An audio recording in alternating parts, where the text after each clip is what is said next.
Chapter 1. In the bustling streets of Chang'an. What did a new shop open here? The Great Way Internet CAF? What kind of business is this? It doesn't seem like an inn. I wonder if we can rest our feet here. A team of horse-drawn carriages paused at the entrance of the shop, surveying the place, their gaze ultimately fixating on a sign. Game list, Black Myth, Wukong. 10 taels of silver per hour, maximum consumption of 4 hours per day. Fighting is prohibited within the premises. Any consequences shall be borne by the offender. Upon reading the sign, the expressions of the group turned peculiar. What load of nonsense is this? How business is conducted? 10 taels of silver per hour? I might as well go to the Lichuan courtyard.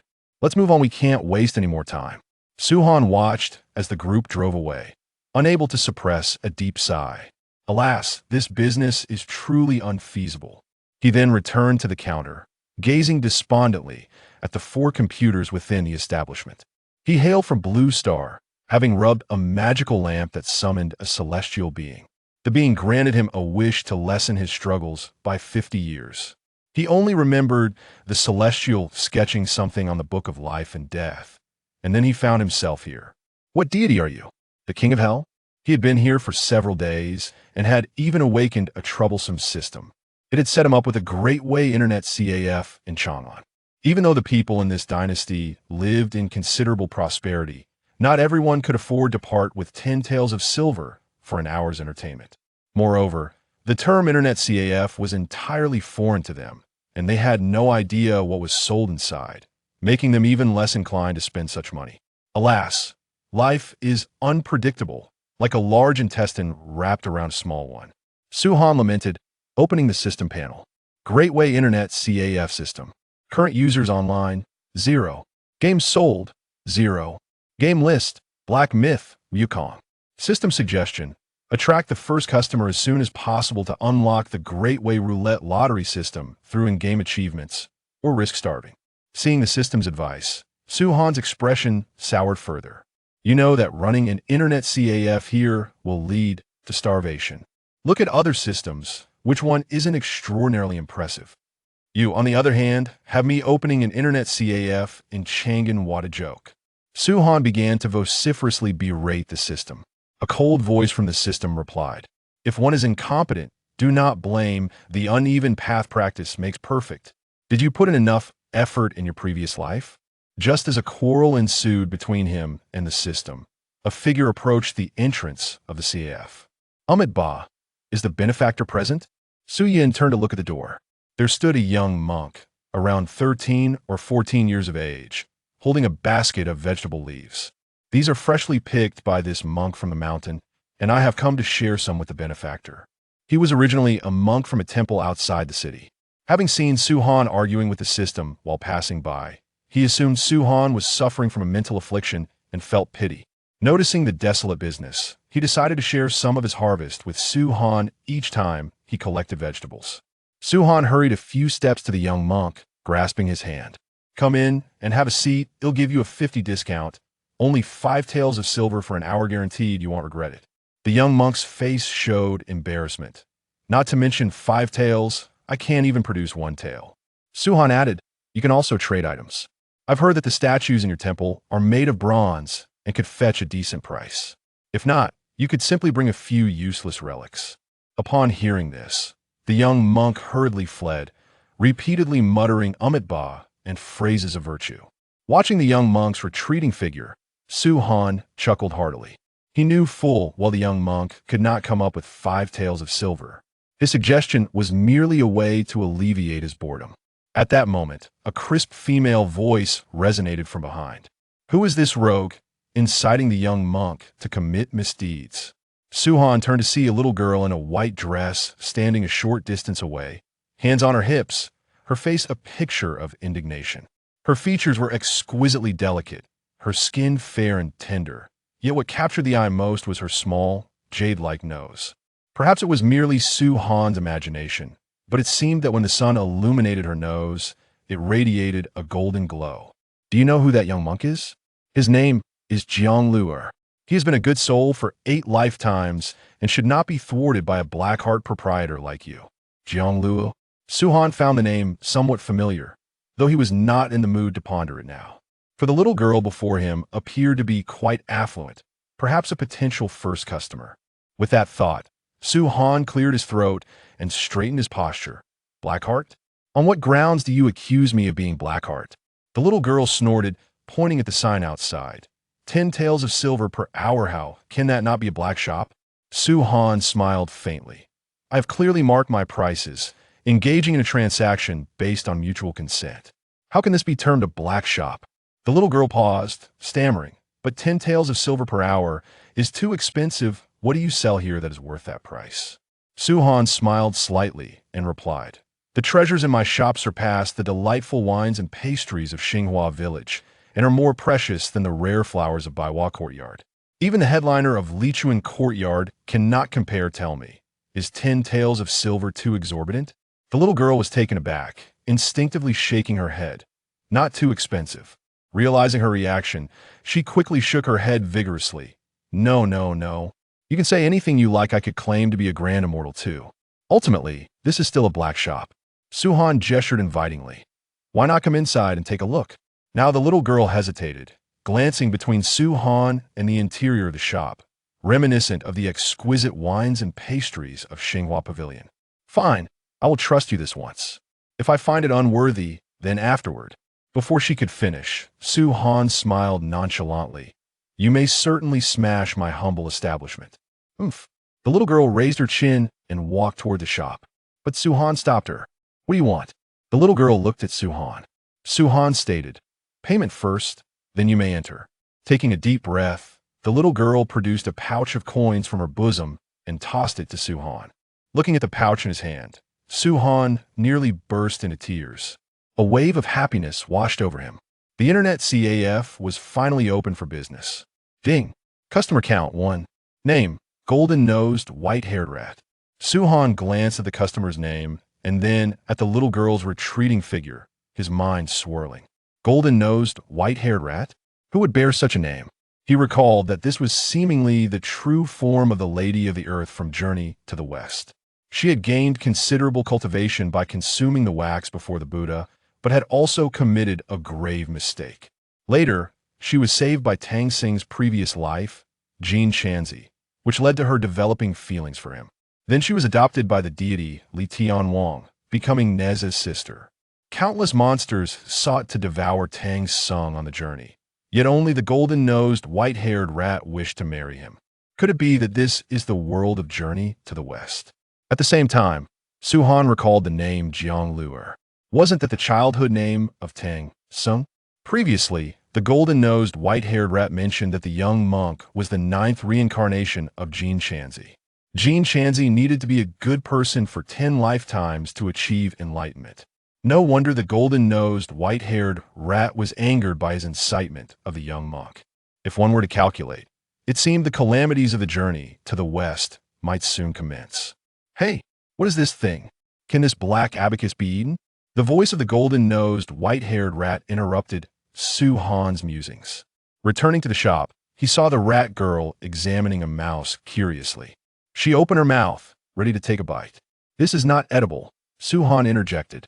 The white-haired rat tilted her head at Su Han. Did you not say that the things here are tastier than the pastries of Xinghua village? Is this it? Su Han smiled slightly. Certainly not. Placing the mouse back, she displayed her dissatisfaction. There's nothing delicious or entertaining here, just a bunch of bizarre objects. Don't fret. I will teach you. Su Han stepped forward to power on one of the computers. At that moment, he also realized that the tales of the journey to the West had no bearing on him. All he needed to do was manage this Internet CAF and earn a living. The white-haired rat watched as Su Han fiddled with the host, and soon the screen displayed an image. The words Game Science appeared on the screen. Before the white-haired mouse could react, a monkey adorned with a phoenix-winged golden crown and clad in a suit of golden chainmail suddenly appeared before her. Upon witnessing this spectacle, the white-haired mouse's eyes widened in disbelief. She was only aware of one monkey with such imposing grandeur. However, that very monkey was currently trapped beneath the Five-Finger Mountain. Here, put this on, Su Han said, as he personally placed the gaming helmet upon the white-haired mouse's head. It was imperative to exhibit ample patience with his first client. In her state of shock, The white-haired mouse donned the helmet without hesitation. As the virtual simulator activated, she felt an immediate and profound transformation, as if she had seamlessly merged with the monkey depicted on the screen. In that moment, she embodied the great sage, equal to heaven. Slowly rising to her feet, the sunlight filtered through the trees, casting a warm radiance upon her. Every flower and blade of grass appeared astonishingly lifelike. She could even detect the fragrant aroma of the flora, prompting her to wonder where she had been transported. Lost in contemplation, the white-haired mouse lifted her gaze, only to pale dramatically. Before her, four colossal figures stood at the horizon, each cradling a distinct magical artifact: a pipa, a treasured sword, a divine umbrella, and a vibrant red dragon encircling one of the figures. The four heavenly kings. The white-haired mouse exclaimed in shock, yet this was not the end of her astonishment. Behind the four kings loomed an even more formidable presence, a towering deity that seemed to connect heaven and earth, the giant spirit god. At that moment, the five great deities cast a menacing gaze upon the white-haired mouse. "Is this your illusionary sorcery? You rogue! If my brother and father were to learn of this, they would undoubtedly tear you to shreds." The white-haired mouse's voice quivered, betraying her evident fear, yet she instinctively issued threats. After all, she had only gained 5 centuries of cultivation by stealthily consuming the wax before the Buddha in terms of combat prowess. She was far from formidable. Confronted by these 5 divine beings, her heart was gripped by terror, causing her body to tremble involuntarily. Looking down at the multitude of heavenly soldiers and generals gathered at the feet of the giant, an overwhelming sense of oppression washed over her. Never before had the white-haired mouse encountered such a scene, and she soon found it difficult to breathe. "Let me go, my father," she whimpered, her voice tinged with a sense of injustice, almost breaking into tears. In the next instant, she felt an emptiness above her, as if a hat had been lifted from her head. She found herself back in the Internet CAF. Glancing around, she swiftly crawled under the table, leaving only her trembling backside exposed. "Hey, what's wrong with you?" Suhan asked, holding the helmet, bewildered. The white-haired mouse, feeling wronged, replied, You bullied me.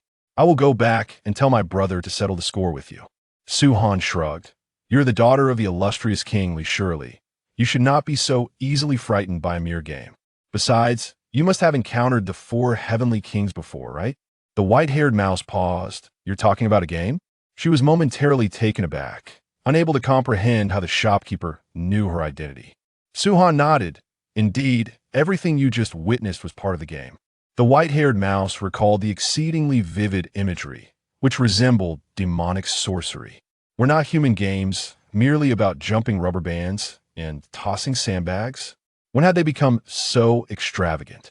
"All right, let's get back to playing. The timer is still running," Suhan said, disregarding the white-haired mouse's thoughts as he placed the helmet back on her head. The white-haired mouse attempted to resist. "Wait, how do you know my father is the great kingly?" As the words fell, she found herself once more in the previous scene. With Suhan's reassurance, the white-haired mouse was psychologically prepared this time. Upon encountering the divine warriors again, she felt none of the fear she had previously experienced. Glancing at her palm, she noticed it had transformed into a furry hand. "Is this the monkey that my brother spoke of?" A sense of boundless power surged within her. It was no wonder that, in days of yore, he could wreak havoc in the heavens. The white-haired mouse had taken form 300 years ago, at a time when son Wukong had already been imprisoned beneath the mountain for nearly a century.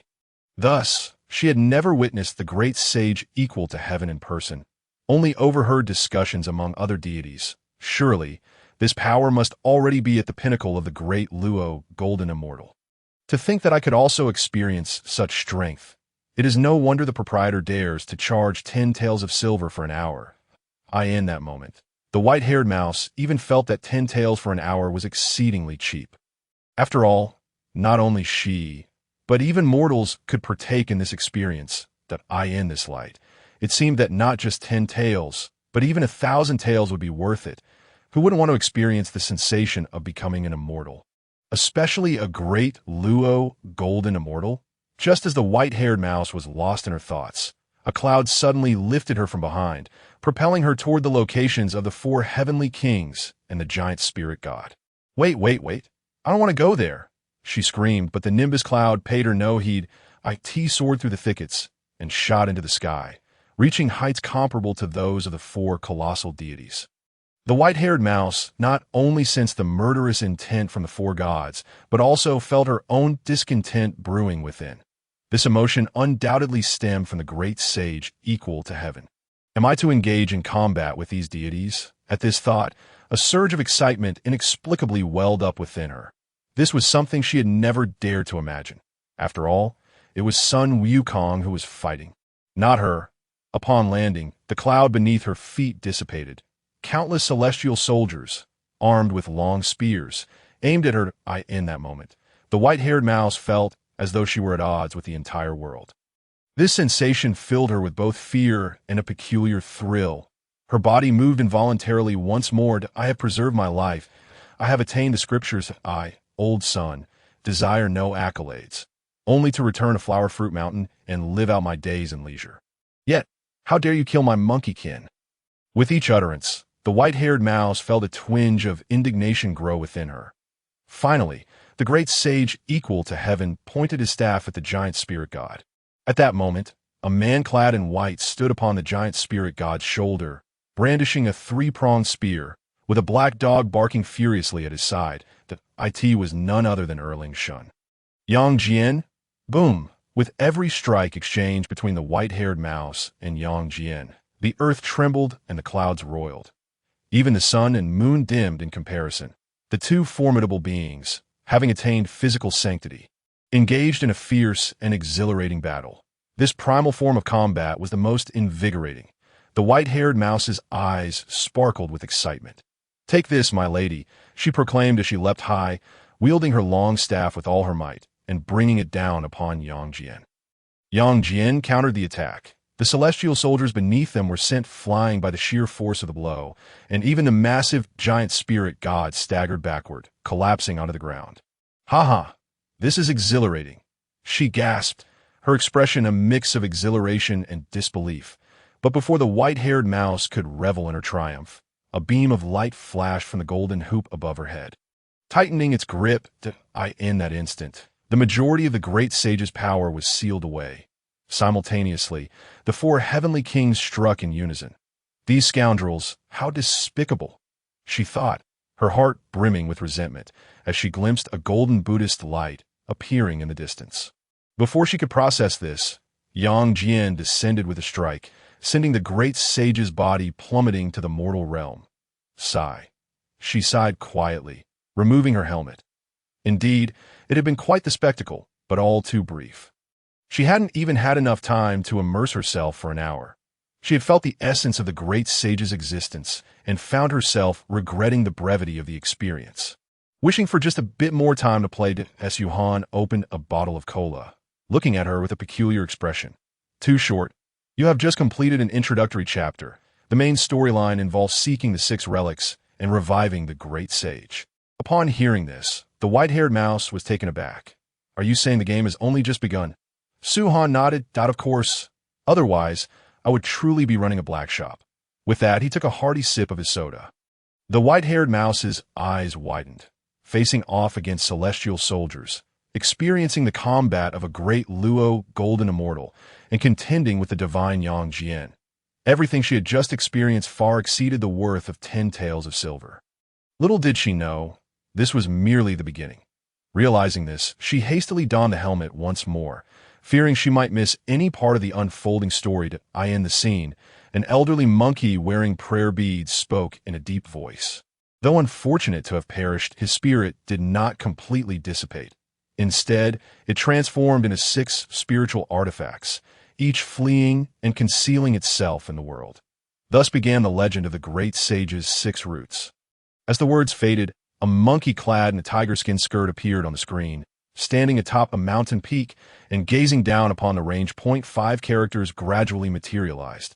Black Myth, Wukong. The white-haired mouse furrowed her brow, sensing something amiss, and removed her helmet once more.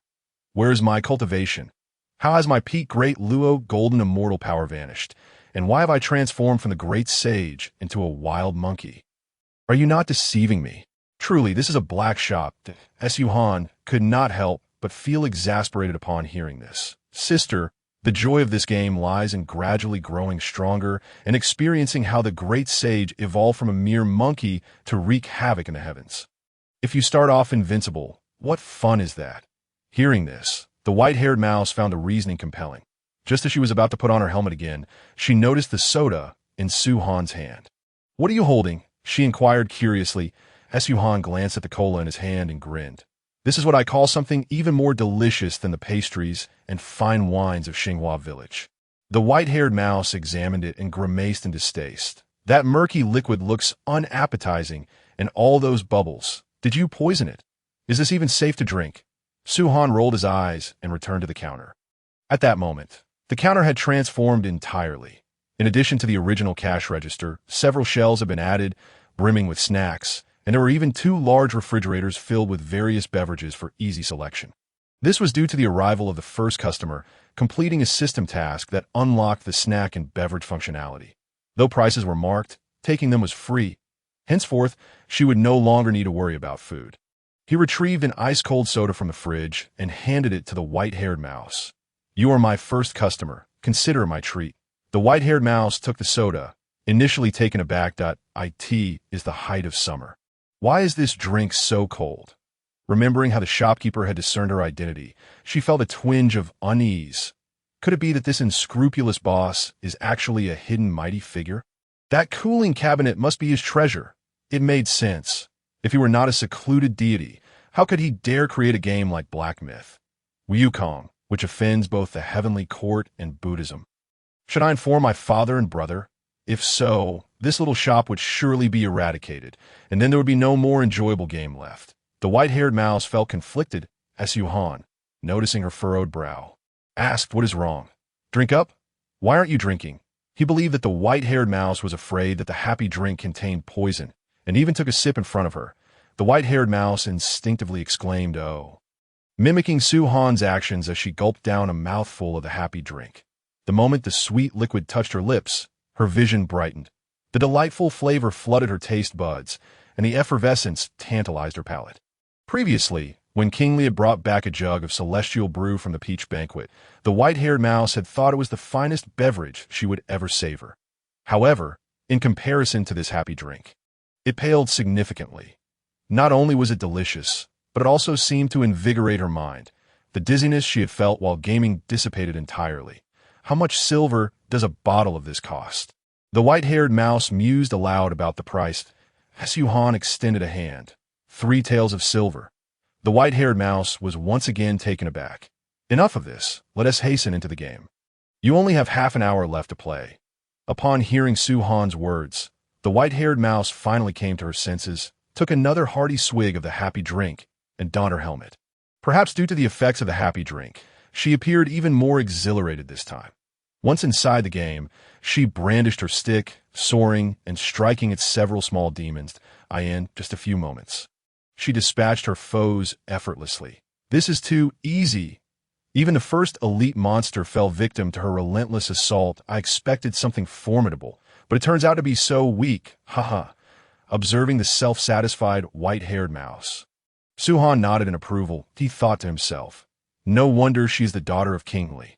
Yet a mischievous grin appeared on his face. "I still need to earn your gaming fees, so how could I allow you to pass through so easily? Where should I go? Is there a map?" The voice of the white-haired mouse rang out, clearly directed at Ziwang. He quickly leaned in to offer guidance. "Who is this person? The Earth God? How did he transform me into a flying insect?"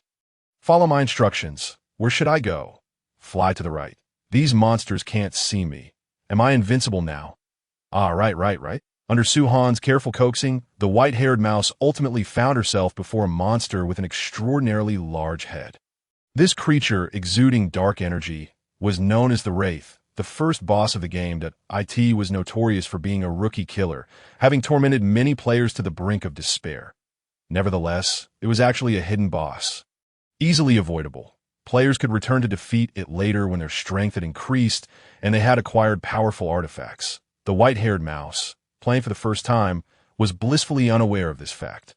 This monster looks so ugly, it can't possibly be strong. Watch as I defeat it without taking a scratch. With that, she charged forward, stick in hand.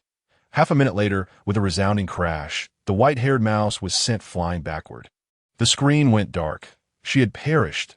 Would you like me to teach you? Just 200 taels of silver, Ziwang remarked from the sidelines. The white-haired mouse, unfazed, retorted, Don't speak. I already know how to fight. With that, she charged at the monster once more with her stick. The screen went dark again. As expected, it's your fault for distracting me. This time I'm absolutely certain. The white-haired mouse regained her defiant demeanor. Glaring fiercely at Su Han's, Ziwang shrugged and turned to the counter to open a package of instant noodles. So close. Let me have another go. Damn it, I didn't T-dodge. The white-haired mouse's face flushed red. Her teeth clenched as she muttered incessantly. It was evident she was becoming increasingly heated. All her focus was fixated on the wraith, resembling a girl utterly engrossed in gaming. Meanwhile, on Ling Mountain, within the Grand Thunder Sound Temple, the sky was filled with radiant hues, and the sound of sacred chants wafted through the air. The golden Buddha sat majestically, surrounded by countless arhats and bodhisattvas, exuding an aura of solemn grandeur, resplendent in gold and brilliance. Since the sealing of the divine calamity, the primordial realm had suffered devastation, and countless beings had perished. In compassion, the Buddha aimed to undertake the journey to the west, intending to impart the great Mahayana teachings to the world, thereby liberating all sentient beings. The Buddha who spoke was the Dharma body of the Tathagata, but he sat there, supporting the entire Western realm. As the Buddha light radiated infinitely, his voice echoed. The arhats and bodhisattvas chanted in unison. Each of these arhats and bodhisattvas radiated golden light, embodying the essence of the Buddha, following the divine calamity. The three pure ones have been embroiled in internal strife influenced by the heavenly way, while Buddhism seized the opportunity to attract numerous celestial beings. Even the current Buddha, the Tathagata, was the foremost disciple of the heavenly Lord. Additionally, after many years of concealment, the power of Buddhism had grown unfathomably deep. Now, it only required a single opportunity to rise entirely, at which point Buddhism would become the foremost faith in the world, rendering even the heavenly court inconsequential. This opportunity had now arrived, embodied in the journey to the west. The Tathagata, seated upon his lotus platform, began to chant in melodious tones. What are the golden cicada? Stepping forward, the Bodhisattva Avalokiteshvara replied. The golden cicada is currently in Chang'an city, experiencing his 9th reincarnation. He will officially embark on the journey to the west after this cycle. The Tathagata nodded. The golden cicada was originally his disciple, who, having saved the white-haired mouse, developed a trace of mortal sentiment. What difference is there between mortals and deities? When the golden cicada posed this question, the Tathagata knew his disciple had strayed from the right path. It will be better for you to descend to the mortal realm and see for yourself. With that, he destroyed the golden cicada's physical form, subjecting his divine soul to 10 lifetimes of suffering. While it was said to be an experience of the mortal world, each reincarnation required the reconstruction of a fragment of his divine soul. After enduring 10 cycles of reincarnation, he would transform entirely into Tang Seng, leaving behind the identity of the golden cicada, becoming solely the one who retrieves the scriptures. Avalokiteshvara hesitated slightly, sensing the Tathagata's insight, and spoke. Is there something difficult to say? Please, share it.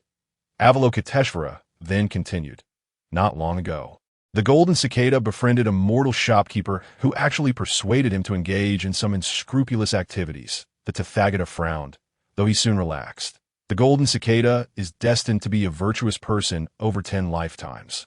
There must be no unexpected incidents. You should send someone to resolve that shopkeeper. It's all for the sake of prudence. Avalokiteshvara cradled a jade bottle in one hand, while the other rested on her chest as she slightly bowed. Good. Good. All present understood the implications of this command. However, what was a mere mortal shopkeeper in the face of Buddhism's ascension? In the heavenly court, Li Jing was busy handling official documents when a celestial soldier burst in. It's bad. My lord. Li Jing furrowed his brow. As a heavenly soldier, how can you be so frivolous? The celestial soldier gasped for breath, stammering. It's the great deity, Nezha, who has arrived. Upon hearing this, Li Jing hastily set down his pen, clapped his hands on the table, and executed a perfect somersault, landing while seizing the treasure pagoda beside him. Simultaneously, Nezha pushed the door open and entered. Upon seeing the treasure pagoda in Li Jing's arms, his expression initially fell, only to then ask, "Where's my sister?" Li Jing sighed in relief. During the divine calamity, the father and son had been locked in a fierce conflict. Had it not been for the timely intervention of a lantern Taoist, Nezha would have met his demise at the hands of his own son. The lantern Taoist had gifted this pagoda to Li Jing Dati Oneza. The pagoda was a symbol of his father. As long as it remained in Li Jing's hands, he would still be seen as Nezha's father. Once it was relinquished, no one could predict what Nezha's temper might unleash. Li Jing cleared his throat. "Your sister has descended to the mortal realm." Nezha paused. "Is it again for that monk? This is utter nonsense. The journey to the west has just begun, and she's south so close to that monk. Doesn't she fear being entangled in karmic retribution?" As he spoke, he turned and strode towards the door. The matter of Fengshen had revealed to all the deities the terrifying nature of the calamity. During such a tribulation, if one were to become entangled in causality, even a Deluo Jin Xian or a quasi-saint would find it difficult to escape the risk of demise. Thus, in this journey to the west, many great gods merely arrange for their steeds to participate, with very few willing to personally engage in the entanglement of causality. The monk that Nezha referred to was naturally the ninth incarnation of Jin Shanzi, Zhang Luer. He was a pivotal figure in the journey to the west calamity, burdened with innumerable threads of causality. Despite being his sworn brother, Nezha held considerable concern for his sister. Hence, he planned to descend to the mortal realm to retrieve her, intending to wait until the tribulation had passed. Watching Nezha's departing figure, Li Jing let out a quiet sigh and was about to set down the pagoda when Nezha suddenly turned back. He had just forgotten to pay his respects to his father. Li Jing jolted, hurriedly adjusting the pagoda once more, swallowing hard. "All right, I understand." Nezha cast him a glance and departed again. Li Jing then turned to the celestial soldier who had witnessed the entire exchange. Was it impressive? The soldier quickly waved his hands. No, I didn't see anything at all." Li Jing helplessly gestured. Get out, get out." Subsequently, he dragged the pagoda and continued to review official documents. The night was tranquil. A gallant youth, around 17 or 18 years of age, walked through the streets of Chang'an, drawing the attention of numerous women. This individual was radiant and possessed a somewhat feminine charm, truly deserving to be called a beautiful young man. He was Nezha, who had descended to seek out his sister. Standing on the streets of Chang'an, Nezha furrowed his brow. Logically, with his cultivation as a Deluo Jin Xian, he should have been able to easily locate his sister's whereabouts. Yet, it felt as though a layer of chaotic mist enveloped this place, obscuring the aura of the white-haired mouse. Though this was a convergence of human fortune, it should not be so impenetrable. Could it be that a hidden Deluo resided here? Lost in thought, he unknowingly wandered into a small alley that a rich aroma wafted towards him. Following the scent, he saw a shopkeeper seated at the counter, a red paper cylinder before him. The fragrance emanated from within. Despite Nezha's lofty status as a Deluo Jin Xian, the desire for food lingered, and he found himself tempted. Approaching the shop, he looked up to see the sign, Grand Dao Internet Café. The audacity of the proprietor to name it thus was remarkable. But what did an internet café entail? Inside, Suhan, who was preparing instant noodles, noticed Nezha's arrival that he immediately stood up. "Would you like to come in and take a look?" As he spoke, he stepped outside, warmly welcoming Nezha inside. Unable to refuse the hospitality, Nezha entered the CF. Upon stepping inside, he surveyed his surroundings. The space was modest, the lighting somewhat dim. Yet rather than feeling eerie, it exuded a warmth. Shelves displayed many peculiar items. Was this shop a general goods store? Yet he had never seen such things before. Ultimately, his gaze was drawn to the bucket of instant noodles. What could this be? Why did it smell so rich? He inquired. Suhan smiled and mimicked Nezha. This is called braised beef noodles, simply requiring boiling water to prepare. Due to its extreme convenience, it is also known as instant noodles. Nezha curiously regarded the instant noodles. How much for a bowl? Su-Han then realized his patron had been lured by the enticing aroma. 5 taels of silver. Without hesitation, Nezha placed 5 taels on the counter and promptly picked up the bucket of noodles. Hey, that's mine, Su-Han protested. I could tea this moment. Nezha cast aside the demeanor of the mighty deity and tore open the lid of the instant noodles. I'll eat first. You can always make more. With that, he began to slurp them up, a look of satisfaction spreading across his face. Observing Nezha's antics, Su-Han rolled his eyes. This fellow seemed to have mistaken the place for a restaurant. However, perhaps transforming it into a dining establishment would indeed yield a fortune to tea that moment. A system prompt sounded once more. Ding. New customer added. Name. Nezha. Realm. Deluo Jinxian. Gazing at the name of this customer, Su-Han's expression gradually became absurd. The person before him, enthusiastically slurping instant noodles without a care for decorum, was actually Nezha, the fearless deity of the 3-altar assembly. Suddenly, an idea struck Su-Han, and he handed over a bottle of soda. That you've come here to find your sister, right? Nezha, still enjoying his noodles, replied, Yes, I have descended to look for her. But how do you know this? Pondering this, Su-Han feigned an air of enlightenment. Not only do I know what you seek, but I also know your name is Nezha, and your sister is called White-Haired Mouse. She is right inside. Nezha widened his eyes, gazing incredulously at Su-Han. Could this person be a hidden Deluo? How else could he possess such intimate knowledge of his affairs? With this thought, he set down the noodles and regarded Su-Han warily. What has happened to the white-haired mouse? Su-Han glanced deeper into the CF. Well, she has been subjected to quite a bit of torment. What do you mean by torment? Nezha couldn't help but recall the tortures of the heavenly court. Previously, Marshal Tianpeng had been punished with 2,000 strikes and banished to the mortal realm for violating heavenly laws, but that was mild. There was also the General of the Curtain, in addition to such punishments. Endured the agony of 10,000 swords piercing his heart every 7 days. Imagining his sister suffering such fates ignited a fierce anger within Nezha. You dare to face my wrath, he declared, preparing to summon his fire-tipped spear.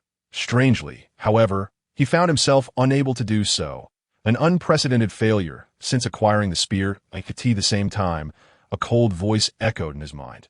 Fighting is prohibited in this establishment. This is your first warning. Who? Nezha turned to locate the source of the voice, but found nothing. Unbeknownst to him, within this Grand Dao Internet Café, Su-Han was the invincible entity. No one, not even the Dao itself, could harm a hair on him. Oh, not worry. Your sister is quite safe, Su-Han continued, not paying attention to Nezha's agitation. Instead, he casually draped an arm around Nezha's shoulder. After all, Nezha was a high-ranking official from the heavenly court. If he cultivated a good relationship, it would surely lead to other deities visiting in the future. Patience is key. Big rewards will come. This was Su-Han's plan. Nezha, bemused, accepted the soda, and was thus led by Su-Han into the gaming area at the back. At this moment, not only could he not summon his fire-tipped spear, but even the powers of Deluo Jinxian eluded him. The deeper recesses of the CF were dimmer still. However, Nezha's eyes quickly fell upon a young girl in a white dress in the corner, adorned with a peculiar helmet, her mouth babbling strange phrases. Big-headed ghost. If you have the ability, let this lady hit you again. Why? I clearly dodged just now. Such a pity I was so close, just a little more. Nezha's expression turned quizzical. What has happened to her? Su-Han chuckled. Oh, it's nothing. She's just playing a game. A game? Nezha asked, bemused. He had never heard of such a thing and regarded Su-Han's words with skepticism. Realizing that mere words would not suffice, Su-Han approached and removed the virtual helmet from the white-haired mouse's head. Hey, what are you doing? White-haired mouse pointed at the screen, where her health bar still had a significant amount remaining, and complained. I was so close to defeating that monster. It's all your fault. Su-Han gestured towards Nezha. Look who has come. White-haired mouse turned to see Nezha. Who are you?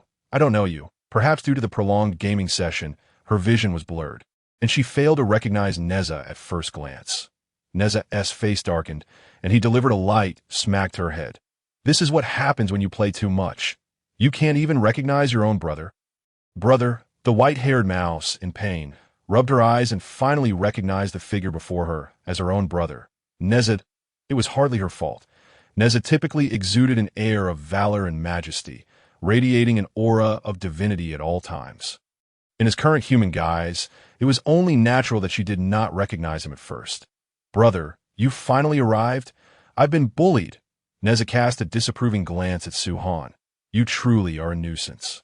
Before he could finish a sentence, the white-haired mouse pointed at the monstrous figure on the screen. "It's that big-headed fiend. It has killed me dozens of times." There was even a hint of a sob in her voice. Nezha's lips twitched. It appeared Su-Han had indeed done nothing to protect the white-haired mouse. Turning to her, he scolded, "How can you say that? You have already ascended to immortality. Are you not aware of the dangers of calamity?" The white-haired mouse pouted defiantly. "What did I do? I didn't seek out the little monk. I merely played here for a short while. Ahem." As Su-Han cleared his throat. "You are not merely playing for a short while. It has nearly been 3 hours. Don't forget about the overdue fees." "What?" The white-haired mouse was taken aback, glancing outside to find that night had indeed fallen. Nezha remarked irritably, "Even after becoming an immortal, you remain so playful that you've lost track of time." The white-haired mouse, somewhat indignant, pointed at Su-Han. "It's all the shop owner's fault for creating such an entertaining black monkey." Su-Han interjected again. "The game's name is Black Myth, Wukong, and only those who have been stuck on the first boss for 3 hours are to blame." "What did you say?" The white-haired mouse, already disgruntled from being tormented, was further incensed by Su-Han's remark. To her surprise, Nezha delivered a light slap to her head. "It is clearly your own fault for being so distracted, and yet you blame the shopkeeper." Nezha held a certain fondness for Su-Han, especially after the delightful instant noodles he had prepared earlier. Now, knowing that his sister was unharmed, his nature inclined him to foster camaraderie. "Brother, I truly did not deceive you. This game is exceptionally entertaining. If you don't believe me, you should try it yourself." Nezha scoffed. "What is this? I have traversed the primordial chaos. What have I not seen or played?" He then produced 10 taels of silver and handed them to Su-Han. Su-Han led him to another machine, patiently instructing him on how to enter the game and operate it. As the machine powered on, Nezha's expression transformed to mirror that of the white-haired mouse. He was instantly captivated by the visuals and landscapes before him. Nezha was astounded, even with his vast experience. He could not reconcile what lay before him with the concept of a mere game. Such lifelike imagery could only rival the most sublime of celestial illusions. As he began to delve into the storyline, Nezha's astonishment only deepened. "I have become that monkey. Is this power akin to that of a Deluo golden immortal? Is it even stronger than me now? Could this be a glimpse of the future? Yang, the great brother, the 4 heavenly kings, the giant spirit god? Is this setup meant for a grand upheaval in heaven? I have longed to do this." Rebellious thoughts spilled forth from Nezha's lips. He had always been a maverick. After his ascension, he had remained secluded in the heavenly court, causing his inherent wildness to diminish significantly. Watching son Wukong wreak havoc in heaven had already stirred a sense of restlessness within him. Now, with this opportunity at hand, he felt no need to suppress himself any longer. This is exhilarating, truly exhilarating. In that moment, Nezha rediscovered the thrill he felt when he once stirred the seas, one man standing defiantly against the might of heaven. Yet ultimately, he could not escape the confines of the plot. Removing the helmet, he turned to Su-Han, exclaiming, "This is utterly incredible. It feels completely real." Su-Han chuckled. "This is merely the beginning. There are even more thrilling experiences ahead." With that, he turned to renew the white-haired mouse's game time, as she had already accrued 2 hours of overdue fees, and exiting now would prevent her from re-entering the game. The white-haired mouse paid no heed to Nezha, but instead awaited Su-Han's activation of the machine while reflecting on her previous experiences. "That infuriating, big-headed fiend. Next time, I will defeat you with a single life." Seeing this, Nezha donned the helmet once more, feeling his form transform into that of an ordinary monkey. However, unlike the white-haired mouse, he did not cry out in panic. Instead, he attentively listened to the old monkey's tale. Meanwhile, he mused, "The great sage equal to heaven, how magnificent you were when you caused chaos in the heavens. Even I and great brother Yang admired you deeply. Yet after enduring the trials of the journey to the west, this is your fate. Not only did you perish, but even the monkeys of Huagua Mountain suffered alongside you. His understanding of the calamity's terror was once again reinforced. Having grasped the main storyline of the game, he began to progress through the narrative step by step. With the virtual helmet, the need for a keyboard and mouse was eliminated. All actions were determined by one's combat instincts. Nezha, as a physical embodiment of saintly power, was naturally far superior to the white-haired mouse in this regard. Before long, he found himself facing the big-headed doll. The white-haired mouse, witnessing this scene, was astonished. "Brother, your speed is incredible, and you haven't lost a single point of health." Nezha smirked. "Need I say more? I have fought my way out of the most formidable battles. My experience in combat is unparalleled." Assessing the dark-skinned, big-headed doll before him, he remarked, "Is this creature the one that caused you to be stuck for 3 hours? Allow me to teach you how to fight." With that, the monkey in the game charged forward wielding a staff. Ugh. 10 seconds later, the screen went dark as Nezha lost his first life to a ghostly specter. He removed the helmet, bewildered. What just happened? Puffed. The white-haired mouse couldn't suppress her laughter. Embarrassed, Nezha felt his pride wounded. "That doesn't count. I now know its weaknesses, and this time I will not lose." 10 minutes later, Nezha, the white-haired mouse. "It shouldn't be like this. How does the big-headed doll possess such high attack power?" Nezha's face darkened. He had clearly dealt significant damage, yet due to a single misstep, he was instantly slain. This filled him with a sense of injustice. The white-haired mouse, avoiding Nezha's gaze, donned the helmet and re-entered the game, preferring not to dwell on her brother's plight. Nezha, left to brood alone, watched as the monkey on screen revived. Traversing familiar paths. Why must I engage him? A sudden thought struck Nezha.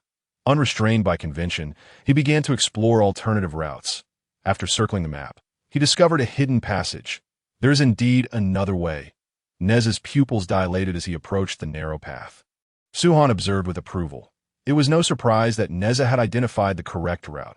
Logically, this boss ghost was unnecessary to defeat. It merely enriched the narrative and was far beyond the normal playing level. Another monkey? A voice emanated from Nezha's computer. The figure clad in Taoist robes, wielding a flaming staff, appeared on the screen. Guangxi made his entrance. Nezha brandished his staff and charged at Guangxi. Guangxi swung his fiery staff with agility. Yet Nezha skillfully maneuvered the monkey, using his extensive combat experience to counter each attack. This opponent feels significantly easier to handle. He is on an entirely different level from that previous big-headed fiend. As time passed, the outside world grew ever darker. Bang! A loud crash erupted from the white-haired mouse's computer, and the black big-headed doll collapsed to the ground. Simultaneously, 2 characters written in ink appeared on the screen. Victory. Yay! I finally defeated it. The white-haired mouse removed her helmet and exclaimed in delight. In that moment, the countless frustrations she had endured dissipated entirely, replaced by a profound sense of achievement. She was utterly exhilarated. Brother, you must see this." The first person who came to her mind was Nezha, as she felt an urgent need to flaunt her accomplishment. To her surprise, Nezha merely waved his hand dismissively. "I know. Go play on your own." Seeing this, the white-haired mouse couldn't help but smirk. "Brother, are you upset because you got beaten? Shall I lend you a hand? By the way, why does your opponent look different from mine?" Glancing at Nezha's screen, she was astounded to discover that he was battling not a bobblehead, but a colossal white wolf king, whose crimson eyes radiated malevolence and commanded a palpable sense of pressure upon their gaze. The setting had transformed into a dilapidated courtyard. The white wolf demon leaped nimbly across the rooftops, displaying remarkable agility. "Are we playing the same game?" the white-haired mouse inquired in a moment of distraction. Nezha's screen displayed the monster sweeping through with a devastating attack, instantly vanquishing him. "Why are you making such a fuss? You've gotten me killed." Just then, an announcement blared suddenly. "Congratulations to player by Mao Shu for defeating the first hidden boss." Upon hearing this, the white-haired mouse felt her heart skip a beat and hurriedly called for Suhan again. What does hidden boss mean? Suhan swallowed hard. Well, theoretically, this boss isn't necessary to defeat. "So, you intentionally tricked me into increasing the difficulty?" Su-Han chuckled awkwardly. I wouldn't say it that way. I'm helping you hone your gaming skills, if you can defeat it while still so weak. Imagine how much easier it will be when you become stronger. The white-haired mouse erupted in fury. So I should thank you, right? Su-Han scratched his head sheepishly. No problem, you infuriate me. The white-haired mouse lunged at Su-Han. Fueled by rage, she disregarded whether Su-Han was a hidden master or not. Suddenly, a grand wheel appeared in front of her. The wheel came startlingly close to her face, causing her to jump back. Su-Han deftly sidestepped, leaving the white-haired mouse grasping at thin air. Congratulations, Miss by Mao Shu. You are the first user in our establishment to defeat a hidden boss and have won a chance to spin the lucky wheel. The white-haired mouse paused, then scrunched her face in disdain. What sort of lewd forum is this? It sounds utterly unseemly. Take this punch. Protected by the system, her punch veered away just before it could connect with Su-Han's face. Su-Han continued to explain, it's the lucky wheel, part of an activity at the Internet Café. Just think of it as a lottery. Taking a deep breath, the white-haired mouse began to examine the wheel before her. It was entirely white, emitting a strange glow. The edges were intricately carved with various animals and flowers, imparting a sense of all-encompassing wonder. An ethereal aura emanated from it, a feeling the white-haired mouse had only experienced before while listening to teachings at the Buddha's feet. This was the Great Dao Wheel. With your intent, you could spin it to receive random rewards. The white-haired mouse scoffed, I've seen tricks like this in the mortal realm. It's all just a ruse. As a celestial being, she naturally looked down upon the deceptions of mortals. Moreover, such a free event surely had nothing of value to offer. Su-Han grinned. You'll know once you try it. If I will. The white-haired mouse focused her mind. In the next instant, the wheel began to spin at the same time. The aura emanating from it intensified, rippling outward. The engraved flowers and animals seemed to come alive, racing about as the wheel spun faster and faster. Finally, the white-haired mouse realized that these were not mere flowers and animals, but rather otherworldly deities. These beings began to murmur, and waves of the great Dao essence filled the Saf. What kind of divine power is this? As the aura from the wheel grew ever more potent, the white-haired mouse murmured, sitting down in shock. Nezha, having removed his helmet, observed his sister enveloped by the essence of the great Dao with a grave expression. The entire Internet Café was now saturated with this powerful aura. However, this state persisted for only 5 seconds before the essence dispersed. The white-haired mouse sat there, drenched in cold sweat, while the wheel vanished, replaced by a line of small text. Congratulations, you have drawn the reward. Sky-devouring demon technique. The white-haired mouse reached out to touch the text before it was abruptly absorbed into her body. What just happened? She finally reacted, standing to assess her condition. Nezha hurried over. Haha, congratulations, you've drawn the sky-devouring demon technique. Su-Han explained with a smile. Sky-devouring demon technique? A technique? Both siblings were taken aback, and Su-Han continued. This technique comes from another world, created by an extraordinarily talented empress that it allows one to consume the essence of heaven and earth to enhance their cultivation. It's a top-tier technique. Nezha looked puzzled. Is there really such a technique in this world? I've never heard of it. Suddenly, the white-haired mouse produced her twin swords. Sister, what are you doing? Nezha asked, bewildered. The white-haired mouse fixated on the twin swords. Swallowing hard, brother, let me show you a special skill. Before Nezha could react, the white-haired mouse plunged both swords in her mouth, slurping them down like noodles. What the heck? Nezha exclaimed in shock. Although the twin swords weren't divine treasures, they were certainly rare weapons. How could she just swallow them? He rushed forward to check on her. However, a tremendous surge of energy radiated outward as the white-haired mouse's cultivation began to rise slowly. The sword she had consumed transformed into pure energy, coursing through her limbs and bones. This, Su-Han smiled, explaining, this is the application of the sky-devouring demon technique. Nezha looked on in astonishment. The white-haired mouse had cultivated for merely 300 years, and, due to her earlier indiscretions, her aptitude was notably higher than average, yet she was still only at the celestial level. Typically, it would take her 100 years to overcome a bottleneck. Yet, after swallowing the twin swords, Her cultivation began to loosen immediately. The white-haired mouse felt an overwhelming power manifest within her. This power required no effort to channel or digest. It simply flowed through her limbs and bones, instantly becoming her own cultivation. In that moment, a resounding explosion echoed within her. The long-standing bottleneck of her celestial realm was swiftly shattered, and it appeared the process had not yet concluded. What is happening? Speak, Nezha urged anxiously. The white-haired mouse turned to her brother in a daze. I think I've become a profound immortal. Nezha's eyes widened in disbelief. What did you say?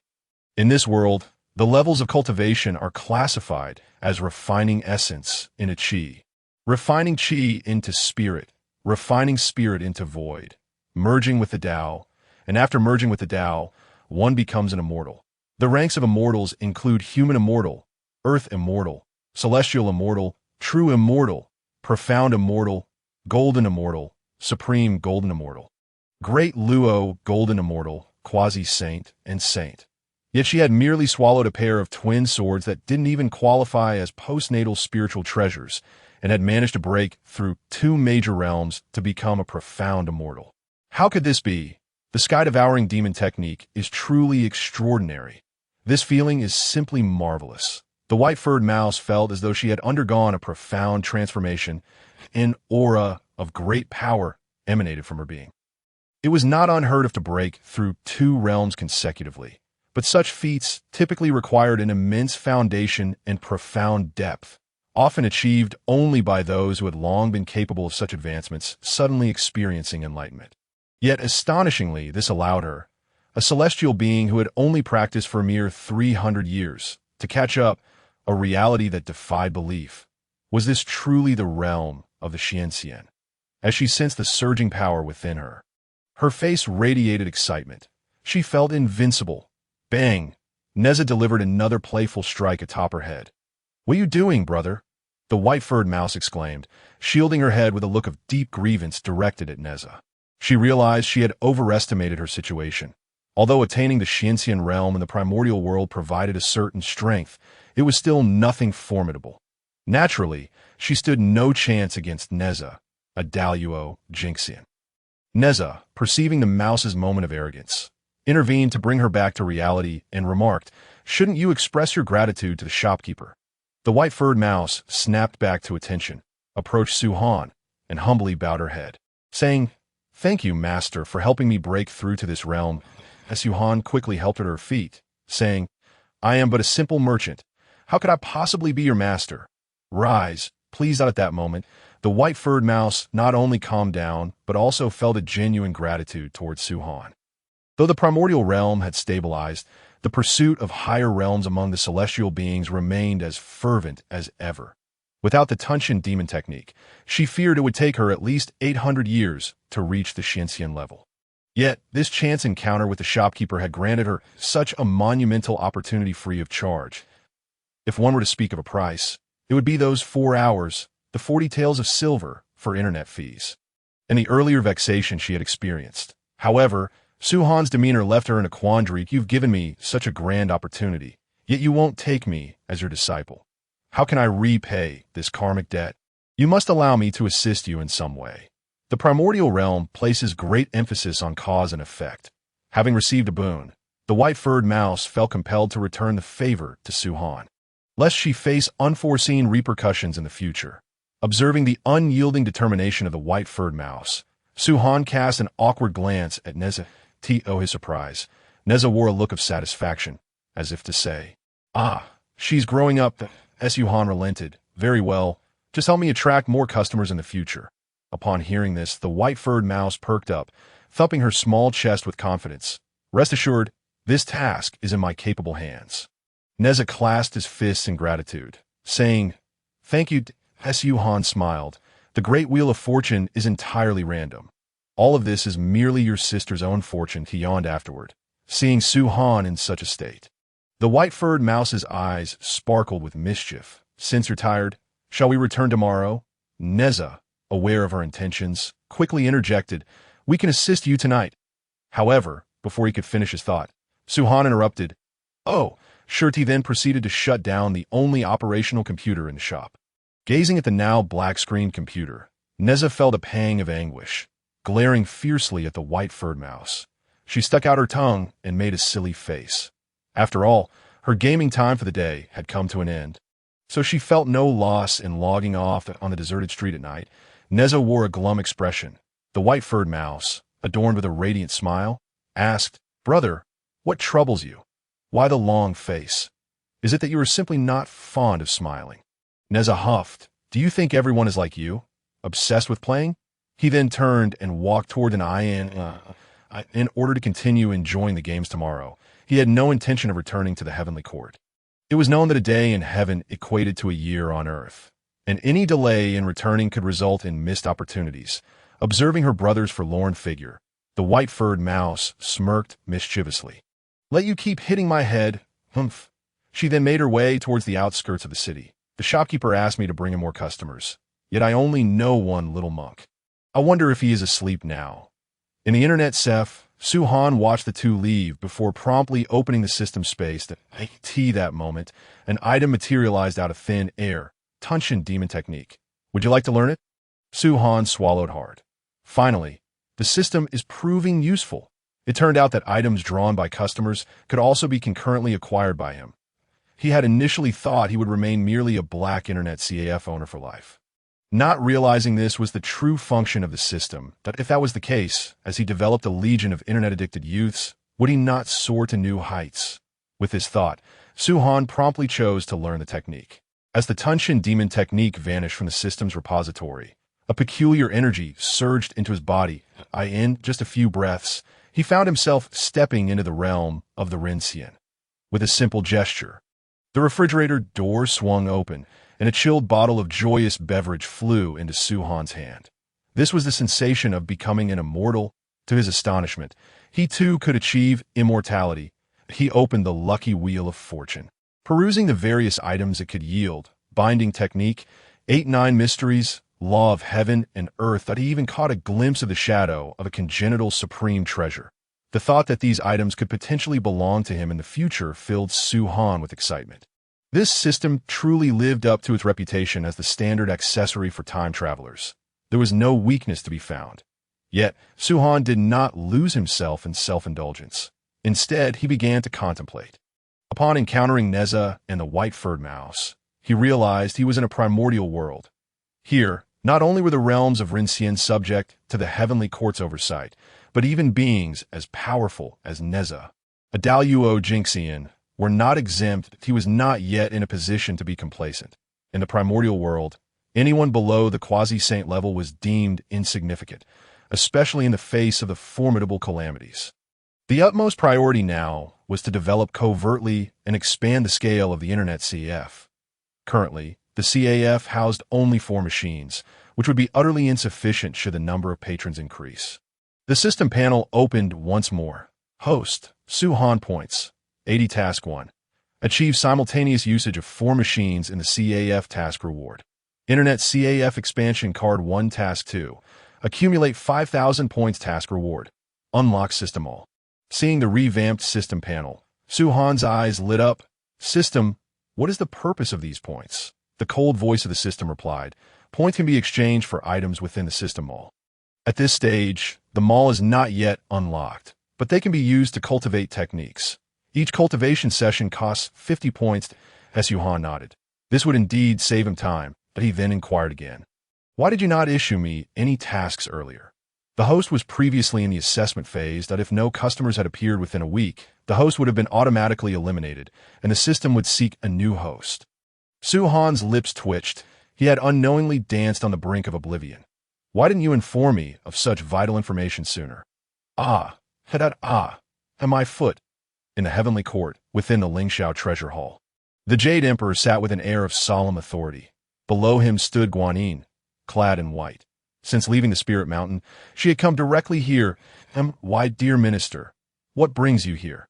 The Jade Emperor narrowed his eyes and spoke coolly. Guanyin joined her hands, a gesture of respect, and slightly bowed her head.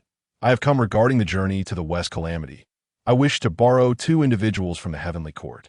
Upon hearing this, the surrounding deities exchanged bewildered glances, and even the Jade Emperor fell silent. True to her formidable nature, Guanyin remained composed in the face of such awkwardness and continued, "The journey to the West Calamity follows the will of heaven. I am responsible for arranging the 81 tribulations along the way. Most of these have been said, and I now seek to borrow Nezha and Yang from the heavenly court to complete my arrangements." "Impossible!" The Jade Emperor, upon hearing the names of the two individuals, promptly interrupted Guanyin's ensuing discourse. Realizing he had momentarily lost his composure, he cleared his throat twice before speaking again. "These two are vital assets to my heavenly court. How could they be so casually lent out?" Guanyin raised her gaze to the Jade Emperor, saying, "These two are of utmost importance to my Western teachings if their involvement in the calamity is delayed." "Are you threatening me?" The Jade Emperor raised his chin slightly, regarding Guanyin with a look of disdain. An overwhelming aura suddenly erupted, akin to divine retribution descending upon them. Guanyin felt as though she had been struck, her countenance turning pale. Preeminent saint of great perfection, she thought, realizing that while she sought to recruit talents from the heavenly court, she had forgotten that the Jade Emperor, who sat high above, was the sovereign of the three realms. "I have overstepped," Guanyin acknowledged with a nod, signifying her concession. That moment, the Queen Mother interjected, "We shall provide the individuals you seek, but they cannot be Nezha and Yang." "Very well," Guanyin thought. Though her heart brimmed with reluctance, she acquiesced. As she departed, the Jade Emperor's face was etched with indignation. The audacity of these Western teaching individuals had grown increasingly intolerable. It was one thing to have seized Tianping's leverage, but now they audaciously sought Nezha and Yang, treating my heavenly court as if it were a marketplace for talents. The room echoed with agreement. "Indeed, my mount has already been conscripted, and now I am left to walk." "What are you, compared to the venerable lord of Daoshui Palace, who has only 2 acolytes and a blue ox, all of whom have been duped by the Western teachings into descending to the mortal realm? Not to mention, his alchemical furnace was shattered, the rings for guiding the ox were lost, his fan was stolen, and even the gourd containing his elixirs has vanished. To top it off, his belt was filched by a young acolyte, leaving him alone in Daoshui Palace, wide-eyed and dazed, insisting he knows nothing. Such misfortune befalls him. It is no wonder he is known as the benevolent teacher of the 3 pure ones, for his enlightenment is indeed profound." The Jade Emperor sighed inwardly. Ever since preparations for the journey to the West Calamity began, the Western teachings had behaved like a band of brigands. They would come to the heavenly court to borrow individuals under the guise of orchestrating calamities. Yet everyone knew that these individuals would likely be absorbed into Buddhism, becoming stepping stones on the path to its great resurgence. Eventually, the Jade Emperor could no longer endure the situation and sought out his master, Hong Jun, to lodge a complaint. To his surprise, the master not only failed to assist him, but also imposed a trial. He was to withhold rain from Fengxian County for 3 years after the calamity officially commenced. The reason? A quarrel between a couple in Fengxian County had overturned his offering table. Am I truly so petty? The Jade Emperor mused, casting an irritable glance at the nearby Mayan and Minshan, as well as the Copper Lock. Well, as long as the calamity proceeds smoothly, all will be well. The Queen Mother offered words of consolation. The two were originally the youthful acolytes of Hong Jun, and though not married, they had shared countless eons together, akin to one another. The Queen Mother perceived the thoughts swirling in the Jade Emperor's mind. He sighed once more. I fear that by the time the calamity concludes, there may be a new sovereign of the 3 realms. Guanyin returned to the South Sea, alighting upon the ground with a furrowed brow. The Buddha had tasked her with eliminating the one who had seduced Jean Chanzi. Whom should she send? As she pondered, a pair of youthful acolytes approached her, bowing deeply. "Master, you have returned." Guanyin nodded, assessing the two before her. Nezha, Nezha's elder brother, had trained alongside her during the Fengshan calamity. Such an exceptional disciple was not one she could afford to send into the calamity. The Dragon Maiden, daughter of the Dragon King of the East Sea, was astute and served as her handmaiden. If she were to leave, who would tend to her sanctuary? As these thoughts crossed her mind, Guanyin's gaze fell upon a carp in the lotus pond nearby. An idea struck. with a flicker of her divine consciousness. A carp leaped into the air, its tail flicking energetically. She extended her hand to retrieve a willow branch from the jade purity bottle, casting the dew upon the carp. The moment the dew touched the carp, it was absorbed. Soon, the carp's body began to swell, its cultivation visibly accelerating. In an instant, it broke through the realm of human immortals, ascending to the realms of earthly immortals and heavenly immortals, ultimately halting at the threshold of true immortality. Just a step away from transcending to the realm of mysterious immortals. Concurrently, the carp transformed into human form, becoming a complete and utter fish demon. The fish demon, initially startled, quickly knelt on the ground, exclaiming, "Thank you, Bodhisattva! Thank you, Bodhisattva!" Guanyin smiled gently, an invisible force lifting the fish demon to its feet. "From this day forth, you shall be called Lingon." Upon receiving this name, the fish demon was overjoyed. "Today, I have been bestowed with fortune. Accepted as a disciple by the Bodhisattva, that I shall strive diligently in my cultivation and will not dare to be lazy in the slightest." Guanyin replied coolly, "I have not yet decided to accept you as my disciple. Your bestowed cultivation is a task I require you to fulfill. Go to Chang'an in the mortal realm and complete a mission." Lingon half knelt on the ground, asking if I complete the task. "Will you then accept me?" Guanyin shook her head. "After you complete the task, you will guard the Tangtian River. When the time is ripe, I will come to retrieve you, and at that time, you shall officially become my disciple." Upon hearing this, Lingon eagerly bowed. "Thank you, Master. Thank you, Master. I will surely complete the task you have entrusted to me." In his fervor, he bowed so vigorously that droplets of water and slime splattered onto Guanyin. A hint of distaste flickered across her face. "Go now, and complete the task swiftly." With a wave of her hand, Lingon was sent flying away. When he next lifted his gaze, he had already departed from the South Sea, soaring through the air toward the eastern lands at great speed. Truly, Guanyin Bodhisattva possesses remarkable prowess. Lingon mused, first inspecting his cultivation before breaking into a peculiar smile. "I did not expect you to let me go so easily. How ironic that you are Guanyin, yet you are unaware that a fish's memory lasts only 7 seconds. Lingon is a fine name. I shall henceforth be known as King Lingon. Protecting the Tangtian River, I shall feast upon dozens of young acolytes first. Host, Suhan cultivation, pinnacle of celestial immortal technique, devouring heaven demon art divine ability. None inside the Internet CF." Suhan sat at the counter, gazing at his personal panel with great satisfaction. Achieving immortality in just one day was indeed impressive. "Boss, I brought someone for you." A melodious female voice rang out from the entrance. The white-haired mouse strode in confidently. Perhaps due to breaking through to the realm of mysterious immortals, the white-haired mouse appeared even more delicate today. The ends of her hair and eyelashes had sprouted a tuft of white fur, giving her an air of vivacity. Behind her, she was dragging a small monk. How crude! Do you not understand the principle of propriety between men and women? Let go of me.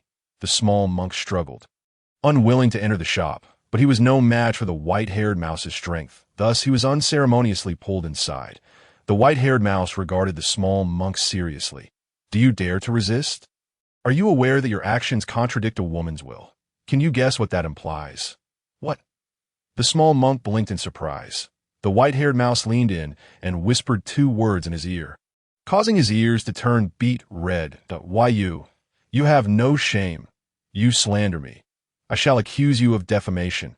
He pointed at the white-haired mouse, struggling to articulate his words. The white-haired mouse chuckled mischievously at his flustered demeanor. Who could have imagined that this blushing small monk was none other than Jin Chanzi, the second disciple of the Buddha? Reflecting on Jin Chanzi's typically stoic and austere appearance, the white-haired mouse couldn't help but stifle a laugh. "I must make sure to use this black history against you in the future. All right, dear sister, let me take you to play something fun. 2 individuals continued to grapple as they made their way into the shop. Suhan's expression was somewhat peculiar. He was acutely aware of the identity of the little monk, a destined seeker of scriptures, the 9th reincarnation of the golden cicada, and a pivotal figure in the calamity of the journey to the west. Just one more death would suffice to set the grand plan of scripture acquisition into motion. this moment. Their entrance into the shop would not entangle them in any karmic repercussions. Would it? However, upon further reflection, he reminded himself that he was merely a diligent and honest businessman. Whether it was Tang Seng or even the revered Hongjun Laozu, transactions were straightforward, money exchanged for service. Furthermore, with the system shielding from heavenly secrets, it seemed unlikely that he would incur any karmic debt related to the calamity. "Boss, I can indeed bring in customers as you requested," the white-haired rat said as he approached the counter. Placing a bag of coins down, as Yuhan opened the pouch to find it contained a substantial 80 taels of silver, evidently inclusive of the golden cicada's share. Upon seeing the money, Suhan's eyes lit up. "All are welcome. I shall assist you in starting up. They could play the game and earn rewards." This was what Suhan valued most at present. Just as he was about to power on the computer, a voice suddenly rang out. "Wait, start it for me first." That moment, two more individuals arrived at the entrance of the shop. The speaker needed no introduction. It was none other than Nezha, the elder brother of the white-haired rat. The other individual stood an impressive 8 feet tall, garbed in a black robe and wielding a paper fan. Though he appeared as a scholar, he exuded the aura of a seasoned general. He nodded slightly toward Suhan and said, "Greetings." Suhan's lips twitched. This person couldn't possibly be Yang. He barely finished when Nezha quickly gestured to interrupt him. However, this gesture inadvertently informed Suhan of the black-clad man's identity. There was no doubt that he was the great deity Yang Jian. "My junior brother claims your shop possesses extraordinary items and insisted on bringing me along." Suhan's eyelids fluttered. He had not anticipated Nezha would invite such a deity. However, he was not overly surprised. As previously mentioned, he welcomed all patrons in his business. "Please, come in. I will power it on for you right away." "Power on? What is that?" Yang Jian turned to Nezha. "Just wait, big brother. It is a most entertaining game." Nezha replied, "A game?" Upon hearing the word, Yang Jian furrowed his brow. "I have no interest in games," he remarked, preparing to turn away. "Wait." Nezha hurriedly stepped forward to stop Yang Jian. "You must listen. This thing is truly remarkable. Entirely different from any game you know, that I assure you. After just one play, you will absolutely enjoy it." Nezha began to describe the wonders of the game, but his knowledge was limited and his explanations were disjointed. After a lengthy discourse, Suhan, listening from the side, was left bewildered. The white-haired rat leaned in. "What my brother says is true, and there is a special surprise prepared just for you within the game." "A surprise?" Yang Jian paused, intrigued. What kind of surprise could there possibly be, specifically tailored for him? Yet, seeing the eager expressions on the siblings, he relented and said, "Since you both hold it in such high regard, I shall see for myself." The siblings exchanged mischievous glances, anticipating how the Erlang god would react upon discovering his in-game self. "How about that, brother? Impressive. I assent to it. Even Yang Jian has been brought along." Nezha chuckled softly, boasting to the white-haired rat. He had lain awake in the inn until late into the night, his mind consumed with images from the game, unable to sleep. Remembering Suhan's request for the white-haired rat to help attract more customers, he decided to head straight to Guanjinko. He had managed to persuade the stern and unsmiling Yang Jian to come over in the mortal realm. Few possessed a status more noble than Yang Jian's. Where else could one find such high-quality clientele? To his surprise, the white-haired rat scoffed. "The customers I call upon are no less than Yang Jian." Hearing this, Nezha looked up, scanning the surroundings until he finally spotted a little monk. Eyes closed in recitation. "Oh, just a monk? Wait, it's him." Nezha rubbed his eyes and looked again at the little monk. The monk noticed his gaze, clasped his hands in prayer, and recited Amitabha as he bowed. Although they were nearly 10 meters apart, Nezha quickly ducked aside, fearing even the slightest karmic entanglement. He then shot a glare at the white-haired rat. "How could you bring him here? What if we become entangled in karma?" The white-haired rat shrugged. "Please, I've lived this long. I'm already entangled in karma." From the white-haired rat's perspective, had it not been for the golden cicada's intercession, she would not have descended to fulfill the journey to the west. While it was true that the heavenly mandate dictated that the golden cicada would inevitably be the scripture seeker, the white-haired rat did not share that sentiment. At that moment, all 4 computer screens illuminated simultaneously. All right, you may log on now, Suhan announced. The white-haired rat dashed over to grab the little monk, urging him towards the computer. Come on, come play. The monk's clothing was being tugged, his heart racing, yet he continued to recite his prayers. Even when standing before the computer, he kept his eyes firmly shut. This infuriated the white-haired rat. Why have you grown so stubborn? You're all about scriptures now, unlike the monk I once knew on Ling Mountain. Meanwhile, Yang Jian appeared far more willing. That I wish to see what game could earn such praise from my junior brother. He promptly donned the headset. Upon entering the world of the black myth, Yang Jian was taken aback by the astonishingly lifelike visuals. This a world constructed from fantasy? Fascinating.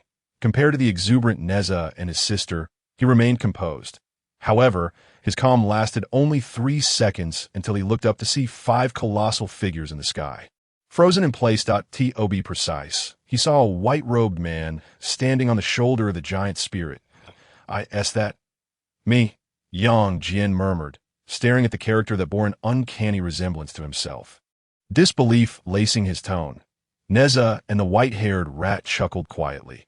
It had been centuries since they had seen Yang Jian display such a demeanor. Witnessing his future self appear as a villain in the game surely stirred a whirlwind of emotions within him. However, after the narrative concluded, Yang Jian broke into a smile. That's how it is. Nezha and the white-haired rat were taken aback, surprised at how quickly Yang Jian accepted this revelation. Before they could process this, Yang Jian began to maneuver the Monkey King to engage in battle with his in-game self. In contrast to the white-haired rat's clumsiness and Nezha's agility, Yang Jian's strikes were imbued with lethal intent. Each blow landed with the conviction of a lethal strike, truly befitting a divine warrior of the heavenly court. Though ultimately he could not escape the scripted demise, Nezha could no longer contain himself and removed Yang Jian's headset. Big brother, don't you have anything to say? Yang Jian maintained a gentle smile. That if there is anything to say, this game indeed holds merit. Nezha facepalmed. What I meant was, you've become a villain. One who must slay Sun Wukong and annihilate Flower Fruit Mountain. Yang Jian chuckled. Villain? This is merely a game that, if one day such a command were to be issued, who among us would comply? At that moment, the scene on the screen shifted to Flower Fruit Mountain.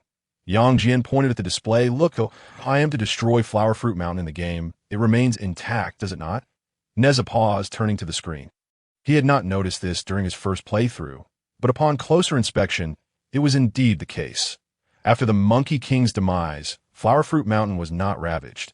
It thrived, lush and vibrant, with a thriving population of monkeys. It even gave rise to beings referred to as destined ones. If Yang Jian truly embodied the cold-heartedness depicted at the beginning, how could he allow such entities to exist? Was there perhaps an underlying narrative yet to be uncovered? The white-haired rat murmured from the side. The orders from the heavenly court must be obeyed, but that does not equate to being mere puppets. As the words fell, Nezha immediately had a thought and hurriedly donned his helmet. What could the conclusion of this game possibly be? The previous day, Nezha had been captivated by this game solely due to its exquisite graphics and exhilarating battles. However, now he found himself increasingly intrigued by the storyline. Meanwhile, Yang Jian lowered his head in contemplation. How could someone of my disposition easily acquiesce to such orders? Is it possible that future me has some leverage held against me, as the war god of the heavenly court and the favored nephew of the Jade Emperor? He possessed the privilege of discretion, one that rendered him exempt from the need to report to the heavenly court, as he resided at Guanjianku with the 6 saints of Meishan and his sister Yangchan. If the heavenly court were truly to issue an order to massacre the Flower Fruit Mountain, he could simply refuse without hesitation. That it was inconceivable that he would be cornered to such an extent. With a hint of perplexity, he placed the helmet back on and re-entered the game. The white-haired mouse, feeling bored, gazed at the screen displaying Yang Jian and his elder brother, her own desire to play the game igniting. However, a glance at the little monk stealthily inching towards the door prompted a sigh from her. She was certain that as soon as she donned the helmet, the little monk would make his escape. Observing the scene in Yang Jian's game, the white-haired mouse suddenly had a brilliant idea. After all, since she was so bored, why not? Yandaga, come this way. Yes, just in that direction. There is something wonderful waiting for you. Bored out of her mind, the white-haired mouse directed Yang Jian towards the big-headed doll. She thought to herself, it wouldn't be fair for her to suffer alone. Yang Dege should experience the thrill of fighting formidable foes too. Before long, Yang Jian arrived at the location of the specter. Unsurprisingly, as a newcomer to the game, he was swiftly killed 3 times in a row, a reality that was hard for the proud Erlang Shun to accept. TSK. The screen went black once more, prompting a frown from Yang Jian. The white-haired mouse, startled, recalled the terror of Yang Dege's wrath and said, actually, there's another route you could take, this monster. I don't need it, Yang Jian replied decisively. Ever competitive, he refused to sidestep this challenge. Whenever he encountered an adversary, he felt compelled to vanquish it. Subsequently, Yang Jian fell silent and re-entered the game. This time, he refrained from attacking. Instead, he focused on dodging, keenly observing the big-headed doll's moves. After each death, he closed his eyes to reflect and, after a while, resumed control of the monkey in battle. Each time, he managed to endure longer. Growing more familiar with the specter's attacks, this was it. Yang Jian opened his eyes once more, his tone imbued with resolve. He initiated combat again, deftly evading attacks, under the astonished gaze of the white-haired mouse. Yang Jian, employing nearly flawless agility, evaded every strike from the big-headed doll. He even managed to interject attacks amidst his dodges, inflicting substantial damage. The monkey he controlled darted around like an eel, leaving no room for the big-headed doll to retaliate. With his unrivaled agility, Yang Jian astonishingly wore down the big-headed doll to its demise. Boom! The big-headed doll collapsed to the ground. Gazing at the screen displaying the word victory, the white-haired mouse was momentarily dazed. This is rather interesting, Yang Jian remarked, before removing his helmet to look at the white-haired mouse. What should we do next? The white-haired mouse feigned nonchalance, staring at the ceiling. Yang Jian found it amusing. You haven't progressed further. Have you? The white-haired mouse's ears turned crimson. Impossible. It's all that shopkeeper's fault for deceiving me. Otherwise, I would have completed it long ago. Yang Jian chuckled, shaking his head, and donned the helmet to continue with the storyline. Since the white-haired mouse had secured the achievement of defeating the hidden boss, Yang Jian was not granted a chance to draw from the prize pool. Why aren't you playing? Su Han inquired at the counter, addressing the little monk. The little monk jolted, relieved to see it was Su Han speaking. He glanced at Yang Jian's screen and said, Ba, the game is rife with slaughter. Such actions are a transgression of vows and must not be condoned. Su Han chuckled. It's not considered a transgression. The monsters in the game are but reflections, not sentient beings. The little monk scratched his head, but this still fosters the notion of killing. Thus, you must constantly reflect upon your heart. This is the best way to cultivate your character. After hearing Su Han's words, the little monk hesitated, but the scriptures say, before he could finish, Su Han interrupted him, reciting a poem. A single phrase transforms into profound truths. No need for countless scriptures. If one is not burdened by form, the grand celestial realm lies right before them. The little monk's eyes widened in shock as he stumbled back several steps. Nezha and Yang Jian simultaneously removed their helmets, gazing incredulously at Su Han. Even the white-haired mouse was perplexed, astonished that the shopkeeper, who had seemed so unremarkable yesterday, could utter such profound words, feeling the collective gaze of the group upon him. Su Han suddenly felt a bit bashful that he merely intended to encourage the little monk to quickly engage with the game and accomplish the system task. He had not anticipated such a strong reaction. Little did they know, although the poem was simple and comprehensible, it contained Taoist wisdom. Only by releasing oneself from personal constraints could one avoid being bound by the world's myriad distractions. This was precisely why Nezha and Yang Jian were astonished. Not to mention, the value of that single line of verse had already justified their internet for the little monk. He had already plunged into deep reflection, burdened by form, indeed that I was born and raised in the temple. Never having encountered the outside world, yet I always believed I had grasped the profound truths of Buddhism. Even my master praised me, saying I would surely become a transcendent monk in the future. But if I have not entered the world, how can I transcend it? After a moment, he suddenly looked up at Su Han. Shopkeeper, I wish to confront my own heart. He smoothly entered the prologue. The little monk clutched the golden cudgel, feeling somewhat at a loss. Am I to fight Yang Jian? Having never even harmed a chicken in his life, his first bout was against a war god. To claim he was unafraid would be a lie. Observing the spectacle, Nezha found it amusing. This golden cicada was a disciple of the Tathagata, sharing the same generation as Nezha and Yang Jian, and by rights should address them as brothers. Yet he appeared so utterly unprepared. Haha, don't tell me you can't even get through the prologue. The white-haired mouse puffed out her cheeks. You mustn't laugh at him. Just then in the game, Yang Jian charged forward wielding his three-pronged spear. Quick dodge, the white-haired mouse urged. The little monk panicked. He instinctively covered his head and crouched down, fortuitously evading the strike. This method of dodging was rather novel. Nezha continued to jest, a bottle of soda appearing in his hand unbeknownst to him. Yang Jian had ceased playing, intrigued by the little monk's maneuvers. Even Su Han leaned in to watch, pondering whether a defeat in the prologue would unlock an achievement. The white-haired mouse, however, was furious. No laughing.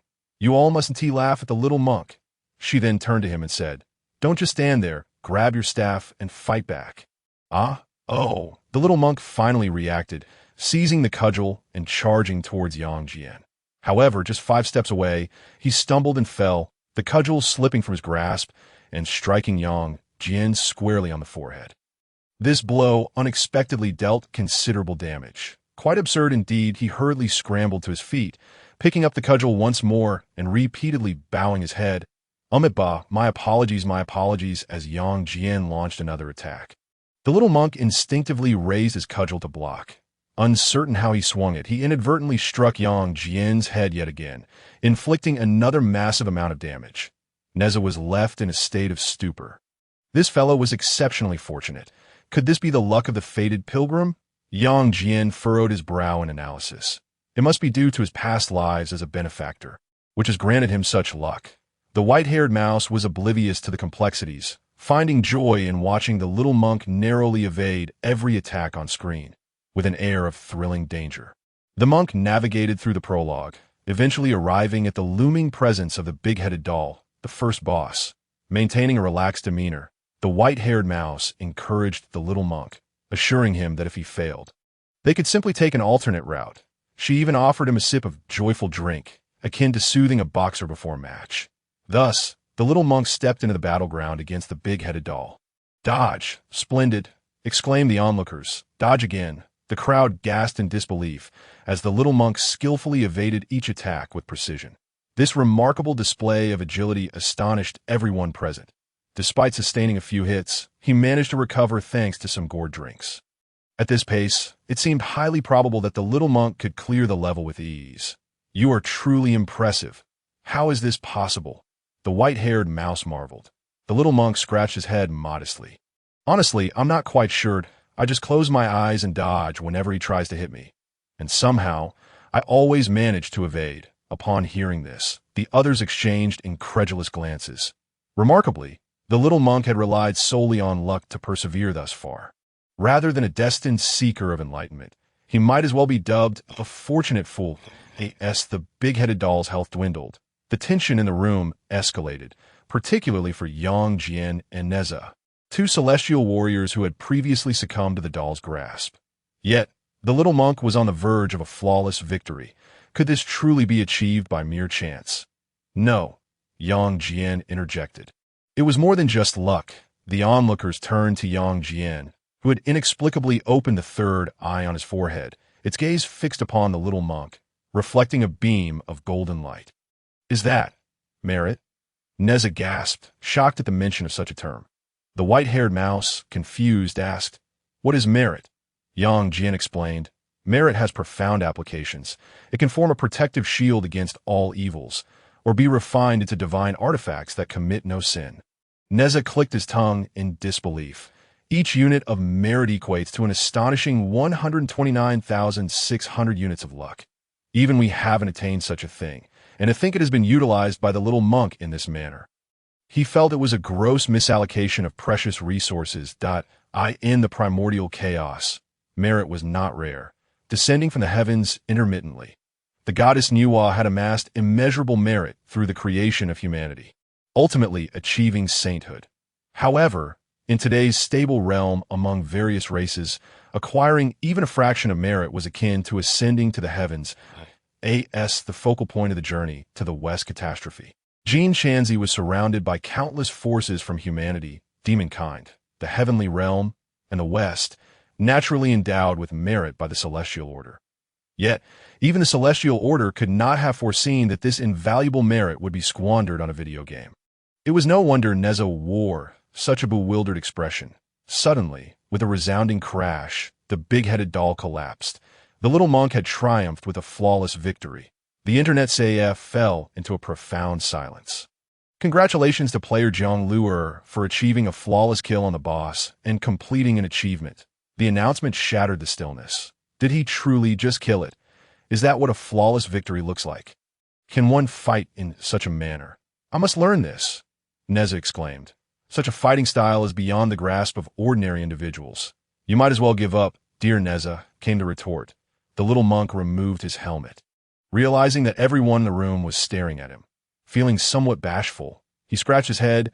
The game is over now, so I'll be leaving. As he placed the helmet down, he attempted to exit the CF. Wait, the white-haired mouse tugged at his sleeve. Don't you want to play a little longer? The little monk recited a silent prayer. Wouldn't that be succumbing to greed? Nezha and Yang Jian exchanged glances, each recognizing their admiration for the little monk. Unlike the Taoist philosophy, which emphasizes freedom, Buddhism advocates for restraint at all times. Yet despite how well it is articulated in texts, few can embody such principles. In this worldly realm, even among the numerous Buddhas atop the spiritual mountain, few possess such virtue. The little monk's ability to do so was indeed admirable. The white-haired mouse found herself at a loss for words. She wished to persuade him further, but the little monk resolutely ignored her pleas and continued towards the exit. That moment, Su Han stepped forward. Please, don't be in such a hurry to leave. Let us draw the prize first. With that, a grand prize will materialize before the little monk. Right, I almost forgot about the prize draw for achieving an accomplishment. The little monk gazed at the jade wheel with curiosity. The white-haired mouse quickly instructed him on how to spin it. Moments later, the wheel began to emanate a divine light, releasing a cascade of colorful brilliance. Puff! Upon hearing the phrase Great Vehicle Buddhism, Su Han was so startled that he sprayed his joyful drink everywhere. As the wheel vanished, an aura of Buddhist essence radiated from the little monk, enveloping the entire Internet Café in an instant. What is happening? The little monk widened his eyes, incredulous as he gazed at his hands. He could distinctly feel a powerful and unfamiliar force surging from within, like a torrential river crashing against every sinew and bone. Concurrently, his cultivation surged forth, breaking through each barrier with unstoppable momentum. The once placid lake of his heart now roiled with tumultuous waves, each breakthrough offering new insights and experiences that captivated him wholly. Beside him, Su Han quickly perused the detailed description of the Great Vehicle Buddhism. His brow furrowed, an expression grave as he explained. This Great Vehicle Buddhism is the foundational doctrine of the Western teachings, embodying the essence of the Buddhist teachings. Mastering it could lead to enlightenment and sainthood. What Su Han did not mention was that this Great Vehicle Buddhism was precisely the purpose of Tang Seng's journey to the West. Now, it had directly been bestowed upon Jin Shanzi. Was there still a necessity for the journey to the West catastrophe to unfold? Just as Su Han finished speaking, an astonishing spectacle occurred. The little monk was enveloped in golden light. Auspicious clouds swirling around him, as he instantaneously ascended to the realm of immortals. How is this even possible? The white-haired mouse stood frozen in disbelief, her mouth agape, as if a chicken egg could fit within. She could hardly fathom that within such a brief moment, an unremarkable little monk could undergo a profound transformation, emerging as a transcendent immortal. This miracle was utterly unfathomable, far beyond her comprehension. Yang Jian murmured, I never imagined that Buddhism possessed such formidable techniques. His eyes reflected a mix of astonishment and curiosity. Just moments ago, the little monk was an ordinary individual, yet upon grasping the Great Vehicle Buddhism, he instantly transcended into an immortal being that if the entirety of Buddhism could attain such understanding, Yang Jian dared not continue contemplating the implications. At this juncture, Su Han interjected, You need not worry. the great vehicle Buddhism demands exceptionally high moral character. Those lacking a Buddha nature cannot comprehend it. Even if the Buddhas of the West were to recite it flawlessly, it would be futile if their character fell short. Moreover, the cultivation methods of the great vehicle Buddhism are exceedingly rigorous, requiring genuine acts of kindness to enhance one's cultivation.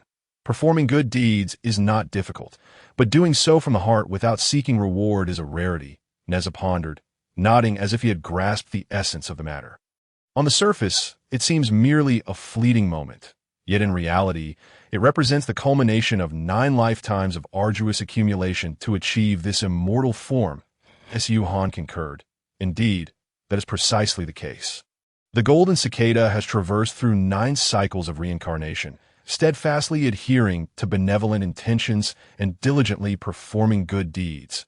The merit he has accumulated is as numerous as the stars in the sky, truly beyond enumeration.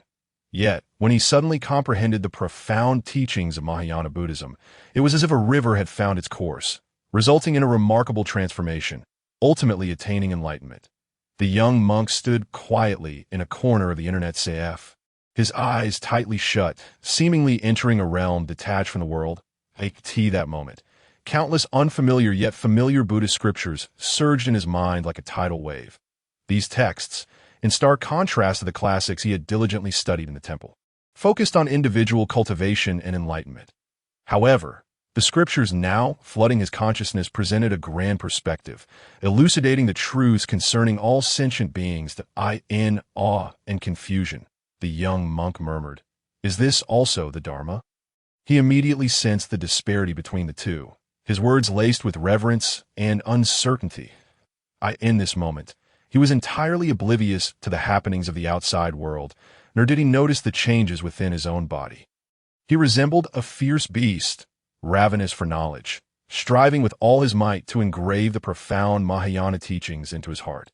For this was the supreme truth he had devoted his life to pursuing, the very essence of his dreams. Yet, at a critical juncture, the sound of the scriptures abruptly ceased. "What is happening?" The young monk opened his eyes, and a radiant golden light burst forth at that moment. He had already achieved the of A. The white-haired mouse cautiously approached him, asking, "Young monk, do you feel any abnormalities in your body?" Zhang Luer stretched his limbs, replying, "I don't feel anything unusual, just a sense of increased agility."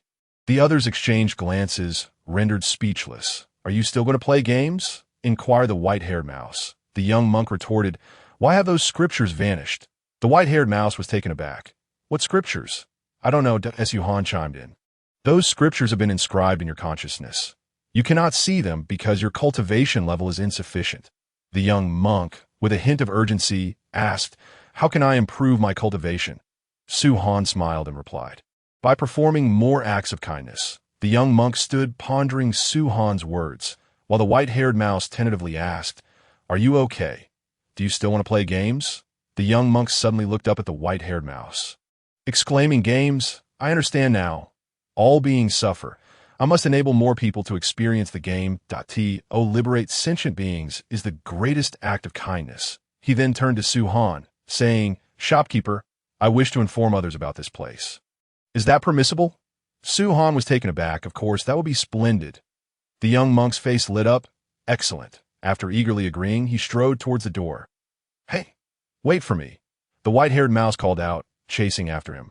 Su-Han smiled as he watched their retreating figures, never expecting someone would willingly assist him without pay to that moment. 2 items appeared in the system's inventory: Mahayana Buddhism and the Internet Café expansion card. Upon completing the system task, he successfully obtained the expansion card for the CAF.AS for Mahayana Buddhism. Su-Han had no intention of studying it. The most extraordinary aspect of Buddhism did not lie in its teachings, but rather in its ability to indoctrinate.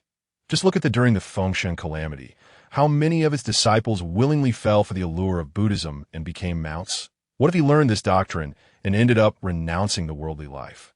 Moreover, he had to admit that amidst the vast and boundless 3 realms, perhaps only Zhang Luer could perfectly align with it.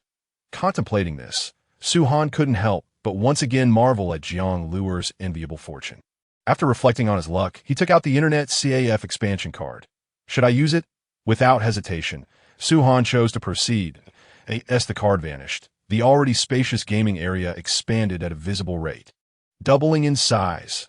Even more astonishing, brand new computers seemed to descend from the heavens, appearing one after another in the newly added space. In the blink of an eye, the total number of computers surged to a staggering 20. Such treasures materialized out of thin air. Nezha found it amusing and playfully tapped on one of the newly arrived computers as Su-Han recalled another task. Moreover, you can buy games to play at home. Upon hearing this, Yang Jian began to ponder, recalling his unruly younger sister. Like the white-haired mouse, Yang Chan often sneaked into the mortal realm, her playful nature causing him concern, especially during the trials of the journey to the west. Thus, he had confined her to their home. Now, Yang Chan was sulking every day. Perhaps bringing this game home would keep her entertained on the bustling streets of Chang'an. What? 10 taels of silver for an hour. Do you take me for a fool? With that money, I could enjoy a couple of cups of fine wine. Get lost. Where did this fake monk come from, deceiving people in Chang'an? The young monk faced numerous obstacles. While the white-haired mouse seethed with frustration that can't you speak properly? Why are you being so rude? The young monk intervened. Do not act in such a manner. The white-haired mouse pointed at the merchant. They've treated you this way, and you aren't angry? The young monk smiled. What is there to be angry about? The time for our fates has not yet arrived. That game is truly enjoyable and worth the price. Their missed opportunity is their loss. The white-haired mouse was about to retort when a voice came from behind them. Hey, you two little brats, do you know where he is? Both turned to see a peculiar man with reddish skin and a mouth resembling that of a catfish. This was none other than the carp spirit previously dispatched by Guanyin to resolve matters concerning Su-Han, now known as the Spirit of Inspiration, tasked with finding the Internet CAF named. He had arrived in Chang'an with intentions to swiftly deduce the heavenly secrets and complete his mission to become the king of his kind. However, upon arriving in Chang'an, he found the heavenly secrets obscured, leaving him, a golden immortal, unable to discern anything. Thus, he resorted to the simplest means of searching and fortuitously encountered the young monk and the white-haired mouse. Humph, who are you calling a fish demon? Don't you know this place is a gathering of human luck? The white-haired mouse immediately retorted, pointing accusingly at the Spirit of Inspiration. The Spirit of Inspiration paused, looking at his hands. I've already assumed human form. How can this girl still recognize me as a fish demon? Yet he quickly retorted, What fish demon? I'm the Spirit of Inspiration. The white-haired mouse stuck out her tongue. Spirit of Inspiration, you're just a carp that has gained a semblance of human form. Hurry back to the river. Oh. Today, the Spirit of Inspiration had just learned to speak, and in terms of eloquence, he was no match for the white-haired mouse, quickly rendered speechless by her sharp remarks. The young monk intervened, addressing the Spirit of Inspiration. Ba, did you not mention you were looking for the Spirit of Inspiration frowned. Indeed, I am searching for Do you know its location? The young monk nodded. Then stop dilly-dallying, lead the way. The white-haired mouse, displeased, glared at him. The Spirit of Inspiration snorted heavily, thinking, just wait. Once I complete my mission, you will be the first I devour, and this young monk is perfectly suited to be my offering. With such thoughts, the Spirit of Inspiration ignored the white-haired mouse and followed the young monk towards the direction of Upon arriving at the CF's entrance, the Spirit of Inspiration revealed a wicked smile. Before the young monk could open the door, he stepped forward and kicked it open. Where is the shopkeeper? Come out and face me. As the words fell, a resounding thud echoed through the shop, followed by the simultaneous darkening of 2 computer screens. Alas, they were so close. Nezha removed his helmet and cast a glance towards the entrance of the King of Inspiration, his eyes tinged with a hint of reproach. Meanwhile, Yang Jian radiated a palpable aura of menace. The two had been grappling with the white-clad scholar for quite some time. This particular foe was notably more agile and unpredictable than the other monsters. Serving as a fresh challenge alongside the specters, they had perished dozens of times in this endeavor, their frustration simmering, and now the King of Inspiration had unwittingly become the target of their ire. Guldong, the King of Inspiration, stood at the doorway, clutching 2 bronze hammers, beads of cold sweat trickling down his brow. He sensed an aura emanating from these two that was akin to that of Guanyin. Could they possibly be great Luo Jingshan's? Guanyin, Why did you not inform me that I would encounter 2 celestial guardians at this establishment? Would you like to play a game, esteemed guest? Su Han inquired. The king of inspiration jolted. Why you called for me? He stammered, pointing to his own nose. Nezha moved closer, his expression darkening. What do you intend to do with those 2 hammers? The king of inspiration hastily concealed the hammers behind him. In nothing. I merely came to pass the time. Yang Jian's voice was cold as ice. What business brings you here? An invisible pressure bore down upon the king of inspiration to in that moment. He was certain this individual was undoubtedly a great Luo Jingxian. I didn't mean to. Forgive me. The king of inspiration bowed deeply, turning to flee the internet CF. However, as he did so, he was intercepted by the white-haired mouse. Did you not say you were looking for the Grand Dao Internet Café? We brought you here. Why do you wish to escape? Could it be that you harbor ill intentions? With that, his celestial aura unfurled. The king of inspiration was on the verge of tears. Guanyin, you have led me to my doom. I am but a fledgling immortal, having just ascended a day ago. Is it not a bit too much to expect me to undertake such a task? Oh, you specifically came to find the Internet CF? To play games, perhaps? Su Han inquired, having overheard the white-haired mouse. The king of inspiration nodded vigorously. Indeed, I came solely to play games. I harbor no ulterior motives. Though I am a demon, I am quite benevolent. Never having consumed innocent boys or girls, nor aspiring to be the demon king of the river of heaven, I return home at night and never venture out after 9. Su Han regarded him with a puzzled expression, wondering if this individual was somewhat unhinged. Was it truly necessary to make such grand declarations just to play a game? Nevertheless, adhering to the principle that the customer is king, he refrained from voicing his thoughts. Extending his hand towards the king of inspiration, please do not kill me. I am but a goldfish devoid of flesh. Should you wish to eat, consume a carp instead. This reaction was immediate, causing him to cower in the corner. Su Han sighed, glancing at the young monk and the white-haired mouse. Where did you find such a character? The white-haired mouse shrugged and pointed at the young monk. The young monk sheepishly scratched his head and turned to explain to the king of inspiration. The boss means you need to pay. The games here cost 10 taels of silver for an hour. Though it may seem steep, it is truly worth it. His words seemed to possess an enchanting quality. As the king of inspiration's previously frantic heart calmed. Yes, I'm here to play games, he said, fumbling in his pocket, only to reveal an awkward expression. Well, I don't have any money. Then we cannot assist you. Su Han replied with a look of regret, as this was simply the system's rule, beyond his control. I could see that moment. The white-haired mouse had a clever thought and snatched a pair of bronze hammers concealed behind the king of inspiration. This should be worth something, he remarked, tossing a bag of money to the king of inspiration. The hammers, known as the 9-petal red copper hammers, though not classified as divine treasures, were rare weapons, worth 10 taels of silver. He wished to reclaim his hammers, but was met with a shocking sight. The white-haired mouse bit into one of the hammers, as if it were cotton candy. This warrior was indeed exceptionally bold. Yet, that was not all.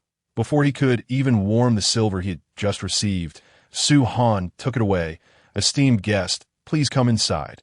The back and forth had resulted in the loss of his treasured hammers, leaving the king of inspiration fuming.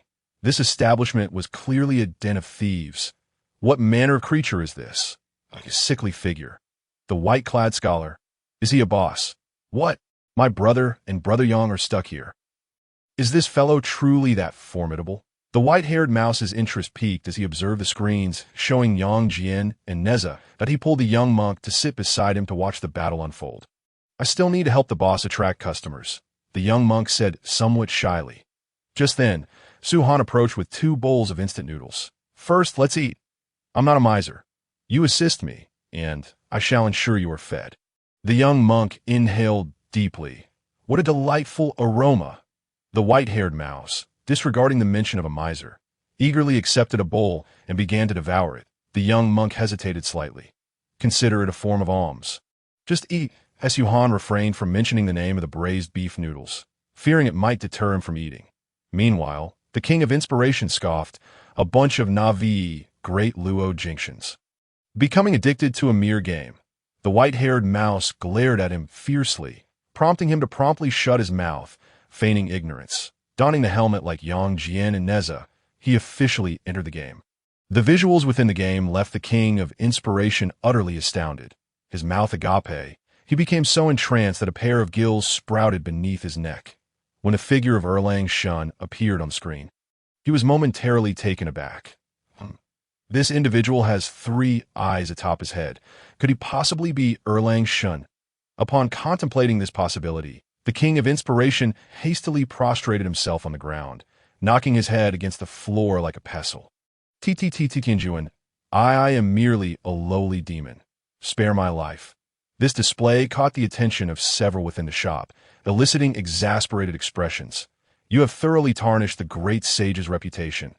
Hesu Han found the scene amusing, wondering if this fellow might unlock a hidden achievement. However, as the proprietor, he felt obligated to serve every customer well. This is merely a game. You need only engage in normal combat with him. The king of inspiration gulped. I am to fight Erlang Shun. I cannot even bear to look him in the eye, let alone battle him. He then removed his helmet, glaring daggers at Su-Han. Is this establishment run by a lunatic? Have you not heard of the name Erlang Shun? Even I, a demon born just a day ago, am aware that he is a deity of war in the heavenly court. To engage him in battle, I would need more than a few lives. At this, Nezha burst into laughter. Just then, a hearty chuckle erupted unexpectedly. It was Nezha, unable to contain his mirth. Ha ha ha, Brother Yang, it seems your reputation truly precedes you. Upon hearing this, Yang Jian slowly removed his helmet, a subtle smile gracing his lips. However, the king of inspiration, standing nearby, suddenly froze in disbelief. He first cast his gaze towards Yang Jian, then quickly shifted to the figure on the screen. His expression one of utter incredulity. Could it be? Yang Jian nodded slightly, affirming, indeed, I am Yang Jian. With that, he turned to Nezha, his eyes reflecting curiosity and inquiry. The white-haired mouse grinned broadly, proudly proclaiming, my brother is none other than the formidable and renowned Three-Tan Highway God. Nezha! The king of inspiration made an odd sound, his eyes rolling back as he collapsed, fainting on the spot, transforming into a goldfish that foamed at the mouth. I suspected you were a fish demon, but I never imagined you were actually a goldfish. The white-furred mouse clutched its belly and erupted in a laughter. Hesu Han was rendered speechless. Time had now progressed to the afternoon. Lang Jinjun. Are you feeling hot? Allow me to fan you. Nezha, you must be tired. Let me give your shoulders a rub. The king of inspiration, now oblivious to the game, had evidently assumed the role of caretaker. Would you care for some water? I have brought you the elixir of happiness. Please fetch me a bottle as well. The white-furred mouse instructed from the side. Certainly, I shall be right back. Observing the coy spirit darting back and forth between the refrigerator and the gaming area, Su-Han furrowed his brow in contemplation. Perhaps emulating his previous life, he could establish a maid-themed internet CF, which would surely be a resounding success. However, he pondered whether the establishment across the street, Lichuan Courtyard, would take offense. Alas, how could I have perished again? This marks the 10th time. Nezha lamented as he accepted the elixir of happiness and removed his helmet. On the screen, the elegant scholar in white wielded a long spear. And the display went dark. He had been bested by this figure in white on numerous occasions, and frustration began to mount within him. Look! Brother Yang seems to have found a strategy, the white-furred mouse exclaimed anxiously. Nezha immediately leaned closer. After the match commenced, Yang Jian shifted tactics, opting not to engage directly. Instead, he rolled and dodged with agility. After evading, he seized the opportunity to close in and unleash a flurry of attacks. Just as the scholar in white prepared to execute a combo, Yang Jian retreated in a series of backward steps until he reached the edge of the map, although it appeared somewhat disheveled. He had successfully evaded the attack. Next should be a dash. This distance should suffice for evasion, Nezha murmured. Indeed, the scholar in white, following Nezha's prediction, charged directly at Yang Jian after finishing his combo, transforming into a white shadow that surged forth with boundless ferocity. By this time, the destined one had depleted his stamina and found himself unable to dodge, left with only the option to sprint. However, as Nezha had noted, even at this distance, he could evade. Whoosh! What? How could this be? The scholar in white executed a sharp turn mid-dash, precisely striking the destined one. Nezha and the white-furred mouse watched with bated breath. Yang Jian's expression darkened. He had not anticipated this maneuver, yet he did not falter. He sprang to his feet, hastily gulping from his gourd, replenishing his health. He resumed the dance of combat with the scholar in white. Before long, the boss's health bar dwindled to 1/8. Yang Jian's condition was dire. His health was nearly depleted, leaving no room for further mistakes. Each evasion felt like walking a tightrope. A single misstep would render all prior efforts futile. Nezha gripped the elixir of happiness tightly, while the white-furred mouse clutched the arm of the king of inspiration. Ouch! The king of inspiration winced, eager to speak. Be quiet, Yang Jian admonished sharply. Understood, no problem. He quickly covered his mouth, daring not to breathe. The boss's health continued to dwindle. 1/9, 1/10. Finally, with a mighty leap, the destined one struck down with a heavy club. Bang! The scholar in white collapsed to the ground. Huzzah! We have triumphed! At long last!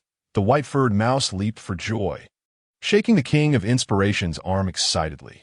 Nezha beamed with satisfaction. Truly, Brother Yang is exceptional. Yang Jian removed his helmet, though he had met his demise several times at the hands of the large-headed doll. A bit of earnest effort had seen him through. Yet this scholar in white had presented him with a long-awaited challenge. Defeating him also yielded considerable achievement. The IT was a sensation he had not experienced in millennia. Letting out a deep breath, he gazed at the fallen scholar in white on the screen, a glimmer of pride flickering in his eyes. You are a worthy adversary. Alas, your misfortune lies in encountering me. However, the scholar in white merely knelt on one knee, staring intently at the destined one to be relentlessly pursued. Thus, it is no wonder my true form has been revealed. Revealed true form. What does that mean? The group looked on in bewilderment, their hearts filled with confusion and intrigue. Suddenly, the white-furred mouse pointed at the computer screen, exclaiming, "Hey, look! How is he standing up?" As they focused on the screen, they beheld just as the white-furred mouse had proclaimed. The scholar in white, once half-kneeling, now turned and, like a specter, rose from the water's surface. Even more astonishing was the fact that he was no longer supported by long, slender legs, but instead bore a thick, scaly serpent's tail. With the scholar's ascendance, a powerful aura enveloped the space, sending chills down their spines. Phase 2. Activate. It must be noted that the scholar in white had earned the notorious title of Newbie Slayer not solely due to his nimble and unpredictable combat skills, but also because upon entering this phase, not only would his health be fully restored, but his power would be significantly enhanced for players who had exhausted all resources in the first phase. This was undoubtedly a further burden. Such was the case for Yang Jian at this moment. He dared not waste a moment, hastily donning his helmet and plunging back into the fray. Yet, the Phase 2 scholar in white moved with even greater agility, and some of his techniques had shifted, causing Yang Jian to suffer 2 consecutive hits before barely managing to evade the third, the destined one, whose health was nearly depleted, patted the gourd hanging at his waist, hoping to replenish his vitality, but found that the gourd's usage had been exhausted. Despaired. If one were to encapsulate the scene on the screen in a single word, it would be despaired. I can't believe he truly revealed his true form. And his health is fully restored. The white-furred mouse gasped in shock. Nezha's expression darkened. Even if he is indeed a monster, it is impossible for him to come back from the dead. This is nothing short of cheating.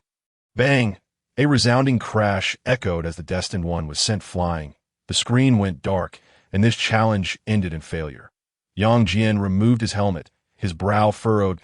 This moment, he felt a sense of indignation. After battling a monster for so long, he was on the brink of victory, only to be informed of the second phase? Who would take such a revelation lightly? Brother Yang, do not be upset. You are already quite formidable, the white-furred mouse consoled from the side. Nezha, with an unintentional remark, added, neither of us has managed to deplete even half of this creature's health. Is there truly anyone capable of defeating it? To him, it seemed an insurmountable task for the current destined one to vanquish the scholar in white. Could it be that this game was specifically designed to create a monster to stall our time? The white-furred mouse instinctively voiced this thought. Sensing an opportunity to showcase his prowess, the king of inspiration bellowed at Su Han, "You deceitful proprietor! How dare you deceive us? This is Erlang, Xian, Sheng Zhenjun. And this is the great god of the three altars. I am their sole designated caretaker in the mortal realm. Do you know the price of deceiving us? You possess audacity. Before he could finish his proclamation, Su Han, still at the counter, gestured dismissively, silencing him beyond, and stepped out from behind the counter. Silence your fishy mouth. Let me see what predicament you find yourselves in. The king of inspiration gazed on in astonishment. He had not anticipated that the shopkeeper possessed strength far beyond his own. Yet, he had previously felt only a flickering aura, suggesting that the proprietor should only be of celestial human stature. Could it be that this owner was a transcendent being, concealing his true power?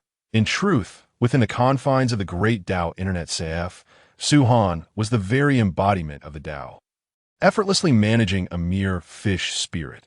Now, let me see where you were stuck. As Su Han approached the screen, displaying Nezha and Yang Jian, observing intently. Upon seeing the elegant figure in white, he was taken aback. Although this creature was formidable, it shouldn't pose such a challenge to these two deities. However, upon witnessing the current state of the fated ones, he quickly grasped the situation.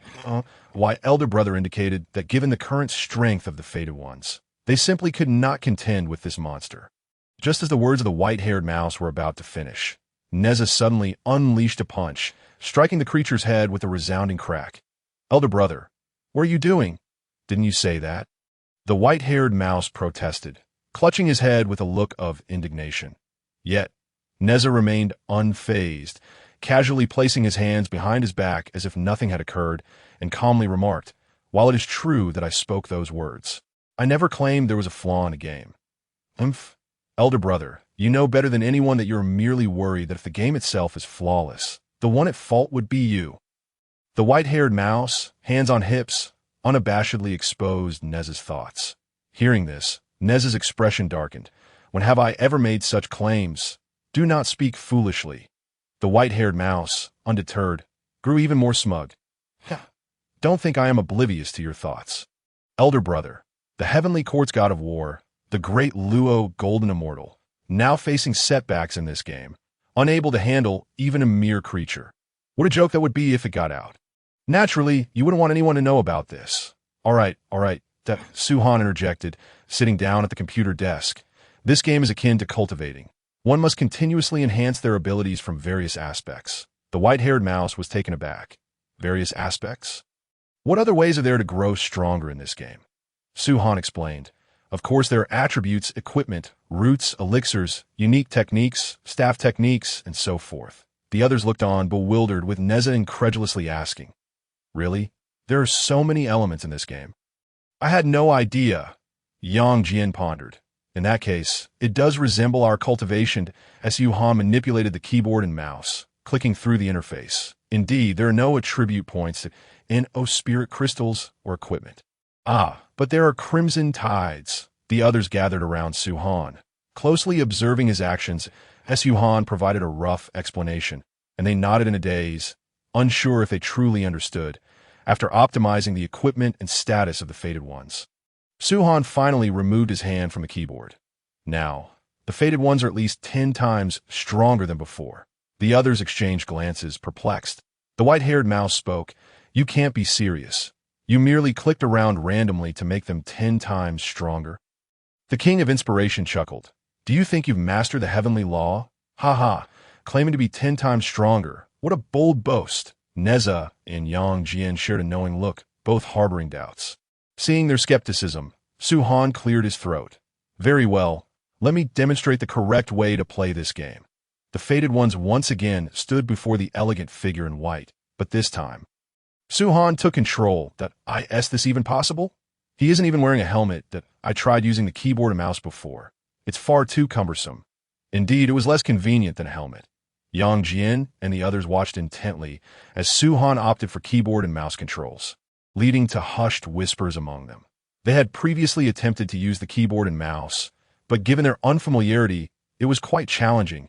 Engaging in combat using them was difficult, let alone managing to rotate the view accurately. In truth, the operational limits of virtual helmets, mice, and controllers were quite similar. The key factor lay in the user's personal preference. For Su Han, he was most proficient with the mouse and controller, as a seasoned gamer. He had mastered these devices, making their use seem effortless. In contrast, the virtual helmet felt somewhat awkward to him. However, to the others, it appeared entirely different. They seemed to believe Su Han was disregarding the elegant figure in white. As if he had no intention of putting forth his full effort, a mere demonstration with the mouse and keyboard seemed sufficient to them. The King of Inspiration wore a disdainful expression. This person is so pretentious. Does he not realize he is facing the incarnation of Erlang? Does he not know he stands before the great deities of the three altars? Doesn't he understand I am their only designated mortal aid? Silence. Yang Jian, Nezha, and the white-haired mouse spoke in unison. All right, I'll go make you some instant noodles. The King of Inspiration, startled by the murderous intent emanating from the trio, quickly retreated. The three gathered around Su Han's computer, their faces alight with curiosity. They had already concluded that Su Han was a hidden powerhouse, considering the miraculous abilities of the sky-devouring demon technique and the great vehicle Buddhist law, which few deities could bestow. Su Han maneuvered the fated ones into the territory of the elegant figure in white that a faint sound echoed. This is called charging. After charging, one can unleash staff techniques, and reaching the third tier of staff techniques can inflict substantial damage. As Su Han explained, he approached the elegant figure in white. Crack. Crack point. Two more crisp sounds followed as Su Han had reached the front of the elegant figure. Without hesitation, he executed a roll into the air, his staff descending with the force of 10,000 pounds. Charged staff strike. With a resounding thud, the elegant figure, which had just been posing, was knocked back 2 steps upon seeing the boss's health bar. The three gasped in astonishment. Goodness, how could it inflict so much damage? What a joke. This damage would take me 10 minutes to grind through. How is this technique executed? Regardless of the trio's astonishment, the screen displayed the elegant figure rising, swiftly charging towards Su Han. It moved with remarkable speed, and in the blink of an eye, the silver spear was poised above Su Han's head. Quick, dodge! Nezha shouted. Are you planning to trade injury for injury? Yang Jian remarked, as the silver spear was about to descend. Su Han remained motionless, leaving the three behind him perplexed. Dodging this strike wasn't difficult. Was the boss merely unresponsive? Or did he have another trick up his sleeve? Yet in the next moment, their eyes widened in disbelief. What? There's a clone. Su Han chose to evade at the last moment. However, unlike others, he left a clone in his place. The silver spear struck the clone instead. Glancing at the fated one status bar, not only did their health remain intact, but their stamina had also recovered somewhat. What is going on? Su Han chuckled and explained. Using a roll at the right moment will result in a teleportation effect. After teleporting, one's stamina and staff charge will be restored. S's words fell. The fated ones leaped high once more, executing another heavy staff strike downwards. Following that, a series of ordinary attacks rained down upon the elegant figure in white like a torrential downpour. The three stood mesmerized. The creature was being thoroughly overwhelmed by Su Han, who appeared utterly at ease, even taking the time to elucidate the weaknesses of the elegant figure in white to the trio. Is it truly possible to do it this way? Although the three individuals had spent a considerable amount of time playing, their exposure to the game remained insufficient. They perceived gaming merely as a form of entertainment, incapable of achieving the agility and elusiveness found in real-life combat. Consequently, they resorted only to the most rudimentary tactics of rolling and light strikes. However, Su Han managed to transcend these limitations. With every roll, a doppelganger accompanied him, creating a dazzling spectacle that significantly enhanced the visual appeal of the battle. Perfect dodging was not an insurmountable challenge. Their physical prowess allowed for such maneuvers with ease. Merely hindered by their previous ignorance of the technique, Su Han continued to instruct the others be careful, called out the white-haired mouse suddenly. The white-clad scholar, initially a dozen meters away, charged forward. This attack possessed a tracking effect, proving quite troublesome. Yang Jian had previously suffered under its onslaught. Seizing the opportunity, while Su Han was momentarily distracted, he unleashed the attack once more. Would Su Han also fall victim to it? As the thoughts crossed their minds, a voice rang out, freezed, a binding spell immobilized the assailant in place.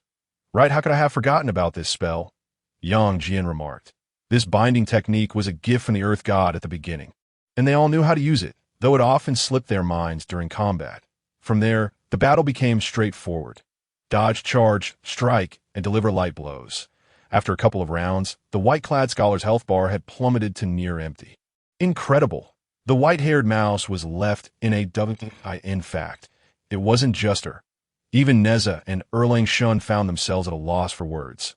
With a white-clad scholar now on the ground, the first phase was completed without even a sip from the health gourd. Not a single drop of health had been lost. Remarkable, he had entered the second phase in perfect condition. As the second phase commenced, the attacks from the white-clad scholar grew more ferocious.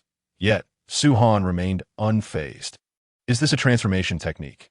How can he still morph into that large-headed doll from before? And Guanji, can he manipulate the previous monster? You must teach me how to do that. It's so impressive. The crisp sound of keystrokes reverberated through the internet CF. This time, Su Han unleashed all his techniques. The exclamations from Nezha and the white-haired mouse echoed. Even Yang Jian's eyelids twitched in astonishment. Can the game be played this way? A dazzling array of novel moves was executed, reducing the white-clad scholar's health in the second phase to less than 1/10, significantly quicker than the first phase. Su Han pressed forward without hesitation. Dodge, bind, and a series of light strikes. Finally, he concluded the battle with a stylish charge strike.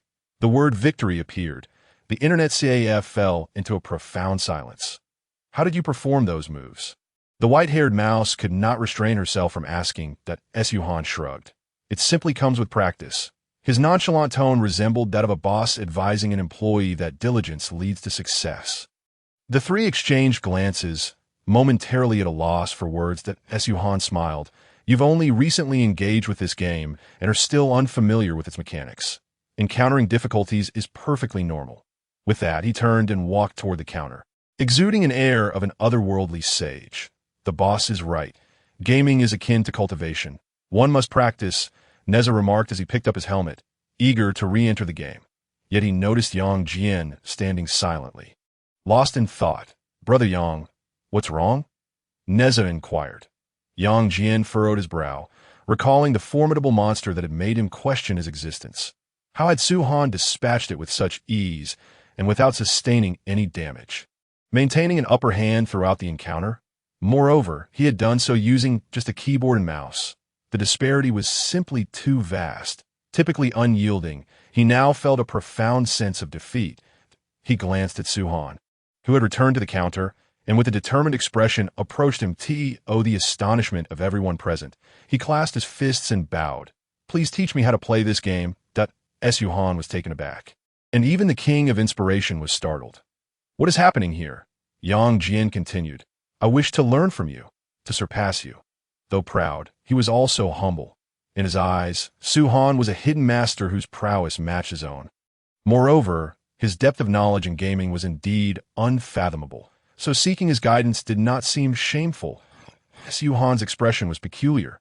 Yang Jian's words felt vaguely familiar. However, he did not dwell on it and replied, As long as you come to my shop to play games, we are friends. There is no need for formalities. I will share everything I know with you. My goal in running this internet CAF is for everyone to enjoy themselves. His words were faultless. The trio was profoundly moved. They had not anticipated Su Han's generosity in freely offering gaming strategies. Although it was merely a game, it provided access to skills and abilities. Such knowledge would typically be hoarded by other deities, rarely shared even with their own disciples. Su Han, standing in the hearts of Yang Jian, Nezha, and the white-haired mouse, was significantly elevated by this single statement. The white-haired mouse hurried over, hands behind her back and grinning. Teach me as well. I must ensure my brother faces defeat. Nezha chimed in. Count me in too. Even the king of inspiration stepped forward. What about me? I see you all standing here, and I don't want to seem out of place. Subsequently, Su Han busied himself. The three dove back into the game, confronting the white-clad scholar once more. Nezha, you're dodging too much. Yang Jian, your approach is too risky. White-haired mouse, how did you exhaust your items before even starting the fight?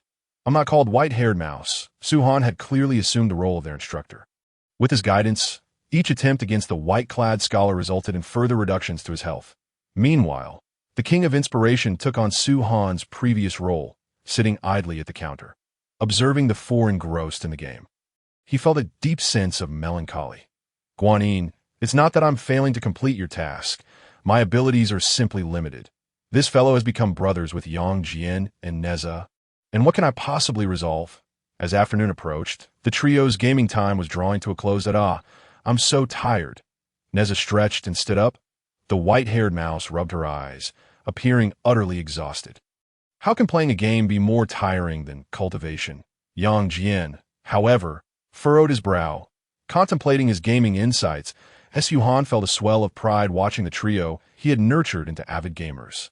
Yang Jian was progressing the fastest. With a few more rounds, he would surely excel. Nezha was not far behind, though he often sought out unconventional tactics. If only he could be more straightforward, he wouldn't be Nezha. The white-haired mouse was faring well enough, consistently reaching the second phase of the white-clad scholar, fitting within the realm of ordinary players that I've shared all the fundamental gameplay mechanics with you. Moving forward, the style you develop and the path you take will depend on your own efforts, Su Han stated. All right, it's getting late. Time to head back. Wait, Yang Jian called out to Su Han. Su Han looked at him with curiosity. Is there something else you need? Yang Jian replied resolutely, I want to try again. The white-haired mouse chuckled. It seems Brother Yang is feeling quite confident. Nezha frowned. But there are less than 5 minutes left. That's hardly enough time. That Su Han waved his hand dismissively. No worries. As long as the battle in the game is ongoing, the system will not log you out. This system setting is indeed quite user-friendly. With the presence of Su Han, Yang Jian no longer hesitated and directly commanded the Destined One to enter the battlefield of the white-clad scholar. Taking a deep breath, Yang Jian opened his eyes wide and charged toward the white-clad scholar. This was the final opportunity. There could be no room for error. Emulating Su Han's style, he gathered strength for a decisive strike. This initial blow inflicted considerable damage, but it was merely the beginning. Dodging, rolling, he seized the moment to deliver a powerful strike that left the white-clad scholar unsteady on his feet. Seizing this chance, he unleashed a barrage of attacks that rained down upon the white-clad scholar, reducing his health by more than half. Splendid. Well done. Nezha cheered, marveling at the damage inflicted without the use of any resources. Truly a promising endeavor. Keep your voice down. What if Brother Yang makes a mistake? The white-haired mouse nudged Nezha's waist. Nezha, realizing his indiscretion, promptly silenced himself and shot a glare at the white-haired mouse. Yet, Yang Jian remained undistracted by the two. He continued his assault on the white-clad scholar. Although he could not trigger the evasion effect with every roll, he managed to avoid taking damage. Su Han nodded to himself. Acknowledging Yang Jian's prowess as a martial god, his combat talent indeed formidable. Bang! Yang Jian landed a heavy blow, depleting the white-clad scholar's health to 0. However, this was merely the first phase. The true battle was just beginning. In the face of the second phase of the white-clad scholar, the Destined One transformed into Guangxi. After the transformation, his abilities were greatly enhanced as he darted around the white-clad scholar. The health of the second phase was rapidly diminishing.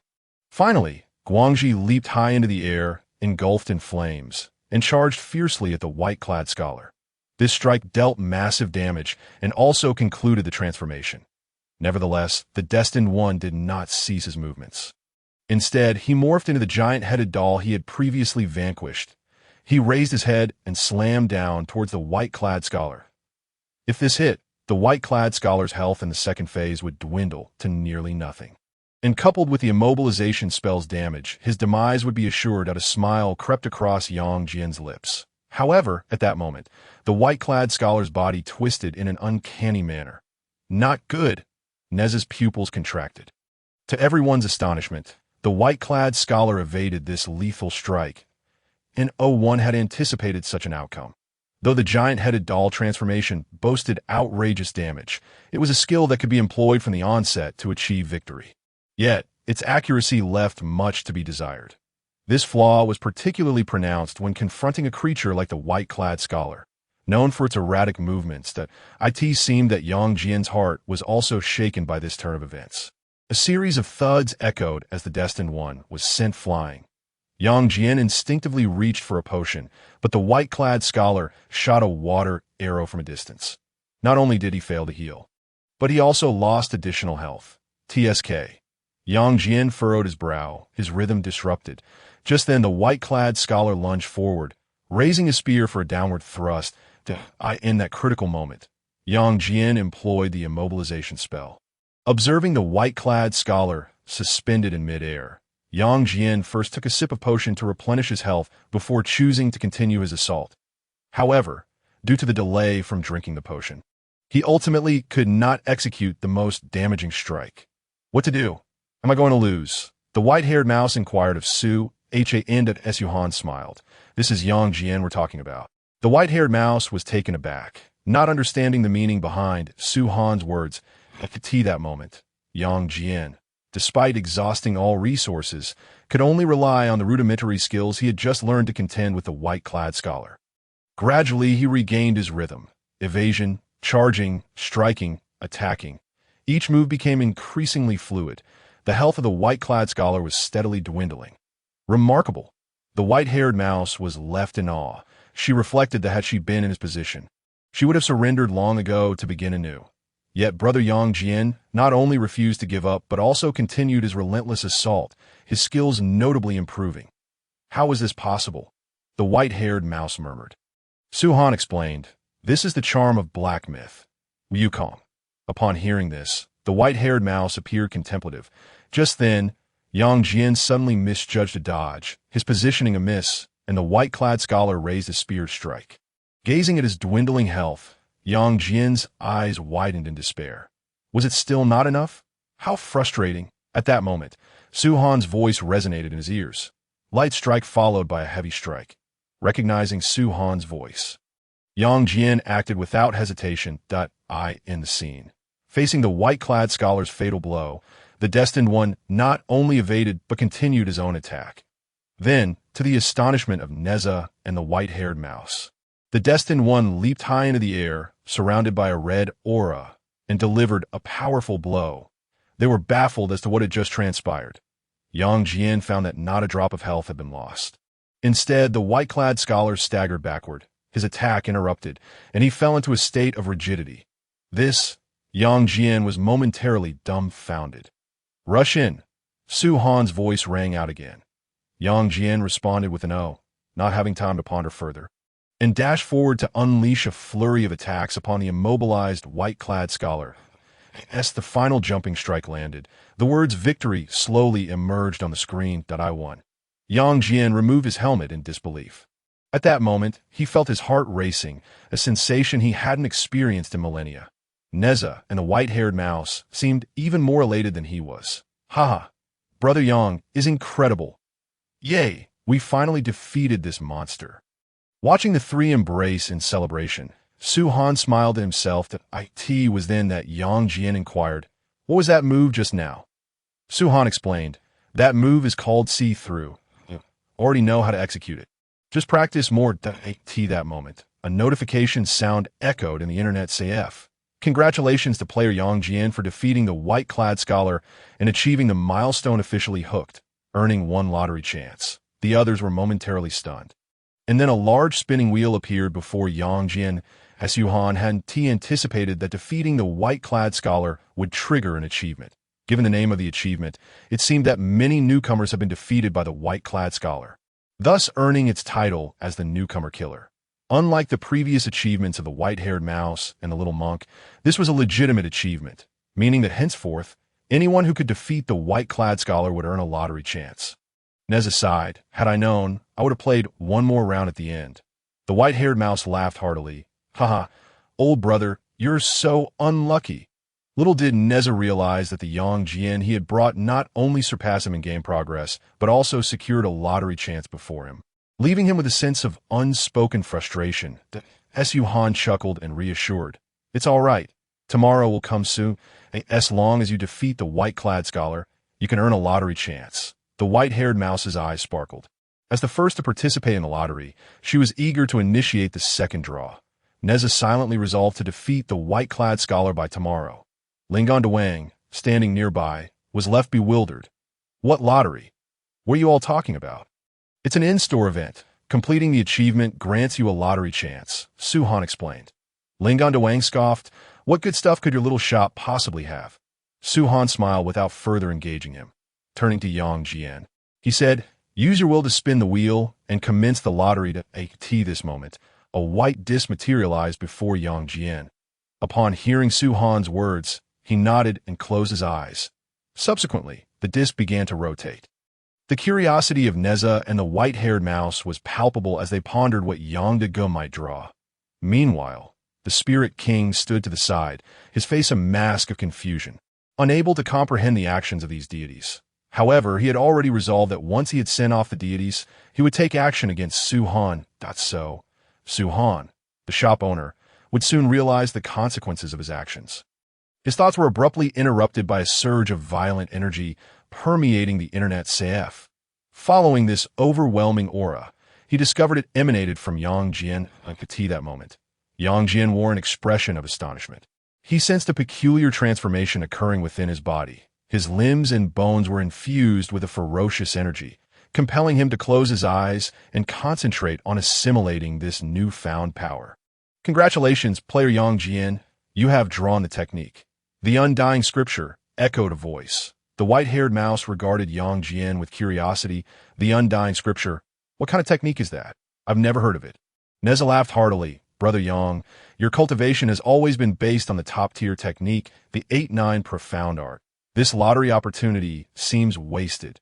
The Spirit King also chuckled, "So that is it. I thought it was some treasure. It sounds rather unimpressive just by the name."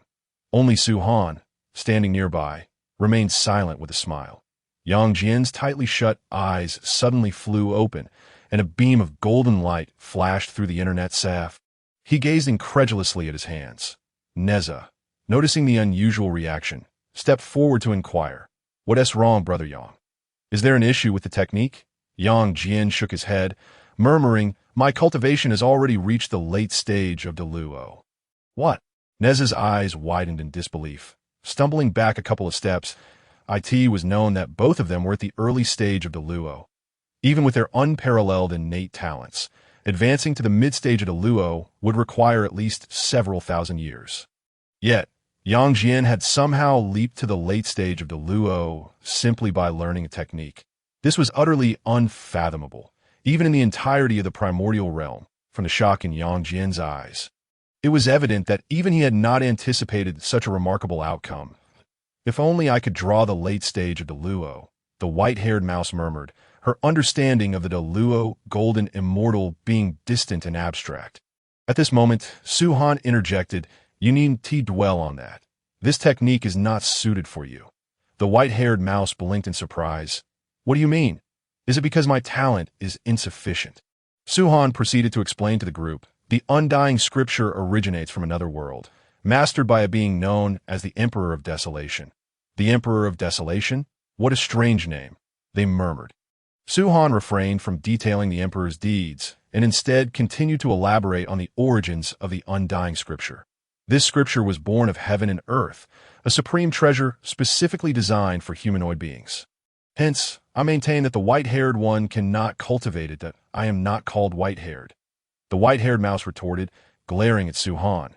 Yang Jian, sensing a connection, mused, "Specifically for humanoid beings. No wonder this scripture resonates so deeply with me. As a mortal who had ascended to immortality, achieving sanctity in his physical form, few among the current deities could rival Yang Jian in terms of corporeal prowess. For him, the undying scripture was akin to adding wings to a tiger. You have merely begun to grasp it. With further cultivation, achieving the status of a quasi-saint through the undying scripture is certainly within reach." Upon hearing Su Han's words, the Spirit King's eyelids twitched. In the current primordial realm, the number of ordained saints was fixed at 6, an unchangeable law. The quasi-saints were already the most formidable existence. Yet now, a mere internet CAF owner claimed that by playing a game, one could attain quasi-saint status. Moreover, Nezha and Yang Jian, both formidable deities, did not refute him. Could it be true? Yang Jian was indeed enviable.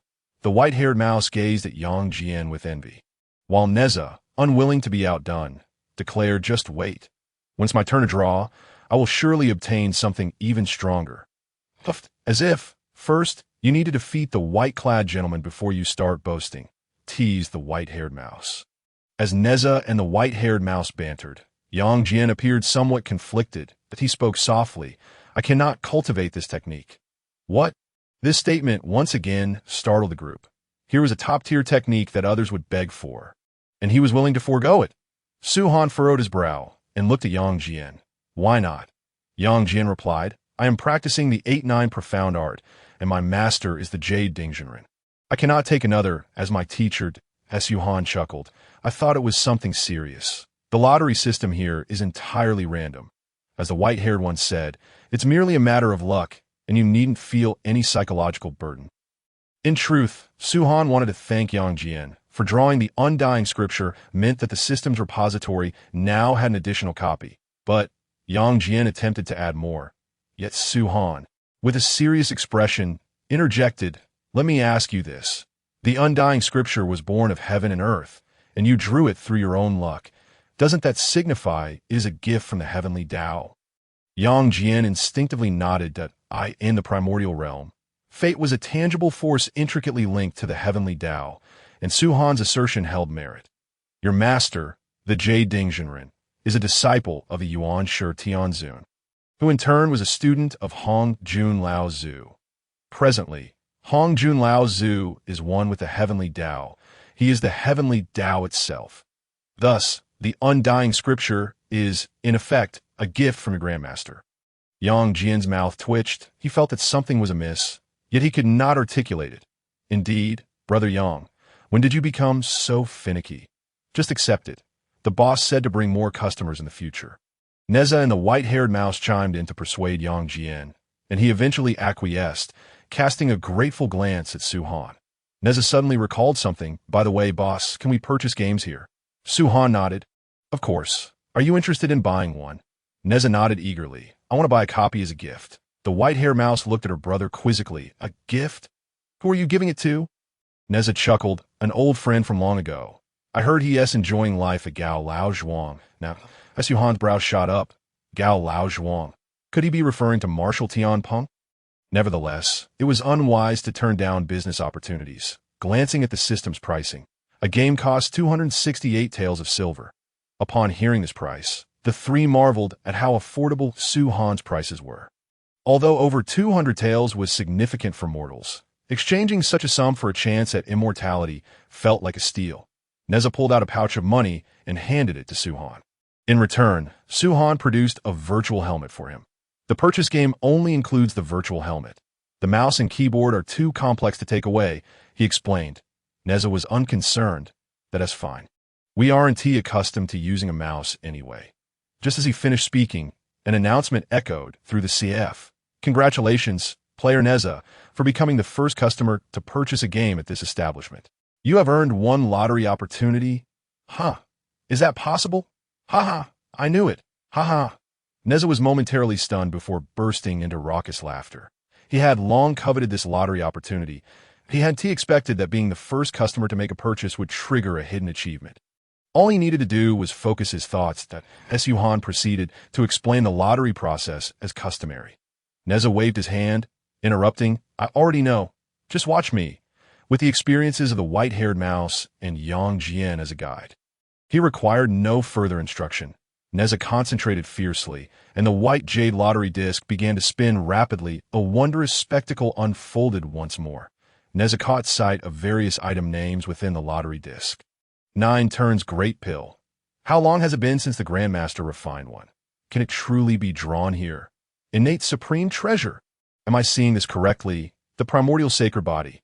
What use is this?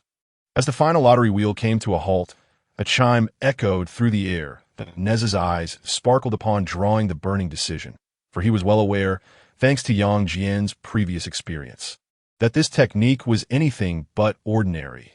Without waiting for Su Han to explain, he immediately closed his eyes to begin the process of refining it. However, after a considerable time had passed without any sign of progress, his cultivation remained stagnant. Nezha's expression shifted to one of bewilderment. Is this technique truly so subpar? It was no longer merely inadequate. Even in the mortal realm, this technique would be regarded as the least of the lot. Fear not, brother Nezha. There will be other opportunities, Yang Jian consoled him. Meanwhile, the white-haired rat was preparing to mock him with a mischievous grin. Just then, Su Han interjected, "The burning decision is not inferior." Nezha's face darkened. Not inferior? Yang Deji's undying sutra elevated him to the pinnacle of the Luo. Yet here I am, not even sensing a flicker of response, as Yu Han elaborated. The burning decision is a growth-oriented technique. While it may seem ordinary at the moment, the more varieties of exotic fires you refine, the greater its quality will become. Yes, Su Han's words lingered. Nezha furrowed his brow. Was there truly such a technique in this world? The number of exotic fires here was beyond counting. What heights could this technique reach if all were refined? At that moment, the specifics of the burning decision surfaced in his mind that he began to examine it closely. Albeit with a lingering skepticism, Su Han smiled. Don't you possess the Samadhi true fire? You'll find out soon enough. Indeed. Nezha slapped his forehead, realizing that he himself possessed the Samadhi true fire, one of the most precious divine fires among the exotic flames. If what Su Han claimed about the burning decision was accurate, it should significantly enhance his cultivation. Without further hesitation, he sat cross-legged and summoned a strand of the Samadhi true fire's essence. Instantly, the temperature in the Internet CAF soared to an extreme. The Samadhi true fire had a natural restraint against demons. The Spirit King was so frightened that his legs trembled, and he hid behind the counter.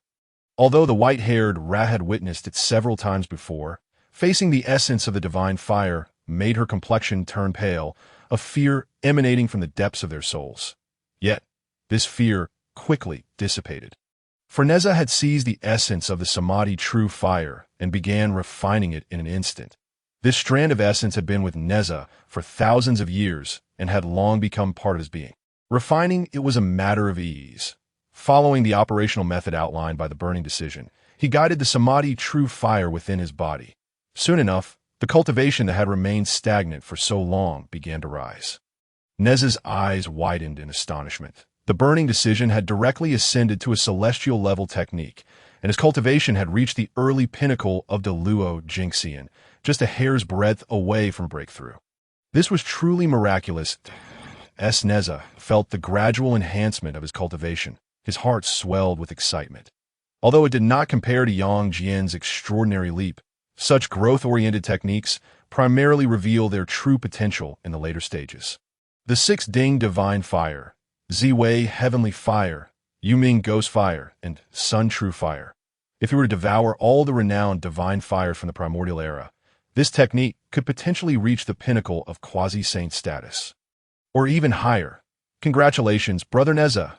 Yang Jian was the first to extend his felicitations. Nezha clasped his hands in gratitude towards Su Han. Thank you, esteemed shopkeeper. I shall certainly invite my brothers from the heavenly court to visit your establishment soon. Su Han smiled in response. Then I shall count on you to bring them. Subsequently, the 3 of them each purchased a gaming helmet and respectfully bid farewell to Su Han before departing from the great path Internet CAF. The white-haired rat frowned. Where has that little monk run off to? I must go find him. Hey, what are you doing? As she spoke, Nezha tugged at her ear, leading her outside the city. You still want to find Jean Chanzi? Aren't we already in enough trouble? Today, we're going to Guanjinkou with Yangde to know. Brother, we must check on Jinshan Temple. If that little monk encounters any mishap, we will all be in trouble. Watching the group playfully tussle at the Internet CAF's entrance, Su Han opened a bottle of soda and weighed the purse in his hand. Today's earnings were indeed substantial. The Internet fees totaled 170 taels of silver. Plus the sale of the games brought in 804 taels. Just today, he earned nearly 1,000 points, bringing him one step closer to unlocking the system's marketplace. Why are you still here? Su Han turned around and noticed that the carp spirit had not yet left the CAF. Staring blankly at him. Did you really mean that playing games can lead to acquiring top-tier techniques? Su Han's lips twitched. Brother, your reaction is rather slow. I assent it. The carp spirit shook his head to clear his mind. Then dropped to his knees. Master, please teach me. I too wish to become a quasi-saint. No, I will be satisfied with becoming a Deluo Jingxian. He then began to bow repeatedly, his forehead striking the ground like pounding garlic. At that moment, the Spirit King faced a tough decision. I am sorry, Guanyin. I am sorry, Buddha. I am sorry, the young men and women of Tongtian River. I have let you down. Greetings, benefactor. Would you accompany me to the Internet CF? It asks just 10 taels of silver for an hour. Get lost. Who do you think you are, begging monk? Have you gone mad from poverty? The streets of Chang'an were devoid of customers, as Jianglu Air had already left the CF, trying to attract patrons for Suhan. However, the price of 10 taels for an hour deterred most people. Sigh. It's such a wonderful game. Why won't anyone give it a try? Glancing at the sky, the little monk made his way toward the outskirts of the city. Outside the city, at Jinshan Temple, a high platform had been erected in the courtyard, where an elderly monk clad in robes sat. Reciting Buddhist scriptures, the esoteric verses flowed from his lips, causing the dozens of monks below to struggle against drowsiness. Just then, a sound of footsteps drew their attention, and they turned to see a youth running up the hill. It was Jianglu Air. Oh no, how could I forget today is the day the abbot gives a sermon. The abbot opened his eyes slightly to look at him. Jianglu Air, where have you been today? The little monk stood at the entrance. He wanted to say he had been playing games, but the words stuck in his throat. The abbot sighed inwardly. Very well, you shall be punished by skipping dinner tonight. Now hurry and take your seat. The little monk bowed deeply. Thank you, abbot. He quickly found a mat to sit cross-legged, eager not to disturb others. The abbot closed his eyes and continued reciting the scriptures. This is the beginning of the journey, the flourishing garden of old learning. The little monk furrowed his brow tightly. The scriptures which once captivated him now felt rather tedious today. He even found himself struggling to stay awake. How strange. Glancing around to ensure no one was watching, he slowly closed his eyes. Suddenly, a series of profound Buddhist verses materialized in his mind, echoing the insights he had gleaned earlier that day. One path was for self-cultivation, the other for saving sentient beings, and the distinction was clear. The little monk repeatedly reviewed the scriptures in his mind. Many questions that had previously eluded him now became clear. Half an hour passed, and the abbot's sermon approached its conclusion. That today's recitation ends here. Just then, the little monk, having contemplated the verses, experienced a sudden epiphany. His mind opened up, and his Buddha nature deepened further. His cultivation successfully ascended from mid-celestial level to late celestial level. Along with this advancement came additional insights into the subsequent teachings of the Mahayana Buddha scriptures. This was what excited him the most. "Ha! Fantastic!" the little monk exclaimed, drawing admiring glances from the crowd. They thought to themselves, "You're incredibly brave to voice what we all feel." The abbot frowned and looked at him. "Jianglu Air, why are you so exuberant? Could be that you've mastered all I've recited." Indeed, indeed. The moment you finished reciting, you became so joyful, lacking any sense of reverence for the Buddha. How arduous it is for our abbot, nearing 80, to recite sutras here for half a day, only to encounter such an attitude from you. Alas, how lamentable and pitiful it is. Although the crowd greatly admires Jiang Luer's actions, they are also aware that this presents a splendid opportunity, a chance to curry favor with the abbot, regardless of their inner thoughts. Each one wears a face of barely concealed indignation as they cast glances at Jiang Luer. The young monk, feeling a sense of guilt, awkwardly scratched his head and said, "You all have misunderstood. I merely experienced a moment of enlightenment, not a celebration." Enlightenment, the abbot's eyelids twitched. "You were clearly asleep just now, as I observed from the stage, but at the same time," he sighed inwardly, pondering how Jianglu, once the most spiritually inclined child in the temple, could have changed so drastically after just one day out.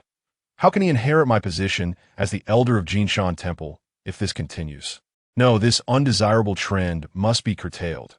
With this thought, the abbot inquired, "You claim to have experienced enlightenment. Why not ascend the stage and share your insights?" Upon hearing this, the young monk felt somewhat bashful and scratched his head again. Observing Jiang Luer's demeanor, the abbot huffed heavily. But before he could speak further, Jiang Luer had already begun. "Very well, I shall share a few words." The abbot's lips twitched in surprise. He had not anticipated that Jiang Luer would genuinely wish to speak. As Jiang Luer approached the high platform and stood beside the abbot, murmurs arose among the fellow monks below. He has truly ascended the stage. Could it be that he has some genuine insights to share? It is not impossible. Let us observe further. In the face of the crowd's skepticism, Zhang Luer merely closed his eyes, one palm raised before his chest, resembling an old monk in meditation. That moment. He exuded an aura of a venerable monk, completely shedding his earlier timidity. This child, could it be? The abbot murmured, his mind racing with thoughts.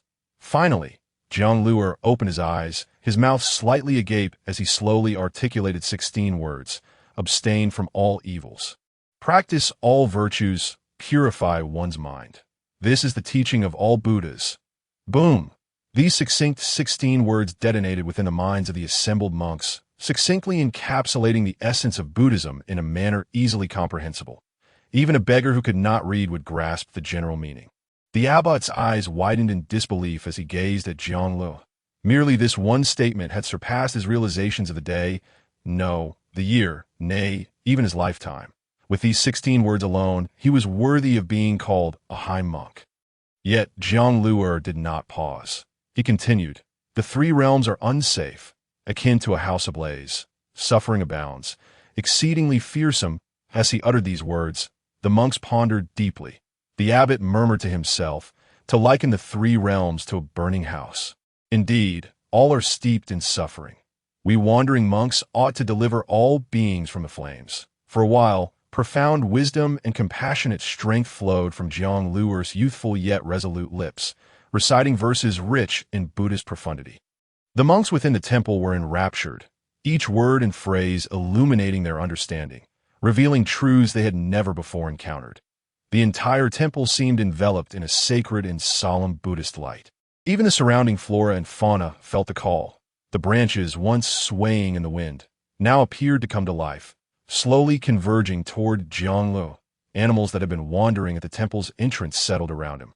Birds perched upon his shoulders, and even insects crawled toward him, encircling his presence. The rustling grass and listening beasts. Was this not the very scene that manifested when the Buddha imparted teachings to sentient beings? The abbot's eyes widened, his face a mask of incredulity, his gaze fixed intently upon Zhang Luer. Everything felt surreal as Zhang Luer uttered his final word. The sky had turned completely dark. The courtyard, now filled with not just the monks who had been listening to the sutras, but also numerous animals, came alive with a sudden commotion. A tiger! Someone screamed, and at the courtyard's entrance sat a majestic white-eyed tiger, equally startled, having just been immersed in the profundities of Dharma when its contemplation was abruptly interrupted. It cast a glance, tinged with a hint of resentment, at the source of the disturbance before turning and striding down the mountain. The crowd exhaled in relief, while the smaller creatures scattered. Only a lively-looking girl remained perched atop the courtyard wall. Supporting her chin with her hands, her eyes narrowed into slits of mirth as she watched Zhang Luer. It was the white mouse. She had finally convinced Nezha to come and take a look at the young monk. Incredible! Was this all your recent insight? How did you achieve it? What did that last statement mean? Just that one. Amidst the crowd's inquiries, the young monk descended from the high platform. He disregarded the throng and approached the white mouse. I can't believe you possess such prowess. The white mouse teased with a smile. Zhang Luer, returning to his bashful demeanor, scratched his head. Oh, it was nothing much. Just moments prior, the white mouse had perceived the shadow of the golden cicada in Zhang Luer. Since the golden cicada had fallen into the cycle of reincarnation, the white mouse had accompanied him through 9 lifetimes. For the first time in centuries, she sensed the essence of the golden cicada emanating from Zhang Luer.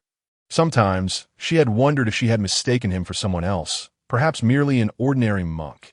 Yet now, it seemed her judgment had not been in error. Zhang Luer, an aged voice called out. The abbot, still standing on the high platform, squinted at the pair. Upon meeting his gaze, Zhang Luer involuntarily shivered. He had known the white mouse since childhood, but the abbot had strictly forbidden him from associating with her. Otherwise, he would face punishment each time. The white mouse stuck out her tongue and made a face at the abbot. The abbot pretended not to see and coolly addressed Zhang Luer. What you have recited today can be included in the scriptures. After dining, rest early.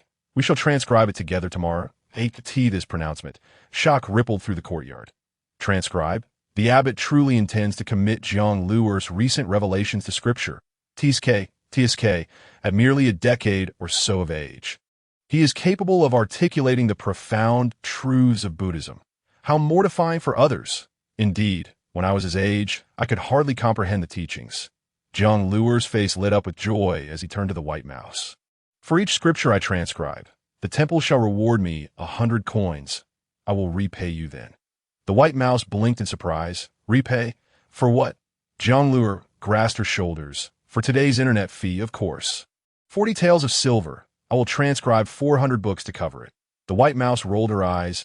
Oh, please, by the time you finish transcribing 400 books, it will be... She paused, her tone trailing off. Realizing that the time for the golden cicada's existence was indeed limited. Clearing her throat, Zhang Luer interjected, "This is still Jinshan Temple." The abbot coughed lightly. In the past, he would never have let Zhang Luer off so easily. Yet now, he merely offered a reminder before turning to depart, seemingly conceding to the matter. Zhang Luer chuckled. "I'll be right back." He then turned to the white mouse, saying, "Wait for me," and dashed deeper into the temple. Watching Zhang Luer's retreating figure, the white mouse smiled softly. Fool. Nightfall enveloped the surroundings entirely. The monks within the temple fell into silence. Only the cicadas continued their relentless chorus. Abbot Faming, how has Zhang Luer performed these past few days?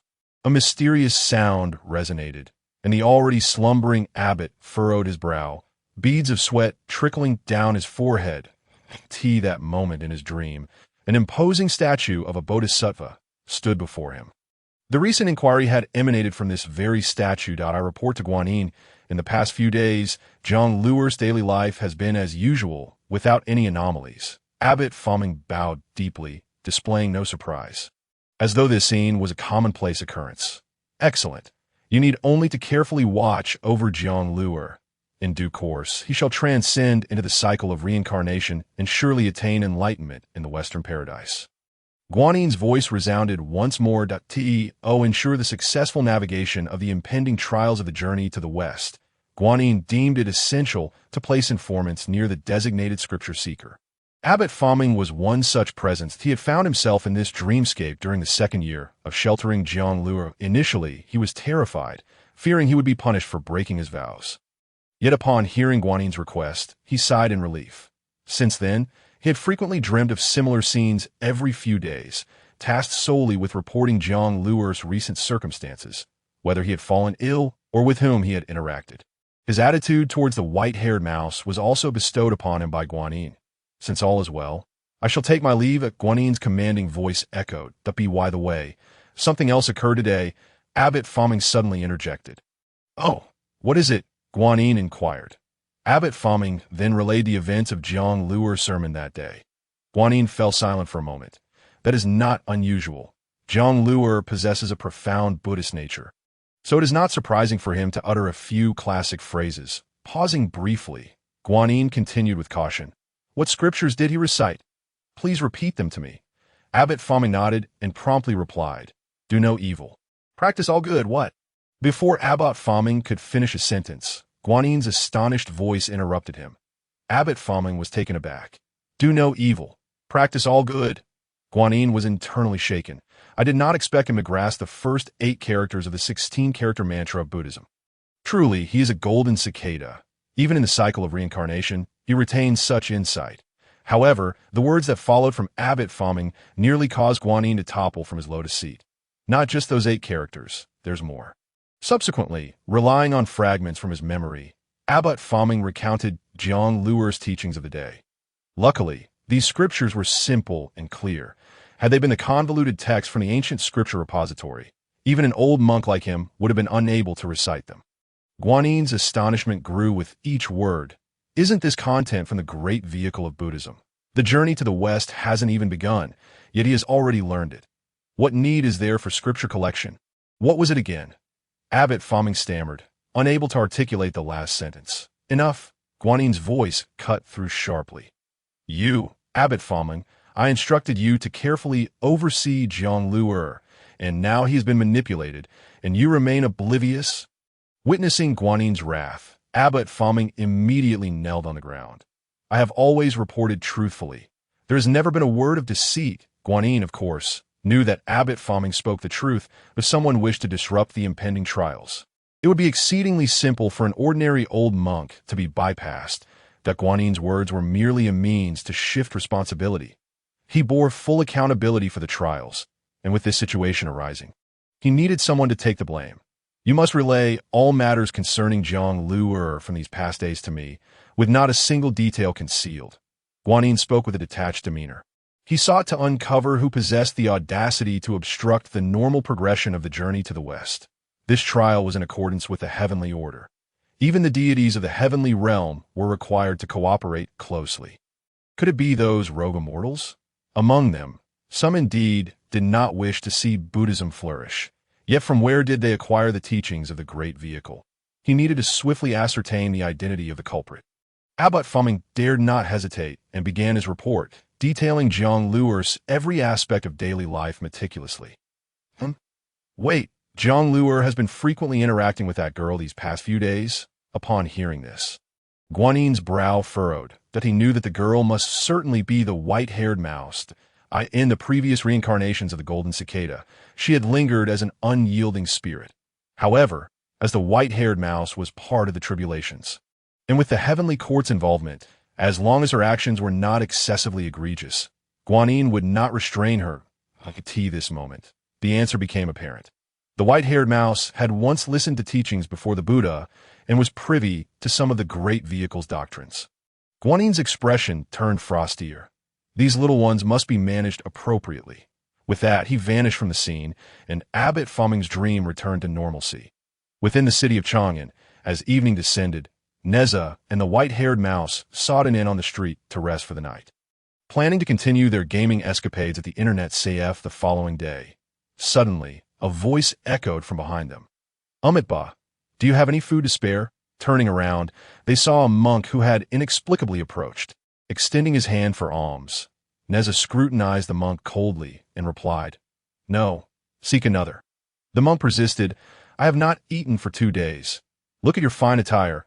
How can you bear to watch me starve?" Remarkably, this monk had learned the art of moral coercion. The white-haired mouse tugged at Nezha's hand. "Forget it, brother. I will give him something." She began to offer the snack she had purchased that day.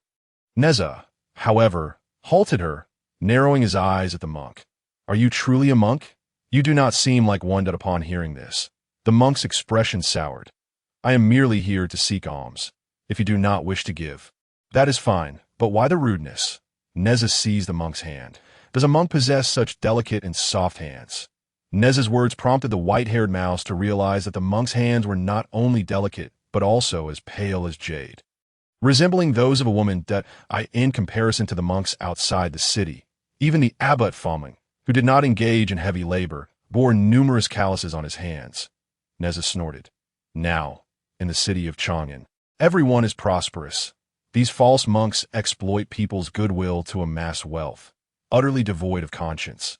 The white-haired mouse quickly withdrew her hand, exclaiming, "Humph! I almost fell for your trick, wicked monk, ha ha ha. Indeed, you are the great deity of the 3 altars. Your observations are truly keen." The monk began to chuckle darkly. Nezha immediately released him, watching warily. "Who are you? How do you know my identity?" The monk radiated golden light, rising high on a lotus throne. "I am Guanin Bodhisattva, here to seek accountability." "Accountability? For what crime?" The white-haired mouse interjected. "I have done nothing wrong." Guanin responded with an air of calm. "You have informed the predetermined scripture seeker about the great vehicle doctrines, disrupting the journey to the West. I shall take you back to Ling Mountain." "Nonsense, I have not done that at all," the white-haired mouse protested vehemently. Yet Guanin smiled lightly. "Oh, is that so? Do you have any evidence?" Nezha stepped forward, positioning himself protectively in front of the white-haired mouse. "Isn't your Buddhist doctrine a bit too tyrannical?" Guanin frowned. "Impertinent." With that, he extended his hand, a powerful force enveloping the white-haired mouse. Suddenly, the sound of a gunshot rang out. Then, with a thud, a fire-tipped spear pierced deeply into Guanin's palm, blood streaming down. Guanin cried out in pain, taken aback by Nezha's decisive action. Turning to see, Nezha had shed his fine robes. Brandishing his magical treasures, wielding the Consequently circle, standing upon the wind and fire wheels, and draped in the misty, celestial silk. With a flick of his wrist, he summoned the fire-tipped spear back into his grasp. Guanyin, I have long found you displeasing. You wish to take the white-haired mouse? Let us settle this first. Guanyin's visage was as cold as frost, her eyes narrowed slightly as she gazed upon Nezha. As the second in command of the Buddhist pantheon, how could she endure such indignity? If that is the case, accompany me to the void, where we shall engage in a proper duel, she proclaimed, turning to ascend into the heights. Nezha scoffed. Go if you must. I fear no one. With that, he pursued her. After all, they were still in proximity to Chang'an City, a place where the fortunes of the human race converged, heralding the onset of the journey to the West Calamity. Both were wary of entangling themselves in karmic repercussions. Thus the void served as the most suitable battlefield. Yes, soon as they set foot in the void, the celestial beings immediately sensed their presence. Within the Ling Palace, the Jade Emperor widened his eyes in astonishment. Why is Guanyin engaging in battle with Nezha? Tai Bai Jinxing clasped his hands, remarking, could it be that the Western Church desires to draw the great deity Nezha into the calamity? Upon hearing this, the gathered celestial beings in the Ling Palace began to murmur among themselves. The Buddhist monks were truly infuriating. Setting aside that Guanyin was proclaimed the foremost being beneath the quasi-saint level. A pinnacle of Deluo, Nezha's chances of victory appeared slim. Yet, it was not entirely hopeless. Nezha, having achieved sanctity through his physical form, was a born warrior, equipped with numerous magical artifacts, and thus unlikely to be easily defeated. As the celestial beings conversed, the two combatants in the void had already clashed countless times. Nezha unleashed his 3 heads and 6 arms, exuding an overwhelming presence. Guanyin remained expressionless, her hands forming seals. Poised to invoke her divine powers, after several exchanges, Nezha, leveraging his magical artifacts, fought fiercely against her. Truly, he was a figure of the heavenly court, his early Deluo cultivation displaying formidable strength. Guanyin contemplated that Nezha must be drawn into Buddhism. Merely his collection of magical artifacts was too valuable to let slip away. As she pondered, a radiant aura emanated from her being, illuminating the cosmos, and with a mere wave of her hand, she unleashed a powerful divine technique. As the second in command of Buddhism, her rank surpassed that of Nezha, and she wielded the most profound esoteric teachings of the Buddhist path. Nezha's expression grew grave as he summoned all his magical artifacts and divine powers. Yet he still felt immense pressure. Was this truly the chasm between early Deluo and the pinnacle of Deluo? Boom! Each clash between them reverberated with a thunderous sound, shaking the entire 3 realms. Countless reclusive powers awakened from their slumber, raising their heads to observe the battle. Nezha, surrender willingly. Your talents are commendable, and you are fated to be with my Buddhist teachings.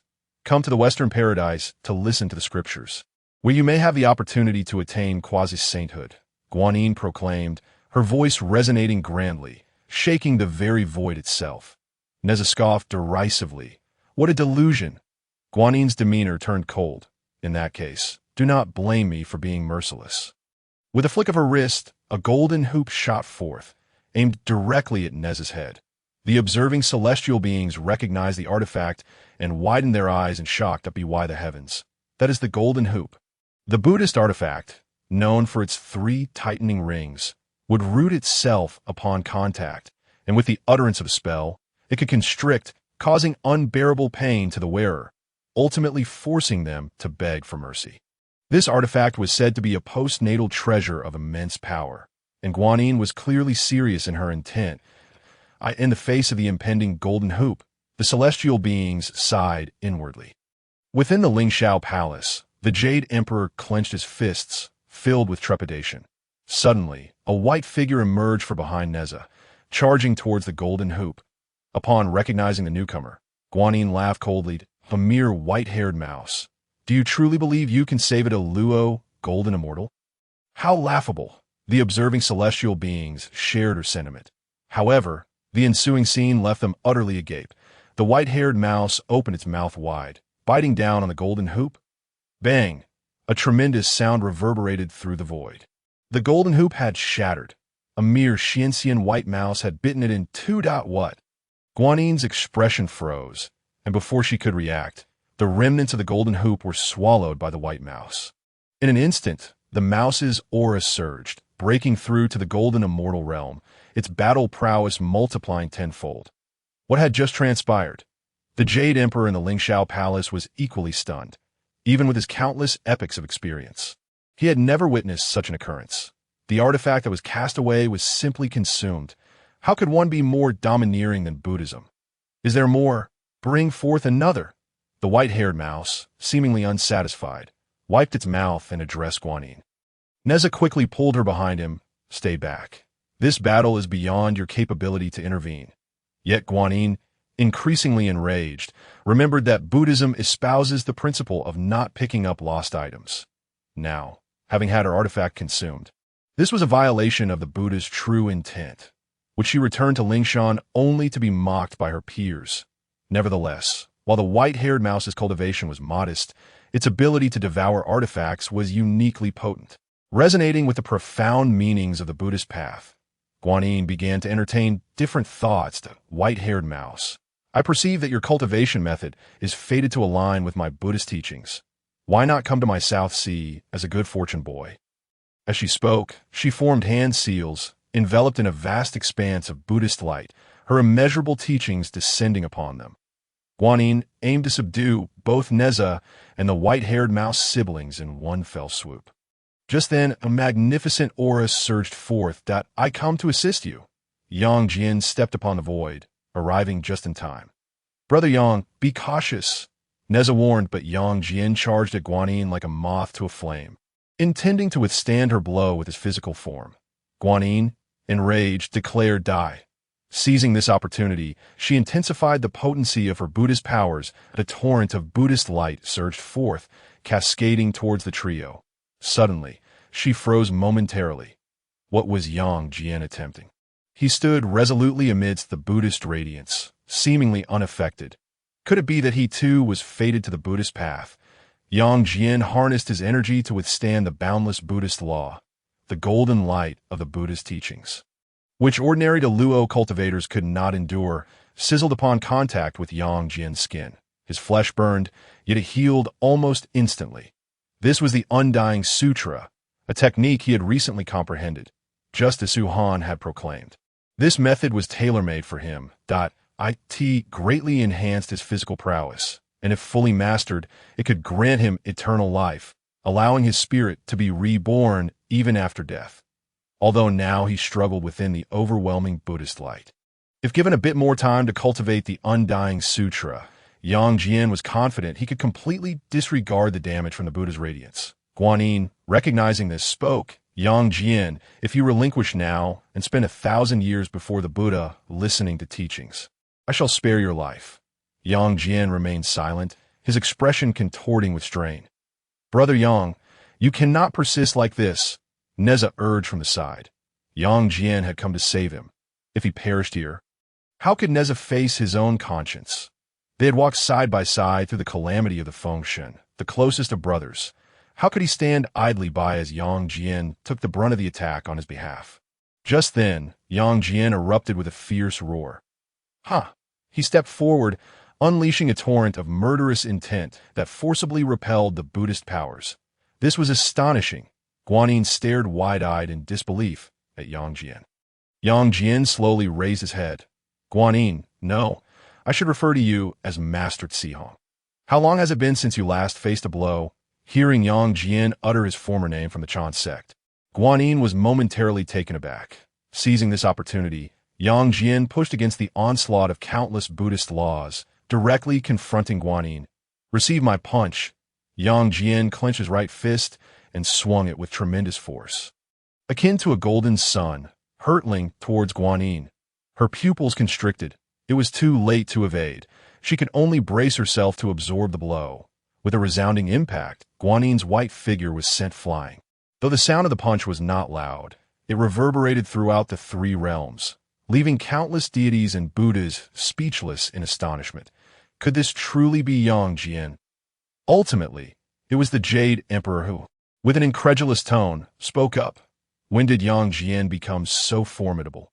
He withstood the profound mysteries of the Buddhist sect with his physical form, showing no regard for Guanyin-'s authority. Truly, he is the god of war of the heavenly court. Haha, splendidly done.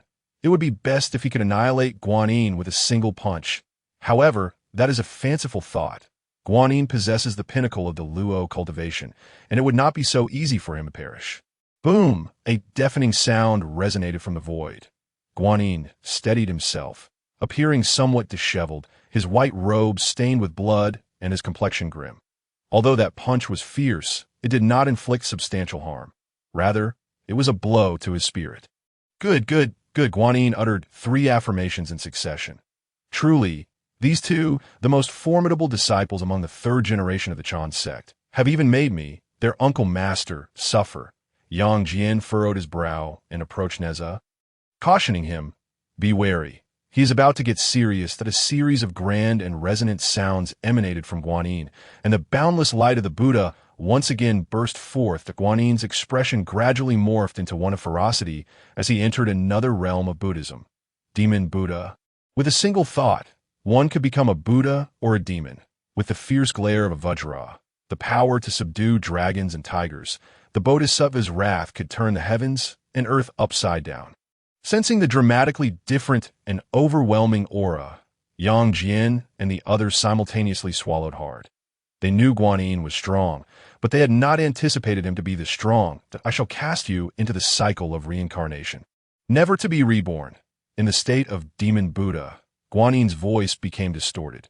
With a flick of his hand, boundless magical power coalesced into a massive hand that surged towards Nezha and Yang Jian. Even Yang Jian in his current state could not withstand this blow.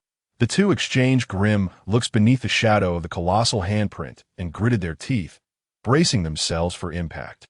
At that critical moment, a torrent of silvery white river water surged from the depths of the void, racing with incredible speed and instantly sweeping the massive handprint away with ease, effortlessly neutralizing the attack. The group turned abruptly to see 2 elderly figures with celestial demeanor floating towards them along the Yangtze River. One of them held a whisk, and the endless river appeared to change shape under its influence. He stroked his beard and chuckled, exuding an aura of benevolence. "Ha, brother Zihong, it has been a long time. Why have you begun to strike at the younger generation?" The other, clad in a Taoist robe with a furrowed brow, gripped a Tai Chi Yin-Yang sword, pointing it directly at Guanyin. Zihong, you bully the weak. Have you forgotten our master's teachings?" Upon witnessing the arrival of these two, Nezha and Yang Jian's faces lit up with joy, and they knelt simultaneously. "Master, why have you come?" These two were none other than the illustrious Yuding Jinren and Tai Yi Jinren, renowned figures among the 12 golden immortals of the Chan sect. And they were indeed the masters of Nezha and Yang Jian. Tai Yi Jinren flicked his whisk, effortlessly lifting the two up. Yang Jian clasped his hands together, expressing gratitude. "Thank you, Uncle Master, for your timely rescue." At this moment, Guanyin spoke. "Yuding, Tai Yi, I did not expect you two to come. Just in time, I have matters for which to hold you accountable." His face, which had once been serene, now twisted into a demonic expression. "Accountable? How fortuitous, for we too have come to hold you accountable." Tai Yi Jinren stroked his beard with a chuckle. Guanyin's eyes widened in disbelief. "Hold me accountable. Your well-trained disciple has struck at me. And you dare to come demand an account?" Tai Yi chuckled. "From my perspective, it seems my disciple is the one who has suffered more." Nezha immediately comprehended the situation. It was time to test the results of his cultivation. But he collapsed to the ground, wailing, "Oh no, Uncle Zihong is too powerful. He has crippled my leg." Yang Jian's eyelids twitched in disbelief. "What has happened to you, junior brother Nezha?" Just as he pondered, he suddenly heard the voice of Yuding Jinren in his mind. "Foolish disciple, this is a perfect opportunity for extortion." Yang Jian looked at his master in astonishment, and Yuding Jinren gave him a knowing glance that, "Oh, I'm in great pain too." Yang Jian began his act. Tai Yi and Yuding nodded in unison, inwardly marveling at the teachability of their disciples. "Look, as an elder, you have injured the younger generation so grievously. Shouldn't you offer some compensation for their medical expenses?" Guanyin's eyes widened in shock. Observing the two's clumsy performance, he felt a tingling sensation on his scalp. It is often said that Buddhism is shameless. Today he has truly witnessed such a spectacle. However, Guanin's gaze shifted, and he reverted to his previous benevolent demeanor, smiling gently at the toot. "It was my error earlier. Allow me to compensate you both with these 6 pure bamboo," with a flick of his hand. 2 segments of bamboo flew out from his sleeve and gently landed in Yang Jian and Nezha's hands. Yang Jian stared blankly at the bamboo in his hands, utterly incredulous. Indeed, life is but a play, reliant on performance. These 6 pure bamboo were innate spiritual treasures, unique artifacts of Buddhism, and exceedingly precious. Have acquired them so easily was beyond his expectations. Yu Ding and Tai exchanged glances. Sensing something amiss, they had only intended to request some elixirs, yet Guanin had offered them 6 pure bamboo as well. When did Buddhism become so generous? Was there some ulterior motive? Guanin sneered and spoke. "Now that the matter concerning my disciples is settled, let us discuss my affairs. Surely, you two would not dare to act shamelessly before all the deities." Tai Jinren's eyes narrowed slightly, contemplating that this shameless tactic was indeed one employed by the Western sections. "What do you propose to resolve this matter?" Guanin articulated his thoughts. "I believe Nezha and the white-haired rat are fated to be connected with my Buddhist teachings. Why not have them serve as a pair of acolytes at my temple?" Listening to teachings for 500 years, Yu Dingjinren, known for his fiery temper, erupted in anger upon hearing this, shouting, "Pa, what audacity! How dare you make such a request? Do you think the Chan sect has fallen into disrepute?" He was about to propose leading his fellow disciples to confront the spirit mountain when Nezha interrupted. "Enough, Uncle Master. I and the white-haired rat are willing to go to Guanin's temple." Yang Jian, Yu Ding, and Tai were left dumbfounded. Even the numerous deities watching the scene were taken aback. What is happening? The fearless god of war of the heavenly court, Nezha, has actually compromised. Is this still the Nezha they know? It seems Buddhism is truly on the rise. Guanin smiled. In that case, you two shall accompany me back to the South China Sea." Having said that, he disregarded Tai and Yu Ding entirely and turned to leave. Nezha and the white-haired rat exchanged mischievous glances and followed closely behind. "It's settled. The divine fire belongs to me, and the treasures will be split 50-50. Why should that be? All the treasures are mine." Observing Nezha and the white-haired rat gradually receding into the distance, Tai and Yu Ding exchanged bewildered glances, murmuring, "What on earth is happening?" Yang Jian furrowed his brow. "I believe I may understand." Just as Yang Jian was about to explain, Tai interrupted him. "Let us discuss this elsewhere." With a flick of his whisk, the 3 transformed into a rushing river, soaring towards the depths of the void. In the South China Sea, the dragon girl, her eyes reddened, gazed at Guanin. "Master, have I done something wrong?"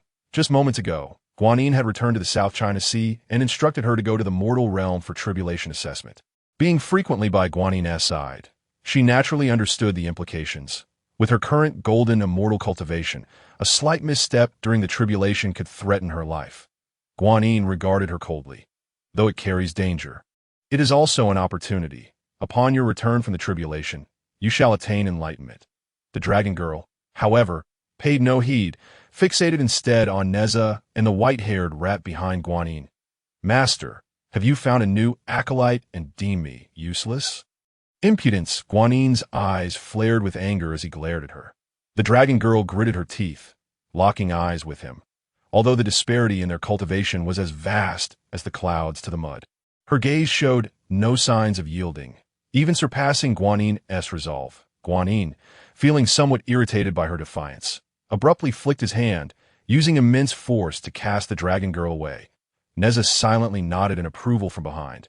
"Uncle Tsihong truly possesses remarkable methods." Guanin turned to him, his expression icy and proud.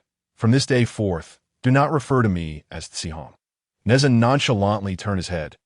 Guanin recognized that this great deity must be persuaded through gentle means, thus refraining from any forceful actions. She then turned to the white-haired mouse. "From now on, you shall take the place of the dragon maiden and serve as my, diligently keeping the temple in order each day. Do you understand?" The white-haired mouse nodded. "I will ensure your temple is thoroughly cleaned. No, I mean tidily maintained." Guanin frowned slightly, sensing that something was amiss with this pair of siblings. What such wondrous beings exist in the world? A gasp erupted within the Lingshao Palace at that moment. Only a handful of individuals occupied the palace, all of whom were core figures of the heavenly court. Yang Jian, holding a gaming helmet, had just recounted the events of the day. The disbelief was evident on the faces of those present. The Jade Emperor, seated in the highest position, sighed in relief. So, Nezha is not genuinely aligning himself with Buddhism, but is instead coveting the divine fire of Buddhism. With most of the deities dispatched to the mortal realm to fulfill the trials of the journey to the West, it was clear that Buddhism was on the verge of rising. During such times, every deity in the heavenly court held immense significance, especially a warrior of Nezha's caliber. Tai scrutinized the helmet in Yang Jian's hands, deep in thought. From Yang Jian's remarks, it appeared that this reclusive powerhouse possessed extraordinary strength and remained indifferent to worldly affairs. Yet now he was disseminating celestial connections throughout Chang'an. Did he not fear being ensnared by karmic retribution? Despite being a golden immortal of the Chan sect, he had joined the heavenly court after the calamity of the investiture of the gods, thus becoming part of this realm. Bringing Yang Jian here was also his own intention. The youngest of the three heavens, Bi Xiao, curiously approached to touch the helmet. Yun Xiao, Qiong Xiao, and Zhao Gongming simultaneously exclaimed, "Be careful." Bi Xiao jumped back in surprise. "Sister and brothers, why are you scaring me?" Yin Xiao stepped forward to swat away her outstretched hand. "This is not to be touched. Have you forgotten our experiences during the calamity?" Bi Xiao shrank back, recalling the dire circumstances faced by the Chan sect during the investiture of the gods. Even with Zhao Gongming's near-invincible prowess, he could not escape the karmic repercussions of the calamity, ultimately meeting a tragic end. Fortunately, he was finally inscribed on the investiture of the gods list, albeit at the cost of significant loss of power and the inability to cultivate further. This was still considered fortunate. The majority of the Chan sect had been taken by Buddhism and turned into mounts. Even the three pure ones, who shared the same lineage, had fallen out, and they remained in a cold war. Contemplating this, Bi Xiao shot a glare at Tai, who pretended not to notice. Zhao Gongming stepped forward and remarked, "It would be wise to minimize contact with this helmet." The fact that even this formidable Chan sect figure feels apprehensive speaks volumes about the terror of the calamity. Several deities who had contemplated trying out the game quickly abandoned the idea. Just as the deities were vexed about how to deal with the helmet, the bright star of Venus, Tai Bai, stepped forward with a glint in his eyes. "Your Majesty." The Jade Emperor's eyes brightened. "Oh, do you have a good way to handle this?" Tai Bai clasped his hands. "According to General Yang Jian, this helmet can provide significant opportunities." Yang Jian nodded. "Indeed. But it is highly likely that one will be entangled in the journey to the West calamity." A smile crept upon Tai Bai's lips. "Then, if someone already caught in the calamity were to gain this opportunity, would it not increase their chances of survival?" Upon hearing this, Lingshao Palace fell into silence. Indeed, why had they not thought of this earlier? The deities still in the heavenly court were either members like Zhao Gongming on the investiture of the gods list, unable to enhance their cultivation, or great figures like the Taishang Laojun, who had no need for such opportunities. The helmet held little significance for them, but the mounts and disciples sent to the mortal realm to experience the calamity were the ideal candidates. After all, they were already within the calamity, so there was no need to worry about karmic retribution. Acquiring this opportunity would rather provide them with additional security. After realizing this, the Jade Emperor burst into laughter. "Very well. We shall proceed as you suggest." Yet, even with this decision, some remained hesitant, for dealing with the calamity required caution. I could see that moment. Taishang Laojun lightly coughed and tossed out a bagua mirror. The mirror shimmered, and a phantom of a green bull spirit emerged, eliciting exclamations from those present. Truly, the methods of the Taishang saint were extraordinary. "How have you been, my dear bull?" Taishang Laojun's benevolent voice resonated. The green bull spirit initially froze, but quickly displayed a look of grievance upon seeing Taishang Laojun. "Master, I wish to return to the Duoshu Palace." Taishang Laojun chuckled heartily. "My dear bull, you have already been chosen by the calamity. Just focus on overcoming it. The means I have provided will suffice to handle all dangers." The green bull spirit's complexion darkened further, realizing that if he did not navigate this calamity, he would never return to the Duoshu Palace. Sensing the green bull spirit's dejection, Taishang Laojun reassured him. Do not be disheartened. I know of a great opportunity, and I shall reveal it to you now. The green bull spirit pouted. What opportunity could possibly compare to the elixirs you refine? I just want to go back to the Duoshu Palace. Taishang Laojun could only comfort him. My dear bull, you've been nourished by my celestial herbs and elixirs since childhood. Consuming Tang Seng's flesh may not guarantee immortality, but it will surely work for you. The green bull's spirit shivered. Master, please do not frighten me. Therefore, you must exert every effort to enhance your strength. Now, be off to Chang'an. That is where your opportunity lies. The green bull spirit replied reluctantly, rising to head towards Chang'an. Taishang Laojun suddenly remembered something. By the way, do you recall what I instructed you earlier? The Bagua mirror was left with only the green bull spirit's silhouette. And his voice echoed from afar. If one day you find yourself fighting against the deities, do not take away Li Jing's tower. Taishang Laojun stroked his beard, chuckling benevolently. Nearby, the towering King Li, holding a pagoda, gave Taishang Laojun a thumbs up. Old Lord, you are quite generous. Otherwise, I would have been doomed. With Taishang Laojun leading the way, the other deities began to mobilize, contacting their disciples and mounts. After all, this was indeed an opportunity not to be missed. Observing the somewhat chaotic Lingshao Palace, the Jade Emperor pondered whether to inform Tianpeng of this matter on a mountain near Gao Lao village. A wild boar spirit, covered in black fur, lay sprawled beneath a tree, eyes tightly shut, drooling profusely. Beside him lay a wine vat. Suddenly, a phantom appeared before him.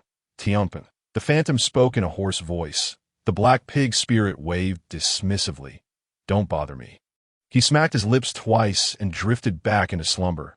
The phantom's expression darkened as he shouted, Tianpeng.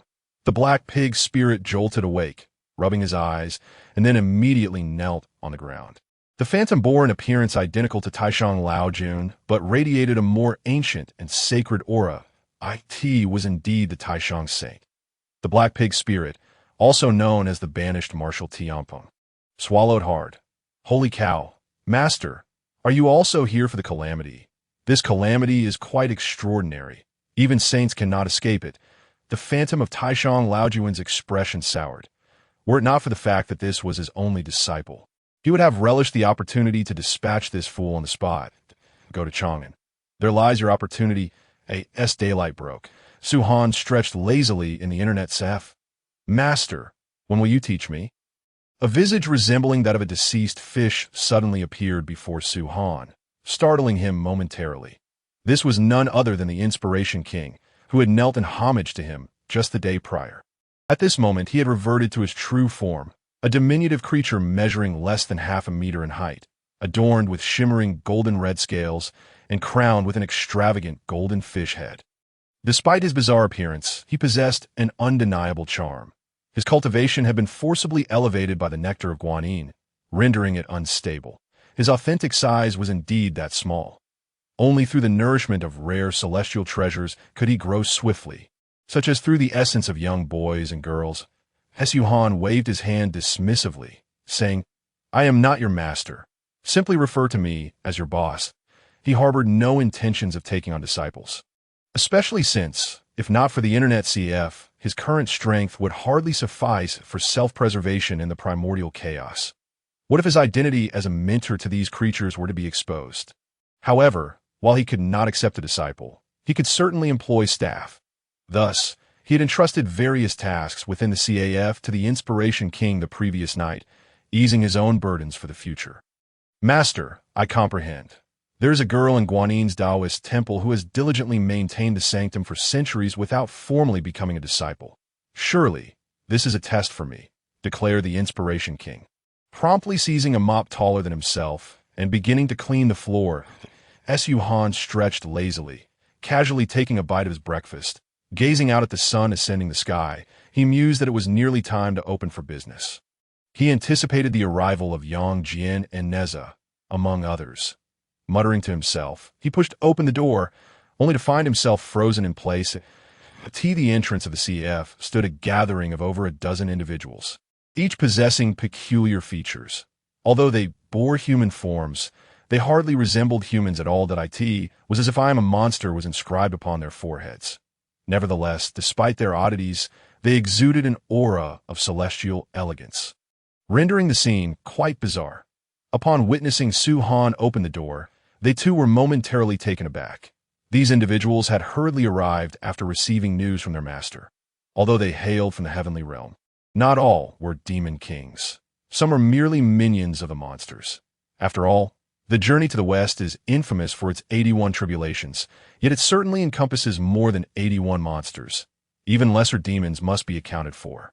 In fact, several among them had received orders to complete their tribulations and, before the arrival of the Tang monk, proceed to the next demon king for recruitment. There simply weren't enough hands available. Since they were familiar with one another from the heavenly realm, they began conversing at the entrance. They dared not knock, fearing the wrath of this reclusive powerhouse. Offending such a formidable figure would yield no benefits. Just then, Su Han opened the door again. They had not anticipated that the reclusive master spoken of by their lord would be so youthful. Yet, they did not dare harbor the slightest doubt.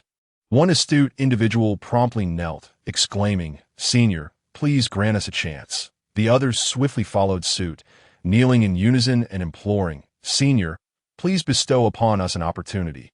Their collective supplication drew curious glances from bystanders that Su Han, however, simply closed the door and returned inside the CF. What on earth is happening? He pondered. The Inspiration King had also witnessed the scene, furrowing his brow as he speculated. Could it be that Erlang Shun and Nezha summoned them? Su Han found this reasoning plausible, recalling that they had drawn favorable lots here the previous day and had promised to help him attract more customers.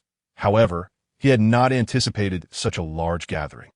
Upon reopening the door, he found the monsters still kneeling outside, uncertain if they had erred, believing that the reclusive master had chosen to remain hidden. As the door swung open once more, their faces lit up with surprise. Clearing his throat, Su Han prepared to announce the commencement of business, when suddenly a furious roar interrupted him. "You foolish ox, you wouldn't let me ride you in the heavens. So what is wrong with me, riding you now that we're on earth? You pig-headed fool, do you think you're worthy of teaching 3 generations of disciples? Your teachings will ultimately lead to your own ruin." This ox is the mount of the Supreme Lord. In the heavens or on the ground, I am still the same. Not just any little demon can ride me. Fine. So, I'm a little demon, am I? 2 figures, engaged in a heated argument, approached from the end of the street, capturing the attention of everyone at the CF entrance. Some recognized them immediately. "Look, it's Marshal Tianpeng and the Azure Bull of the Lord," they exclaimed. These 2 were significant figures, having descended to the mortal realm for their tribulation. What could have caused their quarrel? Don't mention it. Marshal Tianpeng, relying on his unique status as a 3rd-generation disciple, indulges in a life of leisure. While the Azure Bull holds him in contempt, they're constantly bickering in the heavenly realm. Hearing these remarks, Su Han's expression turned peculiar.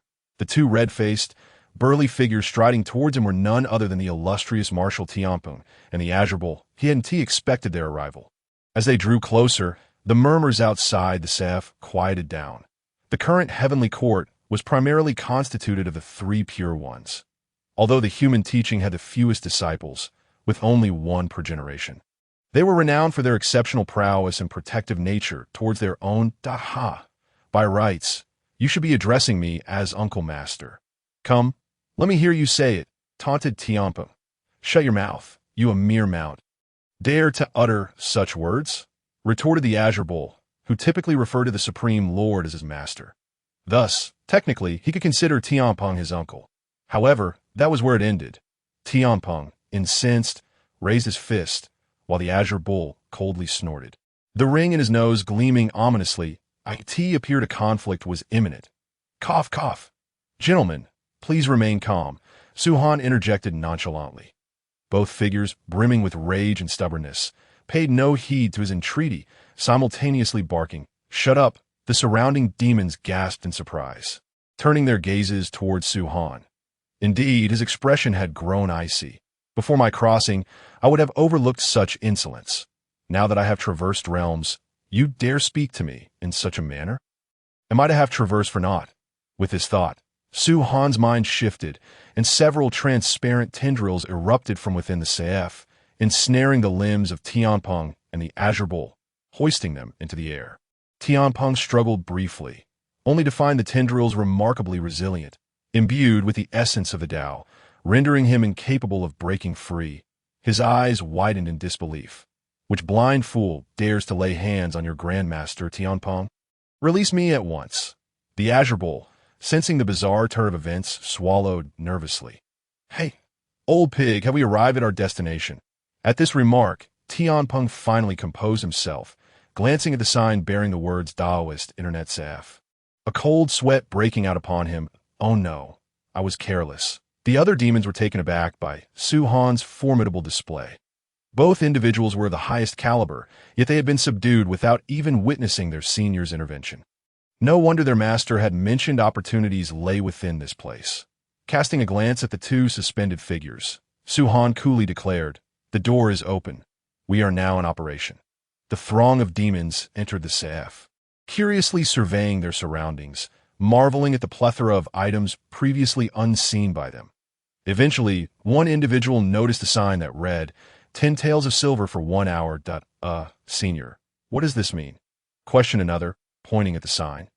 His expression, a mix of confusion and concern, Su Han smiled, reverting to his former amiable demeanor. IT means precisely what it says. To play games here for 1 hour, you will need 10 taels of silver. Upon hearing Su Han's confirmation, the demons hesitated. It wasn't that they found it overly expensive, but rather they had not anticipated that opportunities would come at such a cost. Moreover, they had arrived hastily, with only a few carrying a handful of copper coins, rendering them incapable of affording the gaming fee. Noticing their plight, Su Han chose not to press them further, but instead offered, "I can allow you to enjoy a complimentary half-hour trial." Upon hearing these words, the myriad of demons widened their eyes in astonishment. They thought to themselves, truly, what a magnanimous elder. Su Han's actions were indeed premeditated in consultation with the system. Before them lay a splendid opportunity to bridge the markets of the celestial realm and the demon world. If they could retain this group of demons, they would eagerly promote his establishment. Would he then have to worry about accumulating points in the future? The system accepted Su Han's proposal and simultaneously powered on all the computers in the Internet CAF. Elder, how do we utilize these devices? Are we supposed to don helmets to cultivate? One demon inquired. Su Han turned to the king of inspiration. Inspiration, please instruct them on the operational procedures. The previous night, Su Han had imparted some foundational operations of the game to the king of inspiration, who was more than capable of teaching this group of absolute novices. That Su Han aimed to enable these spirits to swiftly grasp the mechanics and experience the true joy of black myth. Wukong. Playing a game. What game? By the heavens! Is this the great sage equal to heaven? The divine Yang Jian? Incredible! Are we about to create a ruckus in the heavenly palace? No, something feels amiss. It seems as though this is a future occurrence. As the demons entered the game, the Internet CF became a cacophony of excitement. Only then did Su Han release the constraints on Qing Yo Jing and Tian Peng Marshall that go on. You too. Try your hand at this game. Both were momentarily taken aback. They had not anticipated such generosity from this elder, particularly Tianpeng, who had just impulsively insulted Su Han and was now filled with regret. Su Han glanced at the two. You are both from the human sect. What is there to quarrel about? Upon hearing the words human sect, both felt a jolt in their hearts. They had once taken pride in being members of the human sect. Founded by the supreme sage of the three pure ones, it had always been the most esteemed sect in the primordial world. Yet now, the only third-generation disciple and the steed of a sage had fallen to the realm of demons. It was impossible for them to not feel a sense of despondency. Upon Su Han's remark, the two exchanged glances, sighed quietly, and ultimately found themselves at a loss for words, bowing to Su Han. Thank you. Elder. Su Han waved his hand. Go on. Go on. As words fell, the two proceeded towards the gaming area. Observing their retreating figures, Su Han pondered. Tian Peng Marshall had once commanded 100,000 heavenly soldiers. And though Qing Yo Jing resided deeply within the Doshui Palace, He shared a unique relationship with the Supreme Lao Jun that if he could entice these individuals to play games at his CF, it would be an enormous boon for him. Half an hour of trial play quickly came to an end. Almost everyone was stuck at the big head doll level, and upon witnessing the sudden black screen on the computers, one demon erupted in frustration. What on earth? What's going on with this wretched establishment? The rest of the sentence went unspoken, interrupted by the king of inspiration's icy gaze that Ziwang chuckled. It's quite understandable. However, your trial time has now concluded, so please make your way back. The demons displayed expressions of reluctance. Not only had they failed to gain any fortune, but they had also not had their fill of the game. Removing their helmets and closing their eyes, they were still immersed in the game's scenes. The authentic environment, perfect voice acting, and an intriguing plotline captivated them entirely. All of this was well within Ziwang's expectations. He had absolute confidence in the quality of black myth, Wukong, a fact that was evident to anyone with functioning eyes and a sound mind. For these newly acquainted novice demons, the allure was even stronger. This was precisely why Ziwang had them try the game, to stoke their sense of anticipation, after which everything would fall into place. At the entrance of the Internet CF, the demons were filled with reluctance, including Qing and Tianpa. The two had gained enough confidence to conquer the big head doll, yet they could no longer play the game, which greatly distressed them. Should they return to seek a loan from Lao Jun? Qing furrowed his brow in contemplation. Tianpeng sighed. I, the illustrious Tianpeng Marshal, am now troubled by matters of currency. At that moment, someone exclaimed, "We may be short on funds, but we can still earn some." Upon hearing this, the demons began to react. Indeed, who says only humans can make money? We all possess magical powers. It should be quite simple to earn some coin, no? Could it be that this is the test that the Elder has set for us? Undoubtedly, the Elder is guiding us to refine our character in the mortal realm. The myriad of demons came to a sudden realization. Such delicate, unnoticeable instruction truly befitted an Elder. And no wonder it was said that great opportunities awaited them here. Having grasped this insight, they once again bowed in reverence towards the Grand Dao Internet Café. Ziwang, taken aback, thought to himself how remarkably imaginative these demons were. The demons rose and began to converse amongst themselves. I can cook. I plan to set up a barbecue stall. Would anyone care to assist me? I know of a village that had a bountiful harvest this year. I'm struggling with distribution. I'm quick and can transport the grain to Chang'an City for sale. Who's willing to invest? What a hassle. It will be quicker to raid outside the city. Have you lost your mind? Haven't you heard that fortune favors those who do good deeds? Is there really such a saying? Before long, they scattered in various directions, leaving Tianpeng and Qing behind. Due to their unique status, no one dared to do business with them. The two exchanged glances. Perhaps they should collaborate, but upon seeing each other's faces, that thought was quickly dismissed. Humph, Tisich. Neither held any regard for the other and turned to walk in different directions. Boss, aren't you worried they won't return?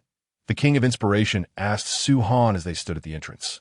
Watching the departing crowd, Ziwang smiled nonchalantly. Fear not, they will undoubtedly return. That day, Chang'an City became particularly lively. The number of vendors shouting their wares had significantly increased, with fortune tellers being the most numerous. Alas, Brother Liu, where did all these competitors spring from to snatch our business? Don't even mention it, Brother Yang. These folks seem to be legitimate Taoists, and their predictions are astoundingly accurate. Just now, one person saw through my disguise as a deer demon. The three brothers, Tiger, Deer, and Goat, who originally made their living in Chang'an City by leveraging their newfound humanoid forms and the ability to summon wind and rain through Taoist principles, found their business severely impacted by the sudden influx of authentically trained Taoists. Dear Spirit, I wonder where these people came from. If they don't leave, we won't earn a single coin. Goat Spirit, let's wait a bit. These individuals exude a celestial aura and likely won't linger here for long. Upon hearing this, the Tiger Spirit stood up abruptly. With our abilities, it is a waste to remain in Chang'an City merely predicting fortunes that are you suggesting? The Tiger Spirits seem to have made a decision. I know there are many small kingdoms to the west. We could serve as national advisors there. Surely that would be better than staying here. Upon hearing the Tiger Spirit's words, The three exchanged glances. Although Chang'an City was affluent, it was rife with powerful beings and under the watchful eye of the heavenly court. For these inadequately trained demons, seeking prosperity here was exceedingly difficult. Instead, it would be more advantageous to impose their will in those impoverished small nations. All right, since you say so, we brothers shall venture forth together. However, before setting off, the three decided to enjoy themselves thoroughly, spending every last coin they had saved over the years to tea that moment. Not far away, a competitor who had been encroaching on their business rose, weighing the coins in his hand. Finally gathered enough to make 10 silvers. Time to head to the elder and spend it. With an eager expression, he made his way into a nearby alley. The three demons exchanged glances. What could possibly be so enticing that even these authentic Taoists could not resist? It is undoubtedly no simple matter. With this thought in mind, the three demons followed the man and soon arrived at the entrance of the Grand Avenue, Internet CF. When did a shop open here? The deer demon, most familiar with Chang'an City, expressed his confusion. He had never heard the term Internet CF and was utterly unaware of what business it entailed. The tiger demon, the boldest among them, declared, "Let us go take a look, and we shall find out." With that, he strode confidently inside. As soon as they crossed the threshold of the Internet CF, a coy spirit greeted them. "Have the three of you gathered enough silver? Please, enjoy your gaming." The three demons exchanged glances. Indeed, it was a place of consumption, as they suspected. It appeared they had not gone astray. After a brief exchange of looks, the goat spirit placed a banknote for 1,000 taels on the counter. "We three brothers are here to indulge. Here is 1,000 taels for your finest offerings." This 1,000 taels represented their entire fortune. They reasoned that the proprietor would provide change, thus sparing them the trouble of visiting the money exchange. The Inspiration King, taken aback by the banknote placed on the table, quickly regained his composure. "You three are here to purchase games, I presume." The trio feigned understanding, replying, "Yes, indeed, we are here to buy games." The Inspiration King chuckled and retrieved 3 helmets from behind the counter, presenting them to the three demons. "Let me tell you about this game," he began, extolling its virtues as if the helmets were treasures of unparalleled value. The three demons were left bewildered. "Is there nothing else besides the games?"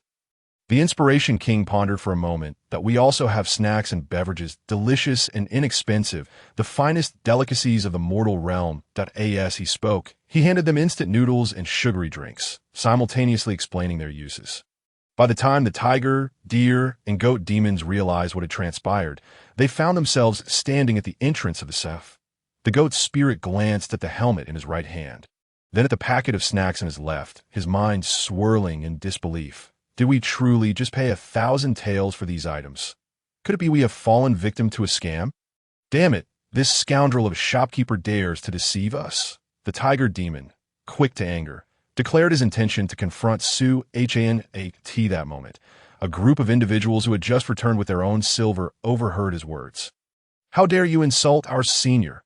Attack. With a rallying cry, they descended upon the three demons, initiating a relentless pursuit. Inside the CF, Su Han, alerted by the commotion outside, emerged from the gaming area and inquired of the Inspiration King. "What is happening?" The Inspiration King grinned, presenting the 1,000-tael banknote. "Boss, I have brought you some business." Outside Chang'an City, the three brothers finally managed to evade their pursuers, gasping for breath. Who would have thought that this scammer would be so ruthless? Indeed, and with so many accomplices, each one at least a golden immortal. How are we to survive? What was meant to be a moment of enjoyment had turned into a waste of all their savings on these worthless trinkets. The more they thought about it, the more frustrated they became. 1,000 taels could have made quite the splash if tossed into water. The tiger demon angrily threw the helmet to the ground, a gesture echoed by the deer demon. Only the goat demon hesitated, for it had cost several hundred taels that moment. A burly man approached, carrying the carcass of a wild bull, evidently on his way to trade in Chang'an City. The tiger demon's expression hardened. "That 1,000 taels cannot be wasted. Let us consider it the price of a bull." With that, he reached out to snatch the bull's carcass from the man's shoulders. Given their strength, it would be a trivial matter to take something from a mere mortal. However, to their surprise, the man looked up, revealing a fearsome face resembling a black-haired pig, and glared at them fiercely. "Get lost!" A powerful aura erupted from him, instantly intimidating the three demons. They felt as though they were facing a great celestial being in anger. At such close proximity, they had failed to detect the pig demon's cultivation. Was this not the essence of returning to simplicity and hiding one's true power? Surely, he possessed at least the cultivation level of a great Luo golden immortal. The three demons turned pale, kneeling to watch as the pig demon entered the city. They collapsed to the ground, weeping uncontrollably. What kind of world is this? Are we not allowed to live? Shortly after their departure, a monk passed by and noticed the two helmets lying on the ground. Curiosity piqued. He picked one up and examined it. The material was quite peculiar. Today, having not encountered any fateful connections, he thought it would make a fine bowl for Elder Jinshi with that. He turned and left. At this moment, Tian Peng had already entered the city. Lacking a profitable scheme, he resorted to hunting a wild bull, hoping to sell it for a good price. "Anyone interested in fresh beef?" he called, wandering through Chang'an City and attracting many curious gazes. After all, it was rare to see someone casually carrying a bull. It was truly a display of divine strength, such immense strength. Indeed, though his attire is tattered, his demeanor is resolute, akin to a great general, quite handsome, in fact. Hearing the chatter around him, Tian Peng felt a swell of pride. However, his moment of triumph was short-lived as he soon halted, spotting another figure not far ahead.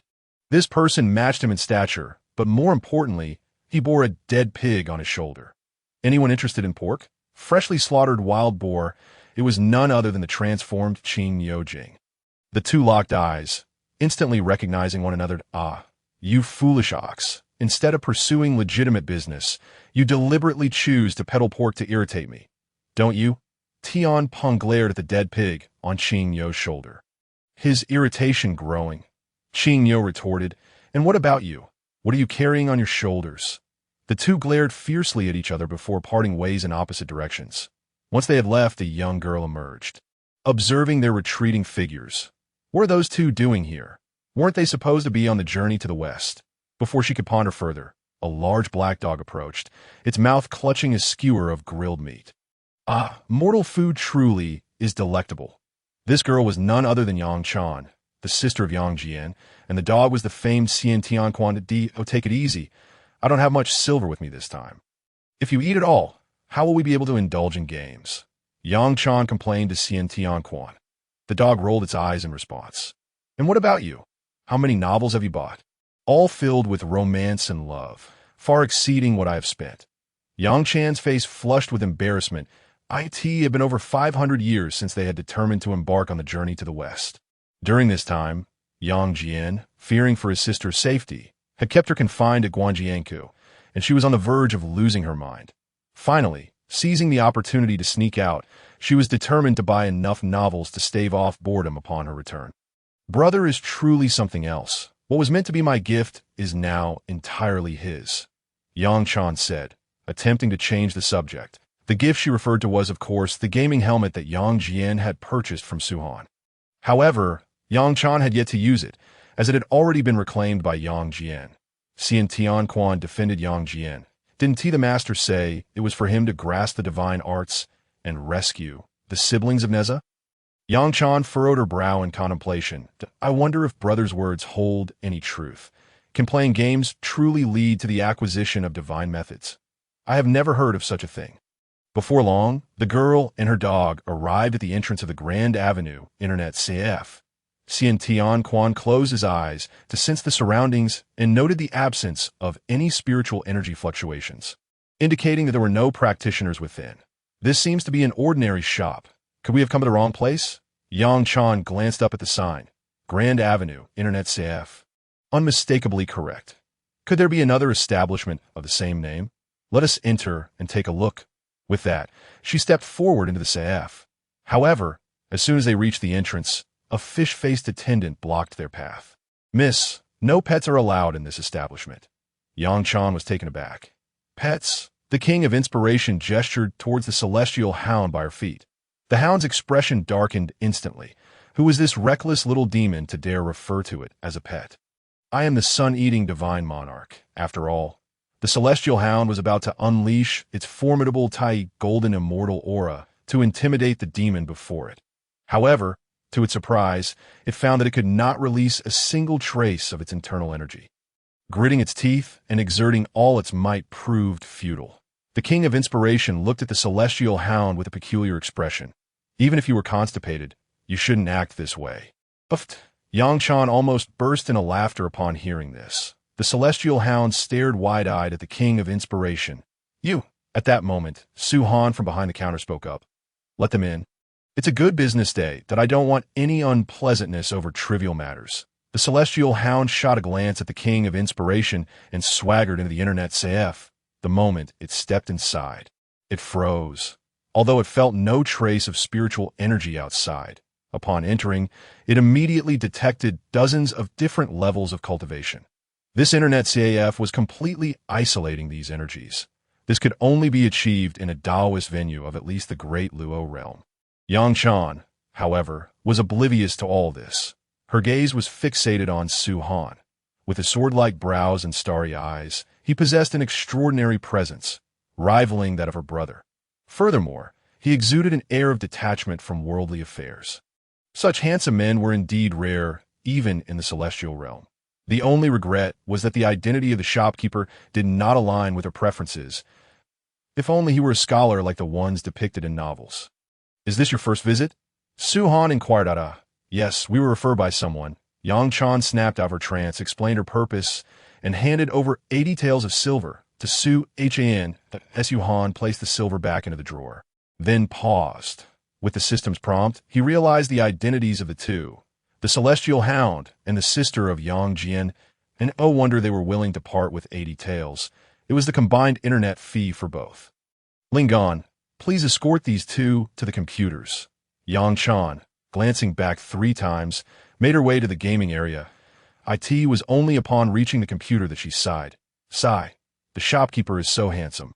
I wish I could gaze at him a little longer. The celestial hound curled its lip.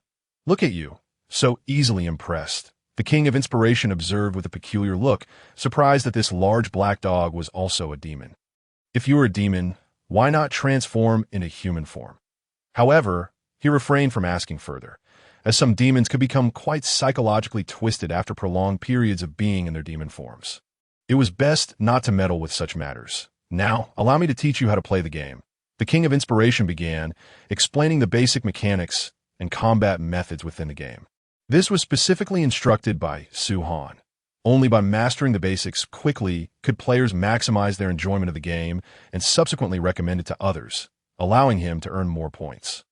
As for whether the game duration would shorten, Su Han had no concerns. Even if they completed it, there was always a second RUN as long as they wished to play. This game could last a lifetime.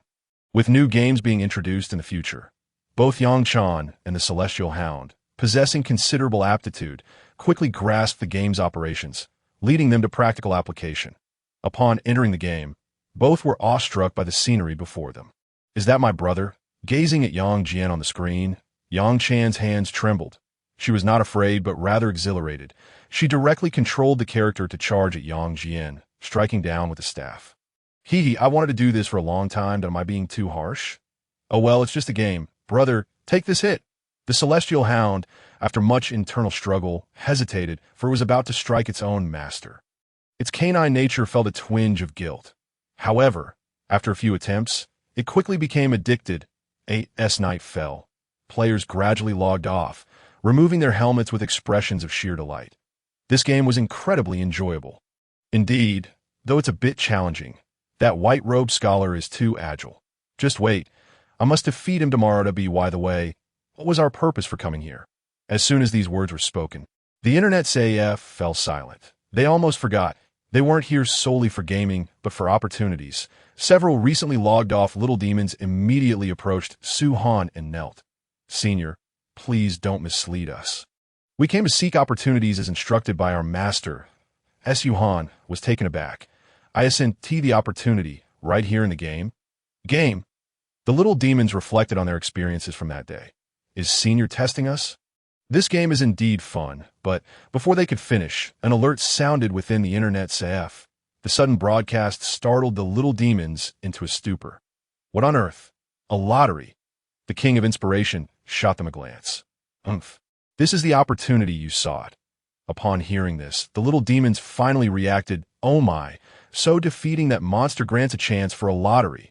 If I had known, I would have played more seriously. Perhaps I could have drawn something today. Hurry, let us see what treasures we can win. The little demons returned to the gaming area, where the celestial hound stood before a white lottery wheel. Looking utterly bewildered, Yuhan approached to explain how the lottery worked. In truth, he was somewhat surprised. He expected the celestial hound to be the first to obtain a lottery chance, and it took less time than Yang Jian did the previous day. After all, being a divine hound, its innate aptitude far surpassed that of these little demons, and it had also entered the game after familiarizing itself with the basic operations, giving it a head start over Yang, Jian, and Nezha. Such results were not unexpected. After explaining the lottery method to the celestial hound, it focused its will, and the wheel began to spin. Look, it's spinning. Is that the aura of the Dao? Just the act of spinning the wheel releases Dao energy. Cultivate, hurry, and cultivate. Some began to sit cross-legged on the ground, operating their cultivation techniques, greedily absorbing the Dao energy. This Dao energy originally belonged to the celestial hound, but it had no time to absorb it now. Its mouth hung open, tongue lolling out, drool pooling at its feet, utterly dazzled by the plethora of treasures displayed on the lottery wheel. Finally, the wheel came to a halt, and an announcement echoed throughout the room.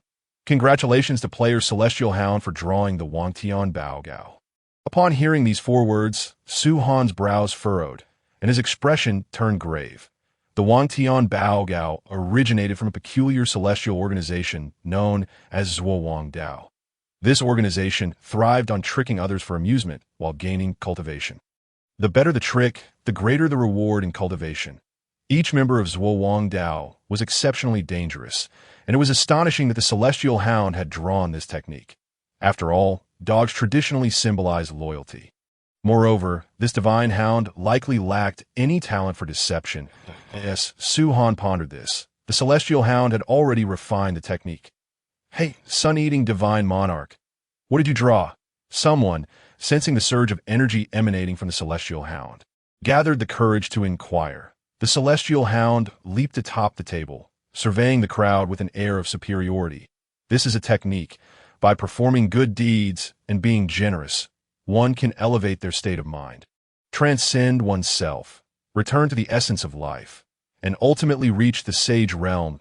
As Yuhan's eyes widened, I take back what I previously said. You truly are a dog, capable of trickery. Hearing the celestial hound's words, the crowd exchanged glances, bewildered. That can lead to sagehood. This technique is a bit outrageous, but there are 6 destined sages. How can this be achieved? Perhaps this is precisely the remarkable aspect of the Wangshenbeo scripture. Son Devourer, please accept me as your disciple. I too wish to learn this profound art. Why heavens, I feel the same. Kindly impart this knowledge to me. Some individuals have even knelt on the ground, eager to follow the howling celestial hound. Observing the throng before him, the howling celestial hound displayed an expression of intoxication. He sensed his cultivation surging within him. Initially, it was merely a trial, yet unexpectedly, this technique proved to be extraordinarily unique. As Yuhan coughed twice, interrupting him. Only then did the howling celestial hound regain his composure, bending his forelegs to kneel before Su Han. Thank you, esteemed elder, for imparting this art. Su Han felt a twinge of embarrassment.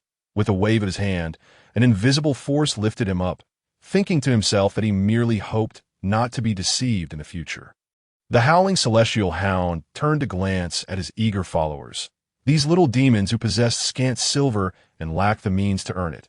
They had exhausted their savings today without gaining any fortune, and their only recourse now was to follow the howling celestial hound in a life of camaraderie.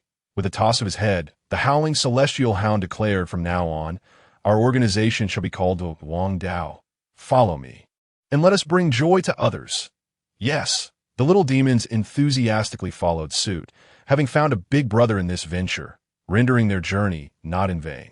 The howling celestial hound set forth with his entourage to embark on grand endeavors. leaving no room in his mind for Yang Chan to ate this moment. Yang Chan's screen turned black, prompting her to remove her helmet. Really, why does the game have to be so challenging yet so captivating? Su Han chuckled softly. This sentiment resonated with many. Drawn in by the allure of the game, yet dissuaded by its difficulty, nearly every encounter with a monster elicited such emotions. However, upon seeing the words victory on the screen, they felt that no matter how much time was spent, it was all worthwhile. This encapsulates the charm of this game. Yang Chan set her helmet down, offering a wry smile toward Su Han before silently turning to leave the internet café. Making her way toward a bustling tavern as dusk fell, she ordered a pot of tea, seated herself by the window, and began perusing a novel she had purchased that day. Oddly enough, she found herself unable to immerse in the story. Though her eyes scanned the text, her thoughts drifted back to the game. If only she could roll out of danger back then. Alas, she was so close. How frustrating it was. Just as her mind wandered, a man's voice broke through her reverie. "Miss, do you seem to have something on your mind?"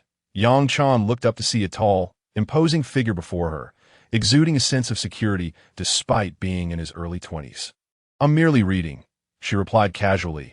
Hoping to dismiss him to her surprise, he glanced at the book in her hand and smiled. The tale of Meng Jiangnu weeping for the Great Wall? A poignant story. "No wonder you are so engrossed." Yang Chan was taken aback.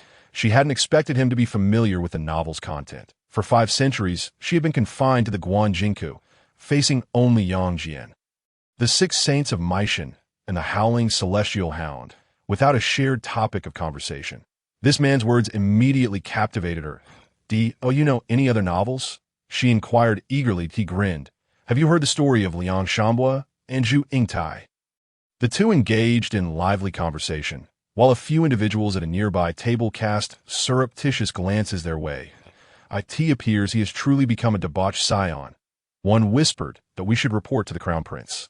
"There's no need for us to monitor him daily." "Nay, do not be fooled by his current frivolous demeanor. He once aided our Tang dynasty in conquering the realm." Another cautioned, "He quelled chaos and stabilized the human race."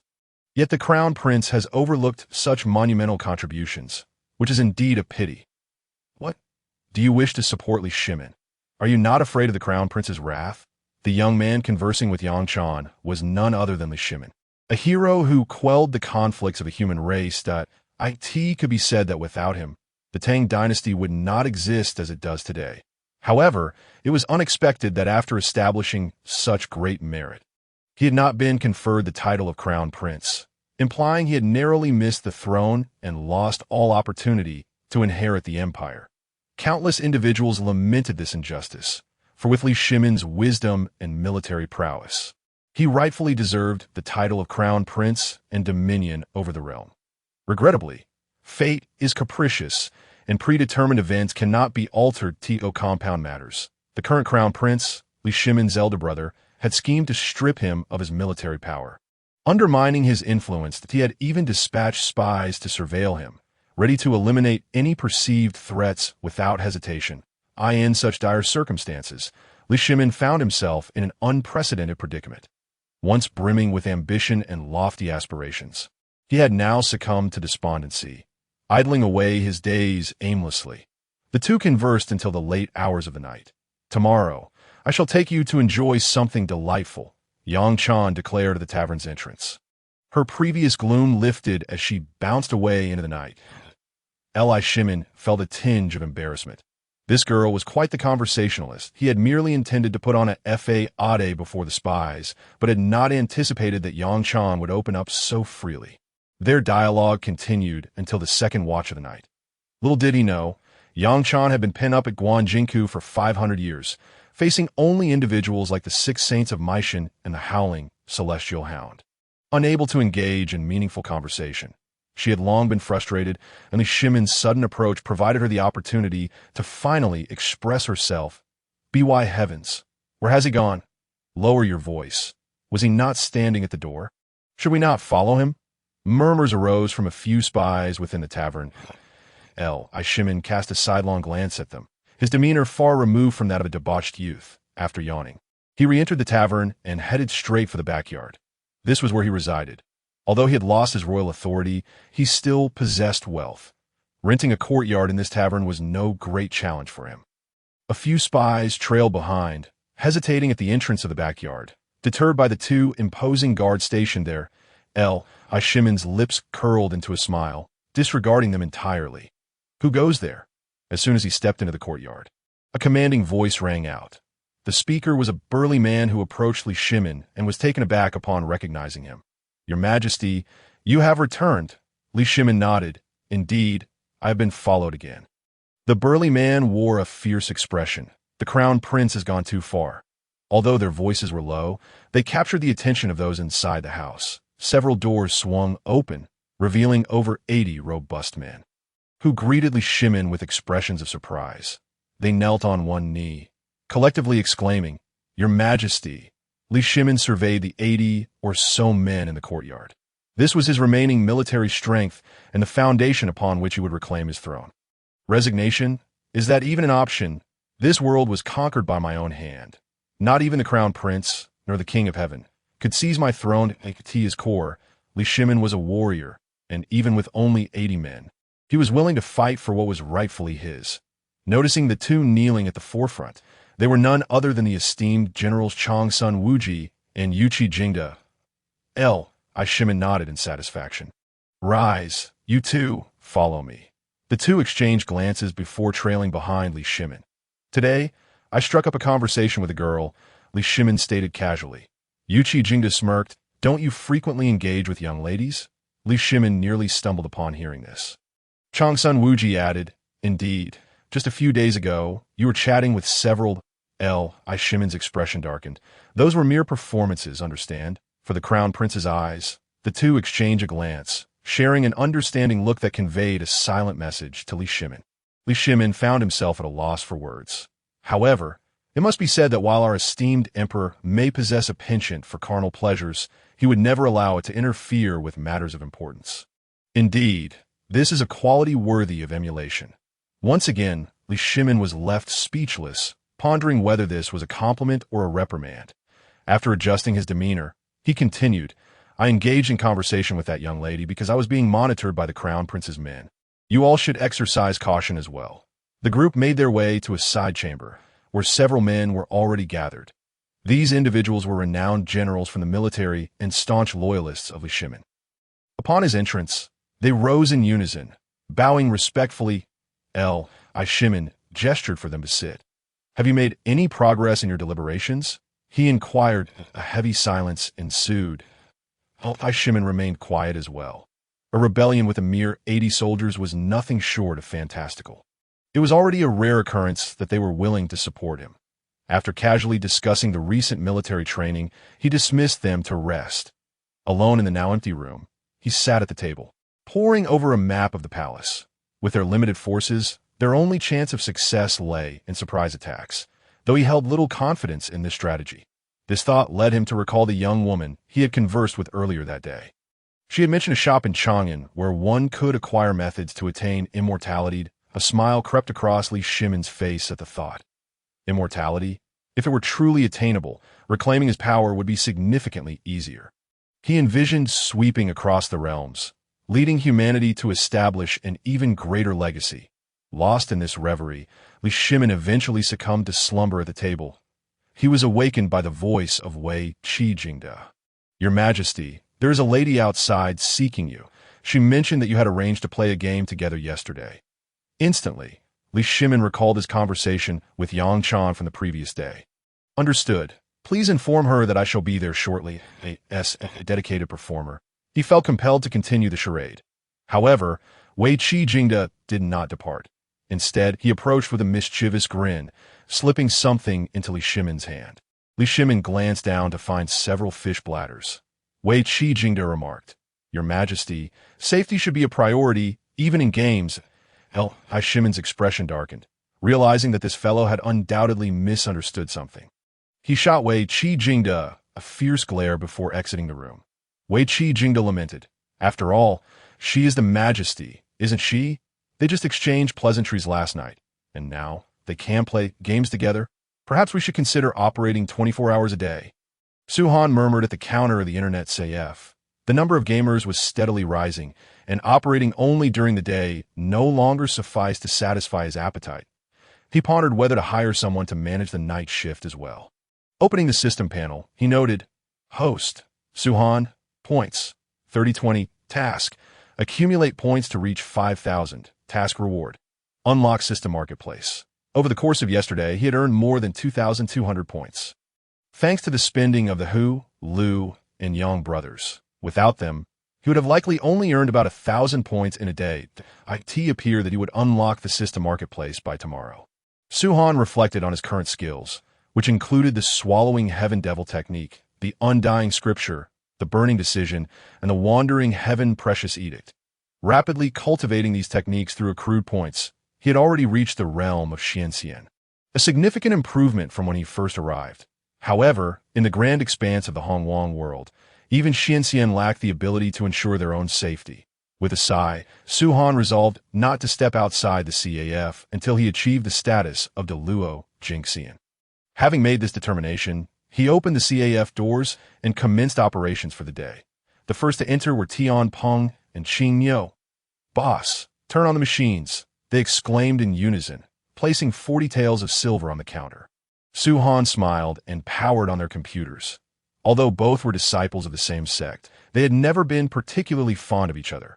With these two leading the way, other minor demons began to trickle in, greeting Suhan as senior before eagerly taking their seats. The news of how Xiao Tian Quan had grasped a divine ability had spread among them.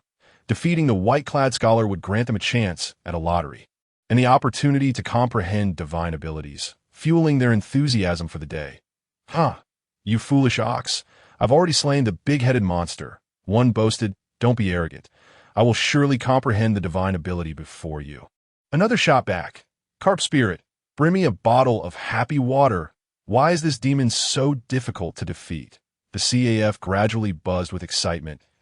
Suhan looked at the silver in the cash box, nearly bursting into laughter. Just then, a voice called from outside. This is it. The Great Dao Internet Café? How bold a name, it's so. A man and woman stepped through the doors, revealing themselves to be Li Shimin and Yang Chan. The moment Li Shimin entered the café, Suhan's brow furrowed, that he sensed an aura of a true dragon among men. This individual was no ordinary person. Senior, these are the guests I brought for you. Yang Chan announced that I Shimin also noticed Suhan behind the counter and offered a polite smile. He then produced 80 taels of silver from his robes. The instant the silver struck the counter, Suhan was taken aback, as a notification echoed in his mind. Ding! Customer count 2. Names? Li Shimin, Yang Chan. Suhan raised an eyebrow, gazing at the young man before him as he murmured, Are you Li Erfing? Li Erfing. Who would bear such a mundane name? Li Shimin queried, puzzled. Suhan chuckled lightly. It's nothing. After all, this was the Honghuang world, just before the onset of the journey to the West Calamity. It was not surprising for Li Shimin to appear in Chang'an, and if he calculated the time correctly, the Xuanwu Gate incident would occur in a few years. By then, this young man would ascend to the throne, ushering in an era of prosperity for humanity, undoubtedly making him quite wealthy. With this thought, Suhan's mind began to race. Boss, is something the matter? Li Er inquired, prompting Suhan to snap back to reality. No, I will assist you in starting your machines. Come, follow me. Let me tell you, the games here are exceptionally enjoyable, albeit a bit challenging. Yang Chan took Li Shimin's hand and led him to the gaming area. The moment they stepped inside, Li Shimin was taken aback. Although the gaming area was currently quite noisy, he quickly discerned that the individuals engaged in play were anything but ordinary. Each one boasted a robust physique, the kind of warriors who could be thrown onto the battlefield without any additional training. They were just as formidable as his own 80 loyalists. Notably, 2 individuals stood out, a rotund man and a burly warrior with an ox-like nose. These 2 were born to be generals. Li Shimin was astonished that such a small establishment could attract so many exceptional talents. He recalled Yang Chan's earlier words about the shop offering methods to attain immortality. Could it be true? Hey, why are you dawdling? Yang Chan tugged at Li Shimin's arm, pulling him inside. As they approached a newly activated computer, Li Shimin donned the headset at Yang Chan's urging. Upon witnessing the scene that suddenly unfolded before him, he was left in awe. Am I flying? I can actually fly. Are these heavenly soldiers? Such exquisite equipment. Words of astonishment escaped from Li Shimin's lips, revealing the depth of his captivation with the game. He swiftly completed the prologue and officially entered the realm of play.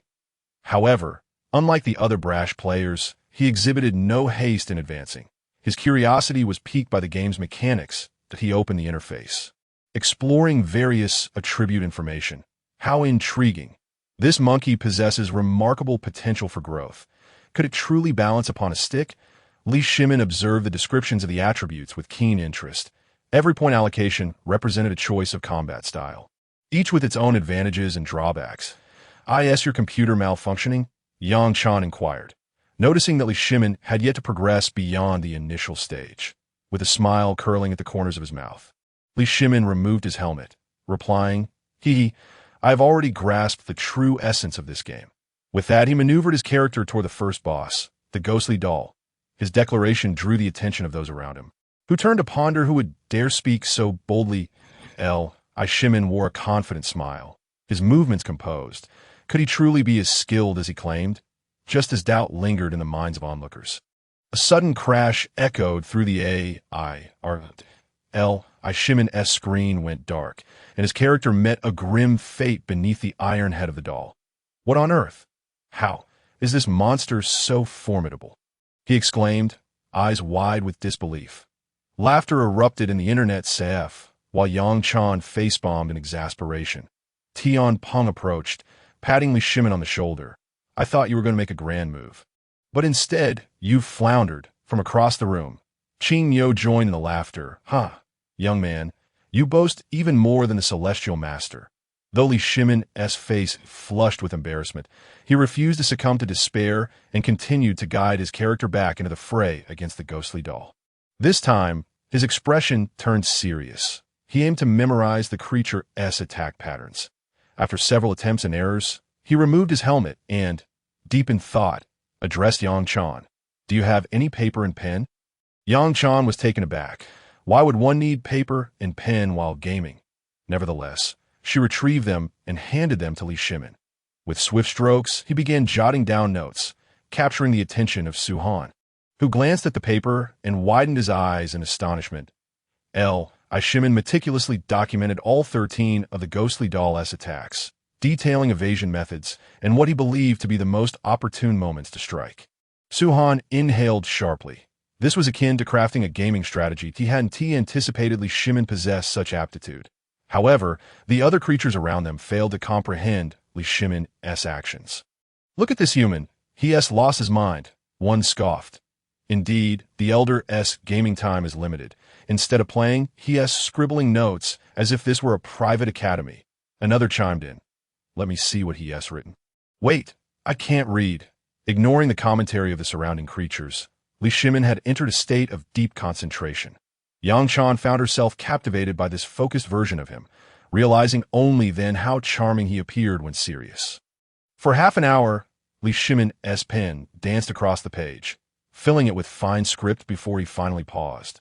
Without uttering a word, he donned his helmet and re-entered the game as Yuhan picked up the strategy notes and stared, his pupils constricting. The detail within was extraordinary, outlining when to attack and when to evade, including nuances he had previously overlooked. If this were in his past life, it would have been considered a truancy-level guide. It was astonishing that this was Li Shimin's first encounter with the game. As he read the concluding summary, Suhan's mouth twitched. Meanwhile, Yang Chan stood behind Li Shimin, her gaze fixed intently upon his gameplay. This is how one should evade, Li Shimin remarked coolly, deftly dodging the ghostly doll's claw attack at an incredibly narrow margin. He then executed a swift strike, causing the doll to stagger back. Before the doll could regain its posture, he delivered another blow, pushing it back yet again. This pattern continued, effectively rendering the ghostly doll unable to retaliate. Isn't this just cheating? Yang Chan mused, her expression bewildered. She had not anticipated the game could be approached in such a manner. Tian Peng and Qing Yo, drawn by her voice, turned their attention to the screen, where the ghostly doll finally succumbed to the relentless barrage of strikes. Collapsing to the ground, quick, press the advantage, Tian Peng urged. Yet to their surprise, Li Shimin remained rooted in place, opting to recover his strength instead. Watching the ghostly doll slowly rise, Qing Yo sighed. What a wasted opportunity. Suddenly, a sharp crack emanated from the computer. The partially risen doll became ensnared, and Li Shimin unleashed a flurry of strikes upon the immobilized creature. The final blow, a downward swing, culminated in a devastating combo. What? Tian Peng and Qing Yo exchanged incredulous glances, frozen in disbelief. They had not foreseen such a tactic. Each strike drew forth pitiful wails from the ghostly doll, attracting the attention of others nearby. What is happening? Wow. Are they about to defeat the monster? Exclaimed one onlooker. Wait, is that all it takes? I spent ages trying to dodge. Gasps of astonishment filled the air. Yang Chan beamed with satisfaction. Her choice to bring Li Shimin had proven fortuitous. Despite the crowd surrounding them, Li Shimin's execution remained flawless, not due to a calm demeanor, but rather the simplicity of the required maneuvers. After a final anguished cry from the ghostly doll, the battle concluded, prompting a chorus of awe within the Internet Café. The ghostly doll was notorious as a novice killer, and many had fallen victim to the first boss. Yet, it had been vanquished so effortlessly by a single human. Sparking a sense of defeat among the onlooking creatures, Li Shimin removed his helmet and smiled at Tian Peng and Qing Yo. How about that? I was quicker, wasn't I? Having been the most vocal critics. Their faces flushed at his question that in terms of time, skill, and understanding of the game, they had been thoroughly outmatched. Tian Peng, unwilling to concede, retorted, what you did was merely a method of cheating. Qing Yo nodded in agreement. Exactly. Though you defeated the monster, your skills were not tested. Indeed, quite right. The two continued, retreating with their helmets, though their amateur's performance was glaringly evident. Yang Chan frowned. Those two are being rather excessive. Li Shimin responded with a mild smile.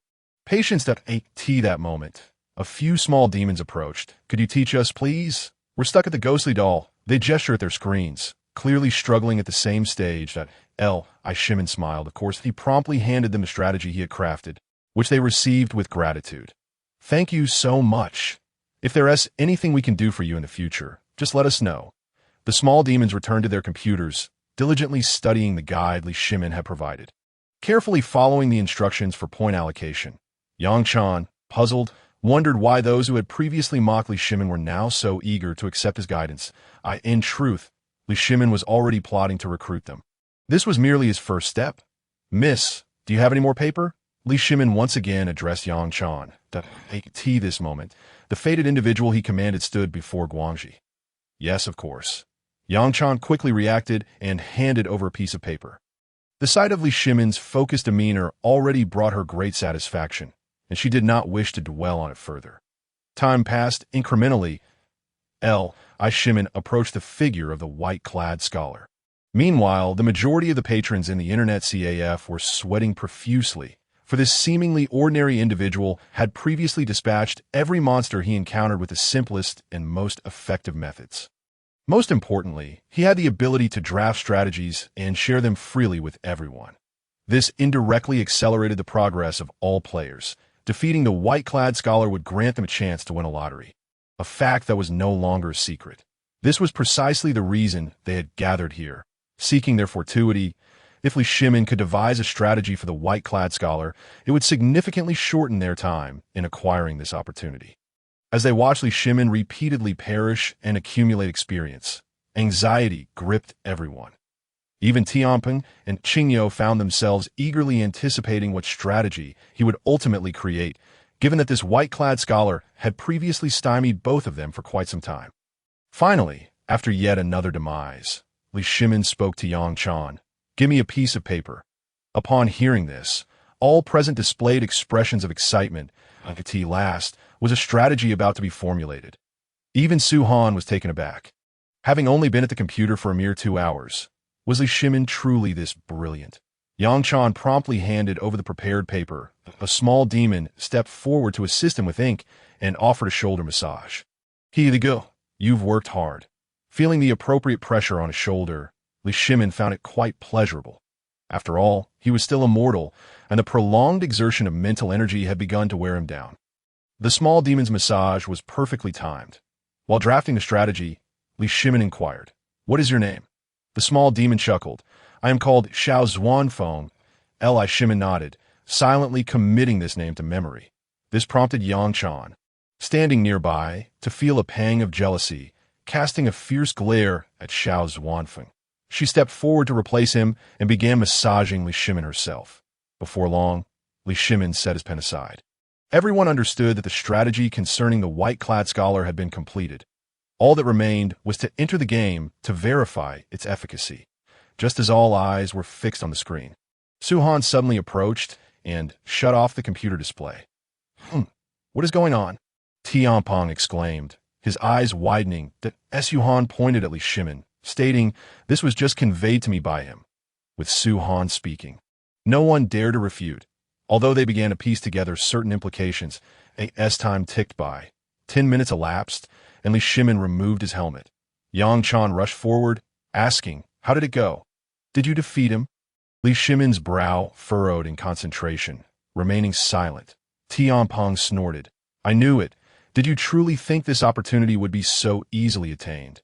As his words fell, Li Shimin sighed deeply. I was so close to achieving a flawless victory. A flawless victory? What does that mean? Before anyone could grasp the significance, Li Shimin activated the computer screen. The display revealed 2 characters. Victory. Everyone present gasped in astonishment. With their further shock, the fated individual's health had barely diminished, and he had not consumed a single drop from the gourd. They finally comprehended what Li Shimin meant by a flawless victory.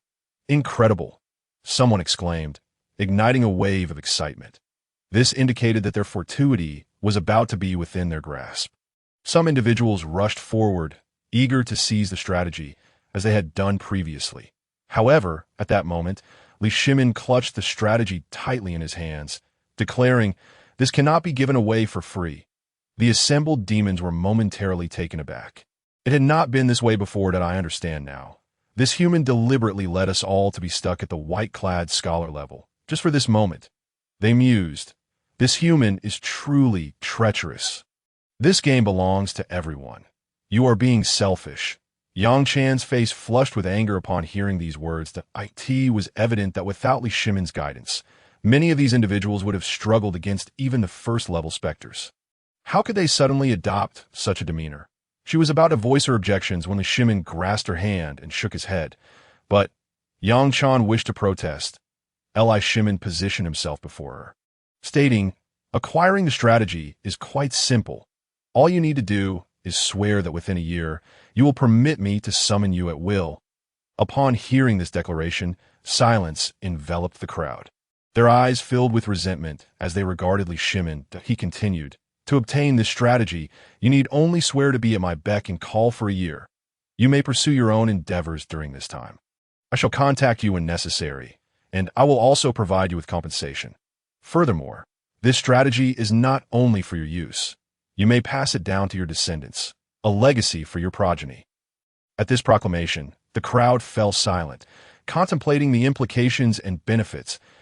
As most remained entangled in their deliberations, the CAF's intercom crackled to life. Congratulations to player Li Shimin for defeating the white-clad scholar, earning 1 lottery opportunity. The familiar sight of the white jade plate materialized before Li Shimin, startling him, for he had never before encountered the notion of a lottery. Su-Han dutifully approached to explain. Indeed, defeating the white-clad scholar can yield fortuity. He elucidated, oh no, I find myself intrigued. Indeed, it has been exceedingly difficult to earn money these past few days. After all, upon returning, I would merely be serving as someone's subordinate. At least serving this human would earn me some coin. They decided to wait and see what he might draw from the lottery. All present watched Li Shimin with great caution, eager to discern what this so-called fortuity might entail before making their plans. Even those who had witnessed the Xiaotian Hound draw the Wangtian treasure decree remained uncertain about the quality and efficacy of such powers. Meanwhile, Li Shimin absorbed Su-Han's explanation and began to channel his mental energy, setting the lottery wheel in motion.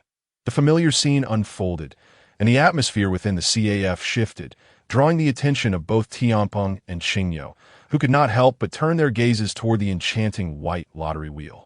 Just then, the spinning wheel gradually came to a halt. Congratulations to player Li Shimin for drawing the magical artifact, Golden Dragon Chair. Upon hearing this unfamiliar name, everyone was momentarily stunned. Golden Dragon Chair? I've never heard of it. What kind of magical artifact is that? To what tier does it belong? Even Su Han appeared puzzled, as previous experiences suggested that drawn items typically originated from the realms of past novels. However, upon reflection, he could find no reference to the Golden Dragon Chair in his memory. Fortunately, a system prompt soon appeared before his eyes. As he read the artifact's origin, Su Han's lips twitched slightly. Golden Dragon Chair Origin. Warhammer 40K Universe Function. The power of the artifact's master is connected to the fortune of their subjects. The more prosperous their kingdom, the greater the strength the Golden Dragon Chair bestows upon them. Description: to become the eternal beacon for humanity in the primordial world, guiding them to never lose their way. This was indeed the throne beneath the posterior of the Emperor of Mankind from Warhammer 40K. A being possessing power rivaling that of the gods in that realm. Due to certain extraordinary circumstances, he is destined to remain seated upon the golden throne for eternity. Even as his corporeal form has decayed into a mere skeleton, he remains unable to rise. In a previous life, this golden throne was affectionately dubbed the Golden Toilet. That he would draw such a relic was beyond Su Han's wildest imagination. Under the watchful gaze of the crowd in the Internet Café, Li Shimin slowly settled himself upon the resplendent dragon chair. In that fleeting moment, an air of nobility and sanctity emanated from him. His cultivation soared as if propelled by a rocket, refining essence into chi, and chi into spirit. Within mere seconds, he reached the pinnacle of the harmonization realm. Li Shimin marveled at the transformation he was experiencing. Had he truly attained immortality? At this moment, both his physical form and senses felt vastly more potent than before, leaving him in a state of incredulity. Yang Chan, stifling a giggle, explained to him, "You are now at the pinnacle of the harmonization realm. You are still a tad short of true immortality," though she spoke lightly. Yang Chan was inwardly astounded. The others present shared her astonishment. Most of them possessed only mediocre talents, which explained their current predicament of serving as mounts in the heavenly court, reduced to the level of minor demons during tribulations. They had all ascended step by step, acutely aware of the hardships involved. Yet, Li Shimin had merely shifted in his seat upon that dragon chair and was on the verge of becoming an immortal. This, in itself, attested to the formidable power of the artifact. Li Shimin, absorbing Yang Chan's words, was only partially enlightened. According to the sudden insights that flooded his mind concerning the dragon chair, the more prosperous his subjects became, the stronger he should grow. However, he was not yet the emperor of the Tang dynasty. His so-called subjects were merely those who covertly supported him. Would he gain even greater strength upon officially ascending the throne? This question lingered in his mind. With his current abilities and the powers of the Golden Dragon Chair, it should not be an insurmountable task. "Hey, Li Gu, I am willing to follow you for a year." A small demon suddenly interjected, disrupting Li Shimin's contemplation. Li Shimin opened his eyes to find Xiao Zhuanfeng gazing at him with a foolish grin, his attention fixated on the guide in his hands. Li Shimin let out a hearty laugh. "Very well. Since you are the first, I must reward you." Moments later, Xiao Zhuanfeng clutched a gaming headset, his expression one of disbelief. This item was worth 268 taels of silver. Though expensive, it meant that gaming would be entirely free thereafter, undoubtedly offering better value than visiting an internet café. Many of the other demons had long coveted such an item, astonished at how generous this human was to simply give one away. Such extravagance was remarkable. The others finally cast aside their hesitations and stepped forward to pledge their loyalty to Li Shimin. Having witnessed the opportunity firsthand, they eagerly vied to become his followers. Even Tian Peng and Qing Niu were somewhat swayed by the scene. Li Shimin's smile could hardly contain his delight. With the aid of these individuals, his plans for usurpation could be expedited. Su Han was equally elated, for Li Shimin had purchased 40 gaming headsets before departing, tossing 200,000 taels of silver notes into the mix, with the remaining funds designated as internet fees. As a result, Su Han accomplished his task and unlocked the system shop. Task conditions met. Would you like to open the system shop now? Yes. With a burst of radiant light, an array of items materialized before him. After a cursory glance, Su Han nodded in approval. The system shop encompassed a vast assortment of goods, from spicy snacks to innate treasures. There were even some techniques and items he had never heard of before. However, the prices of these items were far beyond what he could currently afford. After some time, Su-Han exchanged for a bag of potato chips and a bottle of soda, relishing the enjoyment of snacking while observing the shop. "Boss, what are you eating?" The crunch of the potato chips caught the attention of the Inspiration King, who curiously approached as Su-Han tossed him a bag. "Try this. It's a new snack at the shop." Imitating Su-Han, the Inspiration King tore open the packaging, and an enticing aroma wafted forth. It smells wonderful." He picked a chip and popped it into his mouth. The crisp sound of the chip crunching was immensely satisfying. And the flavor was simply impeccable, delicious. The Inspiration King quickly grabbed a handful and devoured them. Before long, he had finished the entire bag. "Boss, is there more?" he asked with a grin, the savory taste lingering on his palate. Su-Han tossed him another bag, bemused by his enthusiasm. "Is it really that good?" He too indulged in a handful. Ding! Player Nezha has slain the white-clad scholar, earning one lottery opportunity. Player Nezha draws and receives the Amlin Spear. Player White-Haired Mouse has slain the white-clad scholar, earning one lottery opportunity. Player White-Haired Mouse draws and receives the multi-treasure mouse bloodline. The sudden notification startled Su-Han, who had nearly forgotten that these siblings had yet to defeat the white-clad scholar.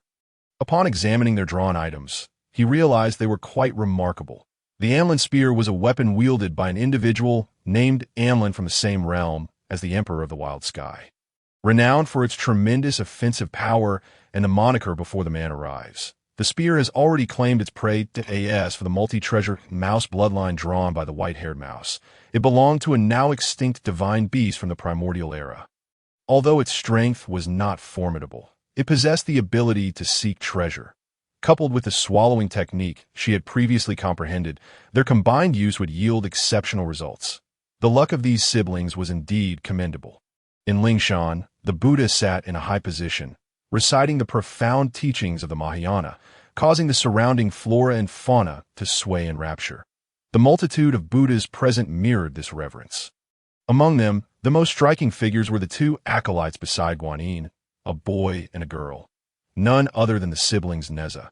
Ever since their previous battle, Guanyin had been eager to show them off to anyone who would listen. Even during the recitation of scriptures in Lingshan, she insisted on keeping them by her side, relishing the prestige it brought. The white-haired mouse aside, Nezha was a renowned general of the heavenly court, an outstanding disciple among the 3 generations of the Chan school. Now he was obliged to obediently follow her side. This was a perfect opportunity to assert the heavenly court's authority. Watching the two with their eyes closed in meditation brought Guanyin a sense of satisfaction. Though she could not comprehend the words they were mumbling, she believed that in due time they would at least become Buddhas as their guide. She, being the primary overseer of the journey to the West, would undoubtedly receive ample rewards from the Western saints. To know, how could I think like that? Everything is for the flourishing of Buddhism. A casual reward of a few innate treasures would suffice. Just as Guanyin's thoughts wandered, the recitation by the Buddha came to an end.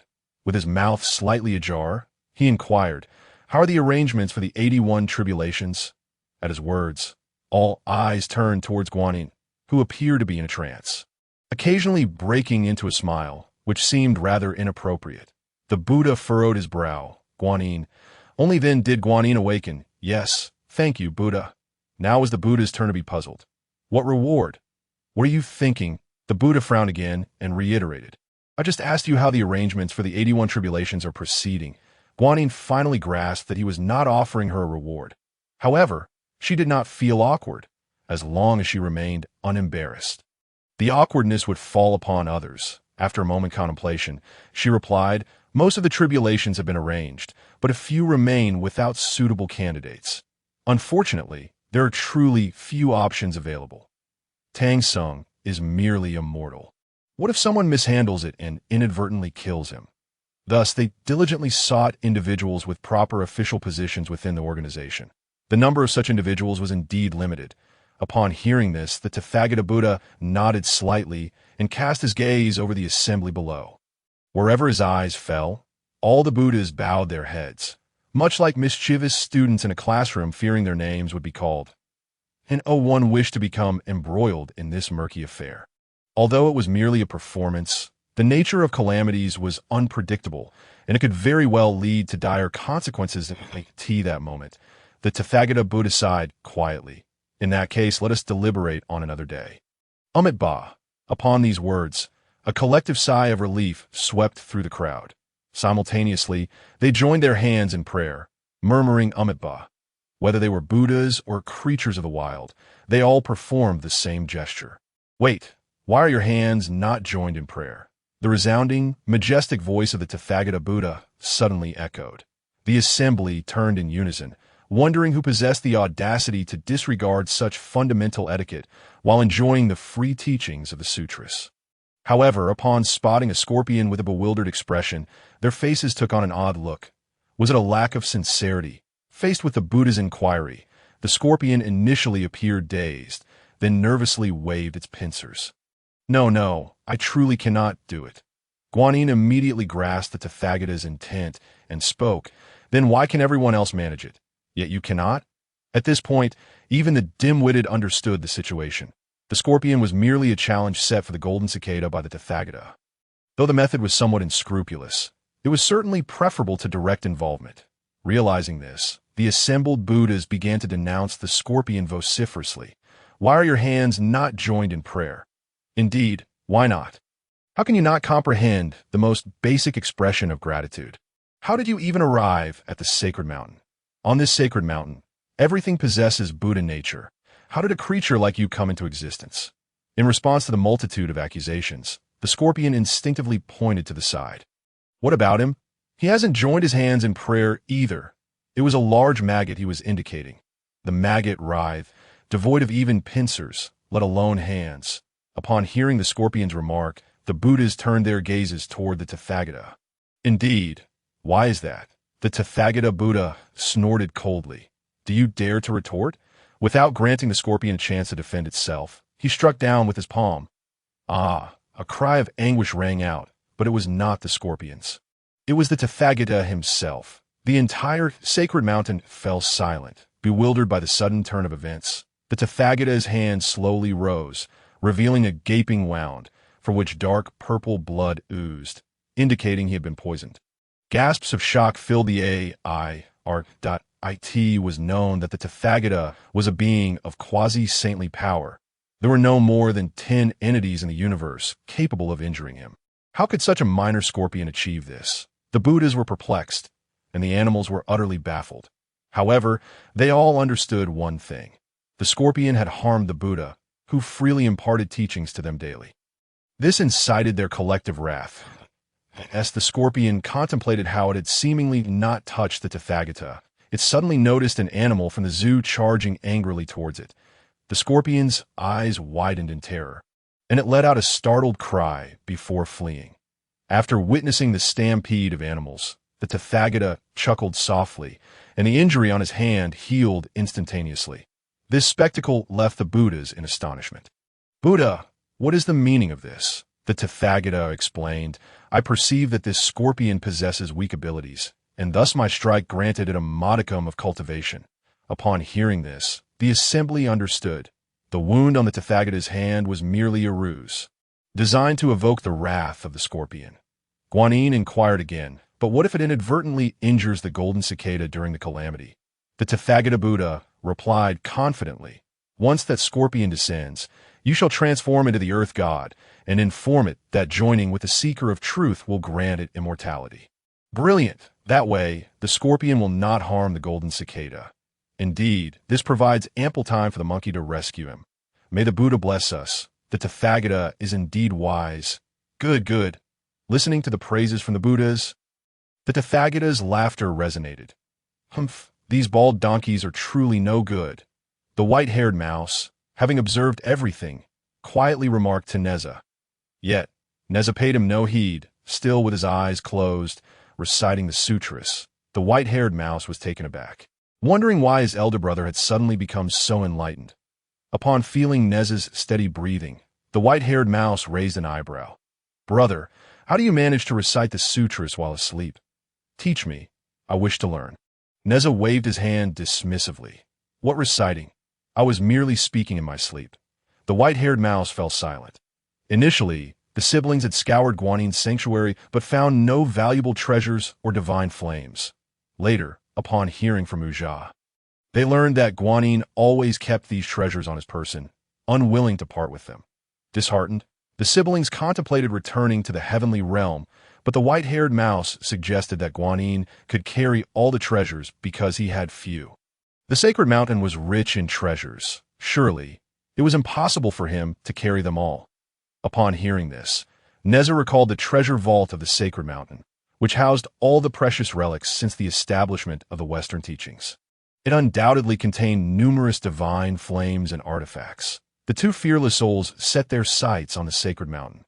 After the assembly dispersed, Guanin addressed the two. "You shall remain here on the sacred mountain and undergo transformation. I shall return shortly." With that, he transformed into the earth god and pursued the fleeing scorpion. The siblings exchanged knowing smiles and proceeded toward the location of the sacred mountain's treasure vault. It was a grand edifice constructed entirely of gold, towering several stories high, exuding an impressive aura. It was as if the signed treasures within was emblazoned across the entrance. These bald donkeys are indeed wealthy. Nezha mused, quietly astonished by the opulence of the vault, which seemed more precious than some artifacts. That moment, two monks were crouched in a corner, scraping gold from the ornate structure. Upon noticing the siblings' approach, they quickly stood, murmuring Ba, "Young Buddhas, what brings you to the sacred mountain's treasure vault?" Nezha, sensing their cultivation levels, found their expressions peculiar. He had not expected the guardians of the vault to be mere mortals, unascended yet possessing some cultivation, insignificant as ants in a vast wilderness. Did the Buddhists truly have such confidence, or had they simply never contemplated the possibility of theft? Nonetheless, it worked to their advantage.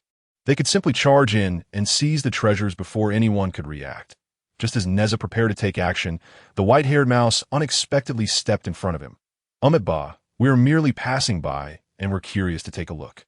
With that, the white-haired mouse pulled Nezha away, leaving the two bewildered guardians in their wake.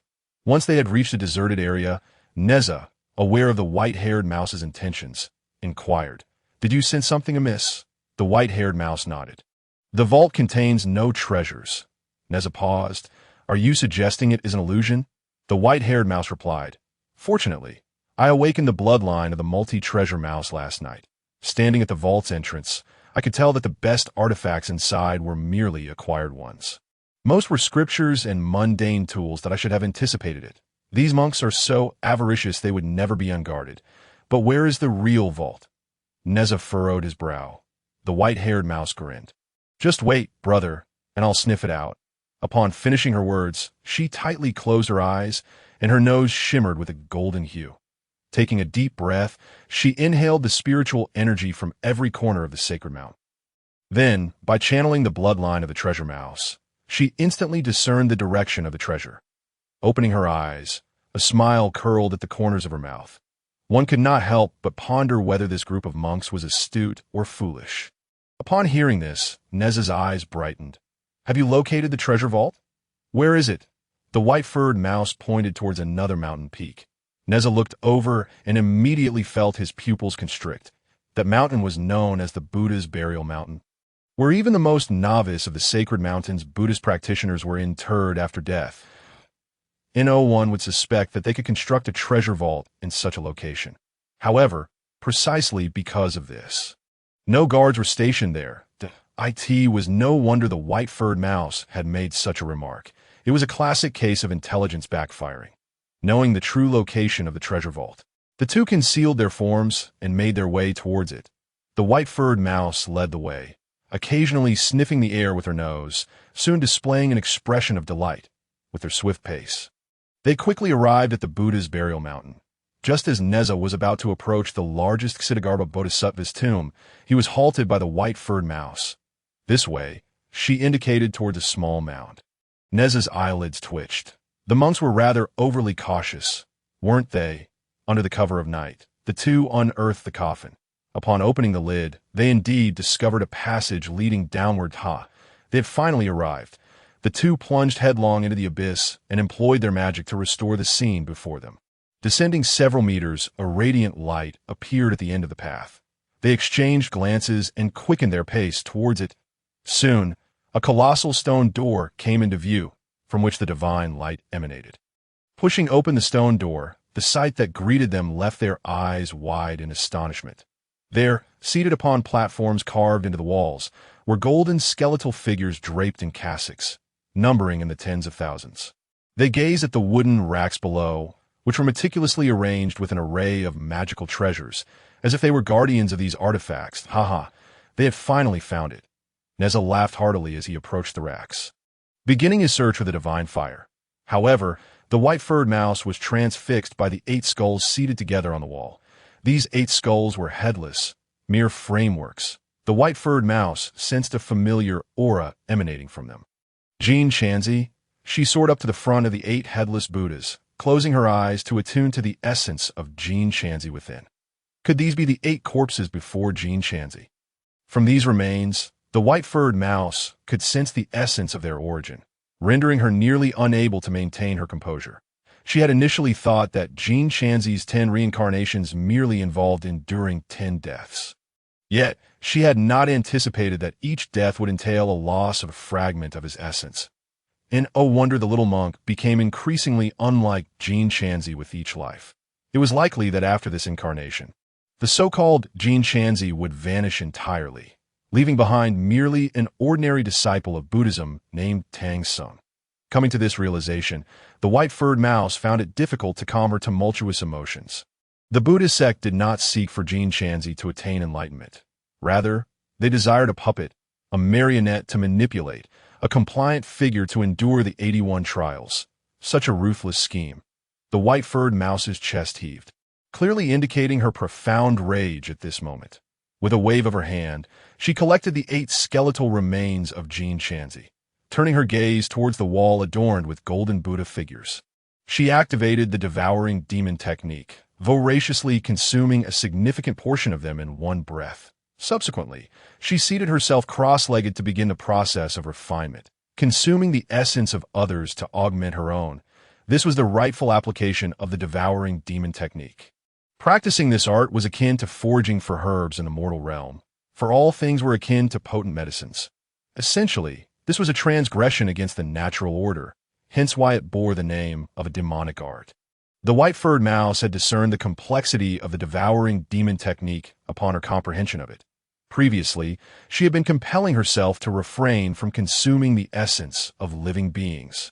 But now she could no longer resist. Meanwhile, Nezha felt an intensely scorching heat.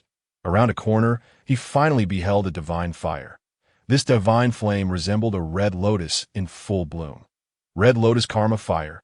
Nezha recognized the name of this flame at a glance. This fire originated from the 18th level of hell, specifically designed to incinerate malevolent spirits. It was quite reasonable for such a divine fire to manifest here, especially since after the Lady of the Earth fell into slumber, the cycle of reincarnation in hell became a tool of the Buddhist sect. Moreover, with Ksitigarbha Bodhisattva's grand vow that he would not attain Buddhahood until hell was empty, it was tantamount to remaining indefinitely in hell. The celestial court could hardly voice objections, for their intentions were driven by greater righteousness.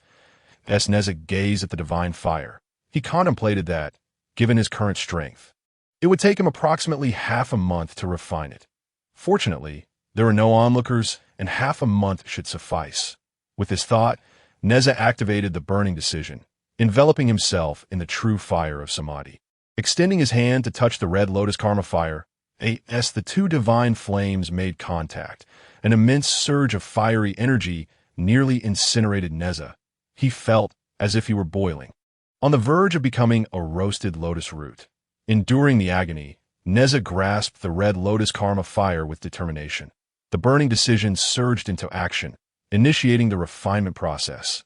Although the red lotus karma fire was not as potent as the true fire of samadhi, being a flame specifically targeting souls, it nonetheless ranked among the primordial divine fires.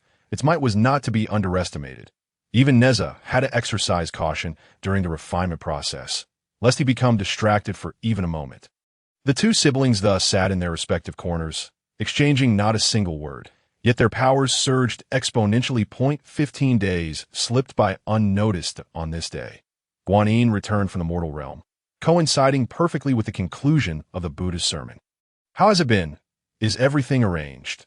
The Buddha's resounding voice echoed. Guanyin nodded. He even took the liberty of visiting Chang'an City to assess Jin Shanzi's current situation. In half a year, he will be ready to embark on his journey for scriptures. Jin Shanzi had previously perished on the path to acquiring scriptures in each of his lives, to validate his earnest pursuit of the Buddha. However, arrangements could be made for him to circumvent the 5 elements mountain and Gao Laozhuang, heading straight for the flowing sand river. Ultimately, he would meet his demise at the hands of the monster lurking at the river's bottom, who would become the future Sandy Monk. The skulls of the 8 skeletons in the treasure vault had been left behind by the Sandy Monk as a record of his visit. Upon hearing Guanyin's report, the Buddha's face lit up with joy. Once this incarnation of Jin Shanzi perished, the journey to the west would officially commence at that time. No one could impede the flourishing of the Buddhist sect. "Guanyin, you have worked hard this time, not only arranging the 81 trials, but also bringing Nezha over. Your contributions to our Buddhist teachings are truly commendable." The other Buddhas simultaneously nodded in Guanyin's direction. Amitabha. A smile graced Guanyin's lips. Although Nezha is inherently rebellious, he possesses a profound Buddhist nature that I believe that under the influence of our scriptures, he will eventually transform from the tempestuous Nezha into a great Buddha. By the way, where is Nezha? Upon hearing this, the Buddha paused momentarily. Did Nezha not return to your temple in the South Sea? This time, it was Guanyin's turn to be bewildered. No, I instructed him to remain on the sacred mountain for transformation. Upon hearing this, everyone present sensed that something was amiss. The Buddha immediately commanded, "Hasten to the treasure vault." Guanyin, now devoid of hesitation, led several Buddhas towards the location of the treasure vault. If Nezha and his sister had any ulterior motives, it undoubtedly revolved around the treasures housed within the vault. Upon arriving at the entrance of the treasure vault, the 2 gatekeeping monks were taken aback. They had never encountered such a scene before. Could it be that the theft of gold had been discovered? "I confess my sins. I should not have stolen the gold from the Golden Tower." One individual knelt down and confessed his guilt, while another, rolling his eyes in disbelief, fainted on the spot. The onlookers could only express their bewilderment. Guanyin cast a cold glance at him before leading the group towards the treasury, although the exterior of the treasury was resplendent. The interior was rather shabby. Only a few neat bookshelves held hundreds of scriptures, alongside a wooden fish of the post-heaven spiritual treasure level. A Buddha stepped forward to stroke the wooden fish, which suddenly appeared to come alive, beginning to writhe. To everyone's astonishment, it transformed into a real fish. The moment the fish came to life, its eyes glowed brightly as it locked gazes with the Buddha. After a brief moment, the Buddha turned to Guanyin and remarked, "The young deity Nezha has not visited here in recent days." The others breathed a sigh of relief upon hearing this, with the confirmation that Nezha had not been to the treasury. They all prepared to leave. Guanyin stood at the entrance, pondering, could it be that Nezha has truly returned to the South Sea? She murmured to herself while wiping the sweat from her brow. Fortunately, although it was a close call, it was not disastrous. Given Nezha's temperament, it would not have been surprising if he had caused some trouble. Even Guanyin broke into a cold sweat. Wait a moment. This does not seem like mere cold sweat. Why has the surrounding atmosphere grown so warm? Turning to the other Buddhas, she noticed they too were wiping the sweat from their bodies. Just then, a deafening explosion erupted, and a distant mountain peak shattered. The entire Ling Mountain trembled as Guanyin's pupils constricted at the sight. While others might be oblivious, she understood that was indeed the true treasury of Ling Mountain. Alarmed, she thought, "This is not good." As from the exploded peak, a figure slowly ascended, standing upon the wind and fire wheels, wielding the universe ring. It was none other than Nezha. Enveloped in flames, he appeared even more formidable than before. Guanyin's eyes widened in horror. "Nezha, what have you done?" Nezha grinned mischievously. To the bald monks of Ling Mountain, "I bring you a gift." Saying this, he ignited flames of various colors in his hands. This was the red lotus karma fire. Keen observers instantly recognized the even more brilliant red flame as one of the sacred fires of the Buddhist realm. No, what does he intend to do? someone realized the gravity of the situation as Nezha combined the samadhi in his left hand and the red lotus in his right, slowly compressing them together. "Nezha, stop this. You are committing suicide," Guanyin exclaimed, astonished. Both of these flames were divine fires of the heavens. Even her peaked Luo cultivation would not dare to touch them. How could Nezha possibly want to merge them? Was he out of his mind? Nezha snorted dismissively, ignoring Guanyin as he focused intently on the fusion. "You all, go and subdue him," Guanyin commanded the Buddhas beside her. The Buddhas exchanged worried glances, thinking, why don't you go instead? If the divine fire erupts at this critical moment, both Nezha and anyone nearby will be reduced to ashes. With a fierce glare from Guanyin, they reluctantly steeled themselves and flew towards Nezha. "Brother Nezha, do not be obstinate. If you return to the embrace of Buddha, you will—" One Buddha began to speak, but suddenly a sharp sword shot up from below the mountain, piercing through his throat. The Buddha, at the initial stage of the Tai, golden immortal, fell instantly, his soul returning to the netherworld. The others were taken aback, turning their gazes towards the mountain peak. There stood a girl clad in white with white hair, her icy gaze fixed upon them. There was indeed an accomplice. Wait, is that not the white-haired mouse? When did she become so powerful? Could it be she has reached the level of the Luo golden immortal? Just half a month ago, she was merely a Xian immortal. The murmurs among the Buddhas filled the air, but Guanyin remained in a daze. She recalled the scene where the white-haired mouse consumed the forbidden hoop and connected it with the barren mountain peak. It was not hard to imagine how the white-haired mouse had experienced such a surge in power. "You bald monks truly deserve your fate," the white-haired mouse spoke, her tone calm, yet frigid, brimming with murderous intent. At this moment, her cultivation had reached the pinnacle of the Tai, golden immortal. It was not that the treasures could not elevate her to the Luo. She was intentionally suppressing her realm. For breaking through to the Luo would cause a tremendous commotion, and it was clear that this was not the time for calamity. The Buddhas exchanged glances, each summoning their treasures, preparing to thwart Nezha's reckless actions. However, as their attacks were about to hit Nezha, they suddenly changed direction and flew towards the white-haired mouse, heading straight for her mouth. The combined full-force attacks of several Tai golden immortals were instantly neutralized. The onlookers widened their eyes in disbelief. "This is impossible," the white-haired mouse, with a calm demeanor, pointed a finger towards the few Buddhas in the air. Thousands of knives, swords, and halberds shot forth from her fingertip, hurtling towards the group. The pupils of several Buddhas constricted. Even more astonishing was that none of these weapons were ordinary. The least among them was a post-heaven spiritual treasure. Where did she acquire so many magical artifacts? The Buddhas had no time to ponder as they turned to flee. Yet the white-haired mouse merely inhaled lightly, and they felt an overwhelming pulling force directed solely at them, making it nearly impossible for them to escape. Cries of agony erupted as dozens of Buddhas were pierced by the rain of swords. Severely wounded, golden Buddhist blood spilled upon the ground. Rendered defenseless, they were swiftly drawn into the white-haired mouse's belly. The devouring sky demon technique activated, instantly stripping these individuals of their essence. This shocking scene astonished the entirety of Ling Mountain. Dozens of Tai golden immortals were annihilated in an instant, and on the territory of Ling Mountain at that. This was undoubtedly a severe insult to the Buddhist sect. The white-haired mouse wore a disdainful smile, extending her index finger to beckon the Buddhas of Ling Mountain. Such arrogance, utterly outrageous. Even a clay figurine has some temper. Let alone these Buddhas. The entire Ling Mountain was incensed as hundreds of Buddhas ascended into the clouds, their bodies radiating Buddhist light like a golden sun. Some even transformed into a demonic Buddha form, chanting sutras, determined to exorcise this white-haired mouse today. However, this brilliance lasted only a brief moment before being eclipsed by an even more dazzling light. The crowd looked up to see that the light emanated from Nezha. Upon seeing Nezha's hands, even Guanyin's expression turned grave, a hint of fear creeping into her demeanor that he has truly accomplished it. Nezha had successfully fused the two divine fires, and now a red golden lotus was blooming in his hands. Waves of radiant light radiated forth, rendering the lotus breathtakingly beautiful. Yet, none doubted the terrifying energy it contained. Surely, Even a quasi-saint would struggle to withstand it. The white-haired mouse had now approached Nezha's side. This gift is called the Buddha's Wrath Fire Lotus. You may keep it well, Nezha said with a wicked smile. Nezha, you dare! Guanyin exclaimed in shock, though her body instinctively recoiled.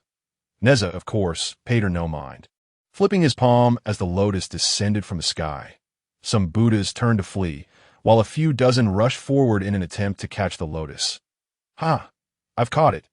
One shouted joyfully, believing he had saved Ling Mountain. Yet in the next moment, an immense surge of energy erupted from the lotus, instantly vaporizing him and the surrounding individuals, leaving them utterly lifeless. The Buddha's Wrath Fire Lotus. No larger than a palm, obliterated half of Ling Mountain. Countless Buddhas and Arhats were reduced to ashes. The deafening sound reverberated throughout the three realms, drawing the attention of nearly everyone. What on earth is happening with Buddhism? Could it be that the Tathagata Buddha has self-destructed? I've been watching for a while. It's Nezha, who was captured by Guanyin days ago. Nezha, how could he, at the initial stage of the Deluo, Golden Immortal, possess such power? Initial stage of Deluo? The individual in question has already reached the latter stages of the Great Luo. Moreover, they have refined the Red Lotus Karma Fire. The recent explosion was the result of their fusion of the Red Lotus Karma Fire and the Samadhi True Fire. My goodness, how terrifying! Upon hearing these words, the denizens of the heavenly court were left utterly flabbergasted. They were aware that the siblings, Nezha and his sister, went to Ling Mountain with intentions of causing a stir. But this was beyond mere mischief. They have obliterated half of Ling Mountain. The Jade Emperor watched with great amusement, nearly bursting into laughter. Isn't your Buddhist sect seeking to expand its influence? Don't you aspire to usurp the heavenly court? Aren't you quite adept at posturing? It appears you are now facing retribution. Some lesser celestial beings were still oblivious to the unfolding events. With a wave of his sleeve, the Jade Emperor summoned the Haotian Mirror, which displayed the devastation wrought upon Ling Mountain. Once a place resonating with the sounds of Buddhist chants, now half lay in ruins. Fragments of gold and jade were strewn across the ground, presenting a scene of utter chaos. That moment, a white figure rose from the debris, gritting its teeth, embodying both the Buddha and the demon. It was Guanyin, and he gazed in fury at the direction Nezha and his sister had departed. Nezha, white-haired rodent, he bellowed, charging toward them. In the void. Nezha laughed heartily, reveling in the thrill of liberation from restraint, something he had not experienced in quite some time. Excited, he wished to converse further with the white-haired rodent. But upon turning, he noticed her furrowed brows. What troubles you? Nezha inquired, sensing her unease. The white-haired rodent shook her head. I am fine. I merely consumed those monks moments ago. I am on the verge of ascending to the Great Luo Golden Immortal. Nezha gasped in disbelief. Just half a month prior, the white-haired rodent was an ordinary celestial being. Given her innate talent, it would typically take several millennia to reach the realm of the Great Luo Golden Immortal. This rapid ascent was due to the devouring heaven demon technique and the bloodline of the treasure mouse, combined with the Buddhist artifacts she had consumed in recent days. This enabled her to compress what should have been thousands of years of cultivation into a mere 15 days. Nezha also recognized the terrifying potential of Suhan. This place is too perilous for a breakthrough. We must head to the heavenly court. Nezha's words were interrupted as the white-haired rodent's body trembled. A burst of golden light erupted from her dantian, signaling her physical transformation. The white-haired rodent's expression tightened, but I cannot hold it back. The energy within me has become too overwhelming that I must break through now.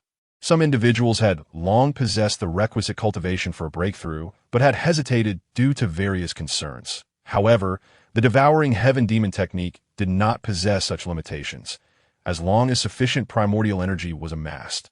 A breakthrough was attainable. Very well. Then let us break through in the void that I shall protect you, Nezha declared. As words fell, a formidable aura emanated from the white-haired rodent. A faint golden giant mouse's phantom materialized, standing proudly in the void, reminiscent of the first mouse of creation. Meanwhile, the entire mouse clan in the primordial world bowed their heads in submission, as if paying homage to a king. The fortune of the mouse clan was surging. Could it be that the white-haired rodent was destined to enlighten the mouse clan? Some discerned the signs. Realizing this was a collective gathering of clan fortune for a breakthrough. The first mouse deity of the primordial world was about to be born. At that moment, the white-haired rodent's fur began to transform into gold. Undergoing a baptism of spirit and flesh, a white flower materialized atop her head, continuously drawing in her magical power. This was the gathering of the heavenly flower, a crucial step in ascending to the great Luo, commonly referred to as the three flowers gathering at the crown. This indicated the individual's inherent quality. A flower blooming below the seventh rank signifies the pinnacle of the great Luo. Nezha and Yang Jian were of the eighth rank, while the ninth rank denoted the qualification of a sage, achievable only by the likes of the Jade Emperor and the Tathagata Buddha in the current primordial realm. At this point, three petals had coalesced atop the white-haired rodent's head, signifying the blossoming of the third rank. Suddenly, a furious roar echoed.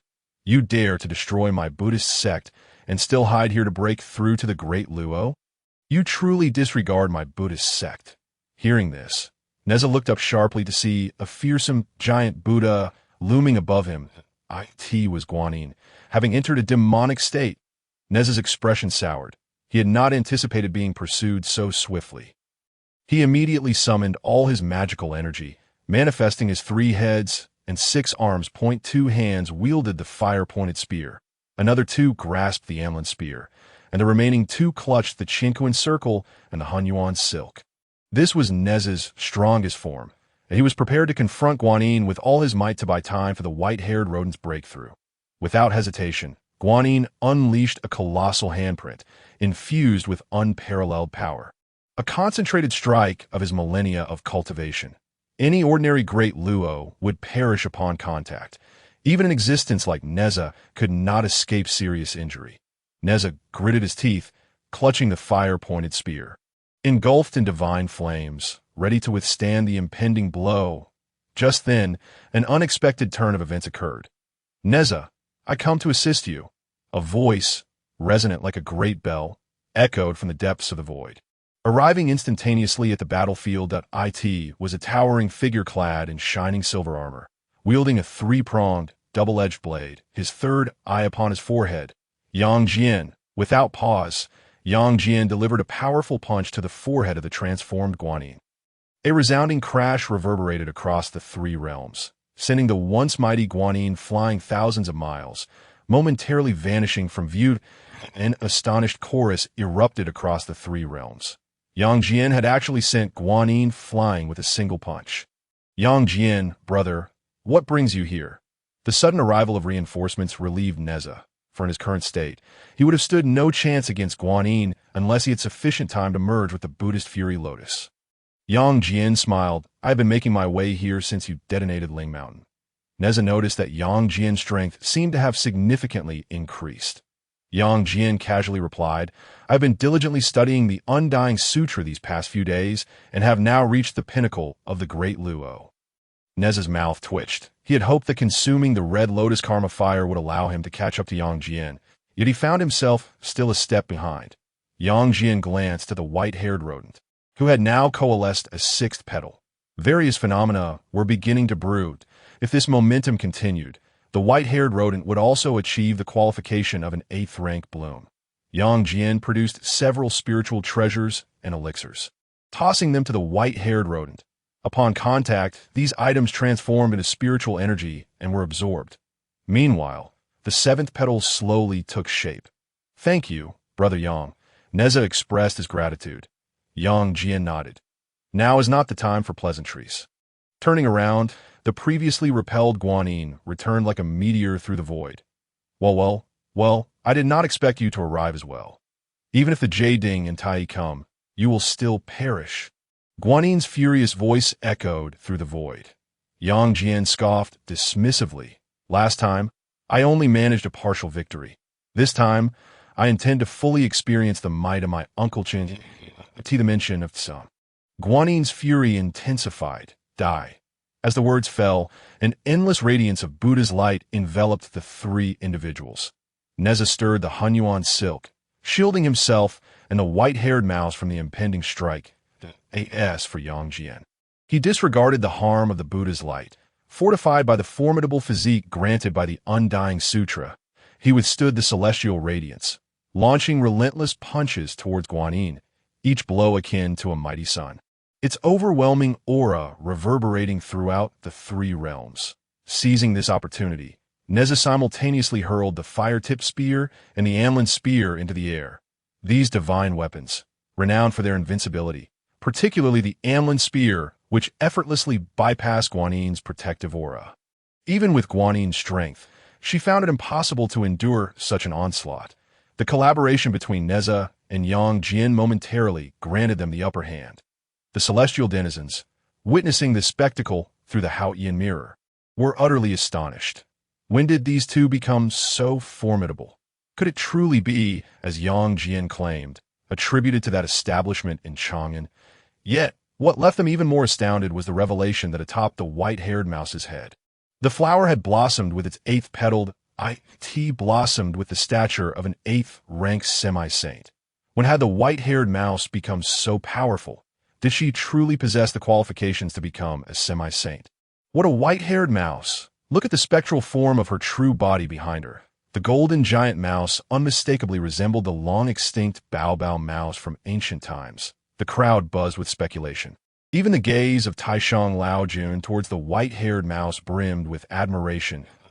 As for Li Jing, he could hardly contain his excitement, yearning to proclaim the news of the white-haired mouse, being his daughter, throughout the three realms. Another future semi-saint was poised to emerge from the heavenly court. Wait, she seemed unwilling to cease. A voice gasped in astonishment. The flower, now boasting 8 petals, continued to channel power into the petals above her head. The energy flowed ceaselessly, as if inexhaustible. Soon, someone discerned the anomaly. No, that power did not originate from the white-haired mouse. It was the Buddha's light from Guanyin. The onlookers then realized that the descending radiance had not been entirely deflected by the Hunyuan silk. A considerable amount had also descended upon the white-haired mouse, yet it did not harm her. Instead, it was instantaneously absorbed into her being, transforming into her own energy and transmitting it towards Tianhua. What kind of cultivation method was this girl practicing that allowed her to instantly convert such power for her own use? This technique seemed rather preposterous. Open for me! A delicate shout erupted from the white-haired mouse's lips as the swallowing heaven demonic technique reached its zenith. Finally, the 9th petal unfurled slightly. The 9th rank heavenly flower was on the verge of formation. How could this be possible? All the mighty beings witnessing this scene rose to their feet. The energy emanating from that heavenly flower reverberated through the heavens. Everyone understood what the 9th rank heavenly flower signified. It represented at least a supreme, sovereign-level figure, with aspirations to ascend to sainthood not entirely out of reach. Even the Jade Emperor was profoundly astonished. His expression marred by incredulity, as the 9th petal quivered. Anomalies began to manifest around the white-haired mouse. Numerous spectral forms of primordial demonic gods descended, shaking the universe. Even ordinary cultivators, who had yet to attain immortality, noticed the celestial phenomena, lifting their gazes in awe. The heavens roared, the fortunes of the mouse clan surged, and even ancient existences deep within the chaos opened their eyes, fixating on the transformations occurring with the white-haired mouse. With a thud, as Yang Jian's fist landed, Guanyin spat blood and staggered back several steps. How could this be? He questioned his very existence. He recalled that during their last encounter, he had not been a match for their combined forces. Yet, merely half a month had passed, and they had grown so powerful. How had they cultivated this strength? Yang Jian's attack were not only fierce but resonated through the void, causing the very Milky Way to tremble. His physical defenses had reached an alarming level. Guanyin surmised that no one below the semi-saint level could possibly harm Yang Jian. As for Nezha, he was even more extraordinary. That spear, which he had never seen before, was at least a congenital spiritual treasure, possibly even a congenital supreme treasure. Otherwise, it would not have disregarded his Pique de Luo protective aura. But the most perilous aspect was that Nezha had absorbed 2 divine fires, and each of his strikes bore a burning essence. The corporeal burns were one thing, But the soul burns from the red lotus karma fire were truly terrifying. Guanin's gaze shifted, setting his sights on the white-haired mouse. Resolutely, his eyes narrowed. Die! With a furious roar, he suddenly surged forth, disregarding the attack from Yang Jian and Nezha, extending his palm towards the white-haired mouse. Guanin, how dare you? Yang Jian and Nezha's eyes widened in fury, launching their full power to strike.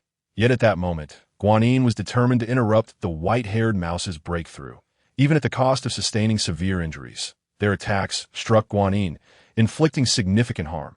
However, that massive palm imprint also struck the heavenly flower atop the white-haired mouse's head. Thud! The white-haired mouse's breakthrough was interrupted, her vital energy surging backward, and a spray of blood erupted forth. A collective sigh echoed through the heavens as they realized she was but a step away from blossoming into the 9th rank. White-haired mouse, Nezha cried out as he soared towards her. The spot where the white-haired mouse had been was now replaced by a colossal palm imprint. Ha! This is the fate of those who offend our Buddhist sect. Guanin, in his demonic form, twisted his face in a deranged manner. Bang! Yang Jian's fist collided with his face, propelling him once more. Alongside Nezha, hurried towards the immense palm imprint. Both were extremely anxious. The consequences of an interrupted breakthrough were grave, mildly resulting in regression, or severely leading to obliteration of the soul. The situation for the white-haired mouse was dire. In the heavenly court, within the Lingshao treasure hall, bastard Zhao Gongming, a fierce figure from the sect, cursed vehemently. He had long-standing grievances with the Western sect from the Fengshen calamity.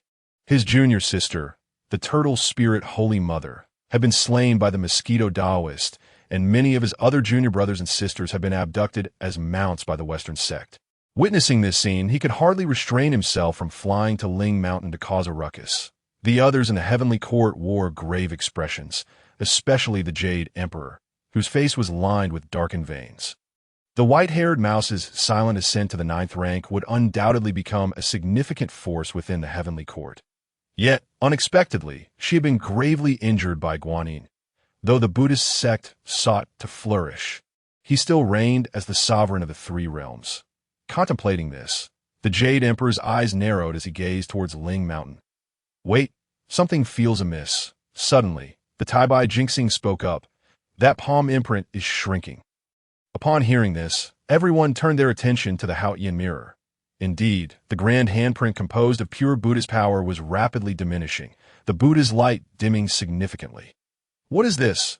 This sudden turn of events captured the attention of all powerful beings in the Hongwang.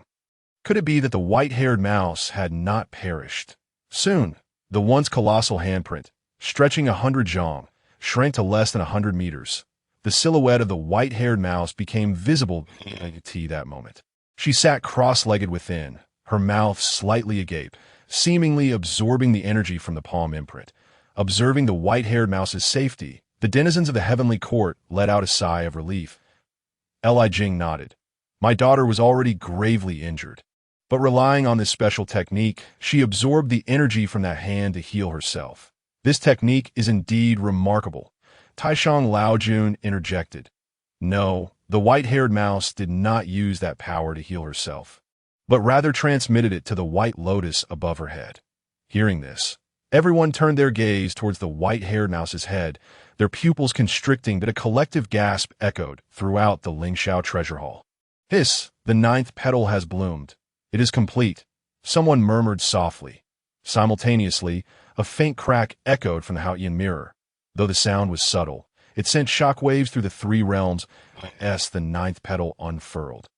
Boundless power surged forth from the white-haired mouse, eclipsing the celestial sun and the Milky Way. Another supreme powerhouse was about to emerge in the Honghuang. An ancient voice resonated from the depths of the chaos, heralding the successful breakthrough of the white-haired mouse. Ha! Splendid! In the heavenly realm, Zhao Gongming burst in a hearty laughter, his junior sister, the 3 heavens goddess, also wearing a joyful expression. This signified the addition of yet another formidable warrior to the celestial ranks. The Jade Emperor's brows unfurled, while the Queen Mother pondered whether to host a grand banquet of peaches in celebration. Suddenly, a sound interrupted their thoughts. From the Haotian mirror came Nezha's anxious voice. What has happened? Before them stood the recently ascended white-haired mouse, her complexion ashen, devoid of the vitality one would expect from a newly minted Deluo golden immortal. Blood trickled from her lips. The white-haired mouse wished to utter something. Yet her weakened state rendered her voiceless. This distressed Nezha greatly. I shall take you to receive treatment at once. With that, he scooped up the white-haired mouse and soared into the distance. Followed closely by Yang Jian, wary of any potential hidden threats from the Buddhist faction. Observing this scene, the Supreme Celestial Master elucidated. The blow from Guanyin has severely injured the white-haired mouse. Had she relied on that miraculous technique, she might have healed herself. However, she chose the path of the nine-flower bloom, and now she teeters on the brink of death. The assembly fell silent at his words. Indeed, the moment of the three flowers gathering is inherently frail.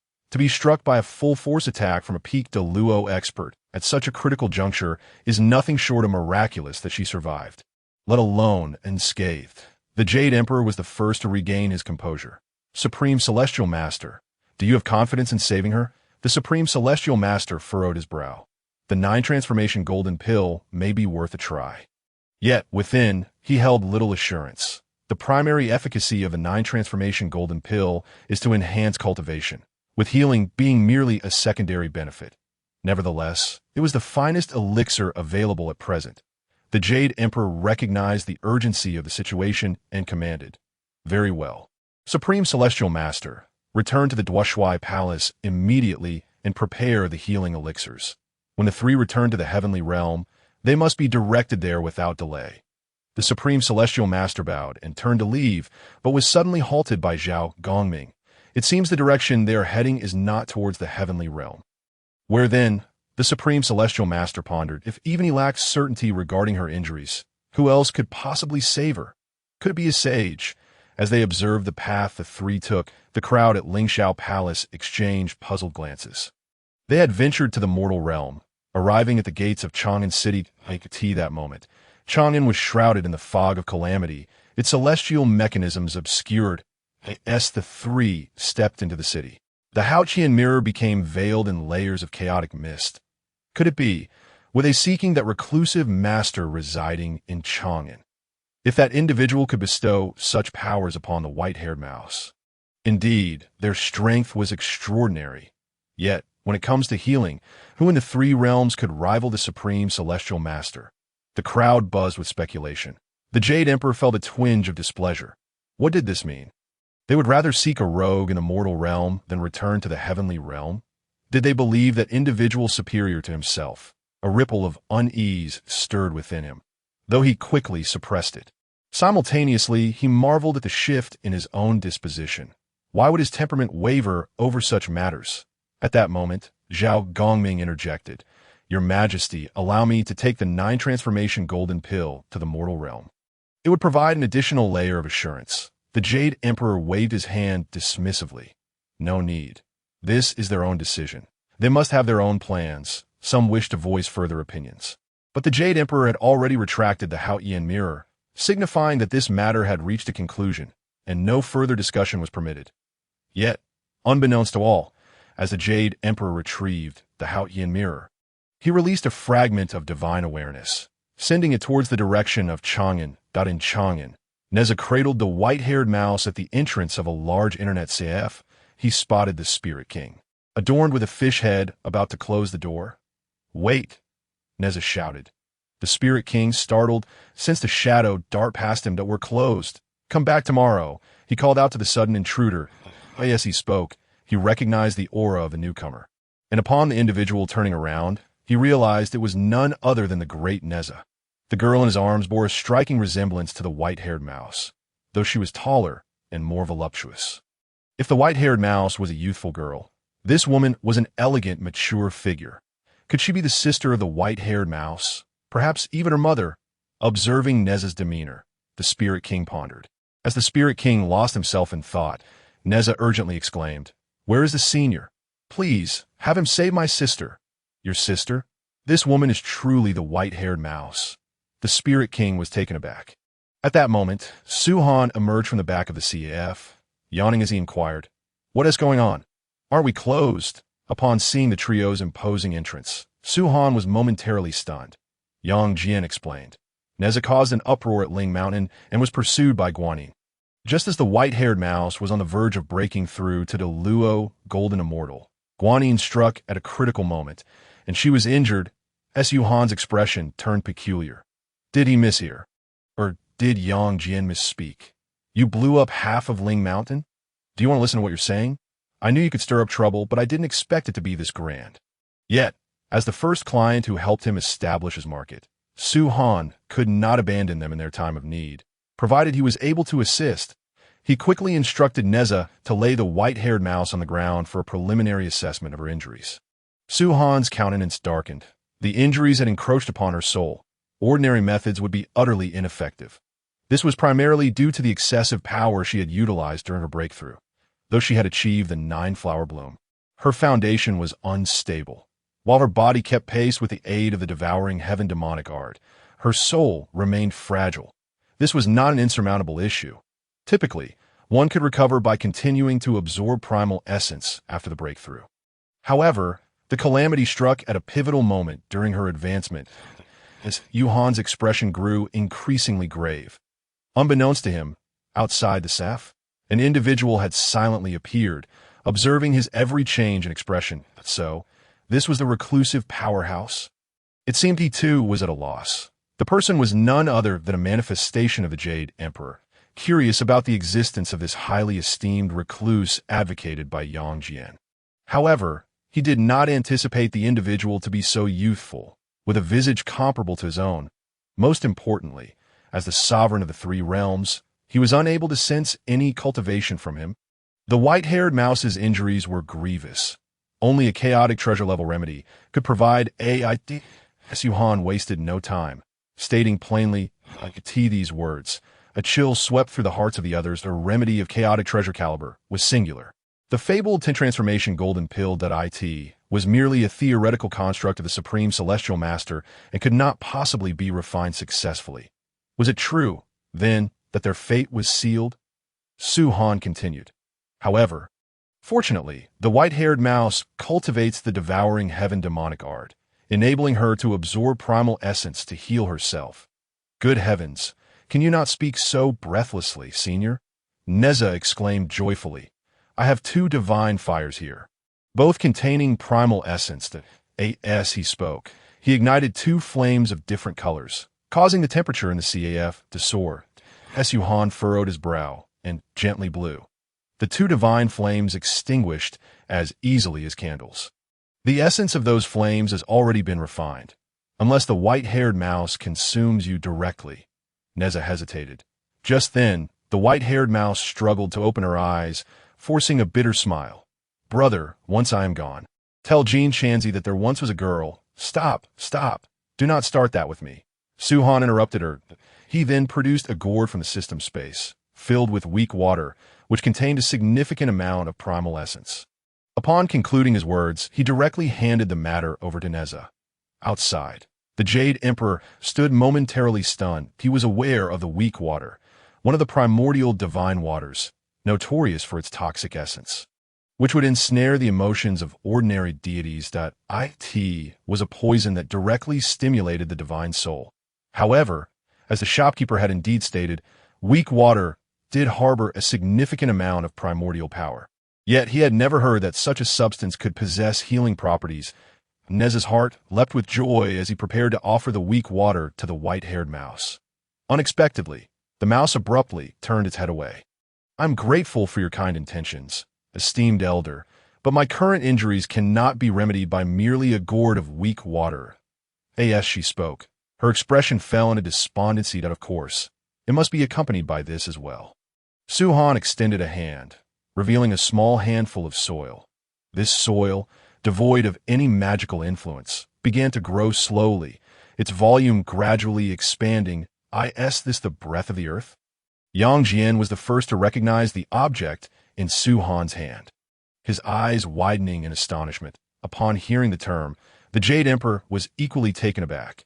The breath of the earth? How did this come to be here? It was utilized by DU during the flood control efforts. This substance can grow infinitely. It is a gift from the heavenly Dao for humanity to endure tribulations. After successfully controlling the waters, it was reclaimed by the heavenly Dao. The efficacy of the breath of the earth might not surpass that of weak water, but its rarity was undoubtedly among the rarest in the primordial world, as it belonged solely to the heavenly Dao, specifically to the venerable Hong Jun with its presence here. An absurd thought suddenly sprang into the Jade Emperor's mind. Could this shopkeeper be an incarnation of Hong Jun? The more he contemplated, the more plausible it seemed. How could a mere shopkeeper in the mortal realm casually produce two divine artifacts? Even as the sovereign of the three realms, he did not possess such items. As the five elements counteract one another, the breath of the earth precisely neutralizes the toxicity of weak water. If you consume them together and then circulate the devouring heaven demon art to refine their primordial powers, it will suffice, Su Han elucidated, even as he felt a pang of regret in his heart. The weak water had been drawn in a lottery by a minor demon just days prior, while he had exchanged a hefty sum of 50,000 points for the breath of the earth from the system shop. Fortunately, Li Shimin had purchased numerous helmets in recent days. Otherwise, he would have been at a loss. "Thank you, esteemed elder," Nezha exclaimed, his face alight with joy as he knelt before Su Han in gratitude. Simultaneously, he brought the breath of the earth and weak water to the white-haired mouse's lips. The mouse gritted its teeth, hesitating to consume them immediately. Instead, it knelt, bowing its head in reverence towards Su Han. "I shall never forget the immense kindness you have shown me, esteemed elder I, the white-haired mouse. Pledge an oath to the heavenly Dao to serve you as my master, henceforth obeying only your commands." As Su Han nodded. His initial intent was to have the white-haired mouse attract more patrons for him. However, given the myriad entanglements of fate, it seemed that even if he were to decline, she would not acquiesce. Rather than resist, he chose to accept willingly. "Very well. I accept your oath," as the white-haired mouse swallowed the weak water and the breath of the earth. A tremendous surge of primordial power erupted from within her. The entire Internet CF was enveloped in an enigmatic aura. They could see that moment. All the rats in Chang'an City became restless as Su Han waved his hand. And in an instant, a divine rainbow covered the CF's ceiling.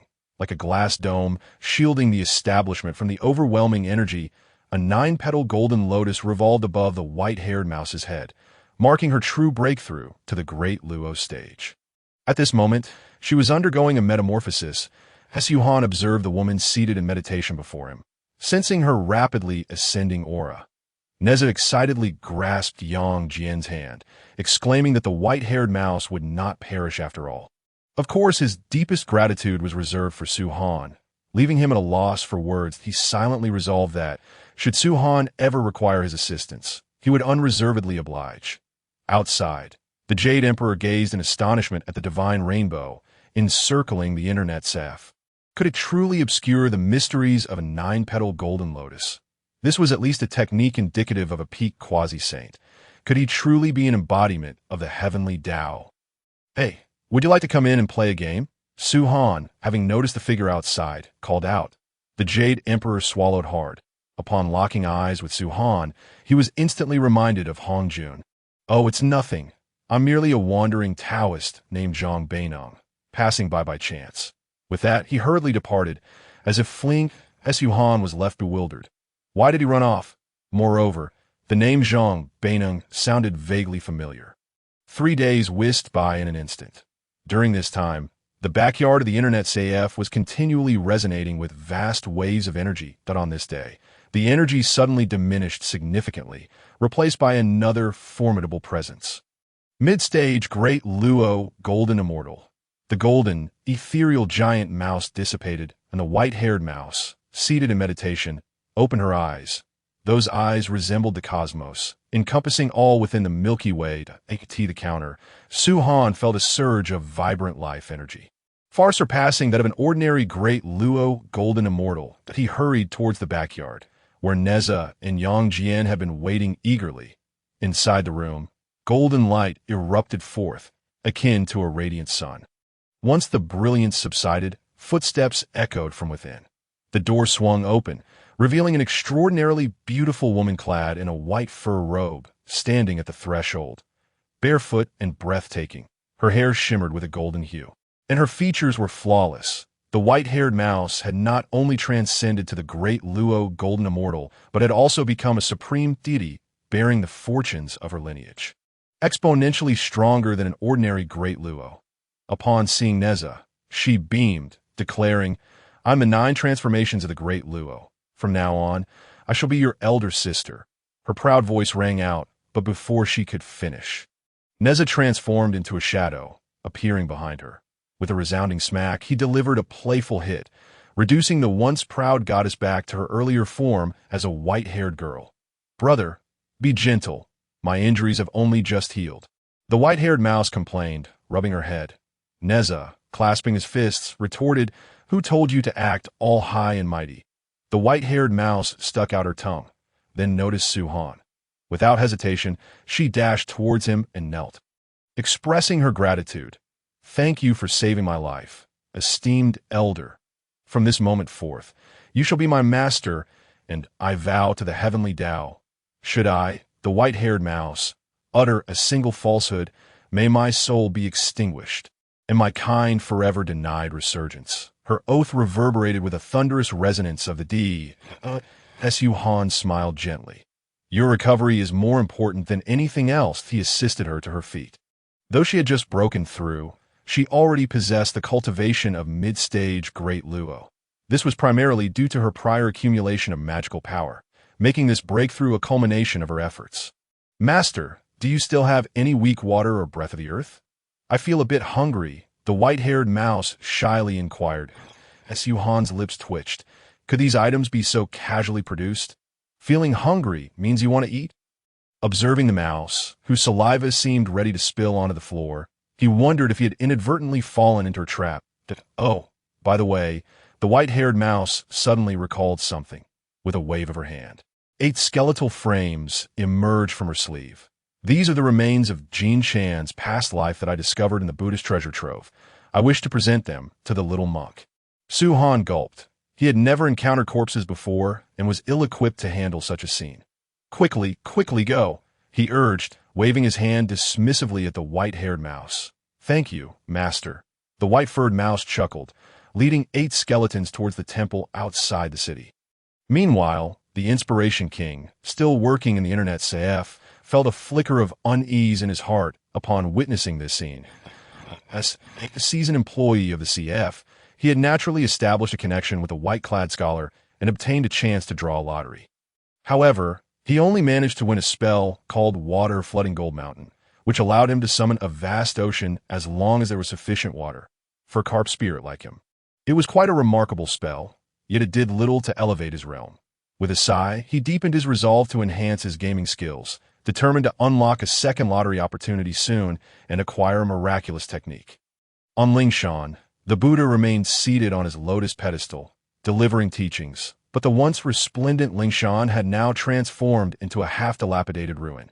Every time he thought of this, a wave of gloom washed over him. Initially, he had the power to suppress Nezha and the white-furred mouse. His sleeves were already rolled up in preparation. Yet, he was interrupted by the communication from the 2 saints of the West. Now, not only had Lingshan been devastated, but the culprits had also escaped. Guanyin below wore a face as cold as frost. It was one thing to be heavily injured by 2 juniors, but now the mouse tribe's fortune had surged, indicating that his final strike had failed to eliminate the white-furred mouse. This left him utterly humiliated in the primordial realm, a true disgrace. The numerous Buddhas had lost their former brilliance, and the atmosphere of Lingshan had turned somewhat oppressive. After the chanting concluded, the Buddha inquired, "What has become of the deceased Buddhas?" A monk stepped forward and clasped his hands, replying, "Those Buddhas have entered the cycle of reincarnation, preparing for rebirth. Our Buddhist sect holds sway over the underworld. For them, death is of little consequence. It is merely a matter of undergoing reincarnation once more. Some Buddhas even choose to reincarnate proactively when faced with a bottleneck, embracing a spirit of defiance." The Buddha nodded. "This incident has resulted in the loss of thousands of Buddhas. Their return to Lingshan may require some time, with the impending onset of the journey to the West catastrophe. We can only ask everyone to endure the hardships." Amitabha, the remaining Buddhas recited in unison. That moment, Mithra Buddha stepped forward and said, Not long ago, I sensed the aura of Buddhist teachings in the lower realms and discovered several reincarnated Buddhas, whom I have brought here. Upon hearing this, the Buddha's eyes brightened. Is that so? Where are they now? As his words fell, a group of monks entered, adorned in traditional robes. Ba, I am the humble monk Yongin, hailing from the Ziwang Dao temple, that I pay my respects to Buddha Rulai. Sensing the profound Mahayana Buddhist aura emanating from them, the Buddha silently nodded. Although their current strength barely reached the Tai golden immortal level, and they had yet to awaken their past memories, the richness of their aura suggested that in their previous lives, they had at least reached the mid-stage of Deluo. Once they could break through to the Deluo golden immortal realm, they would immediately regain all their former cultivation, thus becoming a significant force within the Buddhist sect. With this thought, the Buddha inquired, "What Buddhist teachings do you practice? What abilities do you possess?" The leader among them clasped his hands and replied, "What we have learned is the ability to seek and gather medicinal herbs." As he spoke, he pulled out a ginseng root that resembled a small child, with roots extending half a meter long. Several knowledgeable Buddhas widened their eyes in astonishment. Could this be the legendary Ginseng Dao? Ginseng Dao, a miraculous herb that could only possibly grow in 1,000-year Lingshan. Some remarked that it is said that if the roots of a ginseng Dao exceed 9 zhang 9, it becomes a ginseng fruit tree. Yongin nodded. You are indeed remarkable beings of Lingshan. Your insights are truly extraordinary. I lack the ability to cultivate this ginseng Dao into a ginseng tree. So I have decided to present it to Lingshan. This declaration. Even the Buddha could not maintain his composure. Such a treasure had not even been found in their treasury. It was undoubtedly one of the most precious herbs in the primordial world. And yet this newly arrived monk was offering it freely? Surely, he could not be a fool. However, this was not the end. Yongin carefully placed the ginseng Dao into a wooden box presented by a Buddha. He then pulled out what appeared to be an umbrella. Upon closer inspection, it was a massive spiritual mushroom. 9-turn immortal mushroom. The exclamation came from Guanyin, who was equally astonished. The 9-turn immortal mushroom was a primary ingredient for concocting the 9-turn golden pill. Even consuming it directly could allow a mortal to ascend to immortality. Such a thing had only existed in the ancient primordial era and had since become extinct. At it was rumored that the supreme Lord Lao Jun still cultivated it in his elixir garden. But the quality of artificially cultivated ones paled in comparison to those grown wild. This immortal mushroom, too, I am willing to offer to the Buddhist sect, hoping for its early revival. Listening to Yongin's words, the Buddha swallowed hard. How could this fellow be wealthier than himself? Master Yongin is indeed a reincarnated Buddha. His enlightenment is truly remarkable. Hearing the Buddha's words, the other Buddhas bowed their heads, feeling somewhat ashamed. The Buddha gazed at the ginseng Dao and the 9-turn immortal mushroom, nearly bursting into laughter. Just when Nezha and the white-furred mouse had wreaked havoc in a treasure house, Lingshan was currently in dire need of spiritual treasures and medicinal materials. Who would have thought that at this very moment, several individuals would present themselves? Truly, this was the journey to the West catastrophe unfolding. It would be impossible for the Buddhist sect not to thrive. As the Buddha reveled in his good fortune, no one noticed that beneath the monk robes of Yongin, a black dog tail wagged back and forth. This Yongin monk was, in fact, the manifestation of the heavenly canine using the secret techniques from the Wangtian treasure edict. The 9-turn immortal mushroom and the ginseng Dao were also illusions he had conjured. This was the remarkable nature of the Wangtian treasure edict. Although it possessed no offensive spells, it was unparalleled in the art of disguise and deception, even fooling the fully realized Buddha. However, the illusions of the ginseng Dao and the 9-turn immortal mushroom could not last long, which is why he hastily placed them into the wooden box. The earlier chaos caused by Nezha and the white-furred mouse had already spread like wildfire throughout the primordial realm. Upon learning of this, the heavenly canine felt compelled. What fun is it to deceive mere mortals? If one were to play tricks, let it be upon deities, especially those of utmost authority. Your abilities will be immensely beneficial to our Buddhist sect. In the future, you will surely attain the highest fruitions. The Buddha stated, while also arranging accommodations for the heavenly canine and his companions. The heavenly canine, feeling his rapidly increasing cultivation, nearly burst with joy. Indeed, the more powerful the deceived, the higher their status, the greater the cultivation gained. As the group departed, the remaining Buddhas dispersed. At this juncture, the Buddha suddenly spoke, "Guanyin, you shall remain." Guanyin trembled, standing frozen in place. Once all had left, the Buddha's resonant voice echoed, "Guanyin, do you know your crime?" The destruction of half of Lingshan and the theft from the Lingshan treasury were all due to Guanyin's association with Nezha and the white-furred mouse. Now was the moment for the Buddha to demand accountability. To his surprise, Guanyin maintained a calm demeanor. "I am aware of my wrongdoing, yet I have found a way to make amends." The Buddha furrowed his brow. "Amends? You have committed a grave error. What could possibly atone for it?" Guanyin continued, "Yang Jian." The Buddha was taken aback. "You wish to recruit Yang Jian into the Buddhist fold. Are you not satisfied with the chaos you have already caused?" Guanyin shook his head. "Not to recruit him into the fold, but to turn him into a puppet of the Buddhist sect." As her words fell, Guanyin tossed the jade bottle of sheep fat jade from her hand, and willow leaves took root upon hitting the ground. They swiftly grew into a capsule wrapped in willow leaves. As the capsule opened, a spiritual entity emerged. This individual, named Lu Yanchang, was crafted based on the preferences of Yang Jian's sister. Upon hearing this, the Buddha became intrigued. Yang Jian's sister was none other than Yang Chan. Was she not? "You intend for Yang Chan to fall in love with this Lu Yanchang?" Guanyin nodded. "Indeed, the one Yang Jian cherishes most is this sister.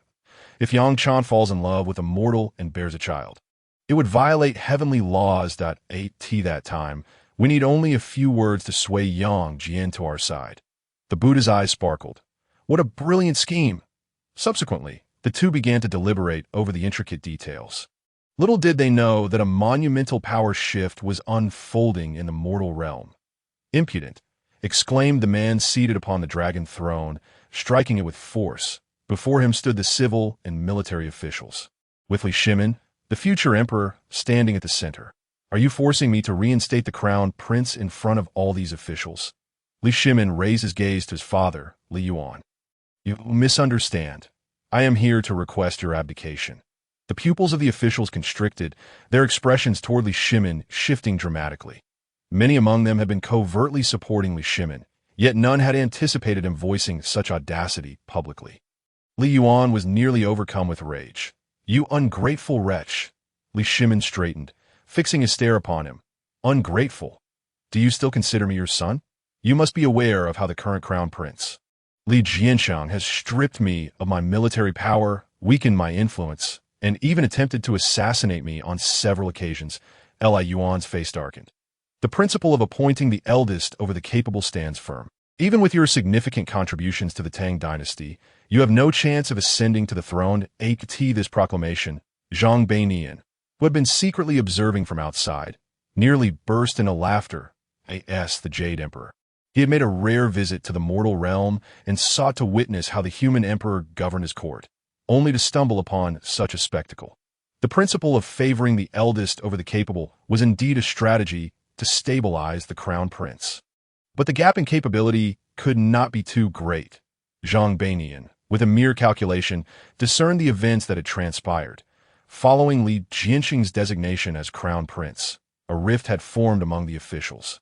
And over time, support for Li Shimin had grown increasingly robust. Li Yuan had tacitly allowed Li Jianxing to carry out such actions, hoping that Li Shimin would meet an untimely end, thereby securing stability for the officials. The ease with which Li Shimin had quelled the chaos in the past now rendered the current era all the more treacherous. The tactic of discarding the donkey after the grind was indeed foolish, especially when the target was the most prosperous one. At this moment, Li Shimin let out a cold laugh, addressing the assembly of officials within the Grand Hall. "If any of you still support me, step forward and stand behind me." He offered no promises, exuding confidence. The officials exchanged glances. Truth be told, now was hardly the time for choosing sides. Li Shimin stood alone, and his actions were tantamount to courting death. However, before long, one individual stepped forward, bowing deeply to Li Yuan before positioning himself behind Li Shimin. This man was none other than Wei Zhang. With his lead, Others began to rally in support of Li Shimin. In the end, a substantial number of officials stood behind him. Sensing the precariousness of the situation, Li Jianxing quickly interjected. "Summon the guards. Arrest this treasonous scoundrel who dares to usurp power." In terms of charisma, Li Jianxing was far outmatched, and he had abandoned any pretense. Several guards hesitated, reluctant to advance. They were seasoned soldiers who had fought alongside Li Shimin in countless battles and could not possibly turn against him. Li Jianxing's fury escalated, ready to speak again when Li Yuan's hand restrained him. "Father, you." Li Jianxing looked at Li Yuan, surprised that Li Yuan forced a grim smile. "Indeed, my dear second son, my valiant general, since I declared you as crown prince. I have heard countless times that this realm was won by your hand. If that is the case, why not gather your troops and engage in battle here at Xuanwu Gate? Whosoever prevails shall claim the throne." Everyone was taken aback, doubting their own hearing. Could this truly be the act of an emperor? To incite a battle between two crown princes within the imperial city was utterly absurd. Yet some began to grasp the underlying implications. Wei Zhang stepped forward, cautioning Li Shimin. "Your Highness, do not accept this challenge. Your forces are too weak, and victory is unattainable." Li Jianxing quickly realized his father still favored him, although previous assassination attempts had failed. The stripping of power and the weakening of military forces had succeeded. Li Shimin had no troops at his disposal. Grateful for the insight, Li Jianxing cast a look of appreciation toward Li Yuan. As long as Li Shimin possessed common sense, he would surely decline this confrontation. They could then offer him some flattering words to placate him. And once he exited the palace, they could dispatch heavy cavalry to obliterate his residence. Eliminating future threats, the officials, too, grasped the crux of the matter and urged Li Shimin to refrain from engaging. Unexpectedly, Li Shimin scoffed, casting a cold glance at the father-son duo by the dragon throne. "Very well. I accept you. How dare you?" Wei Zhang's eyes widened in disbelief as he stared at Li Shimin. Li Shimin turned to the officials who supported him, offering a reassuring smile. Outside, Zhang Beinian smirked disdainfully. With his prowess, he had already discerned Li Shimin's strength at a half-step to immortality. This power was sufficient to compensate for any numerical disadvantage. However, the ensuing scene left Zhang Beinian bewildered. Li Yuan clapped his hands, and several eunuchs emerged, carrying 2 chairs. "You are both future emperors. Your bodies are precious. You shall observe the battle from these seats." Though laced with mockery, this statement effectively barred Li Shimin from participating in the fray. Everyone knew of Li Shimin's exceptional military capabilities. Without him, was defeat not inevitable? Li Jianxing nearly laughed aloud. Although he too was a battle-hardened warrior, he admitted that he paled in comparison to his brother. Yet, unexpectedly, Li Shimin readily acquiesced. "Very well, let it be as your majesty decrees." With that, he strode towards Xuanwu Gate, followed by the officials, who murmured among themselves. Why would his highness agree? There is no way he can win. What if he loses? What will become of us? One can only contemplate their own necks as they consider the implications that I hope his highness has a hidden contingency. With such thoughts, they arrived at Xuanwu Gate. Li Yuan addressed the 2 princes. "I shall grant you 1 hour to gather your troops, and we shall meet here." Before he could finish, Li Shimin interrupted. "No need. My troops are already present." Upon saying this, he clapped his hands, and a resounding sound of footsteps echoed from below. The officials looked down, their faces brightening. A contingent of black-clad cavalry stood ready, accompanied by several hundred soldiers. These fewer than 900 are all the forces I. Li Shimin commanded as he spoke. The crowd's expressions shifted to delight. They had thought Li Shimin's forces were scarce, only to discover he had secretly trained such an elite group. Among them, 800 were from the Qin Wangfu, the black cavalry being the true elite. The 2 leading the charge were familiar faces, Yuqi Jingda and Chang'an Wuji. With their leadership, the odds of victory had significantly improved. Hope surged among the ministers. Yet, Li Yuan's thoughts diverged entirely. Upon seeing these troops, cold sweat drenched his back. He had no inkling as to when or how Li Shimin had managed to bring these men to Xuanwu Gate. Had they not awaited there, but instead stormed the palace, the emperor might have already been usurped. As he exchanged glances with Li Shimin, he noted the smile on his son's face, though it barely concealed the murderous intent lurking beneath. Startled, Li Yuan hastily thrust a command token into Li Jianqing's hand, simultaneously casting him a knowing look. Father, what is your intent? Go eliminate future threats. Receiving implicit approval, Li Jianqing almost burst into laughter. After expressing his gratitude with a cupped fist, he handed the token to a trusted aide, instructing him to swiftly mobilize the troops. The two men settled into the chairs prepared for them by Li Yuan. Gazing downwards, Jianqing observed the ministers gathered around his younger brother, committing their faces to memory. Just wait. There will be no favorable outcome for you. With such thoughts swirling in his mind, his own forces soon arrived, the sound of marching, accompanied by a cloud of dust. Approached Zinyuman, drawing the attention of the crowd, but a collective gasp echoed through the air.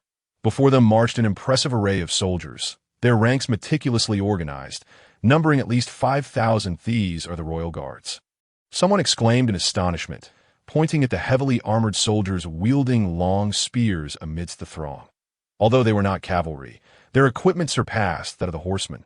Royal guards? Wouldn't they require the Emperor's command to mobilize? As the realization dawned on some, they turned to Li Yuan, only to find his gaze filled with malice. In no more pretense, is it? With such tactics, you might as well have us kneel before you for execution. Facing a direct confrontation of nearly 900 against 5,000 elite troops, even Zhang Byron, suspended in midair, could not discern where Li Shimin's odds lay. Yet, Li Shimin maintained a confident smile, as if he had anticipated this all along. In the face of such an evident disparity in forces, Li Shimin did not waver.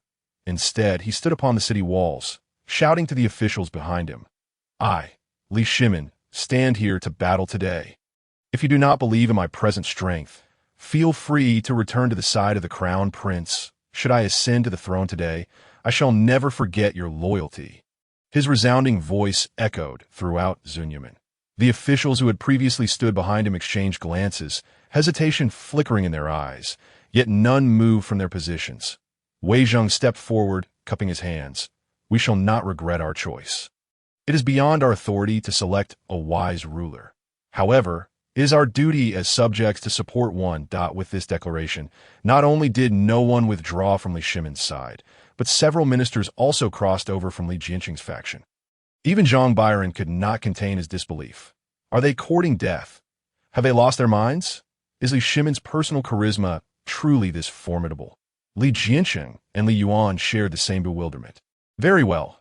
Since you are so eager for death, I shall oblige. Let the battle commence. Wait. A shout resonated from below. Shimin, Li Yuan, and Li Shimin exchanged glances, followed by a sardonic smile directed at Li Shimin and the officials. What good does your support do now? Your soldiers are on the verge of surrender, are they not? However, the subsequent words from that voice nearly caused both men to topple from their seats. I am Chang'an, the gate guard general at Zinyuman, willing to lead my troops in support of Lord Li Shimin. Upon hearing this, the crowd turned their gaze below, witnessing a small contingent of gate soldiers merging with Li Shimin's forces, leading them. General Chang, he made a beeline for Yuqi Jingde and Chang Sun Wuji. Having fought alongside Li Shimin in previous campaigns, he was already captivated by Li Shimin's charisma. His emergence was hardly surprising. Li Yuan felt his teeth grind in frustration, but the addition of this small force would not significantly alter the battle's outcome. Very well. If this is how you wish to play, then so be it. He raised his right hand to announce the commencement of battle. Yet, two more shouts rang out. Hold on. I, Jing Junhong, the Yunhui general, come to support Lord Li Shimin, and I, Middle General L. Xiang, also come to assist Lord Li Shimin. Two more contingents emerged from the other gates of Zinyuman. Like Chang'an, they were soldiers guarding the gate, independent of one another, yet they chose to support Li Shimin at this critical juncture. This bolstered Li Shimin's forces to 2,000 men, all adequately equipped, igniting a flicker of hope in the hearts of the onlookers.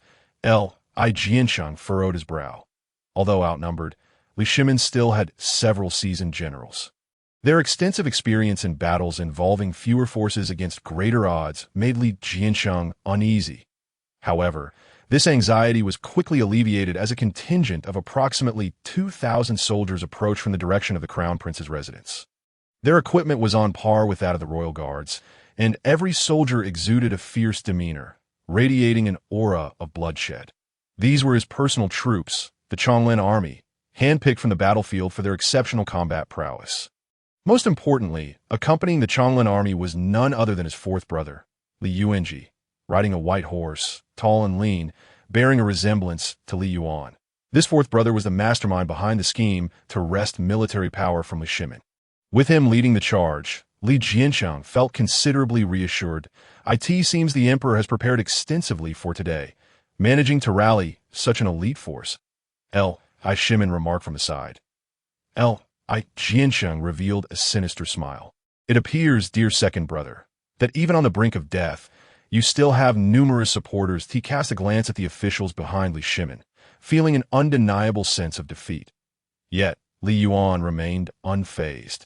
Officials could be replaced, but the throne, if lost, would plunge the realm into chaos. What shall we do, your highness? Shall I summon more men from my household?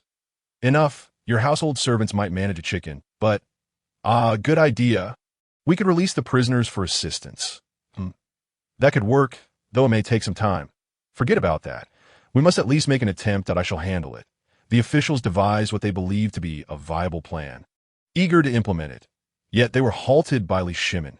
Forget it. Those prisoners hardly qualify as combat strength. Jiancheng's mocking voice chimed in. What? Are you contemplating surrender? It's already too late. Wei Zheng furrowed his brow, advising Li Shimin. Your highness, do not abandon your course halfway. Li Shimin raised an eyebrow, fixing his gaze on him. Who says I intend to give up? The moment he uttered Li Yuan's expression darkened. As the reigning emperor, he could hardly tolerate his son referring to himself in such a manner before him. Jiancheng erupted into laughter. Second brother, you truly have lost your mind. Perhaps feigning madness could save your life. Ha ha ha. Li Shimin regarded him calmly, a hint of pity glimmering in his eyes. Brother, do you still fail to comprehend reality? With that, he strode toward the chair prepared by Li Yuan. This chair is unfit for me. With a swift gesture, the wooden chair disintegrated into ashes, replaced by a throne. A dragon seat made entirely of gold. Li Shimin took his place upon it. A resonant dragon's roar erupted, a golden dragon ascending from within him, soaring skyward. His attire transformed instantaneously into a dragon robe. Concurrently, the sound of synchronized hoofbeats reverberated from below Zinyuman. The crowd turned to look, their pupils dilating in shock. Countless black-armored riders surged through the gates of Zinyuman. Though numerous, their steps were eerily synchronized, producing a singular sound of hoofbeats, a testament to their formidable strength. This is Li Jiancheng dropped to the ground. These are the great snow dragon riders, capable of matching 30,000 foes. Li Shimin spoke nonchalantly, as a radiant golden light emanated from him. The reason he had refrained from immediate action was his recent research on this dragon seat. He discovered that this golden throne could establish connections with every being of the human race, past, present, future, and even from other worlds. Once a soul connection was formed, he could summon individuals to his side. The 100,000 great snow dragon riders were summoned from another realm during these past days of study. Look to the heavens! A figure pointed to the heavens, vociferously calling out, causing all to look up in astonishment once more. To their amazement, dozens of silhouettes hovered in the sky, treading upon clouds. Celestials! The immortals have arrived! Zhang Bairan, who had remained hidden, also lifted his gaze, nearly succumbing to rage on the spot. He beheld Tianpeng and Qingyo, accompanied by a cadre of familiar faces from the heavenly court, gliding towards them. What does this mean? You were sent to the mortal realm to undergo tribulations, yet you dare to emulate rebellion. Do you wish to return to the heavenly court? At the Xuanwu gate, two figures clad in dragon robes stood. One radiated supreme golden light, while the other wore a countenance of utmost displeasure. Li Shimin turned to Li Yuan. Father, shall we not issue the command to commence? Li Yuan's expression twisted into a bitter smile. Upon seeing the battalion of snowy dragon riders, despair had already taken root in his heart. The arrival of those celestial beings proved to be the final straw, leaving him in a daze, oblivious to the chaos surrounding him, in stark contrast to the stunned Li Jiancheng, who had already collapsed to the ground. Li Yuan found solace in still being seated. Shimin nodded. raising his right hand. Kill. The single word flowed from his lips, and his hand fell with decisive intent. Thousands of soldiers surged towards the elite 7,000 led by Li Yuanji. Wait, I am a prince. You cannot. Li Yuanji's protest was abruptly silenced by the swift flight of an arrow that pierced through his mouth and emerged from the other side of his cheek. What splendid archery! Exclaimed Chang'an Wuji. Wei Qi Jingda, retracting his longbow, remarked, the fourth prince has employed underhanded tactics to ensnare his majesty. I have long harbored ill will towards him. Alas, this arrow did not claim his life. Chang'an Wuji laughed heartily. Then let me finish him off. Wei Qi Jingda swiftly drew his long blade, declaring, if anyone is to kill him, it shall be me. Li Yuanji, witnessing the two harbingers of death charging towards him, felt his earlier bravado dissipate. Frantically tugging at the reins, he found himself unable to turn back, ultimately opting to tumble off his steed and flee in panic. Yet he collided headlong into a wall, collapsing to the ground. Looking up, he realized it was not a wall, but rather an imposing man, a giant standing nearly 2 meters tall. So you are the commander. I, Tianpeng, shall slay you first, the colossal figure proclaimed, raising his hand to strike Li Yuanji's head. With a resounding thud, Li Yuanji felt darkness engulf him as his head was forcefully driven into his chest cavity. With his demise, the royal guard became a headless flock, utterly powerless against the charge of thousands of iron cavalry. In less than 5 minutes, the royal guard was annihilated, while not a single soldier from Li Shimin's ranks suffered injury. Is this truly the end? Li Jiancheng knelt, his gaze vacant as he absorbed the unfolding chaos. He mumbled, unable to comprehend the reality before him, that I am the true dragon's son. Am I not? Why? How is this possible? I am willing to abdicate. Li Yuan suddenly interjected. Jianxing looked at his father, only to be met with a bitter smile from Li Yuan. In that moment, he could no longer hold himself together. With a stark gasp, he spat blood and collapsed to the ground, perishing as such. The ministers fell into a profound silence, each one kneeling in reverence to the Tang Emperor. Shimin remained mute. At that instant, he felt his cultivation surge rapidly. Concurrently, the Golden Dragon Throne established a connection with all of the Tang human race. In that moment, he transformed into the true dragon's son, the genuine beacon for humanity. His cultivation swiftly transcended the realm of human immortals, surpassing even that of the celestial beings, ultimately halting the celestial immortal stage. The aura of the true dragon permeated the Grand Hall. That moment, all of humanity beheld Li Shimin, appearing as a deity before them. From this day forth, the Tang shall be known as the Holy Tang Dynasty, that I desire that all may become as dragons. The proclamation resonated, leaving all of humanity in shock. Outside the Grand Hall, Zhang Byron furrowed his brow in contemplation. To be as dragons, is it? A commendable aspiration. Yet I cannot fathom how Li Shimin summoned those elite troops. Surely it must be a divine power acquired from the Internet Café. With a sigh, Zhang Byron felt the weight of impending supremacy for humanity, realizing his status as the ruler of the 3 realms was diminishing. Most vexing was the sight of Marshal Tianpeng, whose face radiated delight. It irked him that his former general now conspired in rebellion, seemingly relishing the endeavor. Subsequently, Li Shimin employed ruthless measures to eradicate Li Jianxing's faction. The vacant positions were directly filled through summons from the Golden Dragon Throne. However, those historical figures of renown were beyond his current abilities to summon.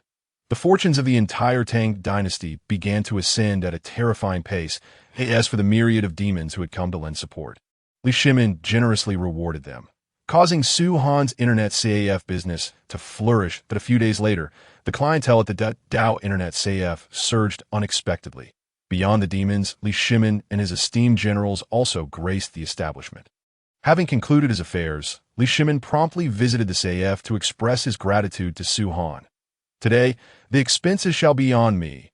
Upon his declaration, cheers erupted within the Café. Finally, after half a month, the white-clad scholar has triumphed. With his strategy, progress is swift, truly worthy of an emperor to create such wonders. The generals Li Shimin brought with him stared in wide-eyed astonishment at the visuals of the game. Your Majesty, is this truly a game? Wei Qi Jingda inquired. Li Shimin nodded. Indeed, as long as you follow my strategy, you too can acquire divine powers and have the chance to ascend to immortality. Wei Zheng and the others exchanged glances, realizing that these celestial beings summoned by His Majesty were familiar to them from the CF. Subsequently, they hurried to the counter to pay, fearing they might lag behind and miss their chance at immortality. At that moment, Li Shimin turned to Yang Chan, and their eyes met with a knowing smile. Yang Chan had contributed numerous ideas to this plan, and their relationship had grown somewhat intimate, with the guidance provided by the strategy. The death count of the white-clad scholar sword, Su Han's cultivation advanced to the early stages of Golden Immortal during this period. The primary reason remained the weak foundation of humanity, with so many top-tier techniques at their disposal. Had they belonged to a more robust bloodline, they would have long since breached the great Luo level. However, Su Han remained unhurried, allowing his cultivation to grow steadily. Yet, when he glanced at the system backpack, he felt a throbbing headache. The sheer volume of items was overwhelming. Among them were both treasures and dross. One could find innate supreme treasures, or, conversely, mundane techniques depending on luck, after devouring the worthless items using the devouring demon technique. A substantial quantity still remained. At that moment, Su Han spotted Inspiration King weaving through the CAF. He waved him over. Inspiration, come here for a moment. Hearing Su Han's call, Inspiration King paused, hastily setting down his beverage and instant noodles before jogging over. Master, did you need something? Observing Inspiration King's demeanor, Su Han inwardly sighed. Indeed, capital does nurture individuals. A once proud Inspiration King had been reduced to a mere attendant. You've worked hard these past 2 weeks. This peach of immortality is for you, as your wage. Inspiration King was instantly taken aback. He had heard of this peach, known to enhance cultivation, a delicacy only available during the heavenly peach banquet. As a mere lowly demon, he had only heard whispers of it. Never having seen one, think he would have the fortune to taste it in his lifetime, he immediately fell to his knees. Bowing deeply, thank you, esteemed senior, thank you, Su Han nodded slightly. In fact, nestled within the confines of his system backpack lay an entire peach tree. This peculiar item had granted him a modest enhancement to his cultivation. Though having sampled it once, he found it lacking in flavor, perhaps even a tad sour, which was why it had remained stowed away. Now, however, it seemed perfectly suited for disbursing wages. That moment, a voice echoed in his mind. Congratulations on completing the task. You have received a card for the expansion of the Internet CF. A familiar card materialized in Su Han's hand, and a smile crept across his lips as the influx of patrons swelled. The current count of 20 computers had proven insufficient. Some opted to purchase headsets to play at home, yet the majority preferred the ambience of the CF, especially with the availability of snacks and beverages that were absent elsewhere. Thus, they were more inclined to frequent the CF, represented notably by Qing Yo and Tian Pe this time. A throng of smaller demons encircled them, as the CAF had no other vacancies, forcing these individuals to watch others play. Yearning for a chance to join in. Use the Internet CAF expansion card, Su Han mused internally. The card vanished from his grasp, and the entire CAF trembled as if in response. The space expanded by several hundred square feet, and the number of computers surged to 100. What on earth is happening? Someone exclaimed. Hooray! No more waiting in line. Another cheered. It must be that our esteemed senior couldn't bear to see us without games to play. Thank you, senior. Soon enough, the newly created seats were filled to capacity. Su Han gazed upon the vast assembly of gaming enthusiasts, a sense of accomplishment swelling within him. Yet, this also left Lingan feeling somewhat flustered. Lingan's lips twitched. Indeed, the peach was not a gift without its burdens. Su Han pondered whether it might be prudent to hire additional staff. As time passed, the CAF grew increasingly lively. Nezha, Yang Jian, Tian Peng, and Qing Yo, along with Li Shimin, stood in a row, headsets adorning their heads, each utterly absorbed in the virtual realm that a throng of onlookers surrounded them, captivated by the scenes unfolding on their screens. The 5 screens displayed an identical scenario, a temple engulfed in flames, accompanied by a colossal black bear. Although the bear appeared clumsy, each movement transformed it into a swirling mass of darkness. revealing a surprising agility. The destined ones could only counterattack during the bear's moments of offense. With two resounding thuds, Tianpeng and Qing Yo's screens simultaneously darkened. Damn it! Why is this creature so difficult to defeat? I can't believe this. Old Bull has never faced such humiliation. The two removed their headsets, their faces flushed with frustration. Around them, sighs of disappointment echoed. Having acquired the strategy for the white-clad scholar, many had swiftly completed the kill and earned a chance to draw prizes. However, they found themselves utterly incapable of overcoming the subsequent boss, leaving them in a state of dismay. Their hopes now rested solely on the 5 players before them. These 5, the fastest among them, had vanquished the white-clad scholar and swiftly confronted the boss of the first act, the black bear spirit. Yet their situation remained grim, as they too found themselves ensnared. Nezha's screen darkened third, and he expressed his vexation. Why did you design this monster to be so difficult to defeat, Senior? Su-Han shrugged from behind the counter, signaling his detachment from the matter. However, the 3 who had removed their headsets regarded him with skepticism. Now, only Yang Jian and Li Shimin persisted in their struggle. Li Shimin's combat style was marked by caution. Conserving all resources for strategic use, he evaded attacks whenever possible, demonstrating a methodical approach to deciphering the black bear spirit's tactics for future strategies. In contrast, Yang Jian's approach was far more aggressive, often opting for an exchange of blows. Consequently, his screen displayed a rapid decline in the black bear spirit's health, as the bear's health neared the halfway mark. It abruptly leaped backward. "It's coming," Yang Jian murmured. The black bear's spirit crouched low, seemingly gathering energy. Moments later, a fierce blast of flames erupted from its center, igniting its hands in a fierce blaze, presenting a fearsome visage. Roar! With a thunderous roar, the black bear spirit transformed into a gust of black wind, charging toward the destined ones. Yet this time, flames danced within the dark gale. Yang Jian's brow furrowed as he rolled to evade. The continuous onslaught of the black wind disrupted his footing, and he often found himself stepping upon fiery embers, his health dwindling rapidly. This attack is infuriatingly underhanded. He seethed. Indeed, not only is it invincible, but it also moves swiftly, surrounded by flames. There's simply no way to evade. Could it be that Erlang Shun is truly... The murmurs around him had yet to subside when Yang Jian's screen darkened. Having been incinerated alive, he removed his headset with a wry smile, eliciting sighs from the gathered crowd. Tea that moment.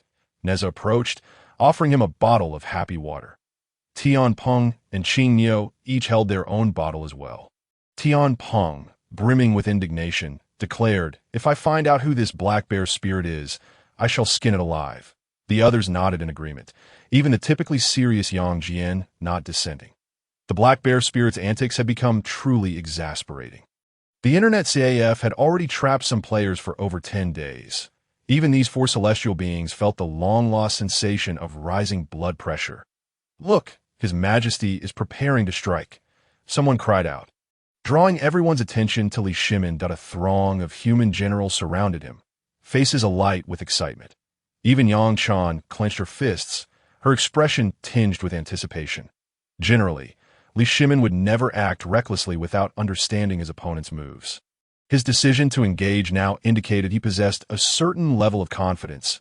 A flicker of hope ignited in the hearts of those present as they turned their gaze to Li Shimin's screen. Within the display, the destined ones launched a fierce assault. Their weapons struck the black bear spirit's rear with relentless precision. Li Shimin employed the strategy known as the Qin King, circling the pillar. With the destined ones as the Qin King and the black bear spirit as the pillar, exclusively targeting its hindquarters, it appeared somewhat comical, yet perfectly evaded the bear's attack range. The boss's health bar plummeted, while Li Shimin still had an abundance of resources at his disposal. This looks promising. We might actually defeat it. Truly the Emperor of Humanity, his intellect is unparalleled. Another guide is on the way. The chatter surrounding him did not faze Li Shimin in the slightest. His movements remained steady and assured. Soon, the black bear spirit's health dipped below half. It's about to enter the second phase, Yang Jian remarked, having witnessed this scenario many times before, but each time had ended in bitter defeat. Just as he anticipated that Li Shimin might follow in his footsteps, a sharp sound pierced the air. Ping! Immobilization technique. At the moment the black bear spirit was poised to transition into its second phase, Li Shimin executed the immobilization technique, interrupting the bear's actions and freezing it in place, seizing the opportunity. He commanded the destined ones to launch a rapid flurry of attacks. The final strike sent the black bear spirit staggering back several steps. Is he attempting to delay the black bear spirit's transition into the second phase? A clever strategy, Yang Jian noted thoughtfully. Tian Peng scoffed. What good will that do? Even so, it was inevitable. Before the words had left his lips, 3 resounding thuds echoed as the black bear spirit, still unsteady on its feet, was struck by a fully charged club, causing it to lose balance once more. Rising in fury, the black bear spirit swung its fists in an attempt to seize the destined one. Yet, Li Shimin's maneuvers were remarkably agile. Not only did he avoid losing health, but he also seized the opportunity to unleash a series of attacks. Remarkably, the black bear spirit had not yet entered its second phase, and its health had already dwindled to a mere quarter. Most crucially, Li Shimin was still clutching the plush doll and the essence of Guang. It could be said that victory was all but assured. The onlookers stared intently at the screen, their faces illuminated with excitement. Suddenly, the black bear spirit leaped backward, signaling the onset of its second phase. Li Shimin adeptly evaded the fiery black winds, though he inevitably lost some health. However, he took moments to sip from his gourd, replenishing his vitality. At last, the relentless barrage of black winds subsided, marking the moment for Li Shimin to strike back. Some in the audience erupted in cheers at this spectacle. However, just as the black bear spirit finished its assault, it lunged forward with a bear-like pounce, instantly positioning itself above the destined one. With claws ablaze, it struck down, the flames bursting forth, sending the destined one hurtling backward. The crowd instinctively glanced at the health bar of the destined one, followed by a collective gasp. That strike had completely drained the health bar. Am I seeing things? Is the damage from the second phase of the black bear spirit truly this high? Someone exclaimed. Yet the darkened screen confirmed that they were not mistaken. Li Shimin removed his helmet, casting a glance at Yang Chan and others, his expression resembling one who had just tasted something foul. This is not right, he murmured. Yang Chan, noticing Li Shimin's expression, couldn't help but chuckle. This only served to deepen Li Shimin's embarrassment. He had brought his companions to play a game, only to suffer defeat. He donned the helmet once more. I've thought of a strategy. With a bit of fire, I shall attack him with fire attributes this time. With that thought, Li Shimin re-entered the game under the watchful eyes of the crowd. This time, without hesitation, he shouted, Guangji, save me. The destined one spun around, transforming into Guangji. Armed with a fiery club, he charged directly at the black bear spirit, raining down blows like a torrential downpour upon it. Drawing from his previous experience, Li Shimin maneuvered with ease, deftly evading all of the black bear spirit's attacks with mere shifts of his body. The successive combos yielded spectacular results. Most importantly, the black bear spirit was indeed ignited by the flames. Its health gradually depleting. Li Shimin's face lit up with joy, but before he could revel in his success, the black bear spirit slammed its paw onto the ground, unleashing a wave of crimson flames that engulfed the arena. It had seamlessly transitioned into its second phase. Before he could react, a series of black wind strikes swept away the destined one, leaving Li Shimin standing there in stunned silence. Ha! Tianping burst into laughter upon witnessing this scene. Li Shimin removed his helmet, his expression still one of disgrace. No-one told me that attacking with fire would cause him to immediately enter the second phase. The mocking laughter from the internet CAF infuriated Li Shimin. While his companions dared not speak, he felt a surge of defiance rise within him, wanting to don the helmet for another round, but a familiar voice halted him. Wait. The voice was unmistakably familiar, and the crowd immediately displayed expressions of reverence. It was none other than Senior Su and Li Shimin, puzzled, inquired, Senior, allow me to try again. This time, I am certain I could defeat the black bear's spirit. Su-Han smiled gently. I believe in your abilities. Those of you present are merely unacquainted with the game's mechanics. With dedication to honing your skills, you will eventually triumph over the black bear's spirit. Hearing these encouraging words, the crowd appeared elated. Yet, some remained perplexed, particularly the King of Inspiration, who had been stuck at this level for quite some time and had sought Su Han's advice on defeating the Black Bear's spirit. But Su Han had merely replied that the time was not right. Could it be that the time was now? Contemplating this, everyone in the Internet CAF gathered around. Su Han observed the inquisitive expressions on their faces and pointed at the screen, saying, "This is called a game. The joy of a game lies in exploration. In your pursuit of supposed opportunities, you have forgotten the essence of the game. After playing for so long, who among you remembers the narrative of the game?" Upon hearing this, the crowd exchanged bewildered glances. Narrative? What was a narrative? Was it not simply the tale of a little monkey vanquishing all villains, ultimately becoming invincible? What little monkey? That is the destined one. Indeed, I nearly forgot. The crowd chimed in, each voice contributing, and as Su Han had surmised, they were entirely unaware of the game's storyline. I could see this moment. Yang Jian spoke up. The game's narrative unfolds in the future, aiming to gather the root essence of Sun Wukong, facilitating his resurrection. Nezha added, "The destined one confronts the Black Bear spirit because it conceals a root essence of Sun Wukong." Tianpeng, Qingyou, and Li Shimin also began to contribute. Although they could only articulate a general outline of the plot, it was substantially better than the rest. As Su Han nodded approvingly at the five of them, you remember what the white-clad scholar said before he was defeated? As soon as the words left his lips, all five fell into a reverie. I recall he seemed to feign compliance with the Black Bear spirit.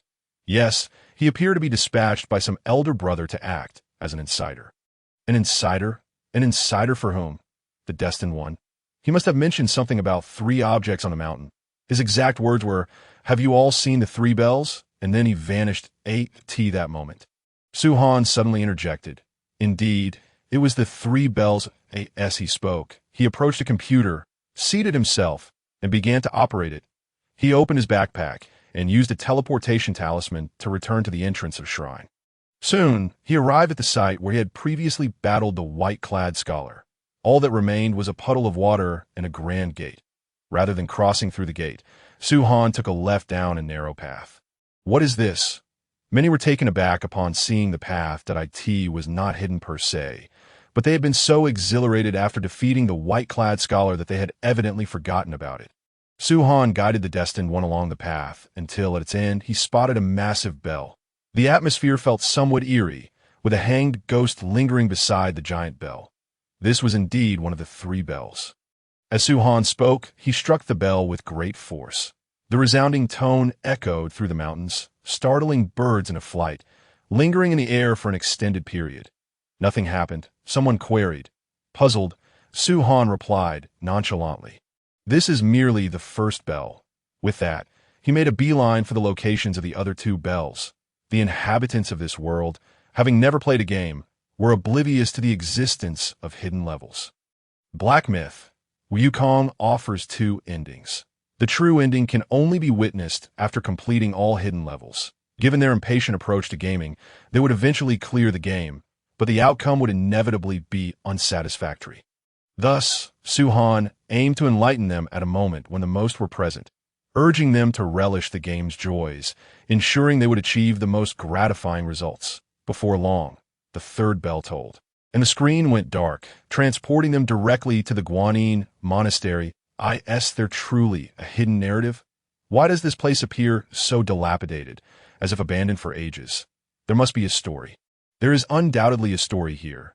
They murmured, and following Su Han's earlier remarks, they had begun to cultivate an interest in the game's narrative. As the destined one pushed open the doors of the Guanyin Monastery. Gasps of astonishment echoed throughout the Internet CAF. It's a ghost. That plush doll. Su Han shook his head with a smile. This is not a ghost. It is Elder Jin Shi. Hearing this, the crowd scrutinized closely. The prior ghost had been shrouded in black resentment, while the present Elder Jin Shi, though equally engulfed in resentment, possessed a golden body, marking a distinct difference. Yang Jian furrowed his brow. The creature we encountered earlier was called a ghost. Could it be that this ghost belongs to Elder Jin Shi? One cannot quite put it that way. In fact, after unlocking the hidden level, the destined one returned to the past, encountering Elder Jin Shi, who had just been revived by the Black Bear spirit. Su Han succinctly elucidated the plot to the gathered individuals. Revived? What creature is he? How did he come to look like this? Tian Peng inquired with curiosity, as Su Han replied, "He is not a creature. He is a human." A hush fell over the crowd, for they could scarcely fathom how a human could metamorphose into such a form. As Su Han continued to clarify, his soul was summoned by the black bear spirit and did not return to its corporeal body. Instead, it became parasitic upon the beloved copper coin before him. Thus, he has taken on this form that in the distant future, when you control the destined one, the copper coin will have decayed into a verdant hue, transforming into the specter you previously encountered. Upon hearing this, several individuals nearby bowed their heads in contemplation. So, this is essentially Elder Jinchi's inner world, or perhaps his obsession. Our task is to unravel his fixation. As the monks of the Buddhist sect would say, to liberate him. Yes, that it, liberation. How intriguing, murmured Li Shimin, voicing the sentiments of all present. They had never anticipated that a seemingly casual remark made during their confrontation with the white-clad scholar would conceal such a profound narrative. Along with a formidable boss, upon the arrival of the destined one, Elder Jinchi, who had been pacing within the temple, halted his movements and turned. Ba, the three great bells have finally tolled. Wait, I cannot see your visage, but I can sense your foul aura. Could it be you? You have returned. Surely, it is you who has hidden my robe. Return it to me at once. An indignant voice erupted from his lips. Subsequently, he advanced toward the destined one with frenzied steps, and the battle commenced in earnest. Elder Jinchi unleashed a powerful strike imbued with Buddhist radiance, which the destined one deftly evaded, rolling to the side while delivering a series of counterattacks. As the final blow landed, Elder Jinchi staggered, momentarily rooted in place. The destined one's assault did not relent. With 3 charged strikes, he brought Elder Jinchi crashing to the ground. As the elder struggled to rise, he was ensnared by a binding spell, followed by another flurry of attacks. Elder Jinchi, besieged by the destined one's relentless onslaught, managed to rise, only to unleash a mighty stomp that a casual sidestep allowed the destined one to evade once more. The onlookers were left in awe. The sequence of moves was seamless, each action perfectly executed without a hint of superfluity. Most remarkably, the adept was employing a keyboard and mouse, an apparatus they had all initially struggled with, finding it an insurmountable challenge to maneuver effectively. Yet in the hands of Elder Su Han, it appeared to respond with remarkable obedience. Only Nezha and Yang Jian maintained their composure, having witnessed Su Han wielding such devices previously. As the spectators engaged in hushed discussions, Elder Jinchi's health dwindled to half. "Pay attention," Su Han's voice rang out, silencing the crowd as they turned their gazes toward his screen. Elder Jinchi bellowed. With the robe in hand, "I shall meet my end with closed eyes. Go forth." With that proclamation, he leapt high, radiating golden Buddhist light, floating like a small sun above the temple grounds. Concurrently, a procession of bald, undead monks emerged from their graves, slowly advancing toward Elder Jinchi. "What are these creatures?" someone questioned. Given Elder Jinchi's earlier words, they must have been the monks from the temple. Would they summon lesser foes as well? However, considering Elder Su Han's prowess, these should pose little challenge. Yet, it soon became apparent that these lesser beings did not come to fight. They merely moved toward Elder Jinchi, disintegrating upon contact. "Look, Elder Jinchi is regenerating," someone pointed out, indicating the health bar at the bottom of the screen at this juncture. Su Han elucidated, "These creatures can restore Elder Jinchi's health, so we must prevent them from making contact." Though he stated this, it was, after all, a game. Every strike from the destined one had a recoil, making it unrealistic to eliminate all the undead. Ultimately, Elder Jinchi's health stabilized around 43 before ceasing to rise. "How curious," someone mused. "I previously thought these monsters rather simple. I did not anticipate their ability to heal. Indeed, it would be prudent not to employ transformation techniques until after he uses this move," another remarked, given the number of those undead. The scale of the Guanyin Zen temple must have been considerable. How did it come to this? The subsequent battle became comparatively easier, as each of Su Han's maneuvers drew murmurs of admiration from the internet staff. Elder Jinqi's health plummeted at a visibly rapid pace. After a final fiery strike, his health reached zero. Elder Jinqi staggered back, lamenting, "I am 270 years old this year, having accumulated countless robes. How is it that I possess only this one?" His voice trembled with sorrow, laden with palpable resentment. Coupled with his bloodied visage, listeners could not help but feel compelled to uncover the truth of his plight. No, no, no. Guangji Guangmo, that robe. I do not wish for it. Do not burn it. Spare it. His anguished cries echoed throughout the Guanyin Zen temple as he crumbled to ashes. The screen faded to black once more, and the destined one was transported back to the location of the third bell. After vanquishing Elder Jinqi, there was no need to rush away. "Behold that hanged white wolf spirit," Su Han remarked, retrieving an item from the creature's form. The fire-repelling cloak. This item significantly mitigates fire damage, and standing on certain fiery terrains will not result in health loss. With this, the challenge of confronting the black bear spirit will be greatly diminished. However, after an extended explanation, no one responded, their attention diverted to hushed whispers. What had transpired with Elder Jinqi? His words suggested a yearning for a robe, yet were not the adherents of the Buddhist way free from greed, anger, and ignorance. As a temple elder, how had he descended to this state? Consider his previous abilities, drawing upon his own disciples for health. This hardly aligns with Buddhist teachings. Is this truly the facade of those monks? Listening to the crowd's discourse regarding Elder Jinqi's fate, Su Han recognized that he had achieved his objective. He picked up a nearby helmet and handed it to Yang Jian. The fire-repelling cloak has been secured. Go and defeat the black bear spirit. A surprise awaits afterward. Contemplating, Yang Jian looked up at Su Han and cupped his hands in acknowledgement. Understood, esteemed elder. As Yang Jian donned the helmet, the attention of the crowd returned to the screen. Meanwhile, Su Han returned to the counter, reaching for a bag of chips, only to be met with the woeful expression of the Inspiration King. "What troubles you?" he inquired. The Inspiration King replied forlornly, "I asked you so many times, yet you would not divulge anything. The moment Yang Jian and the others encountered challenge, you personally intervened to assist him. You are so biased." Su Han waved his hand dismissively.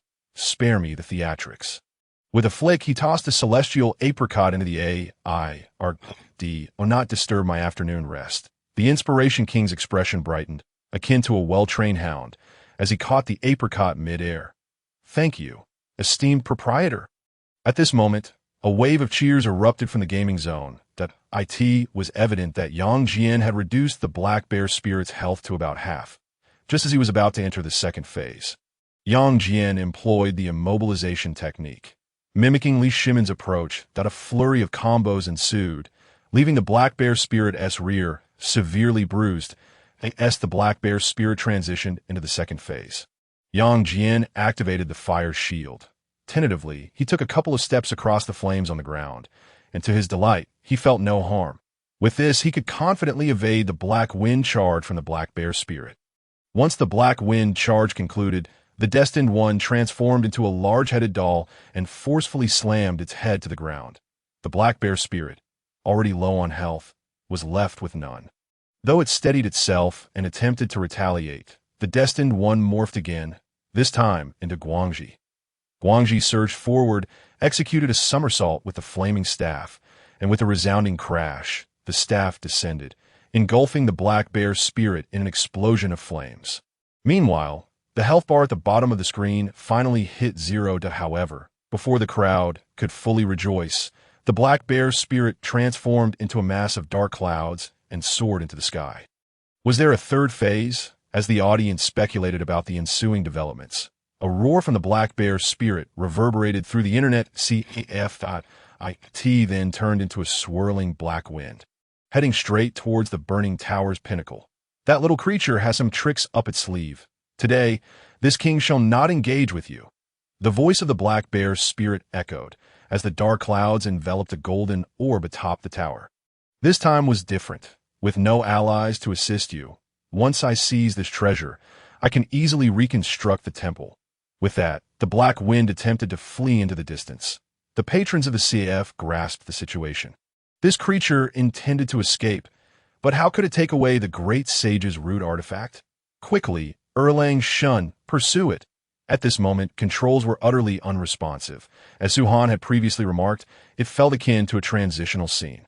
Suddenly, an anomaly occurred on the screen, as the black wind, transformed from the black bear spirit, seemed to collide with an invisible wall. It dashed back and forth, but could not break free, as if ensnared by a barrier. What was happening? The ever-observant Xiao Zhuanfeng inquired, now clad in ceremonial robes, evidently having been recruited by Li Shimin. Nezha frowned. Could there be others intervening to seize the great sage's root artifact? Yang Jian chuckled. I suspect that monkey simply does not acknowledge him. Upon hearing this, the surrounding demons nodded in unison. All of them hailed from the heavenly court. Although the ruckus in the heavenly palace was an orchestrated affair, Sun Wukong's prowess had exceeded the expectations of the celestial beings. Even though he was ultimately subdued by Buddha, he never faltered. Yang Jian and Nezha held great admiration for him, even aspiring to emulate his spirit. Presently, the black bear spirit's attempt to flee, when overmatched, starkly contrasted with the former antics of the Qi Tian de Sheng. That it was no wonder the root artifact would not recognize him. A bolt of golden thunder erupted in the sky, and the black wind plummeted to the ground, stirring up dust. The great sage's root artifact became visible, seemingly possessing its own consciousness as it soared into the air. This further corroborated Yang Jian's assertion. The black bear spirit soon became visible as well, kneeling on the ground and incoherently pleading, "Great sage, oh no, little sage, spare me. Little sage, spare me." This scene elicited laughter from the crowd in the internet café. You've cracked me up. Where's the bravado you had earlier? You need to muster some courage. I preferred your earlier defiant demeanor. The little sage was truly struggling, and the great sage, if he were here, he would strip your bear hide off you. Laughter filled the café, but the next word from the black bear's spirit silenced everyone. I was coerced by the heavenly court, had it not been for my lack of agency. Who would dare to strike at that pestilent deity of the heavenly palace? A hush fell over the internet café. Was this truly the will of the heavenly court? Some patrons recalled the opening scene of the game, where Yang Jian led the 4 heavenly kings and the giant spirit god to assault the flower fruit mountain. Upon reflection, it indeed seemed plausible. Yet they all hailed from the heavenly court, given their understanding of the Jade Emperor. How could such actions be conceivable? After all, the rise of Buddhism posed a significant threat to the heavenly court, and the Jade Emperor had not restrained such developments, rather calling for collective cooperation from the heavenly court. Could it be that the Jade Emperor had undergone a transformation over the next few centuries? It seemed rather absurd. There must be some hidden truth. Yang Jian, Nezha, Qingyo, and Tian Peng exchanged glances, each perceiving a trace of gravity in the other's expression. The future of the heavenly court appeared to be fraught with change. Subsequently, no one paid attention to the unfolding storyline on the screen, until the display darkened and an animated segment commenced. A youthful monk wandered through a forest, venturing deeper until he arrived before a colossal black stone. The stone stirred, lifting its head to reveal a pair of crimson eyes. This was no mere stone. It was a giant bear. The monk, terrified, fell to the ground as the bear approached him. With his eyes tightly shut and hands clasped in prayer, he was gripped by sheer fear. As the sound of jingling coins filled the air, he dared to look up, only to see the bear presenting him with a bag of gold and jewels. Simultaneously, the sound of Buddhist chanting echoed. Understand now, this bear is the black bear spirit, and that monk is Elder Jinshi, someone exclaimed. The crowd quickly grasped the situation. This animated sequence depicted the story of Elder Jinshi. Realizing this, everyone eagerly focused on the unfolding animation. The soothing melody resonated, words spoken, intentions conveyed, retribution in this world, as Elder Jinshi's life played out on the screen. Not a soul in the CF interrupted the spectacle. They watched in silence the former glory of Guanyin Zen Temple and the insatiable greed that consumed Jinshi. They observed him claiming Tang Seng's cassock as his own, ultimately encased in countless cassocks with a look of terror, until the entire Guanyin Zen Temple was engulfed in flames, smoke rising with Elder Jinshi's lingering resentment, swiftly forming the transient visage of a ghost in the game. With that, the screen went dark. Was this the entirety of Elder Jinshi's life? Truly tragic. The silhouette of Tang Seng appeared on the screen. Could this be another trial on the journey to the west? But how did the great fire ignite so suddenly? Did you forget the dialogue during Su Han's confrontation with Elder Jinshi? Elder Jinshi urged Guangxi not to burn any further, indicating that the fire was indeed of their own making. I see now. He sought to seize Tang Seng's cassock, hence he set Guanyin Zen temple ablaze, ultimately perishing in the flames himself. How absurd! The animation was not yet concluded. The black bear's spirit reemerged, adorned with a golden circlet, kneeling before an ethereal figure in a bamboo grove. The ties of worldly affairs have been severed. The sea of gold is drained. Why does the elder cling to a single garment? The ethereal voice chuckled softly, responding, "If I do not don this garment, how shall all beings know that I have severed my worldly ties and drained the sea of gold?" Those present at the screen instantly felt a chill run down their spines. At the first glance, it seemed the elder was obstinately lost, yet who among mortals was not similarly ensnared? The black bear, the great sage. And indeed, all of us, even the monks in the West, if they truly had severed their worldly ties and drained the sea of gold, why then would they gild the sacred mountain in gold? Indeed, this root artifact was named Seeing Joy. Elder Jinshi saw the cassock and rejoiced, yet failed to perceive the greed, anger, and ignorance behind it, rendering his 270 years of cultivation in vain, as the lyric suggested. Greed, anger, and ignorance are evident. If one could truly see them, would not everyone be a sage? Yang Jian and Nezha pondered deeply. Recognizing that the final speaker was Guanyin, they sought to untangle the timeline. This narrative clearly unfolded amidst the calamity of the journey to the west. The golden circlet atop the black bear's spirit's head indicated that he had been subdued by Guanyin. Yet, why would he be coerced by the heavenly court in the future? At that moment, a golden orb of light suddenly materialized before Yang Jian, interrupting his train of thought. The onlookers were momentarily taken aback by this phenomenon. It was only when the orb transformed into a bird that someone exclaimed in astonishment. It's a root artifact. It's the root artifact from the game. The golden little bird flew out from the screen, its eyes gleaming with golden light as it circled around Yang Jian. The crowd watched in a daze, for this bird bore an uncanny resemblance to the root artifact in the game. They had not anticipated that completing the hidden ending would grant them such a reward. The bird eventually alighted on Yang Jian's hand, tilting its head to gaze at him. Their eyes met, and Yang Jian murmured, "Is this the root artifact of the great sage?" "No, this is your root artifact," came Su Han's voice from the counter, prompting everyone to turn their attention toward him. As Su Han elaborated, each individual possesses a root artifact, which corresponds to the eyes, ears, nose, tongue, body, and mind. This bird is called Yanjiangxi. Absorbing its essence will greatly benefit your cultivation. As Su Han's words echoed, Yang Jian stared at the little bird in his palm. Momentarily bewildered, he sensed no trace of magical energy emanating from it. What could such a diminutive creature possibly offer him? Was it more beneficial than the Immortal Sutra? Just as he pondered this, the little bird suddenly flapped its wings and darted toward his eyes. Startled, Yang Jian watched as the bird transformed into 3 golden streams, penetrating into his 3 eyes. Simultaneously, he felt his consciousness slipping uncontrollably away, departing the Internet Café and soaring into the void, ultimately arriving at the realm of chaos.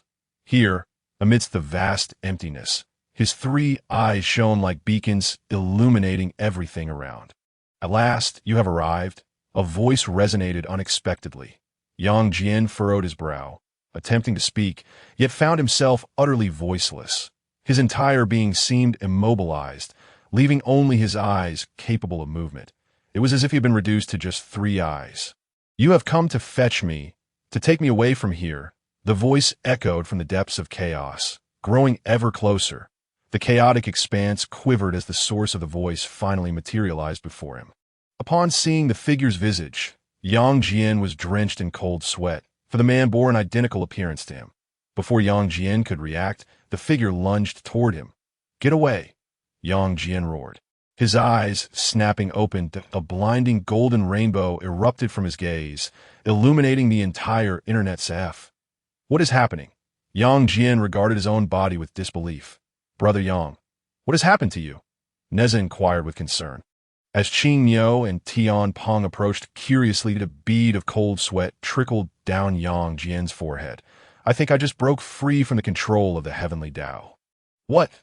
The Internet CAF erupted in astonishment. You have escaped the control of the heavenly Dao. Surely you jest. Do you not fear that the one from Zishao Palace might obliterate you? It was well known that since Hongjun merged with the Dao, the entirety of the Honghuang realm has been enveloped by the heavenly Dao. When the heavenly Dao declared that calamities must arise, calamities ensued. When it proclaimed the existence of 6 saints appeared. Who would dare claim to have evaded the heavenly Dao's grasp? Do you seek to transcend the realm of saints? Faced with the skeptical gazes of the crowd, Yang Jian could only offer a bitter smile. He understood that this matter was too surreal to elucidate. They would comprehend it once they acquired the root artifact. Likewise, his respect for Su Han deepened. The elder was indeed unfathomable. The present existence of 6 saints was the will of the heavenly Dao. If he were to collect all 6 root artifacts, could he potentially sever the control of the heavenly Dao? If so, would transcending the saintly realm become a possibility? Wait, have you all noticed that Yang Jian's aura seems to have undergone some changes? Qing Miao observed something unusual. Tian Peng and Nezha, stroking their chins, scrutinized Yang Jian. Indeed, there is a change, though not in his appearance. Yang Jian furrowed his brows and closed his eyes, probing his entire being with his consciousness. Finally, he opened his eyes, hesitatingly stating, "My bloodline seems to have shifted. It is now closer to that of the ancient human race." A sharp intake of breath filled the IT was common knowledge that the first batch of humans created by Nuwa could withstand the calamities of the Wu and Yao, possessing innate celestial bodies and formidable magical powers. The contemporary postnatal humans were utterly incomparable. Yang Jian clenched his fists. I sense that my strength has more than tripled. Presently, he felt confident in being able to defeat Guanyin without resorting to magical artifacts. Upon hearing Yang Jian's declaration, the various beings in the Internet CAF began to chatter excitedly. So, completing the hidden storyline can lead to bloodline regression. That sounds incredible. I heard my grandfather say that my ancestor was the Zulong. The future looks promising. Which grandfather are you referring to? You, a mere fly, have any connection to a dragon? That is erroneous. Before I became a fly, I was a maggot, and maggots bear a resemblance to dragons. Don't they resemble my foot? While the crowd engaged in animated discussions, Yang Jin approached Su Han and knelt on one knee. Thank you, Senior. That Su Han smiled and helped him to his feet. That I have said before. I am merely the proprietor of an Internet CAF. As long as everyone enjoys themselves, that is sufficient. However, as he assisted Yang Jin up, a multitude knelt in unison. Thank you, Senior, for bestowing us this opportunity. Over the following days, the lamentations of Elder Jinshi echoed throughout the Internet CAF. Furthermore, these individuals would gather at taverns after their online hours to discuss the storyline, attracting even more humans eager to partake. The fortunes of the great Tang Holy Dynasty surged at an astonishing pace. Deep within the void, in the palace of the goddess Nuwa, despite the grandiosity of the palace, it remained eerily desolate. Only a stunningly beautiful goddess with an icy demeanor was engaged in quiet meditation. She possessed a human upper body and the tail of a serpent below. This was none other than the goddess Nuwa, the sole female among the 6 saints of Honghuang. During ancient times, molded clay to create humanity and was bestowed with supreme merit by the heavenly Dao, thus becoming a saint and the progenitor of humankind. What is happening? Nuwa seemed to sense something, her eyes opening as she scanned the land of Honghuang. Yet, all she beheld was a vast expanse of chaotic void. Furrowing her brow, she calculated, why is the fortune of humanity on the rise? Logically, this period marked the onset of the journey to the West Calamity, during which the fortunes of various races would be suppressed, ultimately converging to empower the Western Buddhism. The sudden surge in the fortune of humanity at this juncture was indeed peculiar. Nuwa paced restlessly within the Nuwa Palace, contemplating the implications. Since the inception of humanity, they had been subject to manipulation, leading a tumultuous existence. This recent upheaval likely indicated that a powerful being sought to utilize humanity to disrupt the journey to the West. As the mother of humanity, Though she refrained from meddling in human affairs, she could not bear to witness humanity being exploited, especially during such a critical period. Alas, I fail to grasp why the old man Hong Jun forbids the saints from intervening in this journey to the West Calamity. Niwa sighed softly before closing her eyes to send a message to her disciple. Kong Xian, are you there? In a palace far away in the West Neo-Huzhou, a massive peacock suddenly awakened. Master, Niwa's voice resonated once more. Kong Xian, I have sensed a significant increase in the fortune of humanity. Please investigate the matter for me. This peacock is none other than Kong Xian, one of the two sons of Yuan Feng. Once, during the primordial cataclysm, known as the Longhan Initial Calamity, Yuan Feng sustained grave injuries and laid a single egg. Upon its birth, this egg radiated resplendent hues, illuminating the heavens and earth, inciting covetous desires among countless powerful beings. Although Yuan Feng belonged to the upper echelon of strength beneath the saints, her injuries were too severe for her to safeguard the egg. The way of heaven, sensing Yuan Feng's maternal love and unwilling to see her bloodline extinguished, sent Niwa to deliver aid. Rescued but depleted of her essence, Yuan Feng could no longer undergo rebirth. After expelling her final drop of essence, she perished. This egg thus became the first peacock in existence. Kong Xian. Consequently, he naturally became Niwa's disciple. Upon hearing Niwa's command, Kong Xian promptly nodded in acceptance, acknowledging, understood, mastered. Niwa's voice paused before resuming. Once the task is accomplished, I shall reward you with an innate treasure. Attend to it diligently. With utmost reverence, Kong Xian responded, Thank you, Master. Noticing Niwa's departure, Kong Xian rose, transforming into a man clad in luxurious silk. With an enchanting visage, he first stretched lazily, then furrowed his brow in contemplation. At this juncture, is Master intending to intervene in the journey to the West Calamity? Just then, a voice resonated from outside. Buddha Mother, we have brought your meal. Come and point. Two young acolytes entered, carrying a massive golden platter. Upon their entrance, Kong Xian was immediately greeted by a rich fragrance of fruit emanating from the mound of assorted fruits atop the golden tray. They huffed as they set the platter before Kong Xian. You may leave now. The two acolytes chuckled. Yes, Buddha Mother. As Kong Xian watched their retreating figures, he smiled. The Western teachings are remarkably audacious. I clearly consumed the Tathagata, yet they insist I am the Tathagata's mother and have even conferred upon me the title of Buddha Mother. To win my favor and that of Master, these two saints from the West have indeed exerted considerable effort. At this point, Kong Xian paused. I nearly forgot I have a brother. I heard he is currently amidst the calamity. Since he is already entangled in karma, a little more or a little less one-team matter. I might as well let him venture into the human realm. With this thought, Kong Xian swiftly transmitted a message to his brother stationed at Shichiling. Dapeng, I have something to discuss with you. Upon completion, I shall grant you a postnatal spiritual treasure. The Dapeng, who was reveling in feasting and drinking at Shichiling, suddenly froze. What is it, third brother? Inquired the Qing lion and white elephant beside him. Dapeng sighed. Don't mention it.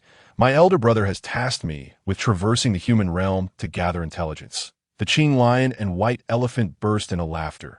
Dear brother, are you a monster or a deity now? How do you still have errands to run? Dapeng laughed in response. He was thoroughly enjoying his current life.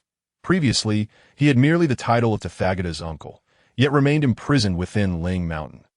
Now, as he descended to the mortal realm to undergo tribulation, he could do as he pleased.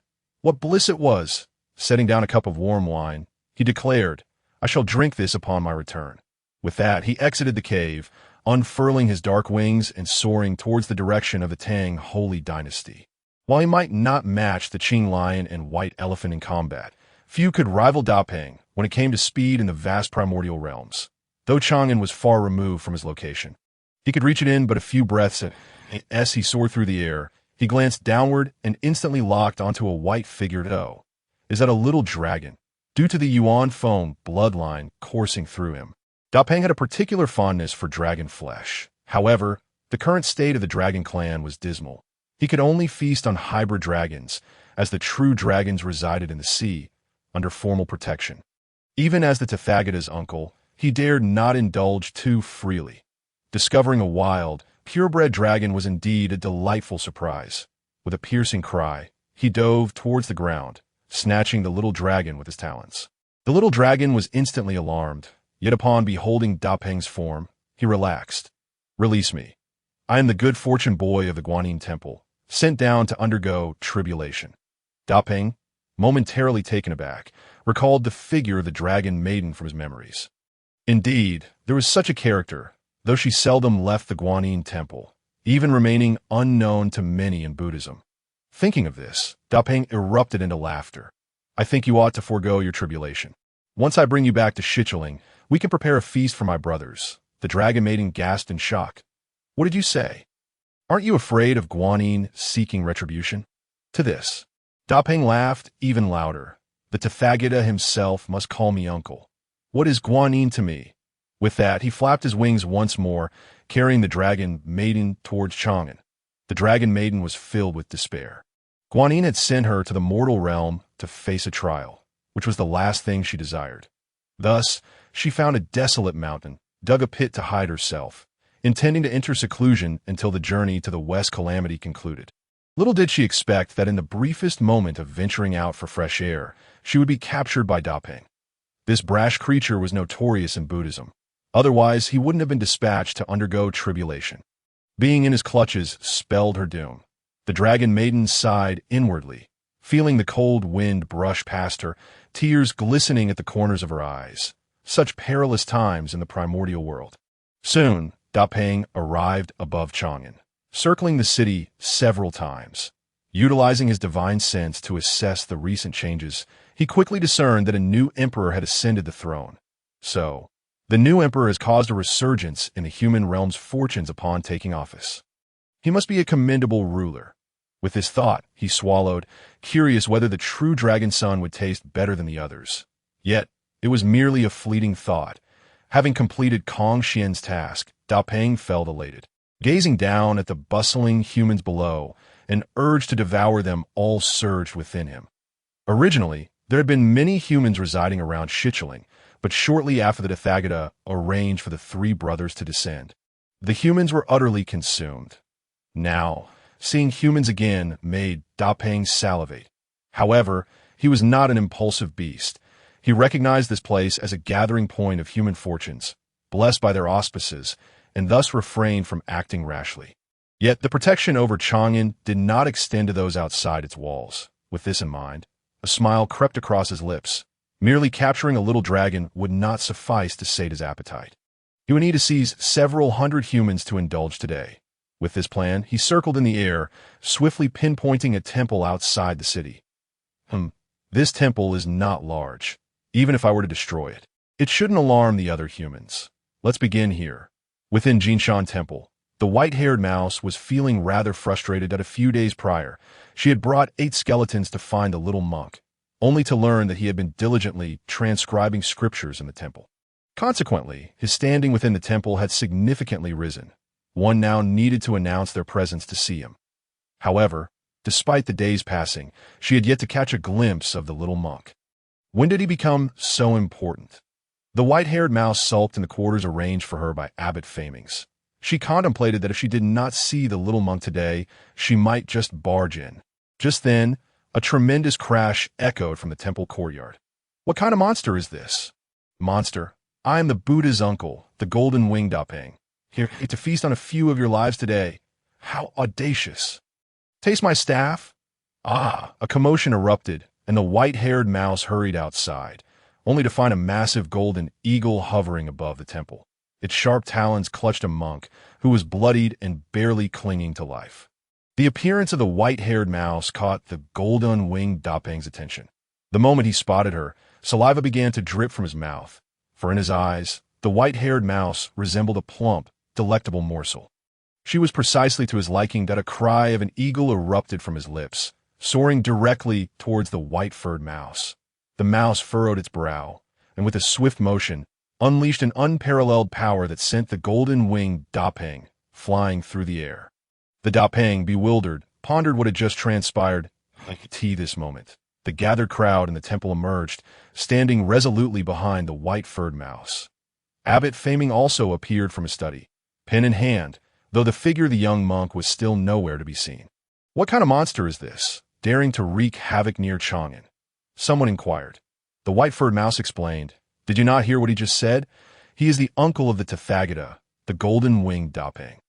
The mouse recalled having heard of this Dapeng while attending a sermon on Mount Ling that it was known not only for its lineage tracing back to the primordial phoenix, but also for its connection to Kong Xian, a being notorious for its unruliness. Encounter here was unexpected. The monks, upon hearing the mouse's words, were taken aback. The uncle of the Tathagata? How can this be? As a follower of Buddhism, should he not be devoted to righteousness? In response, the white-furred mouse scoffed, "Devoted to righteousness?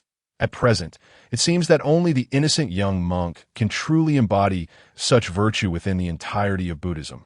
At that moment, Abbot Faming, wielding his brush, addressed the golden-winged Dapeng. "You hail from Mount Ling, and this is a sacred place of the Buddha. Surely, there must be some misunderstanding." The Dapeng narrowed its eyes in reply. "Indeed, there is a misunderstanding. Once you find yourself in my belly, I shall provide you with a thorough explanation." With that, it flapped its wings, unleashing a torrent of feathers, intent on obliterating the entire temple. Abbot Faming's eyes widened in shock. He had not anticipated such an abrupt attack from the Dapeng. As the feathers rained down, he was left astonished, collapsing to the ground. "Come to me." The voice of the white-furred mouse echoed in the ears of the assembled crowd. As her words fell, the cascading black feathers instantly altered their trajectory, converging upon the white-furred mouse, only to be consumed by her in a single gulp. "Ugh!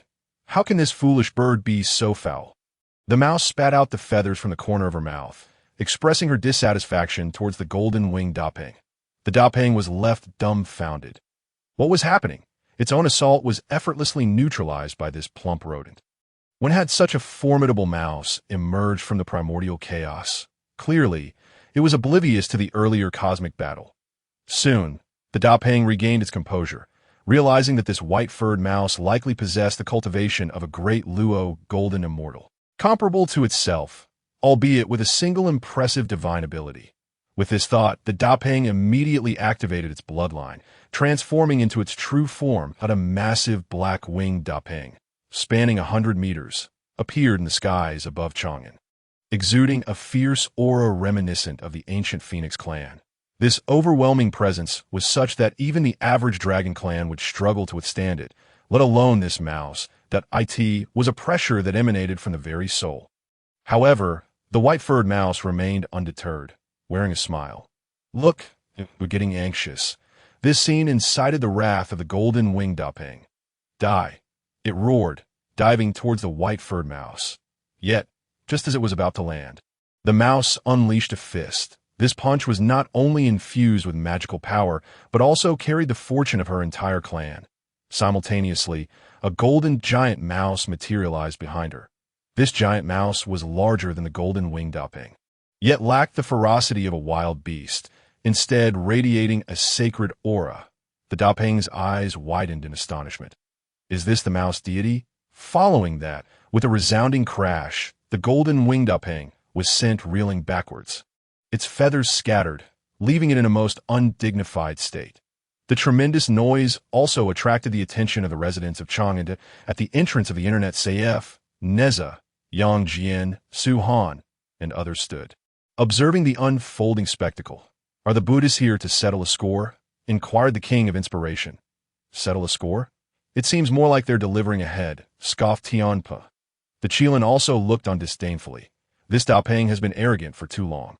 It was only a matter of time before someone put it in its place. After exchanging these remarks, the two turned and returned to the CAF to continue their gaming, showing no concern for the battle at hand. Yang Jian frowned at Nezha. "Your sister has just recovered. Should we not lend a hand?" Nezha chuckled. "Fear not. At this moment, she needs to engage in more battles to adapt." With that, he too returned to the CF. Observing their nonchalance, Su Han merely shrugged. However, Li Shimin was not pleased. His eyes widened as he addressed the ministers. "These monsters truly do not know their place, daring to wreak havoc on our human territory. Wei Qi Jingda, I command you to suppress this beast." Upon hearing these words, the soldiers he had brought to the CF cheered. Humans shall not be trifled with. Yet, Wei Qi Jingda gulped, pointing at his own nose. Me? Suppress it? He hesitantly glanced at Li Shimin, who was pouting and gesturing toward Su Han, then winked at him. This left Wei Qi Jingda utterly perplexed. Your Majesty, have you lost your mind? Beside him. Yang Chan gave him a light smack on the head, whispering, His Majesty means for you to borrow a treasure from the senior. Realizing the implication, Wei Qi Jingda hurriedly made his way towards Su Han. This entire exchange did not escape Su Han's notice. He found it quite amusing. Thus, he addressed the King of Inspiration. We too must contribute to the human cause. Take this flag and accompany little Zhuanfeng to subdue the golden-winged Dapeng. He handed a great flag to the King of Inspiration. The king, instinctively curious, asked, What kind of treasure is this, shopkeeper?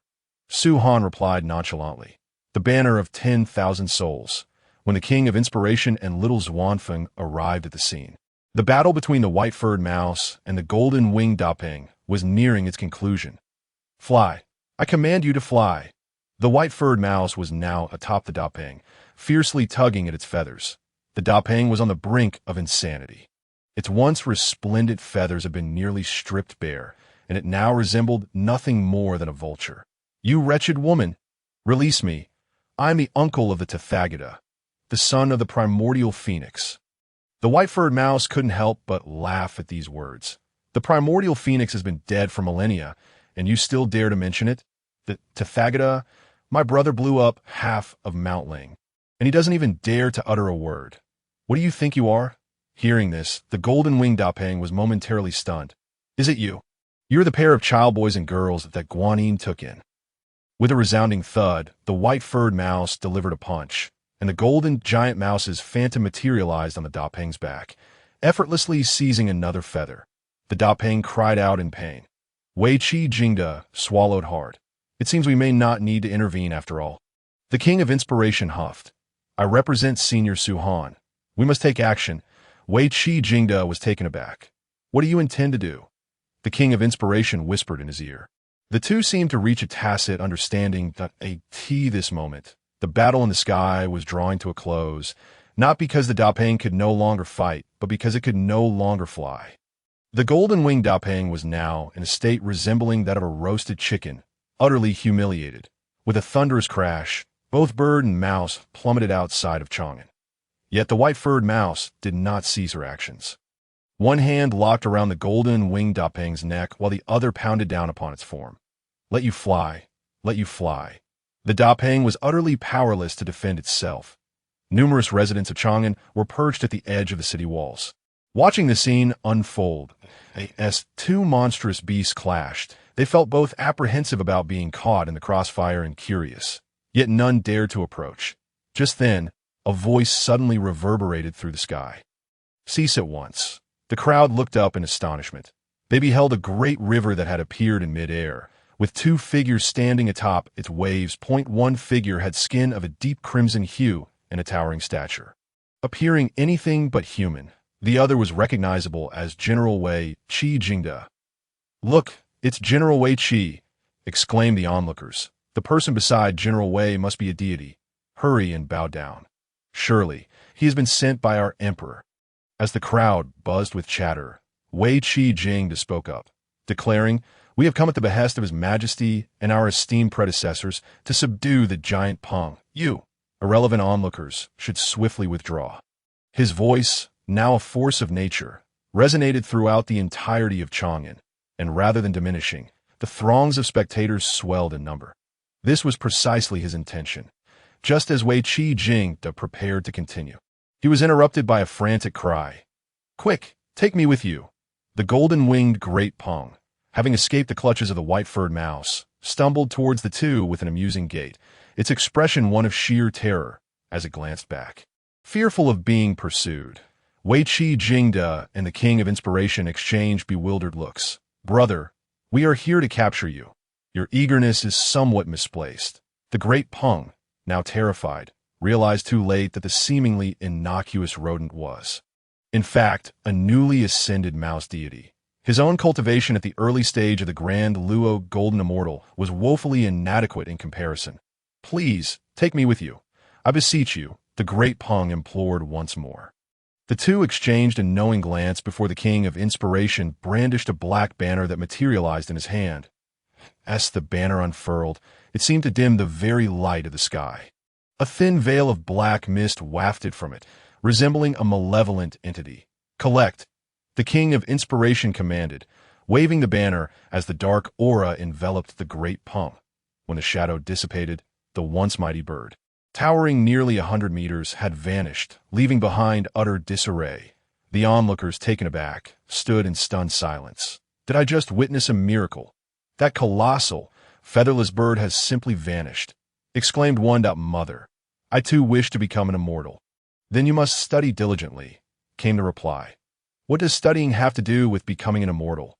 Some among the crowd dropped to their knees, bowing in reverence to the departing figures at that moment.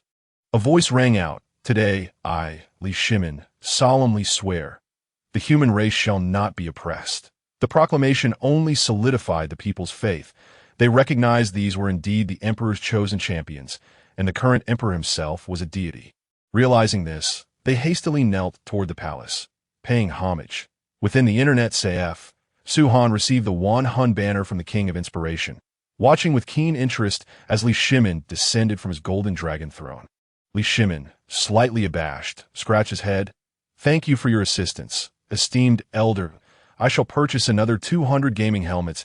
Su Han waved dismissively, gesturing towards the kneeling citizens outside the city gates. Observe how a mere performance and a few words have compelled them to bow. Had another deity stepped forth today, they would have done the same. Have you not inadvertently fostered a nation of fools?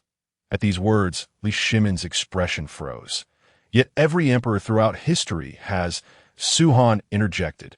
Thus, the human race has been in decline since its inception, from the innate celestial beings to the human emperor, and now to the divine right of kings. Do you wish to continue this trajectory? When will every person be as a dragon? Li Shimin fell silent, his mind reeling. Had he truly erred? Your Majesty? Your Majesty, what troubles you? Wei Qi Jingda and Chang'an Wu Ji inquired with concern. Yang Chan observed the unfolding events with a complex gaze.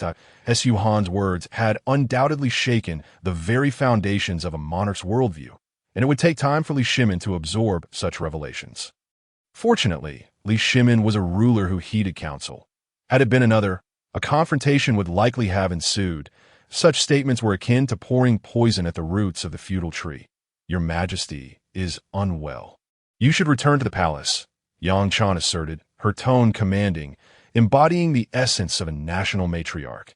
Recognizing her unique rapport with Li Shimin, the others complied, assisting him towards the exit.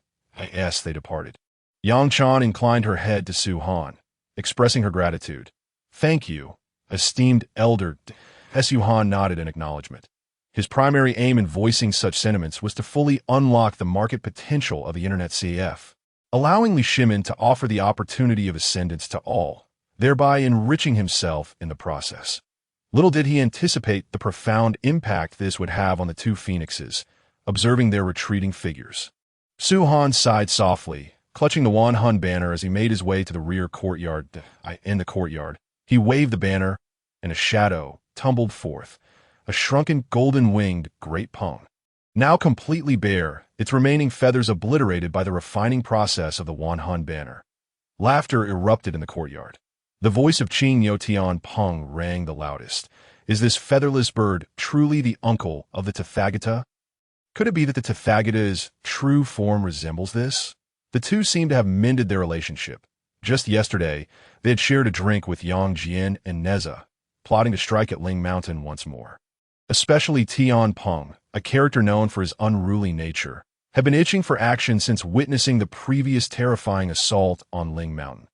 The great Peng shook off the lingering black mist and gazed at the assembly, seemingly aware of something, and hastily covered its sensitive areas with its wings. I can't seem to utter a coherent sentence. In the past, he would have simply invoked the names of Kong Xian and the Buddha's uncle to escape trouble. Yet this assembly of formidable figures appeared unimpressed by such tactics, leaving him a loss for how to proceed. Just then, Su Han spoke with a smile. Stay here and work. It will prevent you from causing harm elsewhere. Taken aback that a mere mortal cultivator dared to speak, the great Peng faltered. Each individual present was a figure of significance in the heavenly realm. When had it become a time for a mortal to have a say? What astonished him further was the apparent lack of dissent from the others. Could this individual be a hidden powerhouse? As he pondered this, the king of inspiration approached. Come, allow me to familiarize you with your duties. We shall be colleagues from now on. However, the great Peng had other intentions and immediately knelt before Su Han. I am willing to pay a ransom, and I swear I shall never commit wrongdoing again. I vow to the Buddha. As he spoke, he retched repeatedly, ultimately expelling a small white dragon amidst the astonished gazes of the crowd. Nezha recognized it instantly. Isn't this the dragon maiden of Guanyin? What is she doing here? The great Peng explained the circumstances, and understanding dawned upon the audience. Their perception of the great Peng shifted. It was no wonder the Tathagata had sent him to face tribulation if he dared to consume even Guanyin's benevolent attendant. Su Han nodded. Perfect, we are in need of cashier. The great Peng, stunned, responded, Wait, esteemed elder, this dragon maiden is my ransom. Su Han shrugged, Indeed, but I never said that paying the ransom would secure your freedom. The great Peng stood frozen. Realizing that there were still many villains in the primordial world, he fed the dragon maiden a medicinal pill, and she soon regained consciousness. Initially startled by the assembly, she quickly turned to mock the great Peng. Once informed of the situation, she readily agreed to Su Han's proposal. After all, she had nothing pressing to attend to, and with her cultivation at the early stage of the Tai golden immortal, self-preservation was assured. However, navigating through the trials ahead would be quite a challenge. Thus, she decided to stay and work. The Dragon Maiden and the Great Peng began their orientation at the Internet Café. Under the guidance of the King of Inspiration, they quickly learned how to power on and off the equipment, as well as the basic operations within the game. This game is simply delightful. As night fell and the last of the customers departed, it became their time to play. The Dragon Maiden, donning a headset and standing before the computer, exclaimed, Take that from me. Fair maiden, this big-headed one should steer clear. Oh dear, this is so difficult. Golden fish, please teach me. The Dragon Maiden soon became infatuated with the game Black Myth. She and the Inspiration King could be considered fellow disciples, both having been cast down by Guanyin to undergo tribulations, which made their conversations quite engaging. Coincidentally, the Inspiration King had been stuck on the Tiger Vanguard level for over 10 days, so he found some amusement in Dragon Maiden's company. Two little demons, devoid of any ambition. Nearby, the Rock observed the two internet-addicted sprites with a look of disdain. At the behest of Su Han, he had transformed himself into a small beast resembling the Inspiration King, a bird-headed creature completely covered in feathers, which even had a hint of cuteness. Yet he felt this was a humiliation. How could he, a dignified Buddha nephew and scion of the Yuanfeng bloodline, have been reduced to the status of a mere mascot? He glanced towards the backyard, where Su Han had gone to plant trees and would likely not emerge before dawn. He then looked at the empty door, realizing it was an excellent opportunity to escape. Stealthily, the Rock began to move toward the entrance. Hey, Rock, the Inspiration King's voice suddenly called out, startling the Rock. I wasn't planning to escape, he admitted without hesitation. To his surprise, the Inspiration King, seemingly hard of hearing, replied, What? You want to eat a hot dog? Just grab one for yourself, and make us both some instant noodles. Upon hearing this, the Rock wiped the cold sweat from his forehead. He responded loudly and arrived at the entrance of the Internet Café.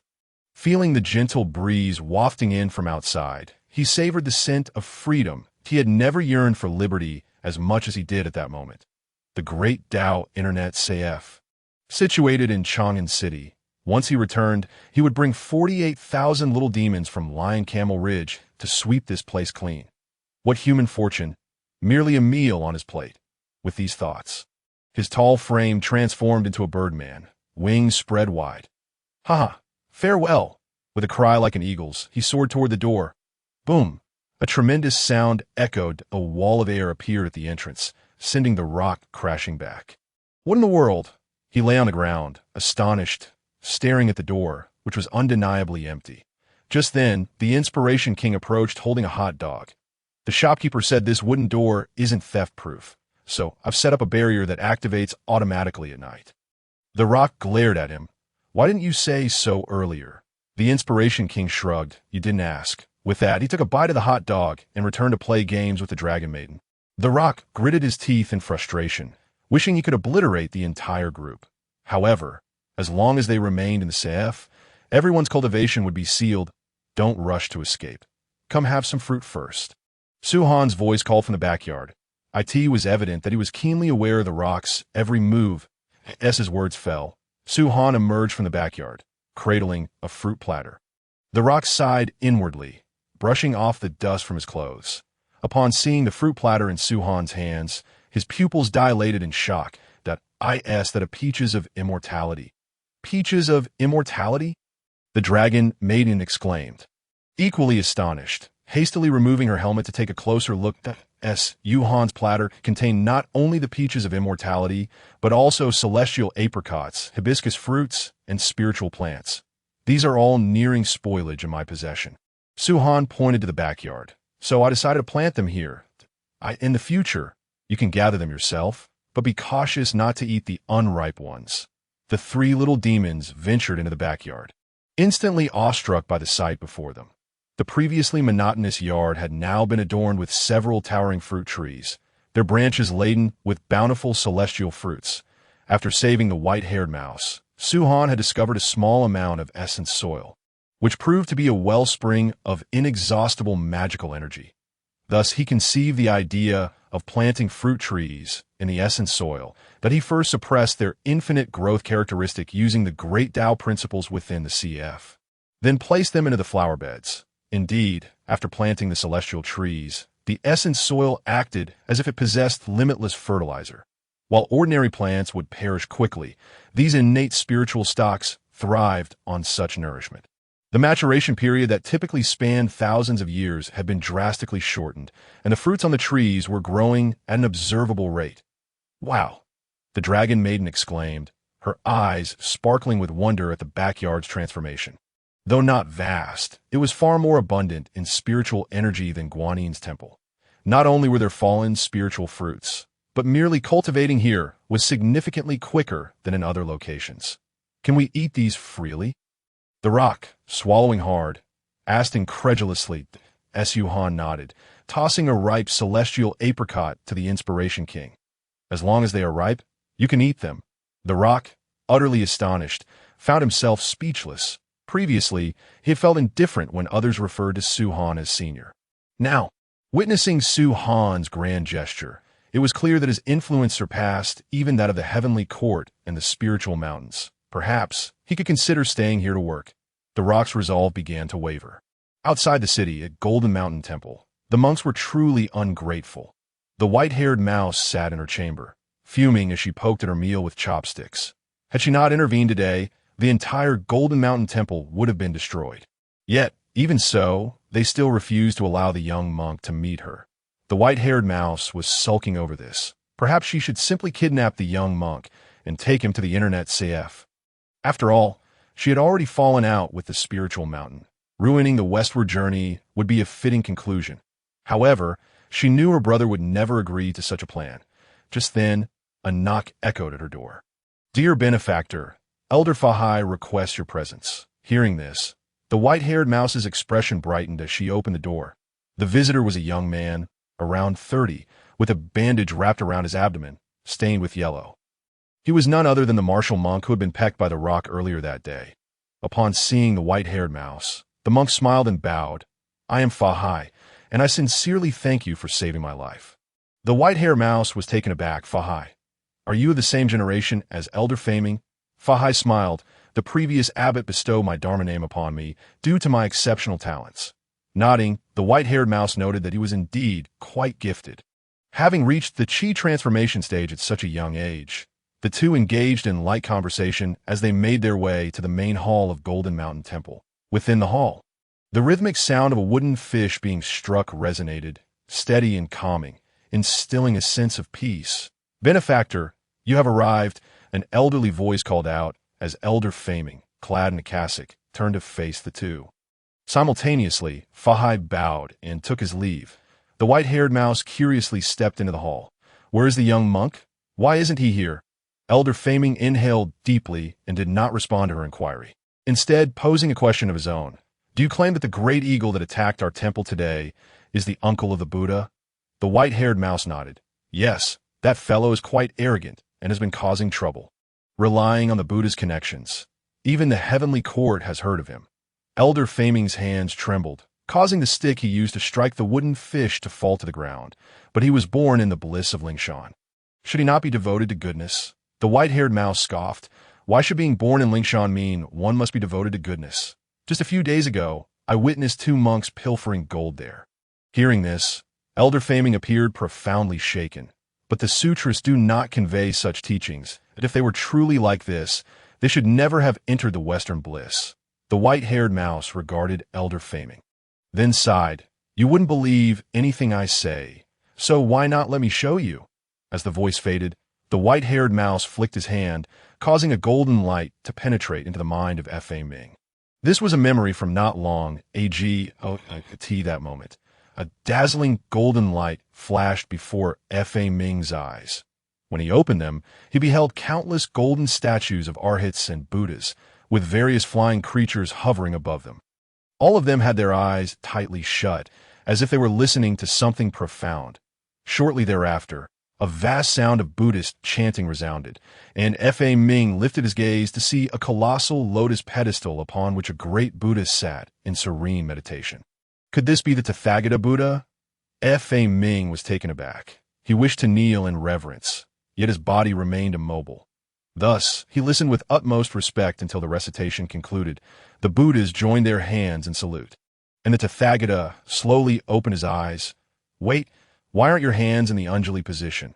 At the Tathagata's words, everyone turned to look at a scorpion. Why is it not an Anjali? Those lacking sincerity are unworthy of entering the holy mountain. What beast are you? How dare you harm the Buddha? Kill him. Indeed, to audaciously injure the Tathagata after receiving the teachings for free is utterly reckless. Brothers, let us unite and stew this scorpion. Fragmented scenes flashed before F.A. Ming's eyes. Is this not unreasonable?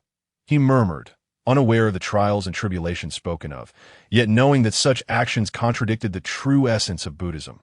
Another image flickered by, revealing 2 monks squatting against the wall of a golden pavilion. Scraping gold, in the South Sea. Guanin's abrupt change in attitude towards the Dragon Maiden. These scenes struck at the tender heart of F.A. Ming. The elder F.A. Ming stepped back 2 paces, awakening only when his foot landed on the meditation cushion. The white-haired mouse chuckled. How do you find it? This is the Western paradise that you worldly monks seek throughout your lives. F.A. Ming was profoundly shaken. Being a stubborn individual, his faith had only solidified after encountering Guanin in his dreams. Yet witnessing those recent events caused him to waver slightly. He murmured to the white-haired mouse, Jiang Luer is in the courtyard behind. You may go find him. He then wrapped his robes tightly around himself, turned and knelt on the cushion, closing his eyes to recite scriptures. The white-haired mouse grinned. Thank you, Abbot.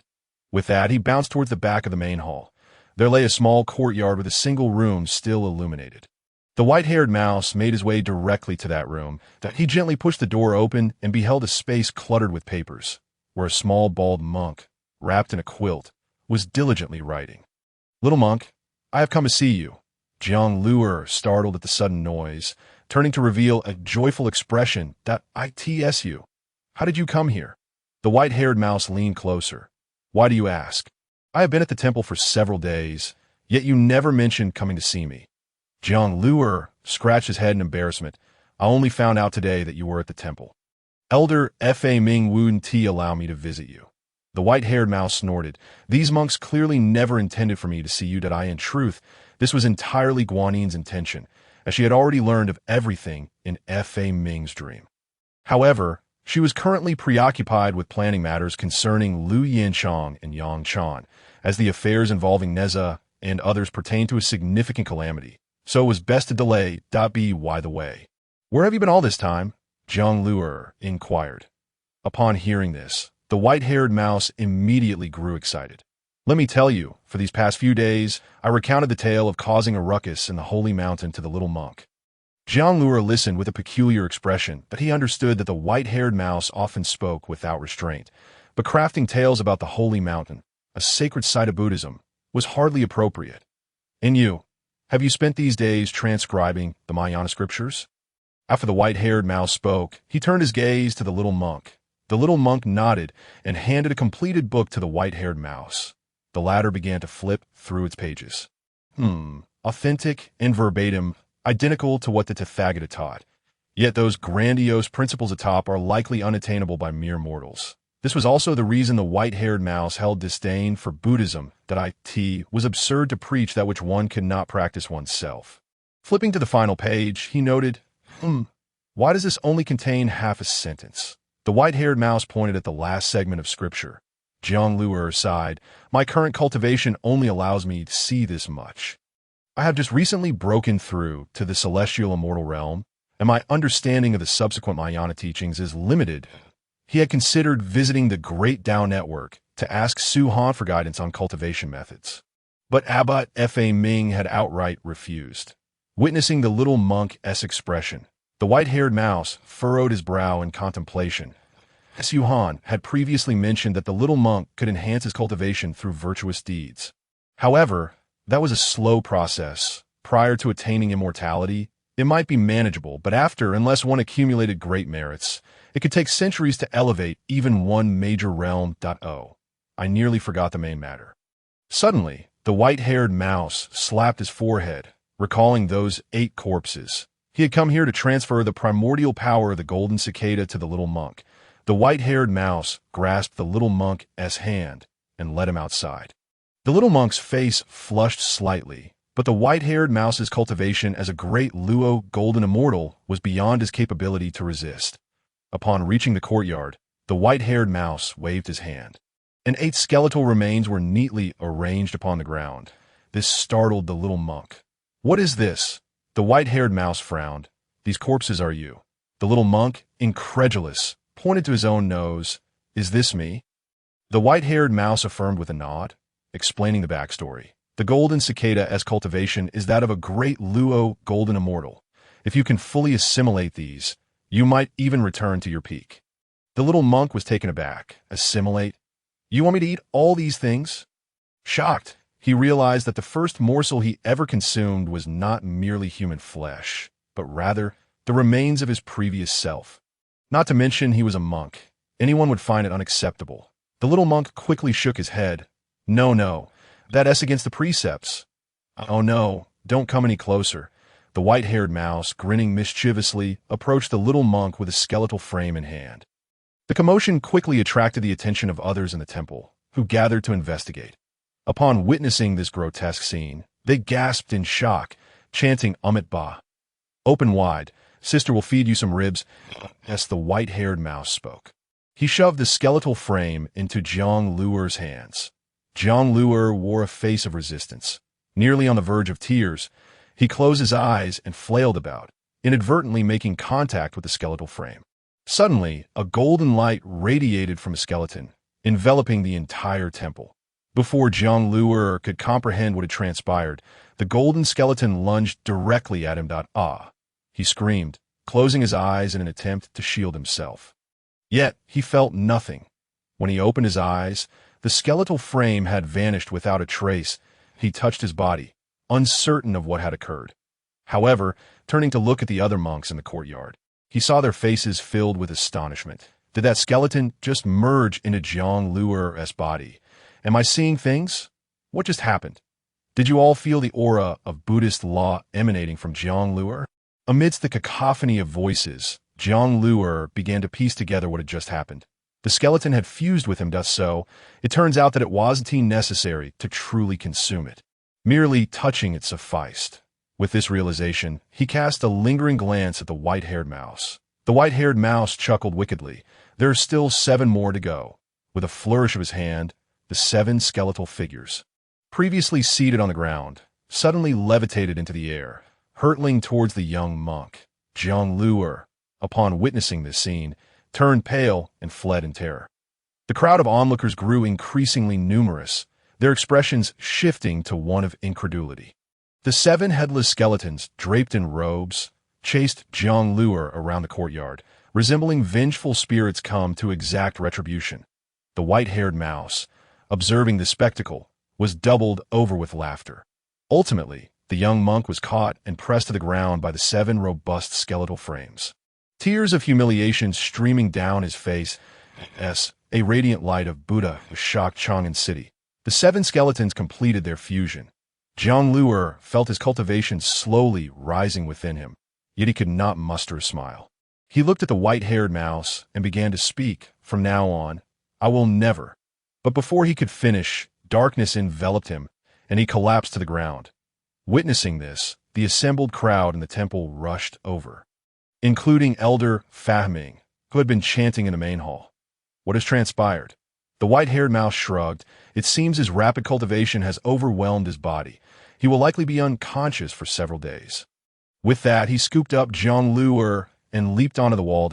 It is too perilous to leave him here. I shall take him to a safer place. You.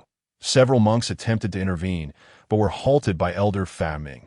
It is too dangerous, whether it be me or Guanyin, he muttered to himself. He then turned to the assembled monks and said, Disperse, return to your rest, and rise early tomorrow. After speaking, he retreated to his quarters. The events of the day had left a significant impact on him, and he needed time to process it all. The white-haired mouse returned to the Internet CAF with the young monk. At that moment, Su Han was at the counter, munching on chips that eye your back. The white-haired mouse chuckled, patting the unconscious young monk on the shoulder. Those monks didn't want me to see him, so I brought him back directly. Su Han nearly choked on his chips upon hearing this. You brought him back? You clearly abducted him? Well, it doesn't matter. I've already made enemies with that group of Buddhists. What did you say, senior? Su Han waved his hand dismissively. No matter, just take Tang Seng to the backyard. The white-haired mouse nodded. All right. He then hurried to the backyard, encountering the golden-winged roc coming to fetch a drink. You. The roc pointed at the white-haired mouse. Stammering, but only received a disdainful glance in return. She was aware that the golden-winged roc had been taken by Su Han, so encountering him at the CF was not surprising. After settling Jiang Luer comfortably in the backyard, the white-haired mouse sat by his bed, a smile creeping onto his face as he gazed at the young monk. Finally, the golden cicada is returning. In Ling Shan, at the Great Thunder Sound Temple, the core Buddhas of Buddhism gathered together. Below them stood a scholarly man garbed in white, exuding an air of elegance. Guanyin began to introduce him. A few days ago, after my battle with Yang Jian, I discovered his connection to our Buddhist teachings. Thus, I extracted this soul named Lu Yinchang from the underworld. He is the key to bringing Yang Jian into the fold of Buddhism. She proceeded to share her plan with the assembly of Buddhas. The Buddhas nodded in agreement, acknowledging the plan's somewhat unscrupulous nature, yet recognizing its feasibility. Success would enable them to control a war deity of the heavenly court, significantly benefiting the future development of Buddhism. The Tathagata Buddha scrutinized the young scholar, nodding to himself. His looks are almost on par with 3/10 of mine. Listening to his boastful words, Guanyin felt a wave of exasperation. Perhaps you should first deal with that large bump on your head before making such claims. Are you certain he can attract Yang Jian's sister and marry her? The booming voice of the Tathagata echoed, a question of utmost concern for the Buddhas. Guanyin straightened her demeanor, responding, from my understanding, Yang Chan has a strong affinity for human literature. Lu Yinchang is a soul I specifically selected from the underworld based on those tales. There is no chance of failure this time. Observing Guanyin's resolute expression, the Buddha nodded slightly. Good. However, Guanyin continued, but with my current cultivation, I cannot accurately place Lu Yinchang by Yang Chan's side. I beseech the Tathagata to assist. Upon hearing this, the Buddhas couldn't help but twitch their lips. A perfected Deluo golden immortal unable to deliver a person. Are you jesting? Yet, seeing the Tathagata's pleased expression, they understood such a monumental task's final step must be entrusted to the leader. Otherwise, how could the leader's prowess be demonstrated? Guanyin's flattery was indeed perfectly timed. The Tathagata nodded. Given the impending calamity, with chaos engulfing the primordial world, it is natural that you cannot see clearly. I shall personally ensure Lu Yinchang reaches Yang Chan with a wave of his hand. A beam of Buddha light enveloped Lu Yinchang, propelling him into the distance. Tathagata, aren't you going to confirm the exact location before sending him off? Nonsense, what level of cultivation does the Tathagata possess? a quasi-saint. Does sending a person require a personal visit? Indeed, simply sensing Yang Chan's aura allows for a more precise landing. Impressive, truly the Tathgata. In Chang'an City, as the Buddha light dissipated, Lu Yinchang's figure emerged. Lu Yinchang, remember your mission. Hurry to marry Yang Chan. Guanin's voice resonated in his mind. A surge of joy filled Lu Yinchang's heart. He had merely been a wandering soul, unsure if he would be chosen by Guanin. Furthermore, the prospect of marrying a celestial maiden was exhilarating. Celestial maiden, marrying and having children. What a delightful thought. Wiping away the drool threatening to spill, Lu Yinchang surveyed his surroundings. The area was enclosed by towering red walls, resembling a courtyard. The garden boasted numerous rare flowers, all meticulously maintained, and the courtyard itself was vast. Lu Yinchang couldn't help but marvel. Truly, this is a place befitting a celestial maiden. It exudes grandeur. Yet the somber atmosphere suggested the maiden held significant status. Could she be not only a celestial being, but also an empress? As this thought crossed his mind, Lu Yinchang swallowed hard. Feeling a surge of excitement, a sly grin spreading across his face, the celestial maiden must be behind that closed door. Approaching, Lu Yinchang poked a hole in the window with his finger, peering inside. He was eager to glimpse the appearance of his future wife. Through the small opening, he first spotted a neatly arranged writing desk, complete with ink and paper. Indeed, this celestial maiden must have a fondness for literature. Continuing his gaze, he noticed two maidservants standing attentively to the sides, further confirming the maiden's high status. However, the next scene widened Lu Yinchang's eyes in shock. A man emerged from behind a screen, a troubled expression on his face, supported by a woman. The woman was none other than Yang Chan, leaving Lu Yinchang in a state of mental disarray. Guanin had not mentioned that this celestial maiden had a romantic partner. Did he not know not to meddle with someone else's business? Or was this a test to see if he could steal a march? While Lu Yinchang was lost in thought, a furious shout erupted from behind him. Who dares to attack? Reflexively, he turned to see a burly man with a beard charging at him. Dare to attempt to assassinate the emperor before Lord Yuqi. You must be tired of living. Yuqi Jingda's imposing figure pinned Lu Yinchang to the ground. The commotion attracted the attention of those inside the room, and Yang Chan and Li Shimin emerged, frowning at the scene. Lu Yinchang wished to speak, but Yuqi Jingda held him down, stifling any words. I happened to pass by and saw this assassin peeking at the door, nearly ruining your moment. Upon hearing these words, Yang Chan's face flushed crimson. There was no cause for celebration, merely the weighty thoughts that had occupied Li Shimin's mind in recent days. Thus, she had remained by his side. As Li Shimin stepped out of the chamber, Lu Yinchang finally discerned the emperor's attire. Why you?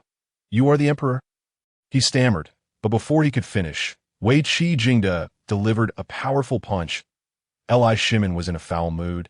He had pondered the words of Senior Su Han for several days without arriving at a resolution. Coldly regarding Lu Yinchang, he declared, an assassin? Take him to the cleansing chamber and castrate him. A chilling scream echoed from the depths of the palace. Lu Yinchang collapsed onto the bed, his complexion ashen. He epitomized the notion of an ill-fated expedition. His tools for crime had been confiscated, and the prospect of marriage was utterly absurd. As he gazed toward the direction of Shinyo Huzhou, tears of despair trickled down his cheeks. Buddha, next time, aim better before you humiliate me. Spare me the pretense. Little Changzi, a sharp voice called out. Lu Yinchang wearily lifted his gaze to see an elderly eunuch. What are you staring at? From now on, you shall be called Little Changzi. Come with me. I shall introduce you to your work environment. Lu Yinchang weakly protested. I've just undergone a procedure. Allow me a moment to recuperate. The old eunuch scoffed. Recuperate? Do you think entering the palace is a pleasure cruise? It has come to my attention that you have committed the grave offense of attempting to assassinate the royal family. Losing your head is already a sign of His Majesty's mercy. Do you wish to recuperate further?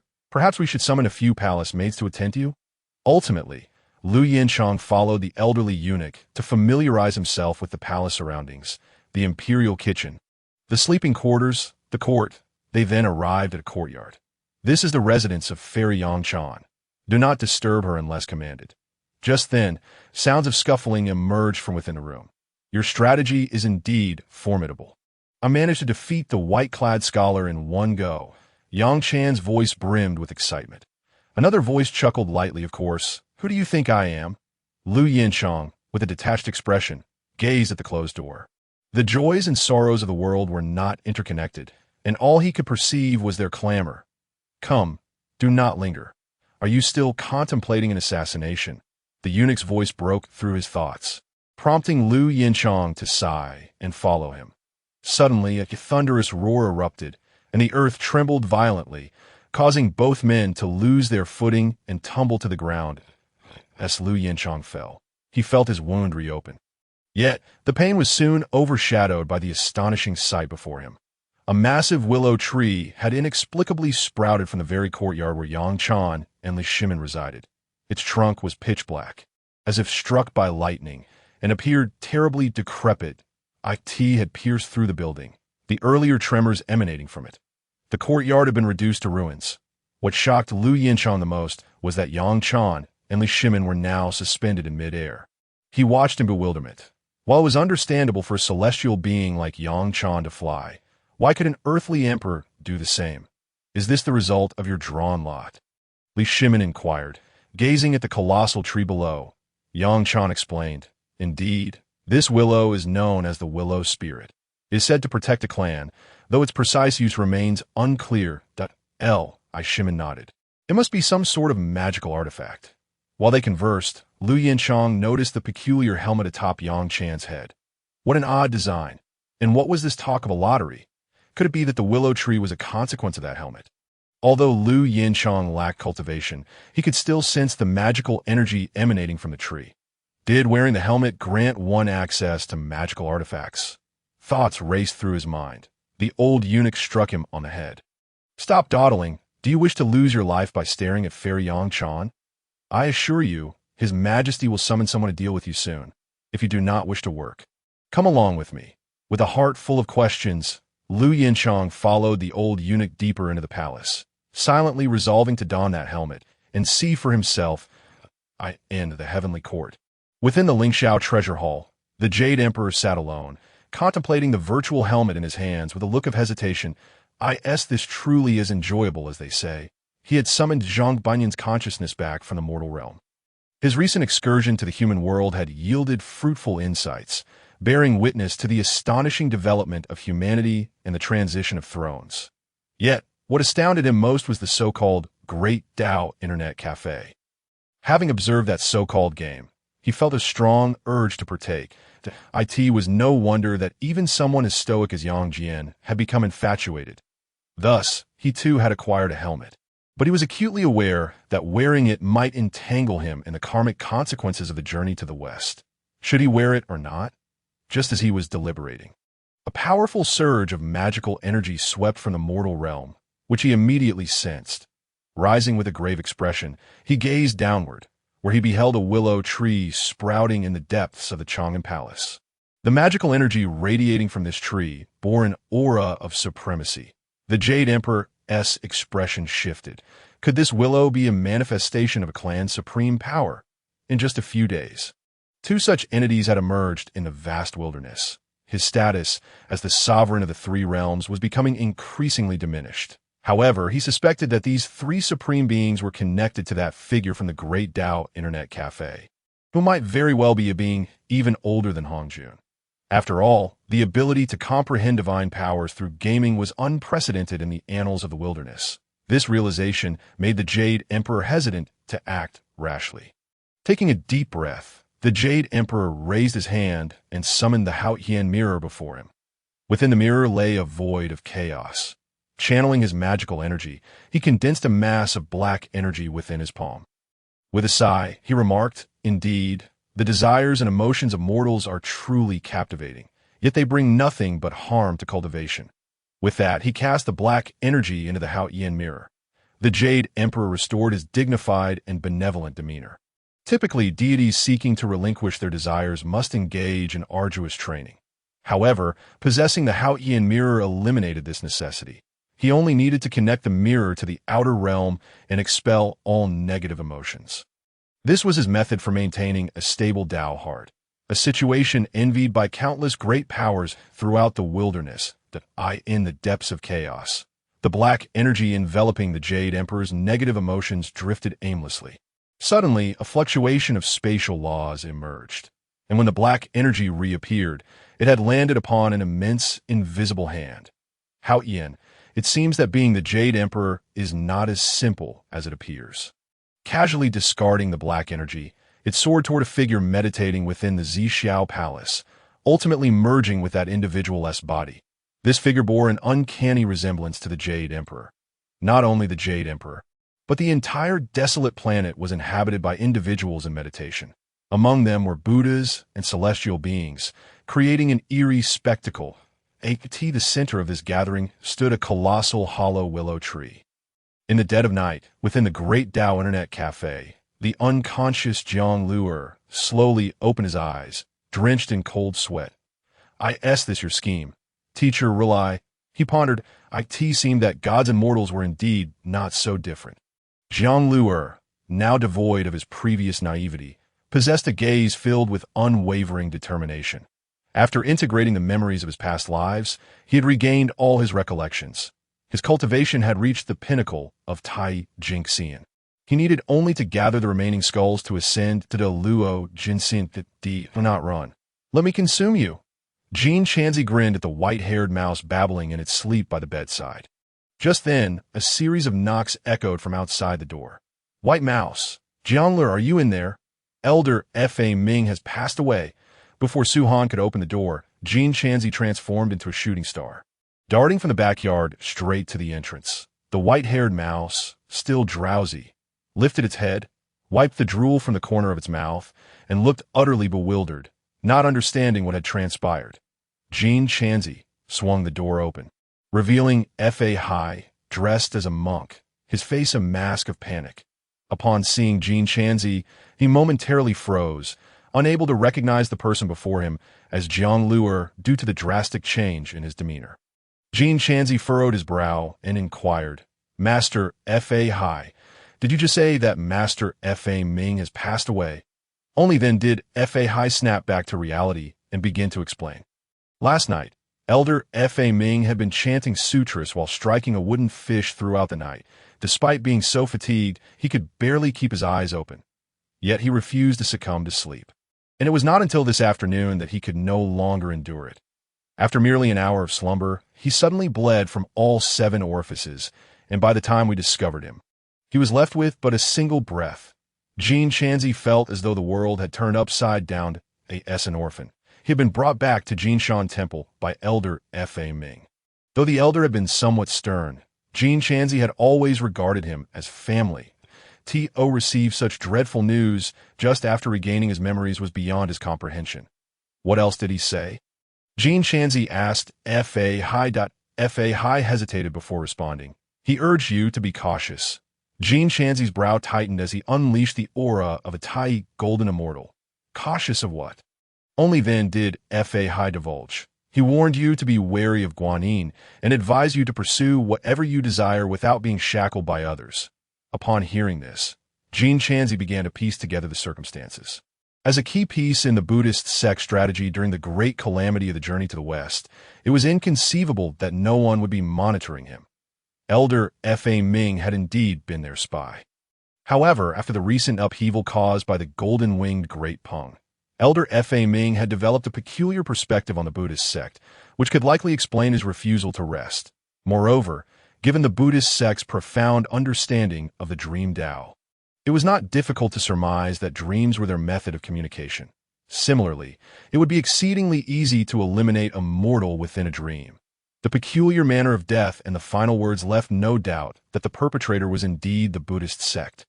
Jean Chanzi couldn't help but smile bitterly, realizing that the very institution he had devoted his life to, no, his 9 lives, would resort to such treachery at that moment. Su Han and several attendants emerged. The white-haired mouse approached Jean Chanzi and grasped his hand, saying, "Do not be troubled." Jean Chanzi turned to face the others, his expression devoid of emotion. "I wish to rest." With that, he walked towards the backyard. "Ew." F.A. Hai began to say something, but was interrupted by the white-haired mouse. "Jiang Luer is not in a good state right now. I will attend Master F.A. Ming's funeral." Seeing this, Fa Hai could say nothing further and could only bow in farewell. The white-haired mouse wished to comfort Jin Chanzi, but was stopped by Su Han that he needed solitude at this time. The dragon girl chimed in. After such a profound shock, even he cannot bear it. The great Peng scoffed disdainfully, to think he is a disciple of Tathagata. How now? The Inspiration King was taken aback. This little monk is a disciple of Tathagata, the one who sought the scriptures during the great calamity of the journey to the west. Su Han, the dragon girl, and the great Peng looked at him, their brows raised. You were unaware of this? The Inspiration King broke into a cold sweat. How would I know? No one informed me. And during our first meeting, I nearly devoured him. All four had emerged from the Buddhist sect, and each had heard of Jin Chanzi's exploits to some extent. He was recognized as a pure stream within Buddhism, so it was no surprise he was treated as a pawn. However, this time, the Buddhist sect was likely to provoke the honest man to desperation. Time passed swiftly, and 3 days went by. Jin Chanzi remained hidden within the confines of the backyard. Refusing to emerge, Su Han had sent the white-haired mouse in with a virtual helmet, after which he did not disturb him again. That night, a figure exited the Internet Café, casting a glance back at the small mountain where Jin Shan Temple lay. His eyes revealed a hint of resolve as he slipped into the night, heading towards the outskirts of the city. Once his figure had vanished into the darkness, Su Han and the others peeked out.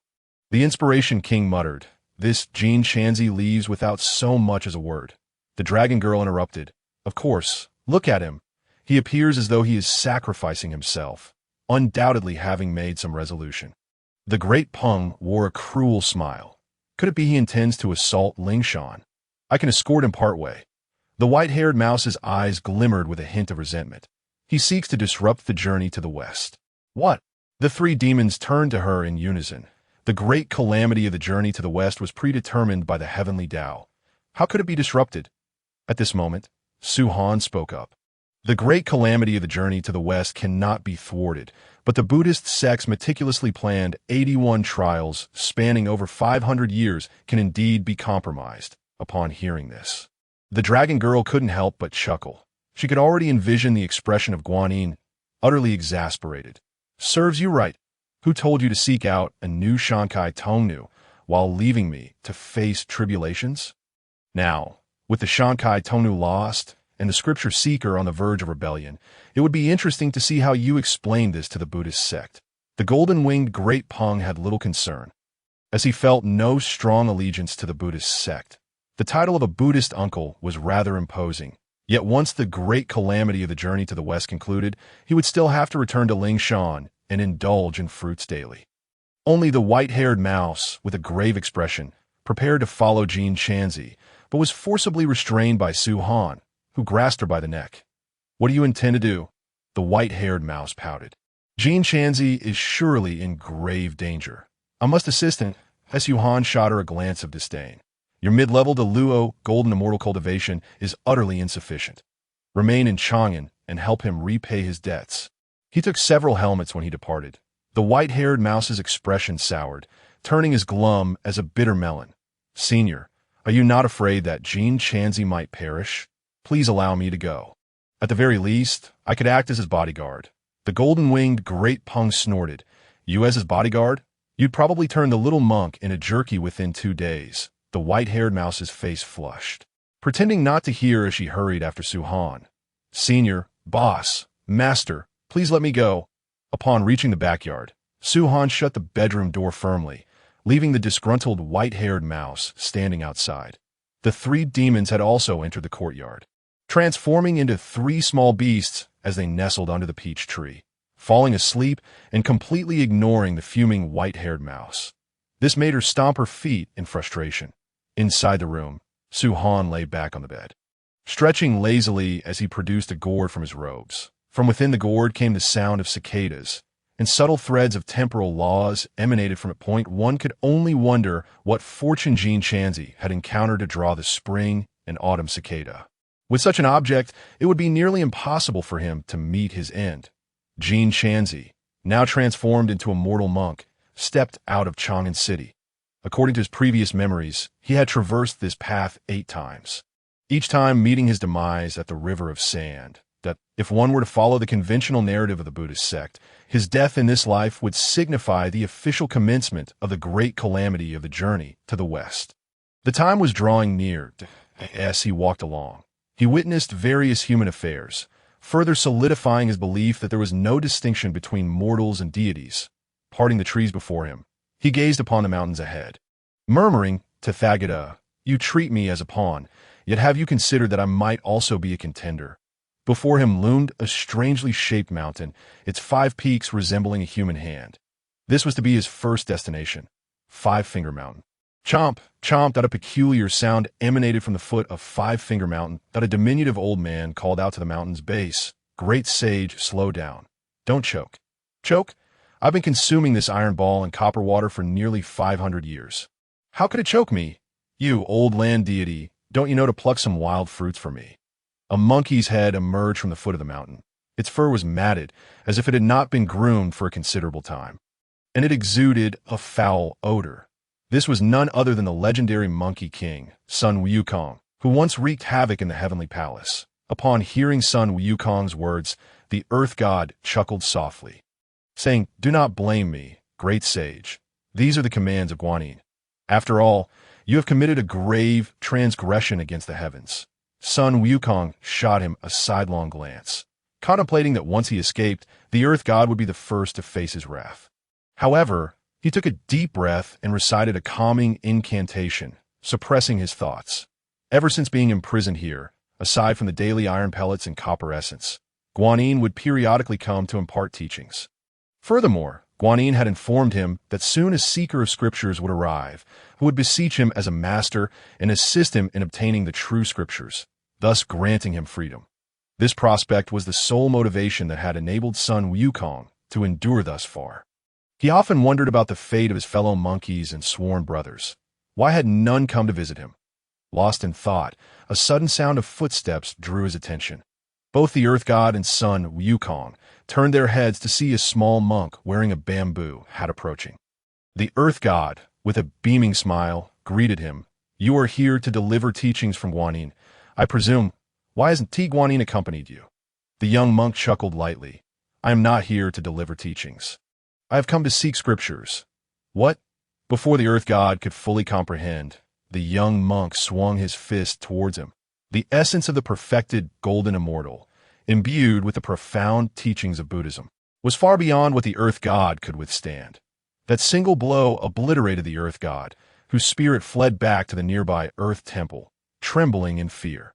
The young monk gazed at the earth temple and warned, "Should you dare to betray me, I will ensure your spirit is annihilated." He then turned to Sun Wukong, who regarded him with keen interest. "Child, your cultivation is quite impressive," Sun Wukong remarked. The young monk smiled. "Are you the great sage equal to heaven? Do you wish to be free?" Upon hearing this, Sun Wukong was momentarily taken aback, and then looked upwards. "Indeed, if you can help me remove that seal, I can escape." Following Sun Wukong's gaze to the mountaintop, the young monk spotted a large paper affixed there, inscribed with 6 prominent characters, Om Mani Padme Hum. This was the 6-character mantra of Buddhism, employed to suppress Sun Wukong. Jin Chanzi shook his head. "I cannot do that. This was a sealing formation established by the Buddha, and only with the Buddha's consent could it be removed. Even he, as the reincarnation of a scripture seeker, was powerless to do so." Hearing Jin Chanzi's words, Sun Wukong scoffed, "You are not even a scripture seeker. Why are you meddling? Begone." Jin Chanzi replied, "This 6-character mantra not only restrains your physical form, but also curtails your true essence. To escape this Five-Finger Mountain, you must either await the consent of the one who sealed you or rely on your own efforts to break free."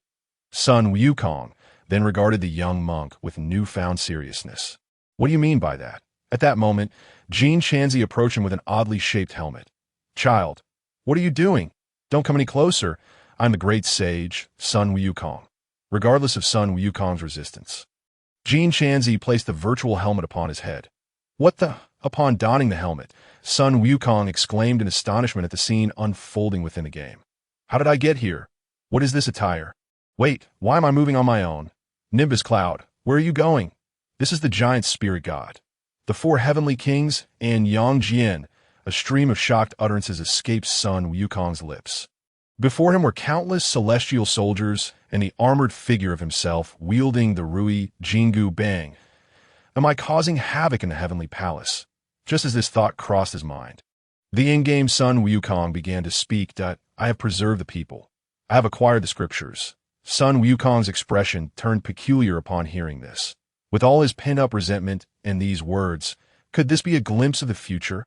Soon, Yang Jian's voice echoed, causing Sun Wukong to look on in shock that he was not merely an ordinary monkey.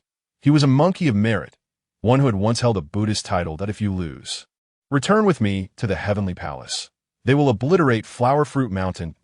If I am defeated, I will not relent, and they will still eradicate Flower Fruit Mountain.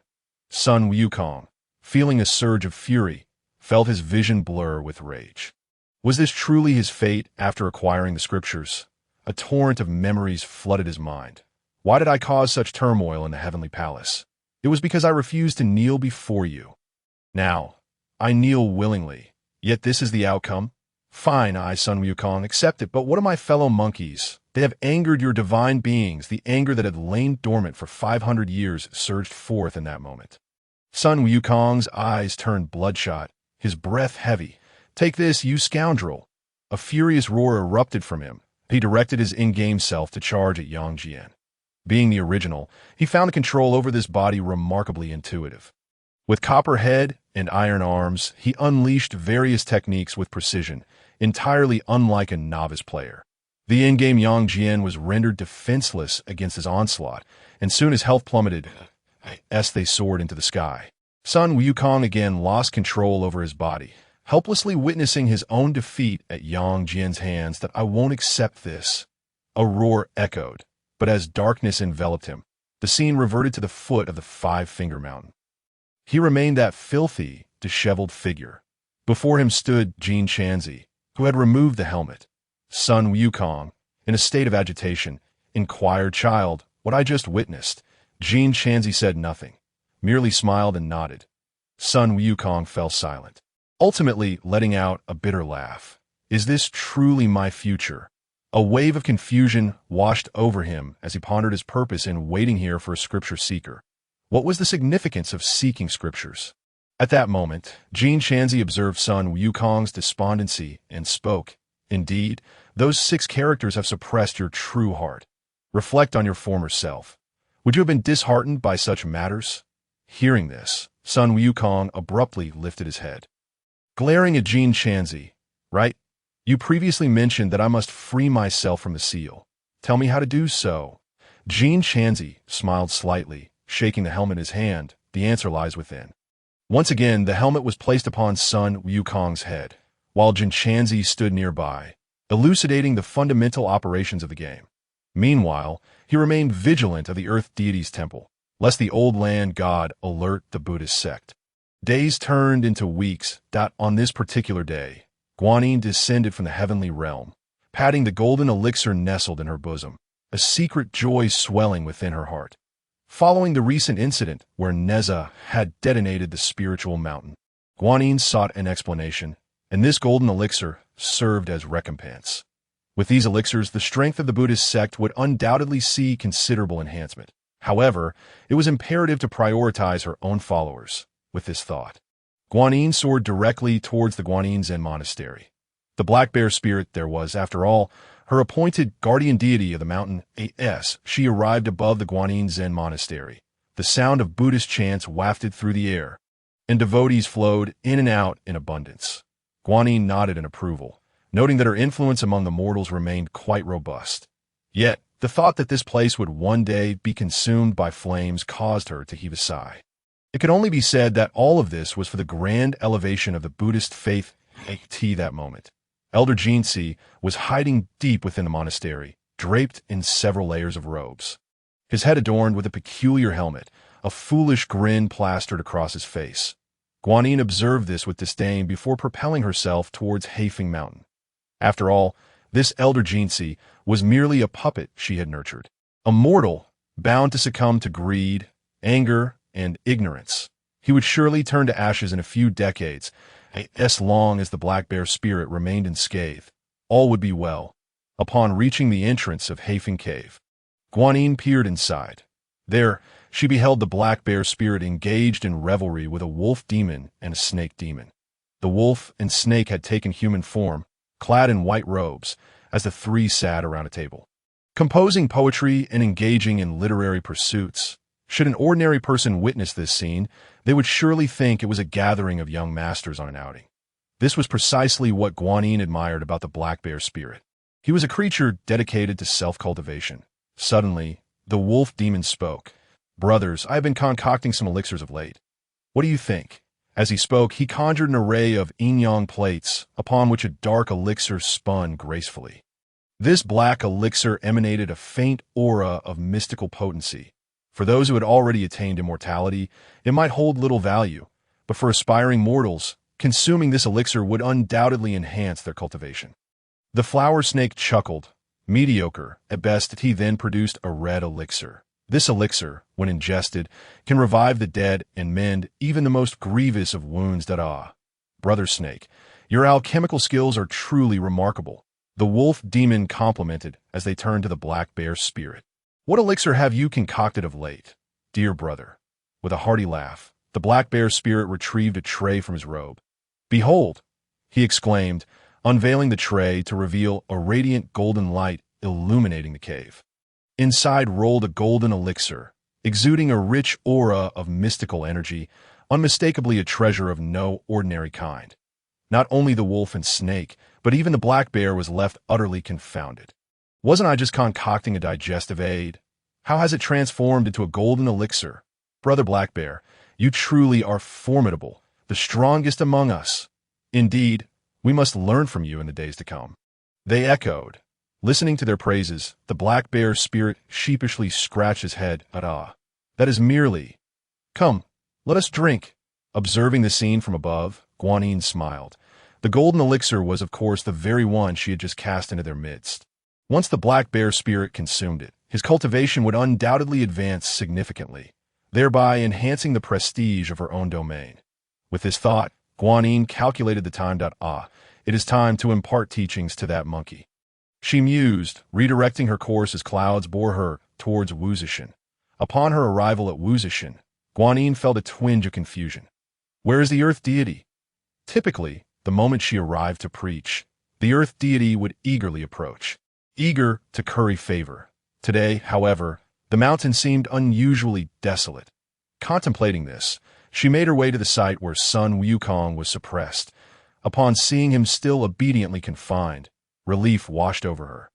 Wukong, I have come to impart teachings, she announced. Son Wukong lifted his gaze, his eyes lacking luster, and asked Guanyin, can it truly be that I will gain my freedom after obtaining the scriptures? Guanyin was taken aback, puzzled as to why the monkey would pose such a question.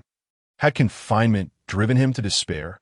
After all, 500 years could lead to a regression of spirit. Regaining her composure, Guanyin replied, of course, this was my promise to you. Once you secure the true scriptures, not only will your freedom be restored, but you shall also attain the status of Buddha. Son Wukong pressed further, but what if upon achieving this, I choose to abandon your ranks and return to Flower Fruit Mountain? At this, Guanyin's expression turned grave, her gaze upon son Wukong taking on a menacing edge. Did this monkey uncover some truth? The fleeting shift in her demeanor did not escape son Wukong's notice, prompting him to emit a bitter laugh. Indeed, I am but a pawn in your game. What journey to the west, what quest for scriptures? It's all nonsense. Growing increasingly agitated, he began to struggle, causing the entire Wuzishan to tremble. Guanyin stepped back, taken aback by son Wukong's sudden outburst. Furrowing her brow, she prepared to summon the jade bottle, her fingers poised to grasp its willow branch. At that moment, a spirit burst forth from the earth deity's temple. Watch out behind you! Instinctively, Guanyin turned, only to see a small fist hurtling towards her face. Bang! Though diminutive, the punch bore tremendous force, sending Guanyin stumbling back several steps. The aura of great vehicle Buddhism. Who are you? As Guanyin sensed the energy of the punch, she raised her head sharply, her pupils constricting. Jiang the small monk, clad in a bamboo hat, declared, shaking his fist, "It seems the gap in our realms is still pronounced. Isn't it? This punch encompassed all his magical power and the essence of great vehicle Buddhism, embodying the profound mysteries of the Buddhist teachings. Yet, it merely forced Guanyin back a couple of steps. Nonetheless, the disparity in their realms was vast. Achieving even this much would astound the mighty beings of the primordial era. Guanyin scrutinized Jiang Luer before furrowing her brow to no, you are not Jiang Luer. You are Jin Chanzi. Jin Chanzi nodded. Indeed, surprise abounds, does it not? Guanyin's expression tightened. I certainly did not anticipate your resurrection. Was it the white-furred rat that pilfered those golden bodies? Jin Chanzi regarded her with a smile, remaining silent. With a cold snort, Guanyin retorted, your appearance here is an attempt to disrupt the journey to the west, seeking vengeance for that monk faming. Is it? Such delusions are misplaced. I shall assist you in completing this life cycle. Raising her palm, she prepared to strike Jin Chanzi. Just then, Jin Chanzi pointed towards the Wuzishan behind her. I believe you may be too late. Sun Wukong roared, Supreme Bone. Let me go. The Supreme Bone was indeed the reward that Sun Wukong received after vanquishing the white-clad scholar. Hailing from the realm of the Emperor of the Wild Heavens, each piece of Supreme Bone possesses a unique divine ability, and the one acquired by Sun Wukong is known as the Third Supreme Technique. This technique allows for an instantaneous multiplication of combat power by several folds, representing the pinnacle of divine abilities in that world. As Sun Wukong gritted his teeth and roared, he channeled the Third Supreme Technique to its utmost limit, causing the five-fingered mountain to tremble violently. Guanyin looked up and immediately felt her pupils constrict. The six-character mantra of Buddhism began to crack. She had to inform Tathgata at once. This thought flashed through Guanyin's mind. But suddenly, with a thunderous roar, the five-fingered mountain erupted. In that moment, Guanyin's mind went blank. It was over. Sun Wukong was unleashed, and 500 years of preparation had come to naught. The commotion also stunned the mighty beings of the three realms, who promptly used their divine senses to investigate. The area where the five-fingered mountain once stood was now shrouded in dust and rubble, and the six-character mantra had vanished along with the mountain's destruction. While everyone speculated about what had transpired, a towering staff suddenly emerged, parting the smoke and revealing a figure within, adorned with a phoenix-winged golden crown, clad in a golden chainmail, and wearing lotus silk shoes. Sun Wukong threw his hand, causing his red cape to billow in the wind, his eyes radiating with golden light that pierced through the primordial chaos. It was indeed the great sage equal to heaven. Sun Wukong, is it truly him? The Buddhist disciples exclaimed, realizing that they had failed to contain even a monkey. And now there was a spectacle to behold. 500 years ago, he had wreaked havoc in the heavenly palace. One could only wonder what his first action would be upon his return, as the crowd buzzed with chatter. Sun Wukong's actions provided them with an answer. He raised the Rui Jingu Bang, preparing to strike fiercely at Guanyin before him.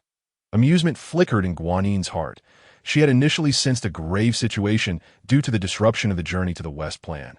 Did this mischievous monkey truly believe he could battle her? She was all too aware of Sun Wukong's strength. During the chaos in the heavenly palace, he had consumed numerous celestial pills, elevating his cultivation to the early stages of the great Luo Golden Immortal. Such cultivation was hardly a match for her. Rather than fleeing his seal, he dared to attack, truly a farcical jest of the primordial chaos. Since this obstinate monkey refused to relent, she would once again seal him on behalf of the Buddhist realm. As she spoke, she extended one hand to block the Rui Jingu Bang, while her other hand was already reaching for the tightening spell, intending to subdue Sun Wukong in one strike. Once captured, with a mere incantation of the tightening spell, even the great sage equal to heaven would have to obediently embark on the journey for scriptures. However, as Sun Wukong drew closer, Guanyin sensed something amiss. The vast fluctuations of divine power did not resemble that of an early great Luo Golden Immortal. It felt comparable to Yang Jian at his peak. Yet, by the time this realization struck her, it was already too late. The Rui Jingu Bang descended with a resounding crash, and Guanyin found herself obscured by darkness, as if she were being driven into the earth like a nail. Was this truly the early stage of a great Luo Golden Immortal? Such deceit. This was the formidable nature of the Third Supreme Technique. multiplying combat power by several times, combined with Sun Wukong's innate strength, rendering him invincible within his realm. It was fortunate that Guanyin had attained the pinnacle of the great Luo Golden Immortal. Otherwise, an ordinary one would have been obliterated by this blow. Sun Wukong erupted into laughter. Ha ha! 500 years! 500 years! He suddenly turned his gaze skyward. You know how I've spent these 500 years. With that, he stepped onto the nimbus cloud and soared into the sky. Guanyin, her face twisted in rage, emerged from the ground, only to find that the figure of Jin Shanzi had vanished without a trace. She prepared to pursue Sun Wukong for retribution, but suddenly halted. That direction did not seem to lead to the Buddhist realm. Meanwhile, the three realms were abuzz with excitement, especially within the Great Dao network. Wow, the great sage is incredible, exclaimed one. He looks magnificent, just like in a game. The sight of Sun Wukong knocking Guanyin into a daze was a testament to his strength, explaining why he had caused such a ruckus in the heavenly palace back then. The crowd exchanged words, their admiration for Sun Wukong growing, especially since they had been playing the game Black Myth. Wukong and had developed a fondness for him that a few even contemplated approaching him for an autograph. Su Han's lips twitched. He hadn't expected Jin Shanzi to stir trouble, only to end up unleashing Sun Wukong. Tianpeng snorted dismissively, waving his hand. This what my future senior brother looks like. Quite an impressive ensemble. With that, he returned to his game, wishing to avoid further complications. Beside him, Yang Jian and Nezha exchanged smiles, both genuinely admiring Sun Wukong. I could see that moment. Qingyo suddenly spoke up. It seems the monkey is heading toward the heavenly court. What? Yang Jian and Nezha were taken aback. But upon reflection, it made sense. Although Tafgata had suppressed Sun Wukong, he had a significant grudge against the heavenly court. Moreover, he was familiar with the routes, as he had traversed the heavenly court several times before the chaos. Though they knew the Buddhist realm was located in the western Bulhajo, its exact position remained unknown to the monkey. It was no wonder he was heading straight for the heavenly court. Just as they were contemplating this, a resonant voice echoed in their ears, the great deities of the three altars. I am the Jade Emperor, and I hereby command you both to swiftly return to the heavenly court without delay. They exchanged glances, excitement gleaming in their eyes, as they both felt a surge of anticipation. We accept the command. At this moment, Sun Wukong rode the nimbus cloud, his fury palpable. The cloud soared swiftly, plunging into the layers of clouds. As he broke through, he was met with a sudden darkness. Boom! A thunderous roar erupted, as if the very sky were about to be torn asunder. Between the clouds, banners fluttered, vibrant and radiant, shimmering with an otherworldly glow. Halberds stood tall, gleaming with a chilling brilliance, exuding an icy aura. Countless celestial soldiers formed an impenetrable net, a heavenly web that ensnared all in this grand spectacle. Li Jing stood atop the clouds, wielding a precious pagoda, his demeanor commanding, his gaze fierce, radiating boundless authority and strength. The four heavenly kings flanked the four corners, their towering figures brimming with muscle and power. Armed with their respective weapons, they glared fiercely, emanating an overwhelming presence that sent shivers down the spine. The Thunder God and Thunder Mother danced amidst the skies, their artifacts sparkling with dazzling lightning, every swing invoking peals of thunder and flashes of electricity. Their forms moved like phantoms through the clouds, creating an irresistible pressure. Excellent. I did not anticipate your presence here waiting for me, Sun Wukong declared, a smirk of wrath upon his face as he swept his staff across the crowd. Sun Wukong, do not be so obstinate. Have you forgotten how you were once subdued? Li Jing's voice boomed, mingling with the thunder, making it all the more commanding. Sun Wukong's anger flared further at the mention of the past. Back then, how dare you bring up the past? At the mention of bygone days, Sun Wukong's face twisted with sorrow. Back then, I consumed 500 of your golden pills and 2,000 acres of peaches. Do you truly believe that? Li Jing was left speechless. The heavenly court had existed for eons, with an insurmountable number of grievances, upon learning that someone intended to wreak havoc in the heavenly palace. The Jade Emperor had readily agreed, conveniently attributing all the long-standing grievances to Sun Wukong. expecting the monkey's intelligence to be lacking. Little did he know that 500 years had not dulled Wukong's memory. Moreover, regarding the underworld's ledger of life and death, he had single-handedly torn apart 2,000 volumes, and the most outrageous claim was that he had stolen 2 tons of dog food. As Sun Wukong grew more animated, Nezha, who was hurrying to the scene, glanced at Yang Jian, who wore a dark expression. It must have been that much. The howling sky dog. Silence enveloped the primordial chaos as everyone watched the raucous Sun Wukong, some even feeling a twinge of sympathy for him. The heavenly court had indeed overstepped its bounds. Nevertheless, Li Jing remained unyielding. There is no point in further discourse. The sin of wreaking havoc in the heavenly palace is unforgivable. Celestial soldiers, heed my command. Seize him at once. As the echoes of the voice faded, the thunderous roars of the celestial soldiers surged forth, accompanied by the furious howls of divine generals, all converging towards Sun Wukong. Ha ha! What a splendid arrival! Sun Wukong tilted his head back and laughed heartily, his laughter resonating like a resounding bell, reverberating through the heavens. A formidable power coursed through his being, a supreme magic bestowed by his celestial lineage. He harnessed this strength to its utmost potential, as if intending to rend the very fabric of the universe itself. Simultaneously, the thunder in the sky grew increasingly violent, the deafening claps of thunder echoing incessantly. The multitude of attackers surrounding Sun Wukong emitted furious roars, their weapons clashing with sharp, metallic sounds, creating a cacophony that spread throughout the primordial wilderness. Countless celestial soldiers surged towards Sun Wukong like an unstoppable tide. Yet amidst this throng he nimbly weaved and rolled, a veritable whirlwind. With his ironclad physique, these assaults were mere trifles, incapable of harming him in the slightest.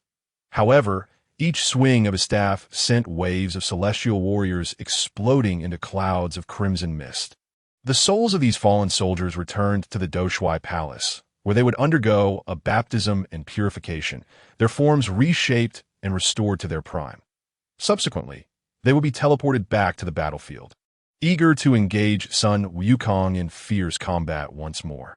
Though nominally only 100,000 celestial soldiers were deployed, their numbers were virtually limitless. With each death, they would swiftly resurrect, returning to the fray with even greater power.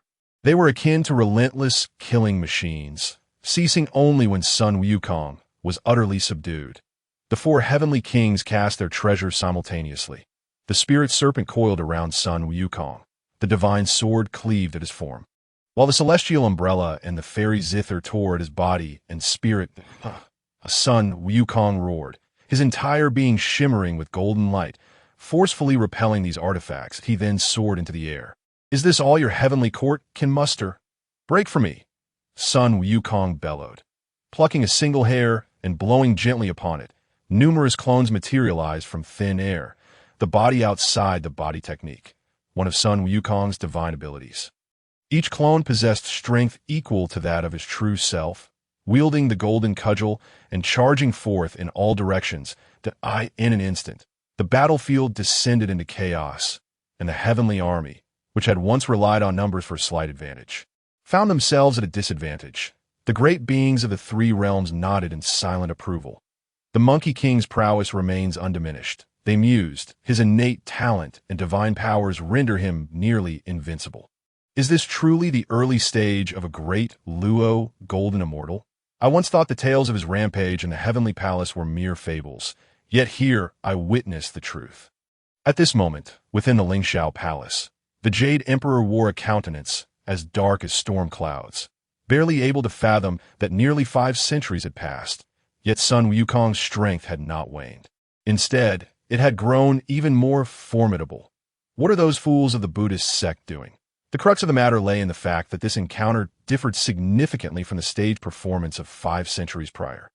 Should Sun Wukong truly breach the southern heavenly gate, what visage would the heavenly court retain? Was there a need to dispatch reinforcements once more? As the Jade Emperor pondered these thoughts, Li Jing finally took action. With a single authoritative word, he intoned, "Go."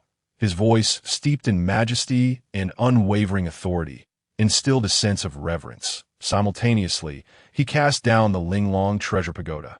The pagoda instantly expanded, descending upon Sun Wukong's true form like a colossal mountain. With a resounding thud, Sun Wukong was firmly pinned beneath the tower, the surrounding clouds dissipating and his clones vanishing without a trace. Have we succeeded? A muffled sound emanated from within the pagoda. Li Jing's brow furrowed. A sense of unease swelling within him, he fixed his gaze upon the pagoda, trying to discern any changes. However, a series of resounding impacts followed. Bang! Bang! With each successive sound, the pagoda visibly warped, as if on the brink of shattering. Ha! Is this the extent of your prowess, old man Li Jing? With a wave of arrogant laughter, fissures began to form upon the surface of the pagoda. Li Jing's eyes widened in disbelief as he beheld the scene before him. This was the postnatal treasure bestowed upon him by the radiant lamp Taoist, renowned for its unparalleled might. No creature ever suppressed by it had escaped its grasp. Yet now, this monkey dared to attempt a brute force escape from the tower's confines. Just as doubt crept into his mind, a blinding golden light suddenly erupted. Accompanied by a thunderous roar that shook the heavens, the very fabric of space quivered. With a deafening crash, the Linglong treasure pagoda was obliterated into countless fragments. Scattering in all directions, all who witnessed this spectacle stared wide-eyed, rendered speechless by the astonishment. Li Jing found himself momentarily dazed by the sight, when suddenly he sensed a malevolent presence looming behind him. Turning, he discovered Nezha had appeared at his back, brandishing a three-pronged, two-bladed spear and standing atop the wind and fire wheels, clad in full battle regalia, his eyes alight with the thrill of having finally found an opportunity after years of patient endurance. "What the hell?" Li Jing exclaimed, hastily channeling his full magical might to summon the scattered shards of the shattered pagoda. The Linglong Pagoda, a true postnatal treasure, showcased its remarkable regenerative abilities. The once broken tower swiftly restored itself, as if it had never suffered any damage. Holding the pagoda in his hands, Li Jing felt a sense of security wash over him. Simultaneously, he reminded himself that his greatest threat was not Sun Wukong. Why should he risk his safety to subdue a mere monkey? He had been a tad too impulsive earlier. After completing a full recitation of the cleansing heart mantra, Li Jing's mood finally settled, though his shoulder ached slightly. After all, supporting a tower for countless years was bound to induce some shoulder discomfort. Witnessing this scene, Nezha's expression turned to one of disappointment. Behind Nezha, Yang Jian also arrived. He frowned as he surveyed Sun Wukong on the battlefield. Indeed, he is as formidable as the legends proclaim, a true force to be reckoned with. Those who heard this could not help but swallow hard, recalling that the last individual to wreak havoc in the heavenly palace was none other than Yang Jian himself. Thus, the two divine warriors of the heavenly court finally took their positions.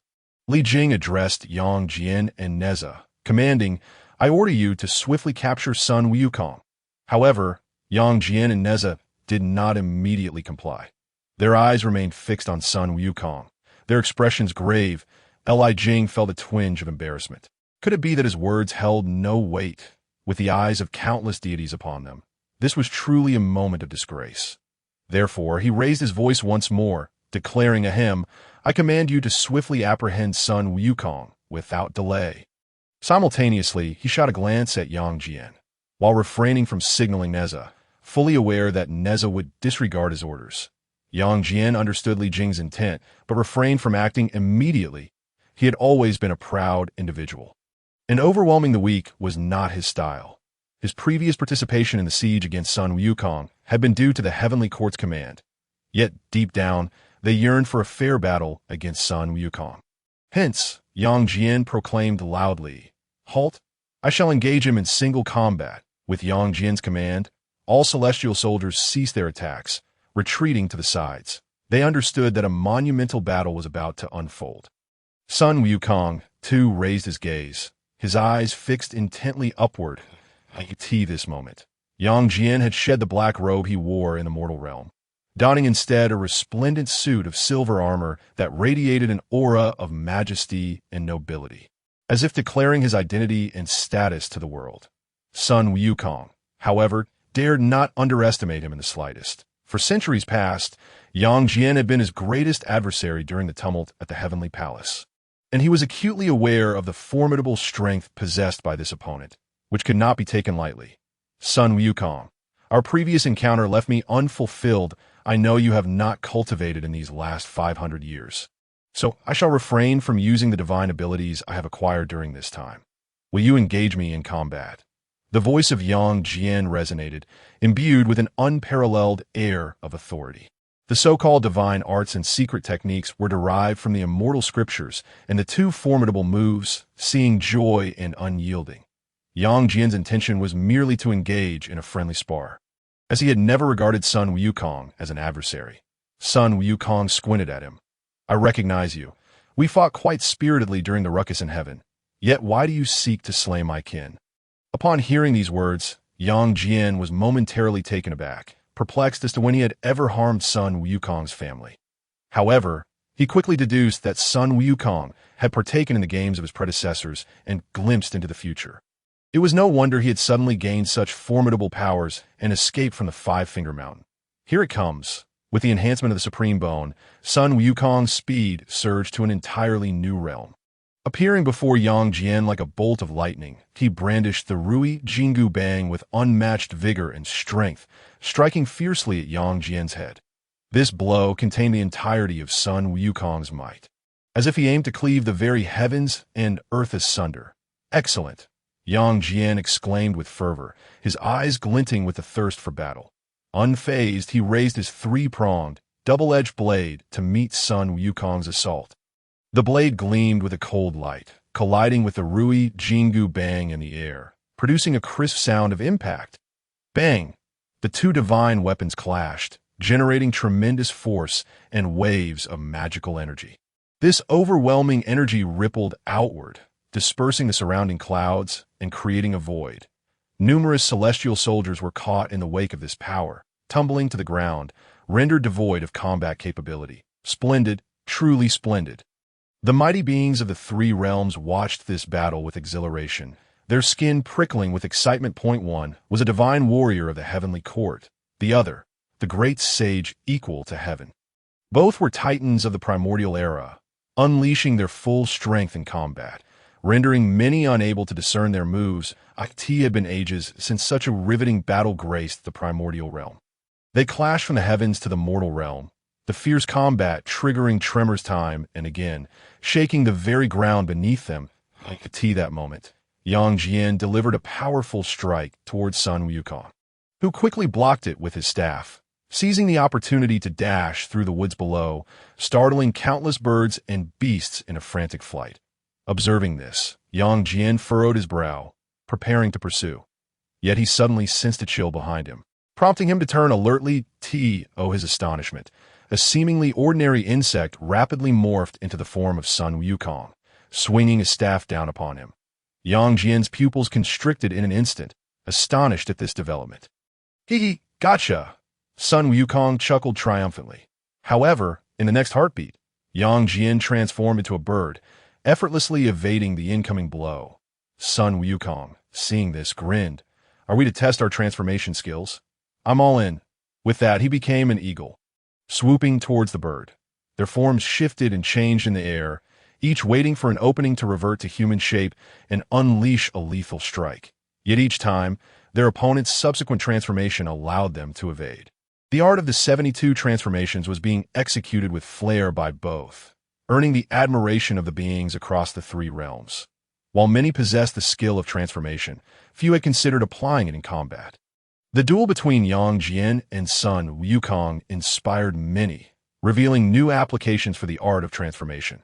The aftermath of their battle grew increasingly intense, nearly leveling the entire mountain.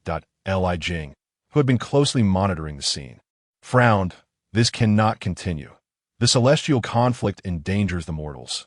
One misstep could entangle them in karmic repercussions. They must be moved to another battlefield. With this thought, he raised his hand, ready to command the celestial soldiers. At that moment, Nezha, who had remained silent, suddenly spoke up. Father, I have a splendid idea. Li Jing was taken aback. What idea? However, Nezha had already soared into the battlefield, thrusting his fiery spear towards Sun Wukong. Sun Wukong's pupils contracted as he swung his staff to block, yet he felt no force behind the strike. Furthermore, his battle with Yang Jian had ceased due to Nezha's intervention. The three stood in the void, weapons in hand, exchanging glances, the tension escalating to its peak. The primordial realm buzzed with anticipation. At last was the great Nezha finally stepping in. The clash of three divine warriors promised to be a spectacle, and beads of sweat formed in the palms of onlookers. It seemed Sun Wukong would be at a disadvantage. Defeating Yang Jian was already a formidable challenge, and now with Nezha joining, it was daunting indeed. As discussions ensued among the spectators, Sun Wukong squinted at Nezha. What's this? No longer planning to duel one-on-one. Yang Jian also frowned at Nezha. Brother Nezha, there is no need for you to intervene. I can handle this. Nezha chuckled, addressing both. If you continue your fight, the mortal realm will be in ruins.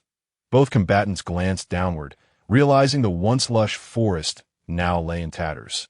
Yang Jian nodded, turning to Sun Wukong. I miscalculated. Let us retreat to the void. Before Yang Jian could finish, Nezha interjected. Why go to the void? Why not head to the Buddhist realm? Yang Jian paused. That might not be wise. Nezha shrugged nonchalantly. Brother Yang Jian, do you think there is any room for reconciliation between us and the Buddhists? We might as well seize this opportunity. That is true, Yang Jian conceded. Listening to their exchange, Sun Wukong scratched his head. Perplexed? What exactly do you mean? If we're changing locations, let us hurry up. Are we still fighting or not? Nezha smiled slightly, his eyes glinting. Of course we are, before the words had left his lips. He propelled his fiery spear forward like a lightning bolt towards Sun Wukong. Sun Wukong bellowed, wielding his golden staff to counter. However, upon the collision of the staff and spear, Sun Wukong immediately sensed something amiss. Why is there no strength behind this strike? He cast a questioning glance at Nezha. Nezha, meanwhile, frantically gestured with his eyes while continuing to feign an attack. Sun Wukong furrowed his brow, internally confused. What trick is this? Yet he had no time to ponder, raising his hand for another strike. Ouch! That hurts! I'm wounded! Nezha exclaimed dramatically, clutching his chest and staggering back a few steps, casting a weak glance at Sun Wukong. Sun Wukong's eyes widened in disbelief. He had not even struck Nezha. How could he be injured? This was utterly absurd. Not only Sun Wukong, but all beings within the three realms were astonished by Nezha's superb performance. The mighty beings who had been whispering amongst themselves fell silent, the three realms enveloped in a brief stillness. Yang Jian rubbed his temples in exasperation. Brother Nezha, at this pace, when will we reach Ling Mountain? At that moment, Nezha suddenly raised his head, a look of reluctance crossing his face. You truly are formidable, Bai Mawen. The previously dazed Sun Wukong flared up at the mention of Bai Mawen. Say that again. Nezha flashed a mischievous smile. Bai Mawen, great sage equal to heaven. Bai Mawen. As he spoke, he began to fly towards Ling Mountain, his words echoing throughout the primordial realm. Sun Wukong was furious, nearly grinding his teeth to dust. Stop right there. With that, he leapt onto his cloud, pursuing fiercely. Yang Jian stood rooted in place, astonished at the unfolding antics. It seems Brother Nezha has quite the clever tricks. With that thought, he too followed suit to Ling Mountain. The assembled Buddhas gazed upon the newly constructed edifice with smiles upon their faces, since Nezha's previous rampage had devastated half of Ling Mountain. Their efforts had been focused here. After more than a month, the reconstruction was finally complete. Yet, before they could savor their triumph, a voice echoed from above, Bai Mawen, if you can't keep up, why not borrow a familiar celestial steed from the heavenly court? Ha ha! The voice grew louder, the laughter more boisterous as it approached. The Buddhas looked up, their pupils contracting in shock. It was Nezha again. However, what astonished them most was the figure trailing behind him. Hey, stand still, you old monkey! Sun Wukong shouted. Is this fellow not trapped beneath the Five-Finger Mountain? How could he possibly appear in the Spirit Mountain? Is he here to seek wisdom? There has been no communication from above. Before they could ponder further, the figure of Yang Jian also materialized. Watch the spear. Bang! The three-pointed, double-edged spear clashed with the ruler of the seas, unleashing a tremendous shockwave that swept away all the dust obstructing their view. The silhouettes of three battle deities emerged in the skies above Spirit Mountain. Ping-pong. The speed of the strikes exchange between Sun Wukong and Yang Jian was astonishingly swift, rendering only blurred images to the eye. Yet, each second echoed with the sound of weapons colliding at least a dozen times. The entire palace of Spirit Mountain trembled perilously. Oh dear, what are you two up to? Great deities, please take your battle elsewhere. This is the Buddhist realm, ill-suited for conflict. Goodness, the freshly laid golden bricks have cracked. The voices of the Buddhas resonated from below, yet the movements of Yang Jian and Sun Wukong showed no sign of abating. At this moment, Nezha spoke up. Sun Wukong, look at this. Sun Wukong lifted his gaze to see a flaming golden-red lotus in Nezha's hand, blazing fiercely. Though small in size, this lotus contained immense magical power. Sun Wukong furrowed his brow. He had never encountered such a thing before. However, upon seeing the tiny lotus, the Buddhas below felt their hearts skip a beat. Was this not the Buddha's wrath lotus? The last time it appeared, it had devastated half of Spirit Mountain. Take this, Nezha shouted, tossing the flaming lotus into the air. The lotus traced a graceful arc above the heads of Sun Wukong and Yang Jian, descending toward the newly constructed Spirit Mountain. What audacity! Is there no honor in your attack? The Buddhas below erupted in indignation at the sight. Nezha, with hands on his hips, retorted, I am the war god of the heavenly court, conducting my affairs with integrity. When have I ever resorted to ambush? As his words fell, the lotus struck the ground. The searing heat melted the earth, and the lotus sank into the depths below. Soon, the entire Spirit Mountain began to tremble, with energies embodying the essence of fire rising beneath their feet. Nezha, you scoundrel! The Buddhas uttered their final words before a resounding explosion obliterated half of Spirit Mountain, unleashing enough energy to annihilate a typical quasi-saint. The Buddhas hastily departed for the underworld. The recently rebuilt Spirit Mountain was once again reduced to ruins. The destructive power of this maneuver made the three realms acutely aware of Nezha's formidable prowess, instilling a silent resolve within them to never provoke him again. Who could withstand such personal vendettas? Sun Wukong, witnessing the devastating might of the attack, couldn't help but swallow hard. Fortunately, he had narrowly missed his target earlier. Nezha frowned. You two, slow down. I need to prepare another one. As he spoke, flames ignited in both hands, ready to fuse. However, a voice interjected. Dear deities, do not unleash your wrath upon Spirit Mountain. A golden light of Buddha radiated, and a jovial, rotund Buddha appeared behind Nezha, seizing his hands poised to merge the divine fire. It was Materialize Buddha, the future Buddha of the Buddhist realm and a quasi-saint. Simultaneously, a needle whizzed through the air, blocking Yang Jian's spear. Yang Jian, do not act rashly, admonished an elderly woman draped in colorful satin, her presence emanating a vibrant aura despite her apparent age nearing 70. Those familiar with her could not help but gasp. This was the Bodhisattva PLNB, mother of the Star Sovereign, also a quasi-saint. Yang Jian's heart sank as he regarded the needle. Though small, it contained formidable magical energy and was remarkably discreet. Had PLNB not held back, that needle would have found its way to his forehead, resulting in a tremendous loss of face. Realizing this, Yang Jian sheathed his weapon and nodded respectfully to PLNB. The emergence of two quasi-saints from the Buddhist realm signified the cessation of this conflict. Just as the mighty beings of the three realms felt a tinge of regret, Sun Wukong's voice rang out. Who is this meddling old hag?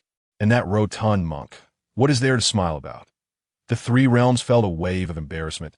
This monkey truly was naive. However, his mockery was abruptly silenced as four bodhisattvas appeared beside him, each placing a hand upon him. The overwhelming power of their Buddhist law instantaneously sealed away all his cultivation.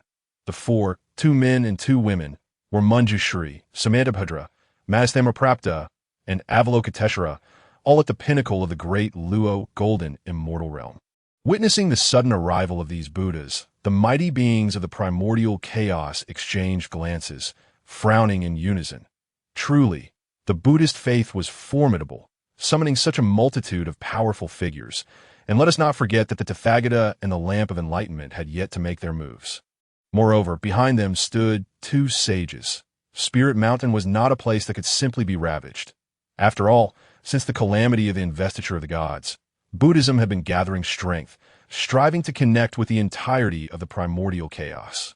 Boasting deep-seated foundations, the power displayed by Buddhism was indeed worthy of its title as the foremost sect in the primordial chaos.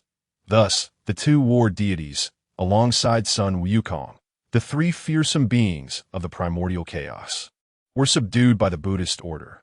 "Release me. Let go of your grandfather's son." Sun Wukong continued to struggle, even as Manjushri and Samantabhadra restrained his every movement. Avalokiteshvara frowned. "You unruly monkey, have you forgotten the teachings I imparted over these past 500 years? Sun Wukong sneered. "Teachings? More like brainwashing. What were you plotting against me? Only you would know." Avalokiteshvara sighed. "You are incorrigible.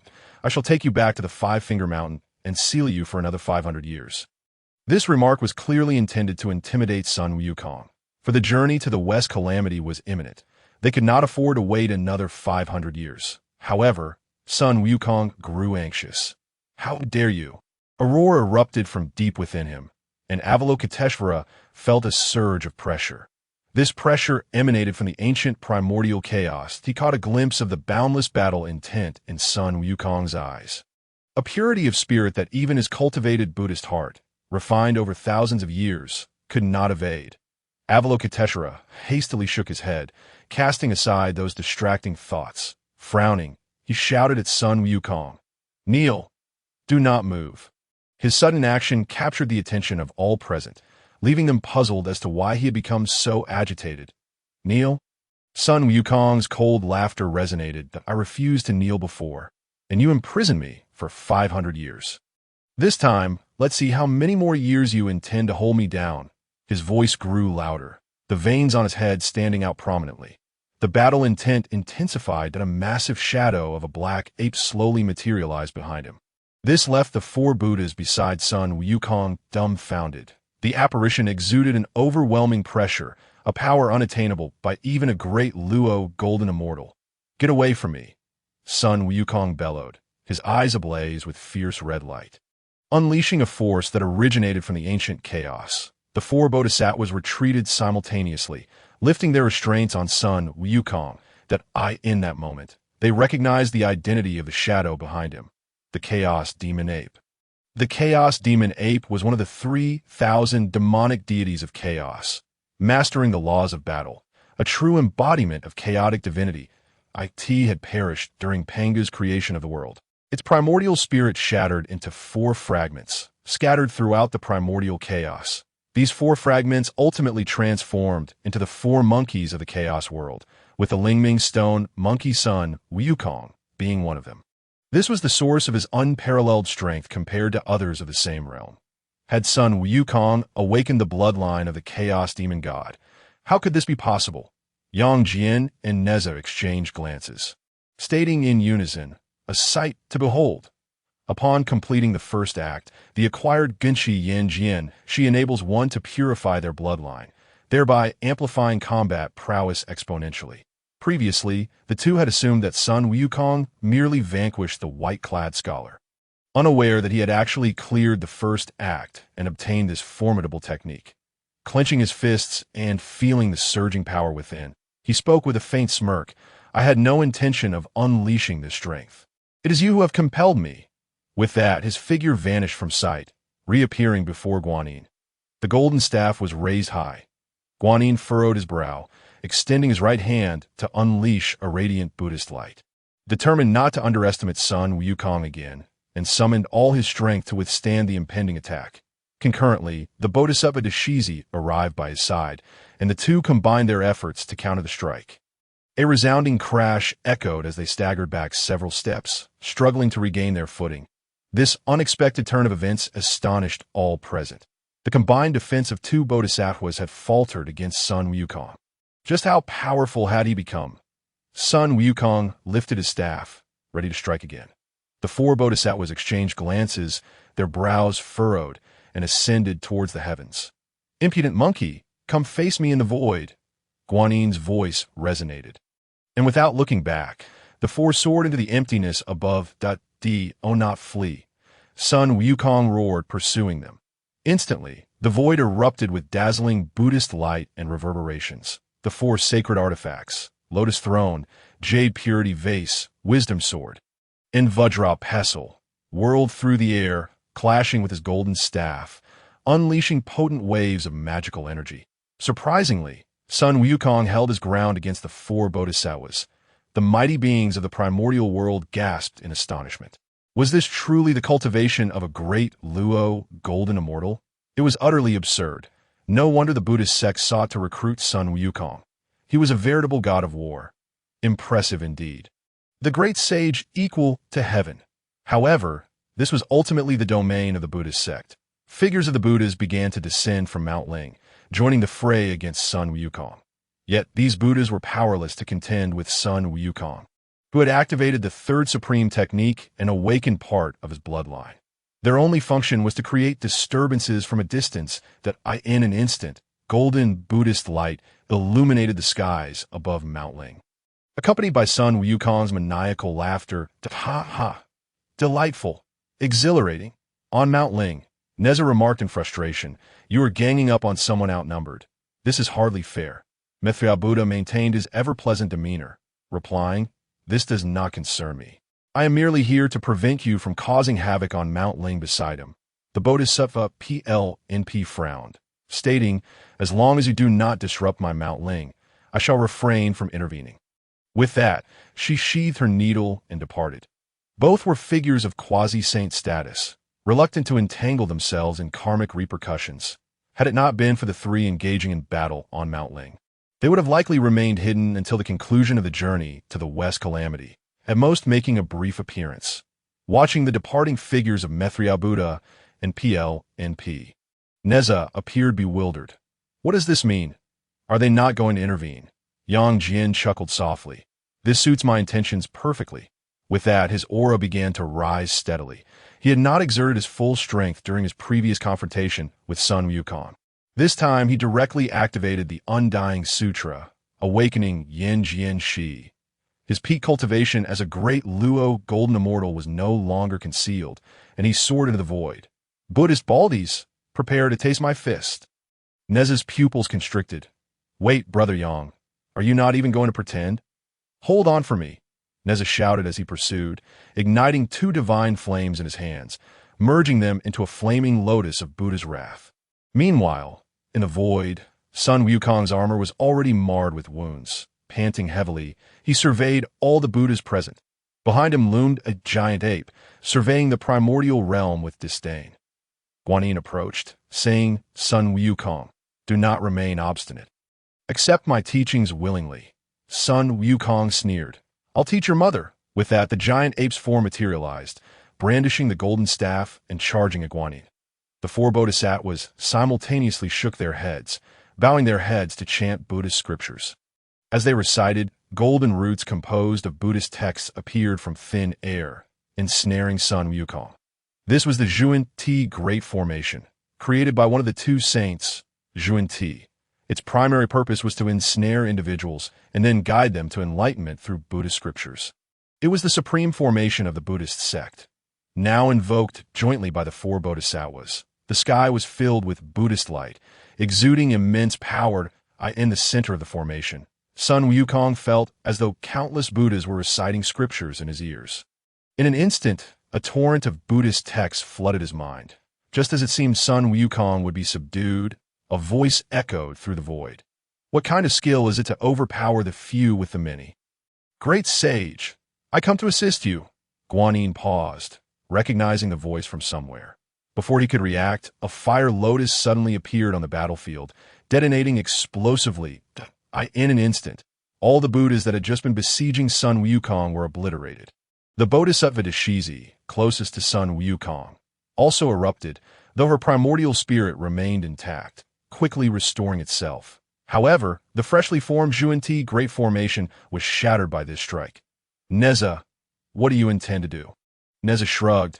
"I simply cannot abide by your bullying of the few with your numbers. Stop chatting and take this punch." Yang Jian, more direct in nature, stepped in front of Guanyin and unleashed a punch.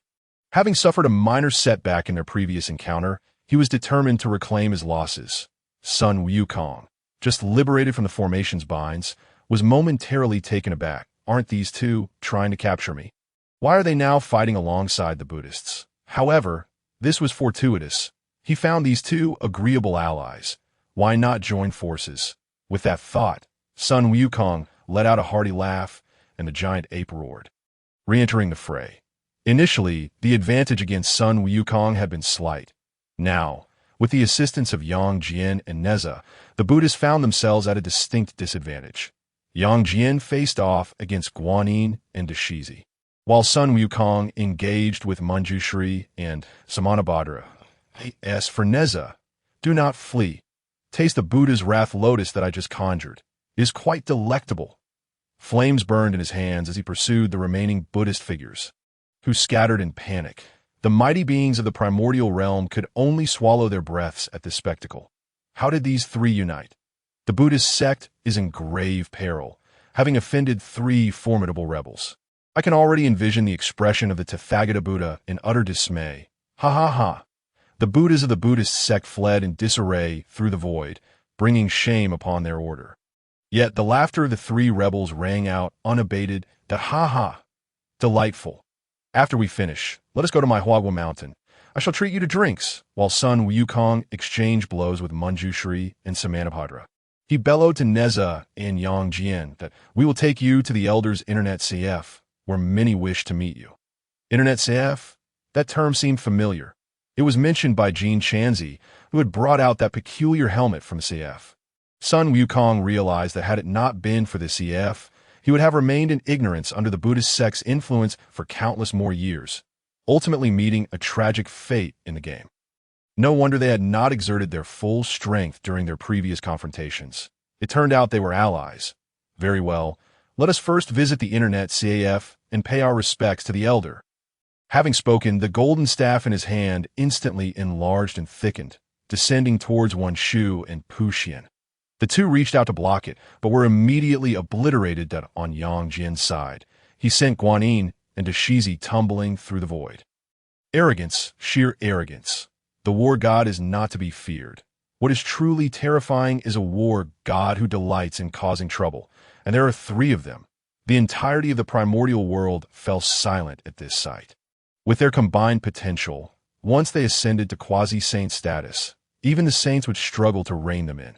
The three figures stood together, exchanging knowing smiles. Then, in a flash, they prepared to depart the battlefield. Those witnessing this scene could not help but stifle their laughter. The Buddhist sect had suffered a tremendous humiliation this time.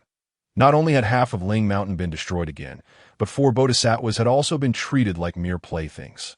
Most importantly, the 3 individuals had departed unscathed, leaving the Buddhist faith with little face to claim it as the foremost religion of the primordial world. Just as everyone was thinking this, a sudden burst of golden light appeared. Why the haste to leave my Ling Mountain, esteemed guests? A resounding voice echoed, causing all 3 to simultaneously look up, their pupils constricting. Above them loomed a colossal golden Buddha, nearly engulfing their entire field of vision. Nezha sighed deeply, resting his hands behind his head. I never imagined even the Tathagata would be stirred. This should be the end of our fun. The Tathagata spoke calmly. You may try if you wish. Nezha recoiled slightly. Let us not be hasty. I'm not foolish. Yang Jian also sheathed his weapon. Their identities were special, and any aggression directed at the Tathagata would have grave consequences. However, Sun Wukong disregarded all of this, brandishing his golden staff at the Tathagata's nose and exclaiming loudly, I curse you, old monk. You're the one who trapped me beneath the 5 Elements mountain. Just wait for me. I'll smash you to pieces. The animosity Sun Wukong harbored towards the Tathagata far exceeded that towards the heavenly court. This moment, seeing the Tathagata, he could no longer contain his fury, transforming into a tempestuous monkey, unleashing a torrent of foul language. Nezha privately gave a thumbs up. The great sage is awesome. The Tathagata, his countenance visibly darkened. Once the esteemed senior brother of the Jie sect, now the Buddha of the Buddhist faith, even the likes of Tongtian Jiaozhu and the Western 2 saints had never spoken to him in such a manner. Now, To be openly insulted by a monkey in front of all the Buddhas of Ling Mountain was a humiliation he had never endured. He even noticed several Buddhas stifling laughter. How can you all laugh? Your Buddha is being insulted, and you still have the audacity to find amusement? He silently memorized the names of those Buddhas, took a deep breath, and suppressed the impulse to strike son Wukong down. He recited in his mind, "This is the future victorious fighting Buddha of our Buddhist faith. I am to be his leader. I cannot act against him, nor can I express anger if I injure him. I must heal him. If he flees, I must pursue him. Luring him to Ling Mountain was no small feat. I cannot allow this trivial matter to shatter my composure. Enduring for a moment allows for boundless horizons. Taking a step back only fuels further frustration. Unable to endure any longer, he felt himself on the brink of explosion. Son Wukong continued his tirade, while the Tathagata, clenched fist trembled with rage. Yang Jian and Nezha sensed the Tathagata's discomfort and urgently covered son Wukong's mouth, saying, "We are here under the decree of the Jade Emperor to assist your Buddhist sect in subduing this mischievous monkey. Now that matters are concluded, we shall take him back to the heavenly court." With that, they turned to leave. Those who heard this could not help but twitch at the corners of their mouths. You helping the Buddhist faith? You nearly dismantled it. Those unaware might have believed Nezha's righteous demeanor. Just as Nezha and the others were about to depart, a tall, slender figure appeared behind them, emanating a profound aura despite lacking any visible magical fluctuations. Those who recognized him gasped in astonishment. The ancient Buddha of Randalamp surveyed the crowd, then spoke after a moment of silence. "Thank you, Nezha and Yang Jian, for your intervention. In the future, our Buddhist sect shall express its gratitude. However, son Wukong is a consequence of our own making. We shall handle him ourselves. Did I hear that correctly?" The ancient Buddha of Randalamp is thanking Nezha and Yang Jian. When did the Buddhist sect become so accommodating? It was evident to all that the three were allies. After all, Nezha and Yang Jian had the heavenly court backing them. And with the impending calamity of the journey to the west, the Buddhist faith had no reason to offend the heavenly court at this juncture. Point one could analyze this situation with clarity. Nezha and Yang Jian exchanged glances, contemplating what to say next, when suddenly a resounding divine voice echoed through the void. "That will suffice, esteemed guests." This voice carried a supreme presence, unmistakably belonging to the Jade Emperor. However, at that moment, Li Jing, leading numerous heavenly soldiers, arrived that we are here to welcome the three altars of the ocean's great deities and the manifestation of Erlang Shun. Li Jing's voice rang out, accompanied by two figures, Tai Zhenren and Yuding Zhenren. Upon seeing their master arrive, Nezha and Yang Jian exchanged glances and ultimately proceeded towards the heavenly soldiers. "Fear not, great sage, we will rescue you. Indeed, our battle is not yet over," the two whispered to son Wukong. But who among them was not a top-tier powerhouse of the primordial world? All heard their words clearly. The Buddhas were expressions of dismay, just as Nezha and Yang Jian reached Li Jing's side. The ancient Buddha of Randalamp's voice suddenly rang out. "You unruly monkey should accept reincarnation in the underworld for proper reformation." Nezha and Yang Jian whipped around in shock. The ancient Buddha of Randalamp had struck son Wukong on the head. This blow, infused with the principles of reincarnation, sent son Wukong directly into the underworld. Their pupils constricted. "You!" The ancient Buddha of Randalamp recited, Amit Ba. Simultaneously, all the Buddhas in the void began chanting scriptures to guide son Wukong's soul. Tai and Yuding simultaneously grasped their disciples' hands. The Buddhist faith could never truly kill son Wukong. They urged them to remain calm, that a voice entered Nezha and Yang Jian's ears, instantly calming their excitement. Yes, as the key figure in the journey to the West calamity, the Buddhist faith would never easily dispose of him. There must be a deeper purpose at play. With this realization, though still tinged with reluctance, the two followed their masters towards the heavenly court. Thus, a farcical episode in the primordial world concluded, with the Buddhist sect once more paying the price of half of Ling Mountain. The Buddhist sect is truly unfortunate. The newly constructed Ling Mountain has been destroyed again. This a prelude to a resurgence. Half of Ling Mountain is trivial, What truly vexes the Buddhist faith is the disruption of a 500-year-long plan for the journey to the West. One wonders how they will arrange the journey henceforth. Discussions among the great powers of the three realms were rampant. This incident was bound to become a hot topic for all in the coming period. Within the great Thunderclap Monastery, all were gathered. The Tathagata sat high upon the lotus seat, his expression as though he had consumed something foul. Below him were Guanyin and the earth god of Ling Mountain. Recounting the events, "Are you saying this was the doing of Jin Shanzi?" the Tathagata inquired. Guanyin nodded. The Tathagata furrowed his brow. Jin Shanzi has awakened his memories and possesses cultivation. He will no longer obediently seek the scriptures. At this, Guanyin clasped his hands. This is easily remedied. He currently only possesses the cultivation of a Tai golden immortal. With forceful measures, we can send him back to reincarnation and thoroughly cleanse his spirit, ensuring he is a scripture seeker in his next life. The Tathagata nodded, then turned to the ancient Buddha of Randalamp. Is sending son Wukong to the underworld truly without issues? The ancient Buddha of Randalamp stood, hands pressed together. The Earth Store Bodhisattva's Earth Store 10 will sutra can manipulate the forces of reincarnation, making it ideal for guiding and educating souls. Afterward, he can take son Wukong as his disciple, achieving two goals with one action. This is indeed the true scheme of the Buddhist realm, to entrust son Wukong to Ksitigarbha Bodhisattva for his guidance, compared to the methods employed by the various beings of Ling Mountain. Ksitigarbha's approach to salvation is far more forceful and thus more suitable for the current son Wukong. This also explains why he cast son Wukong, along with his corporeal form, into the depths of hell. The ancient Buddha of Burning Lamp then spoke again. This incident has dealt a significant blow to the prestige of the Buddhist sect, and in the future, we must hold a Buddhist assembly to enlighten all sentient beings.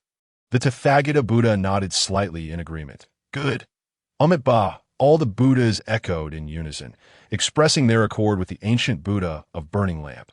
Meanwhile, in a corner, the monk Yongin, also known as the Celestial Dog, was nearly dozing off but was startled awake. He surveyed the surroundings and yawned. In recent days, he had been foraging for herbs with a few companions, leaving the Tathagata in a daze. Concurrently, his cultivation had reached the pinnacle of Tai Golden Immortal. The Celestial Dog acutely sensed that he had hit a bottleneck. Mere skirmishes were insufficient for a breakthrough. Something grand was needed. With this thought in mind, he gazed toward Mithya Buddha and the ancient Buddha of Burning Lamp in the front row. Meanwhile, in the realm of the underworld, an eerie chill permeated the air, filled with the wails of countless wandering spirits. Son Wukong had long since appeared in the Hall of Yama, adorned with gold dust inscribed with Buddhist scriptures upon his limbs. These scriptures radiated quasi-saintly power, a creation of the ancient Buddha of Burning Lamp, binding son Wukong like chains, rendering him immobile at that moment. Son Wukong stood in the center of the Hall of Yama, listlessly scanning the surroundings. The last time he had visited this hall, he had been summoned by the Yin and Yang messengers. Back then, the king of hell occupied the main seat, flanked by the judge, with the messengers of Yin and Yang, Ox Head and Horseface, in attendance. Recalling the time he had torn the book of life and death, despite their desperate pleas for mercy, he could not suppress the smirk curling at the corners of their mouths. It seemed he had indeed been framed. A wave of indignation washed over son Wukong as he reflected on his previous naivety, failing to see through their schemes. With a soft sigh, he scanned the hall of Yama once more. Why did this hall seem so desolate this time? Not a single ghostly shadow in sight. Had they all gone for lunch? Suddenly, he heard a commotion outside the door and turned to look. Several figures promptly recoiled. So there are people here. Hurry and untie your grandfather's son. His voice echoed, startling the figures outside. These individuals were none other than the king of hell and his companions. They clustered in a corner, swallowing nervously. The judge's face was even paler than that of the Yin and Yang messengers. You don't think he'll cause trouble this time, do you? Oxhead and Horseface exchanged glances. Speechless, recalling how they had previously led the great sage's soul away, fearing he might come seeking retribution. The king of hell composed himself. Fear not, we merely need to wait for Ksitigarbha Bodhisattva to take him away. Though he spoke confidently, The tremors in his legs betrayed his lack of conviction that a brave soul was urgently needed to test the waters. Just then, Sun Wukong's voice rang out again. "Hey, you shadowy soldier over there. I just saw you. Come here at once. Do you really think a mere monkey can scare you this much? If you don't come over, I'll turn this underworld upside down." The collective gaze of all present fell upon the shadowy soldier. Filled with anticipation, recognizing this as an opportunity for merit, the soldier steeled himself to approach. However, he was halted by Oxhead, who looked at him in confusion. Oxhead warned, "We are forged in the fires of battle. Let's not lose face." Horseface chimed in, "Right, exactly, stay sharp."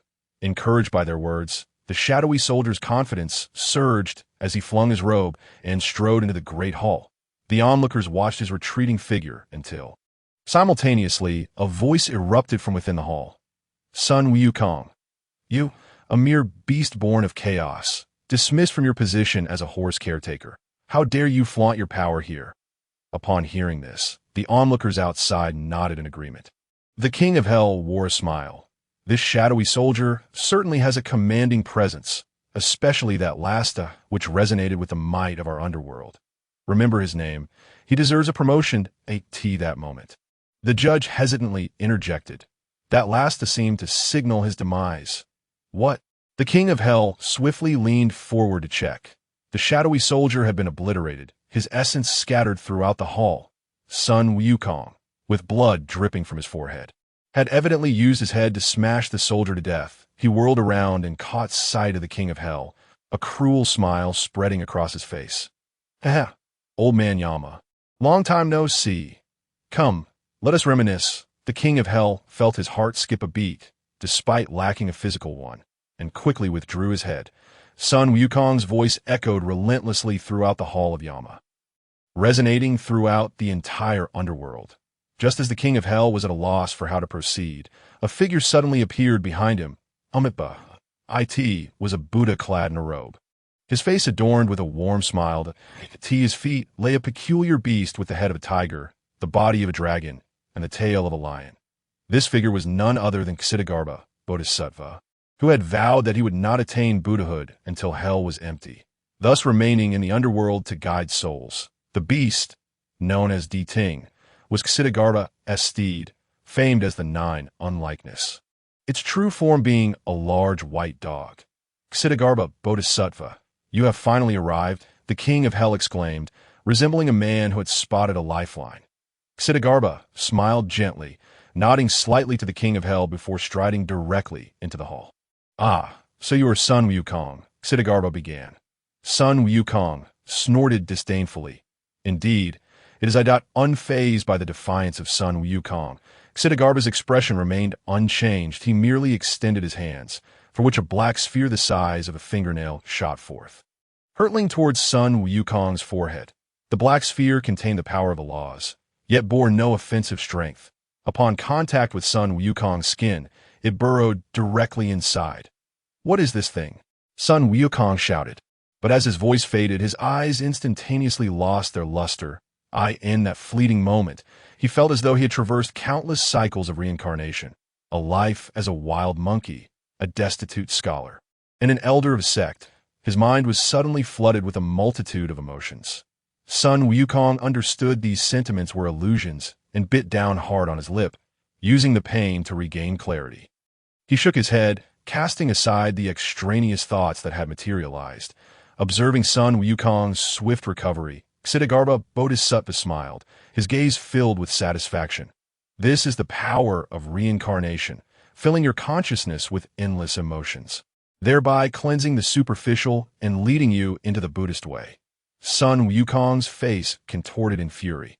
"Nonsense about cleansing the superficial? It is nothing more than brainwashing."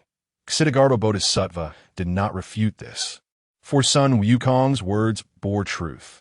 Over the years, having remained in the underworld and often accompanied by the laws of reincarnation, he conceived the idea of merging the laws of reincarnation with Buddhist teachings, ultimately creating the 10 Reincarnation Sutras of Ksitigarbha. This technique allows one to manipulate a portion of the power of reincarnation, thus becoming the most formidable method of salvation within the Buddhist realm. Sun Wukong, now grinning maliciously at Xidigarba, challenged, "Bring forth all your skills, for your grandfather's son stands here ready to receive them. I shall see if you possess the ability to transform me." "Oh, is that so?" Xidigarba replied with keen interest, subsequently channeling the 10 reincarnation sutras to their utmost limit. The sphere of reincarnation, measuring 10 zhang in size, materialized before him. This immense black sphere envelops Sun Wukong entirely. "When you emerge from within, our Buddhist realm shall gain yet another devoted Buddha." The king of the underworld spoke, and subsequently departed the hall of Yama with the enormous sphere in tow. Amidst the astonished gazes of Yama and others, within the cycle of rebirth sphere, Sun Wukong exerted all his mental prowess to resist the insidious intrusion of the illusory cycle. His teeth were nearly ground to dust. Yet countless desires continued to manifest in his mind. These monks, so absorbed in their esoteric practices, seemed to have forgotten the virtue of benevolence. Sun Wukong silently cursed, but in doing so, he inadvertently left an opening for the cycle of rebirth. A multitude of phantoms reappeared in his consciousness at that moment. A flash of light darted from his bosom. Furrowing his brows, he beheld the virtual helmet gifted to him by Jean Shanzi. Just as his mental fortitude was on the brink of collapse, he instinctively donned the helmet. In an instant, the myriad illusions were entirely severed. Simultaneously, he sensed a profound, tearing sensation emanating from the depths of his soul. Time seemed to stretch indefinitely until a soothing voice resonated in his ears. "Ah, you have finally put it on." Sun Wukong felt a wave of blurred images wash over him. It appeared he was in a shop, surrounded by an assortment of peculiar individuals, all gazing at him with eager anticipation. "Look, the great sage has awakened," someone exclaimed with exuberance, and more gathered around, each wearing an expression of joy. Sun Wukong sat up and questioned, "What has happened to me? Am I trapped in another illusion?" At that moment, a smiling man introduced himself. "Greetings, great sage. I am Suhan. Welcome to the Grand Dao Internet Café." Sun Wukong was taken aback. "An Internet Café? How did I end up here?"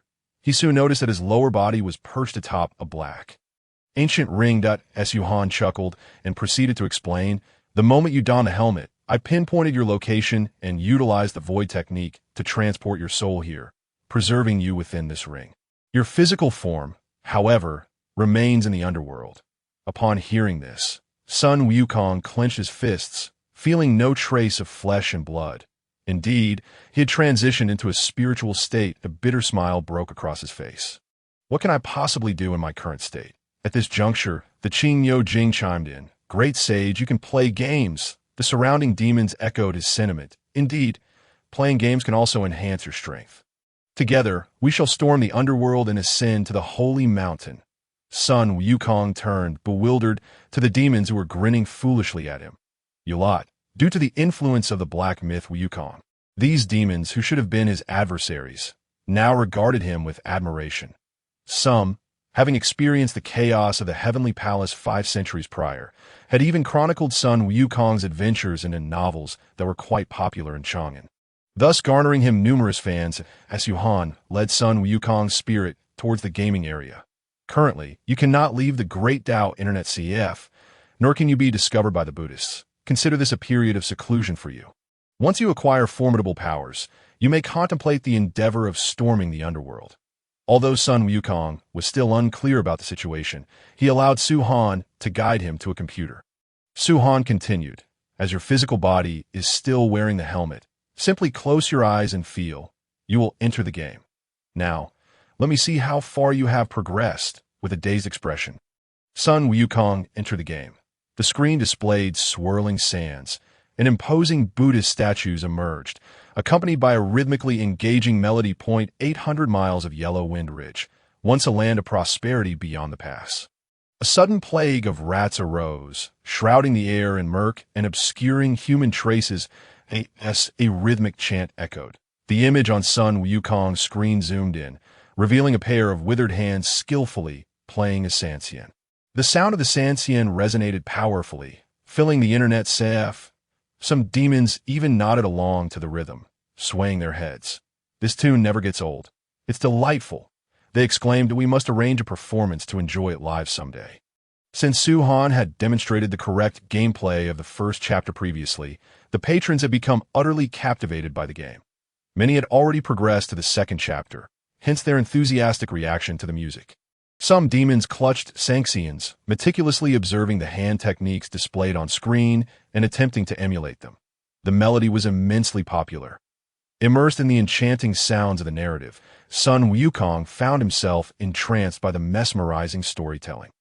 Without fathers or kings, lawlessness prevails, committing misdeeds under heaven's protection. As the song concluded, Sun Wukong's pupils constricted sharply. The figure playing the Sanxian revealed a startling visage. He was gaunt, with darkened skin, clad in tattered clothing. Most astonishing was the fact that his neck had been severed, leaving his shoulders bare. Where is his head? This is utterly perplexing. At this moment, the dragon maiden turned pale, inching away from Su Han. She had been manning the front desk, only indulging in games with the Spirit King at night. Enamored by the story, she was still in the first chapter and had never witnessed such a scene. The golden-winged Great Peng scoffed. One would think a celestial being would exhibit some decorum. The dragon maiden shot him a glance. Not everyone is as reckless as you. Sun Wukong murmured, "What is this?" Following the conclusion of the Headless Man's song, the screen shifted once more to reveal a familiar armored figure. The Fated One. This moment, the Fated One lay with eyes shut, countless arrows protruding from his body. Appearing on the brink of death, the surrounding demons, having never seen this scene, were taken aback. What is happening? The Fated One is dead before the second chapter has even begun. This is far too hasty. The Dragon Maiden urged Sun Wukong, "Try taking a sip from the gourd. Surely he can't be truly dead." Sun Wukong furrowed his brow. "It's of no use. I can only watch. What shall we do then?" As the Dragon Maiden's words lingered, the screen transitioned again. The Headless Man approached the Fated One.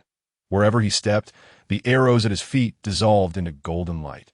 The Headless Man's voice echoed, "Young benefactor, I have gleaned your purpose for being here. Haste makes waste. Allow me to assist you." He then plucked the strings of the Sanxian, sending forth a beam of golden light that surged towards the Fated One. The arrows embedded in the Fated One dissipated into golden light, restoring him from his near-death state. "Tread carefully on your journey. Should you be riddled with wounds, no one will come to your aid." The sounds of the Sanxian resonated once more. Blood becomes wind, sand turns to rain. The unclaimed rats gather in throngs. Life and death, success and failure, are indifferent. Only by walking the righteous path can one seize their fate. The Headless Man's voice faded into the distance. As Sun Wukong regained control over the Fated One, he flexed his hands, watching the Headless Man recede into the distance. This peculiar old man was intriguing. Not only had he saved him, but it seemed his lyrics hinted at something deeper. Some demons who had advanced to later bosses nodded in agreement, recognizing the implicit guidance. Indeed, it is a suggestion. This old man must be a good person. Given his self-identification as a monk, he is likely a practitioner of Buddhism. It appears there are indeed benevolent souls within the Buddhist realm, as Yuhan remarked. Even those who progress the fastest are currently stalled at the Tiger Vanguard, still oblivious to the true identity of this decapitated old man. While hints of his nature may hold some truth, I completely disagree with the notion that this old fellow is a good soul. Once they comprehend the deeds of this bodhisattva, their understanding of Buddhism is sure to be utterly transformed. However, I do not intend to divulge this information directly. It is far more engaging for them to unearth the narrative within the game themselves. Before long, Sun Wukong arrived at a fork in the road, with the entrance to Shaman Village ahead. Without a moment's hesitation, he guided the Fated One directly towards the village gates. "With my righteous spirit, I shall see what obstacles this main road holds," he declared. "Wait!" The little demon beside him began to protest. Suddenly, a whistling sound echoed from the screen. 12 flaming arrows hurtled towards the Fated One with alarming speed. Sun Wukong's eyes widened as he narrowly evaded the onslaught, looking up to find 4 rat spirits stationed at the entrance, each wielding a bow, an arrow. The arrows that had just been launched originated from them. Alongside them stood a rat guard brandishing a shield, who charged towards the Fated One without delay. In just a few exchanges, Sun Wukong discerned that the rat spirit's prowess was rather feeble. Seizing the opportunity, He prepared to unleash a powerful strike. However, at that moment, the whistling sound rang out once more, as another volley of 12 arrows rained down, abruptly interrupting the fated one's actions and forcing him to retreat a couple of steps. The shield-bearing rat guard swiftly followed up, knocking the fated one to the ground. Sun Wukong quickly regained his footing and evaded the rat guard strike just in time, taking advantage of the moment. The fated one leapt high into the air, bringing his weapon down with a resounding thud, sending the rat spirit staggering backward. Excellent! Cheers erupted from the internet CF. Many present have been thoroughly thwarted by these pesky rats. The melee shield served as a sturdy barrier, while the archers on the gate unleashed a relentless barrage. Their synchronized efforts made the difficulty here surpass that of the Chapter 1 boss. The black bear spirit this moment. Sun Wukong, staff resting on his shoulder, pointed with his index and middle fingers towards the gate. It appears this is hardly a challenge. His confidence resonated with everyone present. Their eyes filled with eager anticipation directed at him. Even Su Han appeared somewhat taken aback. Could it be that 30 seconds later, the screen faded to black, the fated one resurrected before the Earth God Temple. Sun Wukong, all the demons, Su Han, the internet CAF fell into silence. Well, at least he can fight back. When I first came here, I could only endure passive beatings. Indeed, the great sage is still quite formidable. Buffed, I'm not laughing. I simply have naturally smiling lips. Sun Wukong took a deep breath, feeling his mood stabilize considerably. IT was just a single setback. Everyone is prone to failure, he said, lifting his staff once more toward Shaman Village. However, 1 minute later, the fated one once again resurrected at the Earth God Temple. I refuse to believe this. Another minute passed. Let us try again. The onlooking demons were utterly stunned. The dragon maiden shrugged. Now I understand why the fated one was riddled with arrows earlier. Watching the fated one perish yet again at the village entrance, the green bull remarked, "When I come here next time, I'll definitely take the long way around." This sentiment resonated with many demons who had yet to reach this point. While they had no issue sparring with bosses like the Black Bear Spirit or the White-Clad Scholar, repeatedly falling to these minor foes would undoubtedly amplify their feelings of frustration. Yet they remained unaware of the unfolding narrative that awaited them through the main entrance of Shaman Village. Igniting their curiosity, "Wait, the great sage has stopped moving forward," the dragon maiden suddenly exclaimed, prompting everyone to gaze at the screen. The fated one had halted at the broken bridge at the village entrance, precisely at the range of attack for those archers. More importantly, the shield-bearing rat spirit seemed to be drawn to the great sage's presence and sprinted over eagerly. Since they coordinate so well, we shall tackle them separately. Aha, that is the great sage's strategy. How clever. It turns out the great sage is not foolish at all. Sun Wukong cast a glance at the character, then engaged the shield-wielding rat spirit in combat. Without the support of the archers, the lone rat foe posed no significant threat. With a few strikes, the rat spirit was dispatched to the ground. The internet CF erupted in cheers. Fantastic. Now, as long as we avoid those arrows, we can enter through the main gate. Look, the great sage utilized the Qi gathering dispersion technique, a skill granted after defeating the Black Wind King and the Earth God. It grants invisibility. This meant there was no need to dodge the arrows. He could simply walk straight in. The great sage is magnificent. On the screen, the fated one's form transformed into a translucent state, confidently striding into the attack range of the rat archers. Indeed, the archers failed to recognize the fated one's presence. As the fated one drew closer to the main gate, Su Han smiled. The fated one, cloaked in invisibility, easily reached the entrance of Shaman Village. Sun Wukong wore a disdainful smile, just as the surrounding demons prepared to cheer. The fated one approached the gate, placing both hands upon it. Sun Wukong voiced his confusion. Why can't it be pushed open? The Earth God, standing nearby, speculated, could it be locked from the inside? At this, the crowd fell silent, stunned. After all that effort to arrive here, they were being told that the door was locked from the opposite side. Simultaneously, the invisibility spell's duration expired. The fated one's form materialized at the gate, awkwardly meeting the gazes of the 4 rat archers stationed above. Whoosh! Once more, 12 arrows were launched in unison. Sun Wukong hastily maneuvered the fated one beneath the gate, evading their volley. afterward, intending to strike back during their moment of vulnerability. He found their elevated position made it impossible for the Fated One's attacks to reach. Sun Wukong's expression darkened. He had initially believed the old man's warning about not taking the main road was due to formidable enemies, only to discover it was because the front door was locked. Could you not have simply stated that? I wouldn't have wasted time here. Now, standing beneath the gate, Sun Wukong surveyed the scene before him and suddenly noticed a potential passageway to the right. Thus, he dashed while evading the rat archer's onslaught. With no other monsters to hinder him, he swiftly exited their attack range, prompting a collective sigh of relief from the audience in the internet café. It appears we must take the longer route after all, that a voice of disappointment echoed. They had anticipated a thrilling new narrative, only to find it was merely a matter of a locked door.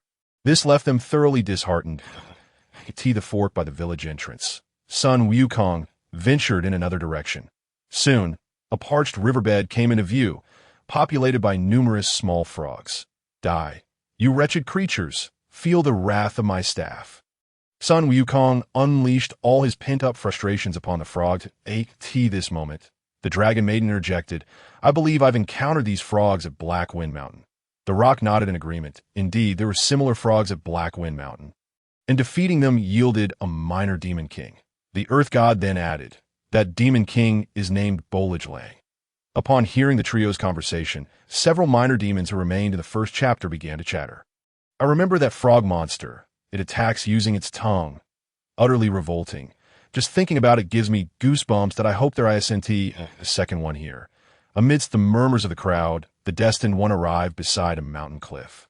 Standing there was a large yellow dog clad in a Taoist robe. Upon seeing the destined one's arrival, the dog immediately brightened up. Just in time. I have a medicinal formula that was swallowed by a little frog in the water. Don T. rush off. Lend a hand to this humble deity, and you shall not be at a loss. Some onlookers were taken aback by this scene, but I don't seem to have triggered this event. One remarked, according to the venerable Suhan, this is known as a side quest. Listening to the dog's words, it seems we are to search within the frog's belly, with the vastness of Huangfeng Ridge and the abundance of frogs. How long might this take? Is it possible that he is not referring to a small frog? While the crowd debated, Sun Wukong had already reached the edge of a cliff. Looking down, he spotted a large golden frog standing in a puddle. Wow, a giant frog has appeared, Dragon Girl exclaimed, pointing at the frog on the screen. However, she quickly detected a discrepancy. Did I misremember its name? Wasn't it originally called Balajlang? Why is it now Langlajibo? Da Peng chuckled and waved his hand dismissively. You truly are foolish. This is certainly not the same frog from the first chapter. Dragon Girl puffed up her cheeks. You're the foolish one. You silly bird. The two continued their quarrel. Sun Wukong grinned sinisterly. Finally, a worthy opponent has appeared. Let me test your skills. With that, he maneuvered the destined one into the water, approaching Langlajibo. The moment the destined one entered the battlefield, the giant frog launched an attack, swiftly turning its head to unleash a tongue wrapped in golden lightning towards the destined one. The familiar moves, the familiar taste, he mused. The giant frog's attacks remained as repulsive as ever. However, the destined one had already charged up his staff. As Langlajibo swept its attack, the destined one leaped high, avoiding the strike while delivering a powerful blow. The staff struck Langlajibo down to the ground. Seizing the opportunity before the frog could rise, he cast a binding spell, followed by a series of rapid strikes, inflicting significant damage. Langlajibo leaped back, escaping the destined one's range, then took a deep breath as golden lightning began to accumulate within its mouth. Seemingly preparing to unleash a divine power, a bolt of golden thunder descended from the sky. But just then, the destined one rushed over, channeling his power to interrupt the attack and following up with a flurry of strikes. The fluidity of his assaults rained down upon Langlajibo, whose health dwindled like a candle in the wind. The crowd in the internet café watched in awe. This is the first time the great sage encounters this creature. Right? The combat is incredibly smooth. Indeed, as expected of the great sage. Impressive. Suhan also glanced at Sun Wukong. Although Langlajibo wasn't particularly formidable, it was still a minor demon king. The ease with which Sun Wukong handled the encounter spoke volumes of his prowess. Remarkable. Now this is what I call a battle, Dragon Girl remarked. Da Ping nodded in agreement. Indeed, far superior to the methodical approach of your binding spells. Dragon Girl shot Da Ping a glare. Unlike others, her focus was solely on the narrative. Thus, her combat techniques ranked among the lowest in the CAF. As the discussions continued, Sun Wukong concluded the battle, and the screen displayed the bold character's victory. Langla Jibo lay defeated in the puddle. The Destined One obtained the medicinal formula, Feud Pill. Subsequently, Sun Wukong once more directed the Destined One to the side of the Dog of the Year. Upon seeing the Destined One return, the Dog of the Year was overjoyed. Excellent, excellent. With that, the Dog of the Year produced a jar of medicine and began grinding its contents. He then smeared the mixture onto the wall before him, and the herbs emanated a blue glow. However, this brilliance lasted only a few seconds before fading away. So this is merely a mundane item. It's yours to keep. You may brew it yourself at the land deity's temple in the future. With that, the Dog of the Year disappeared behind a stone, his form dissipating from sight. A silence fell over the crowd. Da Ping's eyes twitched. Is that it? Some demons who had already passed this segment shrugged. I initially thought this was a significant plot point. Indeed, I never encountered that dog again. This storyline concluded just like that. Quite hasty, don't you think? Just 2 medicinal pills as a reward. Sun Wukong examined the effects of the Feud Pill. It grants a slight damage reduction for an extended period after consumption. He nodded in approval. So it reduces damage. Not too shabby. Saying this, he ingested one and pressed forward. This place is rather convoluted. Have I been here before? The great sage ventured further. The terrain of Shaman Village was chaotic, and those unfamiliar with it could easily lose their way. After much winding, Sun Wukong finally arrived beside a dilapidated structure. Pushing the door open, he found 2 rat demons, one large and one small, engaged in discussion. The smaller one, the king of the Sand Kingdom, lamented, "My son, how could a father not understand your suffering? Yet, until the king emerges from the valley, we must endure another day. Only by holding out can we survive." Sand Erlang began to roar, prompting the king of the sand to rush over and soothe his son's emotions. At that moment, he caught a whiff of something. What is that smell? Is there fresh meat delivered to this cursed place? With those words, battle commenced. Wait, why are there 2 health bars? Dragon Girl inquired, observing the dual health indicators on the screen. That Yuhan chuckled. Because this battle requires facing 2 demon kings simultaneously. Dragon Girl paused in surprise, and Da Ping's eyes widened. Dealing with one is already strenuous. Facing 2 at once? Who could possibly manage that? On screen, Sun Wukong furrowed his brow, undeterred by the commotion surrounding him. He skillfully dodged Sand Erlang's relentless attacks. Ysnt, the great sage fighting back. You wouldn't understand. Skilled fighters don't rush in a battle without gauging their opponents first. Indeed, figures like Shimin, Yang Jian, and Nezha all shared this approach. They first sought to comprehend the demon's techniques. Only when ready would they strike for maximum effect. That's how it is. Seems too tedious. I think I'll just wait for the experts to provide a strategy. The crowd continued to watch the screen. Each impact of Sand Erlang's hammer sent dust flying, demonstrating considerable force. Meanwhile, the king of the sand stood atop a stone tablet, hurling stones while lamenting. Erlang, your elder brother has lost his wits and cannot recognize anyone. Your 3rd brother has left, and you are all that your father can rely on. Upon hearing these words, many perked up their ears. It appeared that there was a backstory behind these 2 rats. Those who delved deeply into the narrative remained engaged with the first act. These individuals, led by Dragon Girl, were not particularly skilled at the game, but found the story immensely captivating. Upon hearing the King of the Sand's words, their curiosity about this family's tale intensified. Dragon Girl felt an urge to rush into the 2nd act for exploration. Just then, the Destined One finally made his move. As Sand Erlang swung down, he dodged skillfully, then struck with his staff. Sand Erlang staggered back, and before he could regain his footing, the binding spell was cast, leading to a flurry of strikes raining down upon him. As the binding spell ended, Sand Erlang charged once more, evading at the last possible moment. Sun Wukong transformed into a large-headed doll and smashed down hard onto the ground. Sand Erlang's health plummeted significantly. Sun Wukong chuckled. Having grasped the monster's attack patterns and rhythms, combat became considerably easier.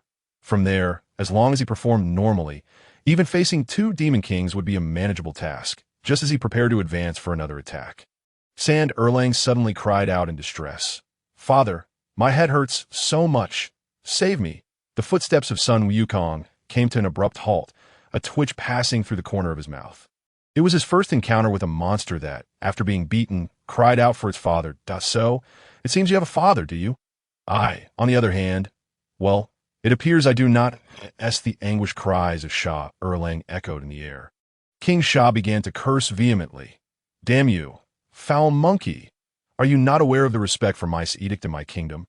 Mice are to be revered. You cannot strike a mouse with that." He hurled a stone. Yet, whether due to poor eyesight or some other affliction, the stone struck his own son instead, prompting Sha Erlang to wail daddy. This left the entire Internet CF speechless. Truly, they were a family of oddities. The father displayed unwavering loyalty while the son remained a doting mouse. However, despite their incessant chatter, the battle raged on. Sha Erlang engaged in close combat with the Destined One, while King Sha seized the opportunity to launch sneak attacks. In an instant, the Destined One was left scrambling for cover. The repulsiveness of the Sha father-son duo was undeniable. Not only were they engaging in a group assault, but they also combined close and ranged attacks. The scene bore a striking resemblance to that at the entrance of Shaman Village. TSK, if only we could replace King Sha with 4 mouse crossbowmen. Let us not speak ill of omens. Suddenly, a thunderous sound reverberated through the air.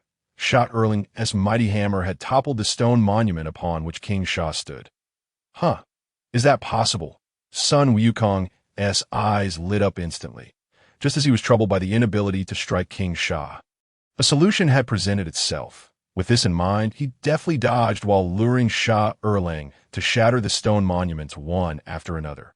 Finally, with the last monument shattered, King Sha fell to the ground.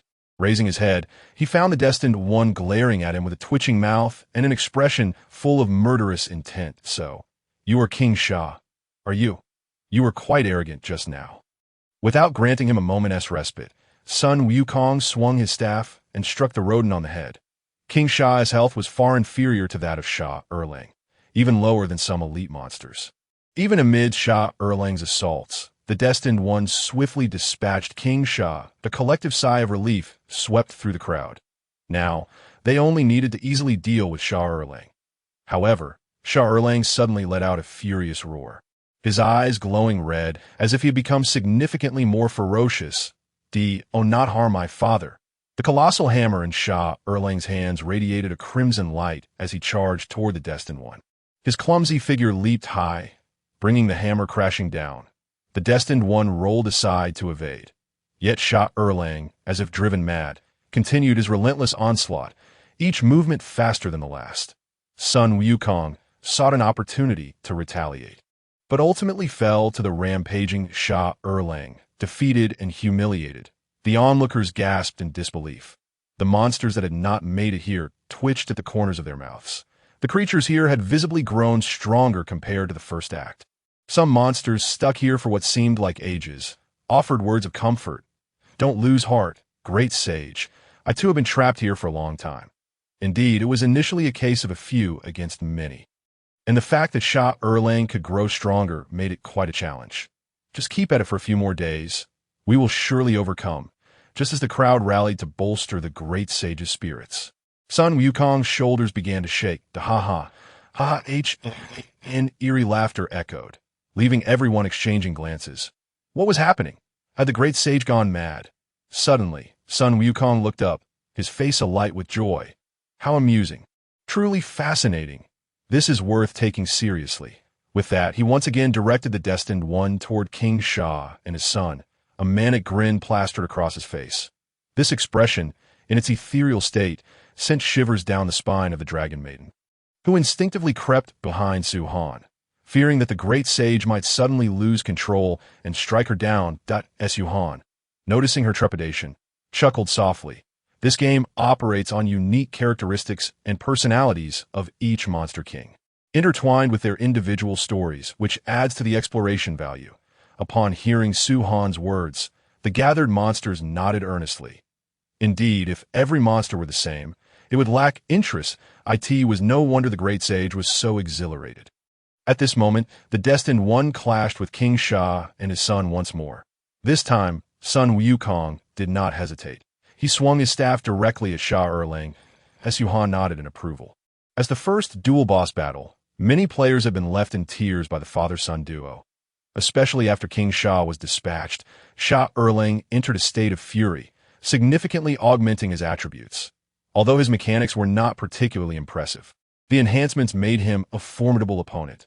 Most players, upon realizing this, opted to eliminate the normal state of Sha Erlang first before tackling King, as It seems son Wukong had the same strategy in mind.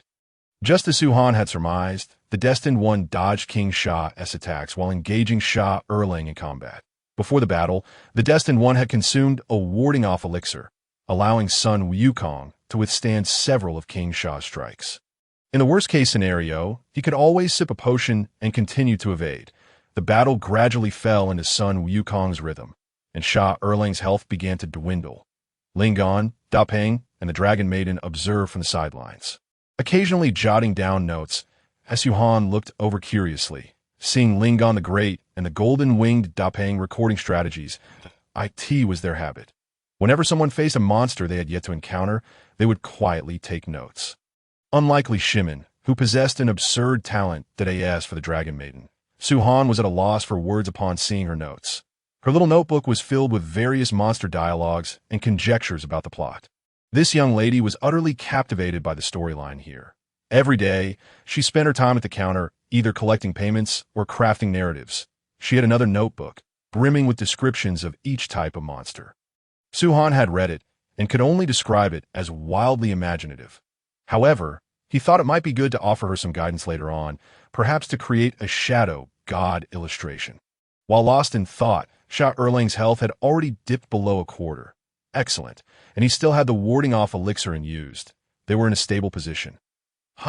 Why has the great sage stopped attacking?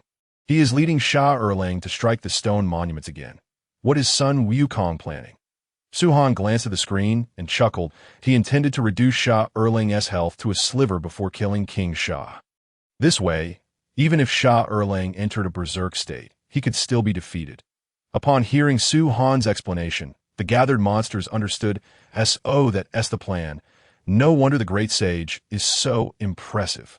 In the Internet CF, only a handful of players had managed to defeat the father-son duo, and without exception, they had first eliminated Sha Erlang, and one had yet succeeded in taking down King Sha first, which caused the onlookers to regard son Wukong with newfound respect. Previously, they had thought him merely a capable fighter, but now it was clear he possessed great intellect, as well as the last stone pillar crumbled. King Sha fell to the ground.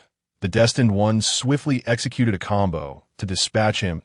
As anticipated, Sha Erlang entered a state of fury once more, raising his crimson hammer high. Yet this time, the destined one made no attempt to dodge, transforming into Guangzhou. In the next moment, he leapt into the air, soaring even higher than Sha Erlang. Flames erupted from the red tide in his hands, morphing into a fire dragon that charged toward the freshly grounded Sha Erlang. Victory! As Sha Erlang let out a reluctant roar, his body crashed heavily to the ground, and the words victory appeared on the screen. The crowd erupted in cheers. Amazing, great sage! Who would have thought we could go from Shaman Village to defeating the father-son duo of King Sha in a single day? Incredible! What an unexpected method. Truly impressive. Listening to the cheers of the crowd, son Wukong's lips curled into a smile. He turned to face the onlookers. Although he had not been in Internet CF for long, he had already grown fond of the atmosphere. Amidst the jubilant shouts, Suhan discreetly gave him a thumbs up, causing son Wukong to scratch his head in bashfulness. That moment, someone suddenly spoke up. Wait, why does what I obtain differ from yours? Several individuals, upon hearing his words, turned to gaze at the screen. Why is there an extra piece of flesh and the essence of Sha Erlang? Could it be that different kill orders yield different rewards? This method must be noted. Those who had already fought here felt a twinge of regret. In their haste to finish quickly, they had not considered such a strategy. Lingon furrowed her brow. The essence is understandable. But what is the purpose of this flesh? De Peng scoffed. What else could it be? It's certainly for consumption. The flesh of the mouse spirit must be delectable, mm. A slightly threatening voice emanated from the counter. The white-furred mouse, stationed there, turned her gaze towards them. De Peng immediately smiled awkwardly, having momentarily forgotten that the mouse god was present at that moment. The dragon maiden interjected, "This flesh is likely intended to feed Sha Dalong." She flipped through her previous notes to explain to the crowd that if Sha Erlang is killed first, the king of Sha will flee and then cut off his own flesh to summon Sha Dalong to battle the Destined One. Now that the king of Sha is dead, this piece of flesh should substitute for that sequence. Upon hearing her recount the plot, some furrowed their brows. The king of Sha is indeed despicable. The dragon maiden chuckled, yet he himself was devoured by the summoned Sha Dalong. The crowd was at a loss for words regarding this family. Truly a case of paternal affection, filial piety, and brotherly harmony that moment. The Destined One arrived at the edge of a cliff. Indeed, no further plot was triggered, and the Destined One attempted to throw the piece of flesh down, with a tremor of the ground. The sound of beastly panting emerged. A mouse spirit, several times larger than Sha Erlang, climbed up from the cliff's edge. What a colossal mouse spirit! This piece of flesh was indeed, as the dragon maiden mentioned, meant to lure Sha Dalong. Seeing her hypothesis validated, the dragon maiden smirked proudly. Sha Dalong, Sha Erlang. What a family with poor naming skills. Judging by its appearance, it should be considerably stronger than Sha Erlang. Go for it, great sage. As the crowd murmured, Sun Wukong engaged in battle with Sha Dalong.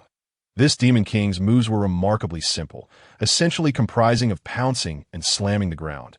Moreover, he was rather clumsy, allowing Sun Wukong to adopt a casual fighting style.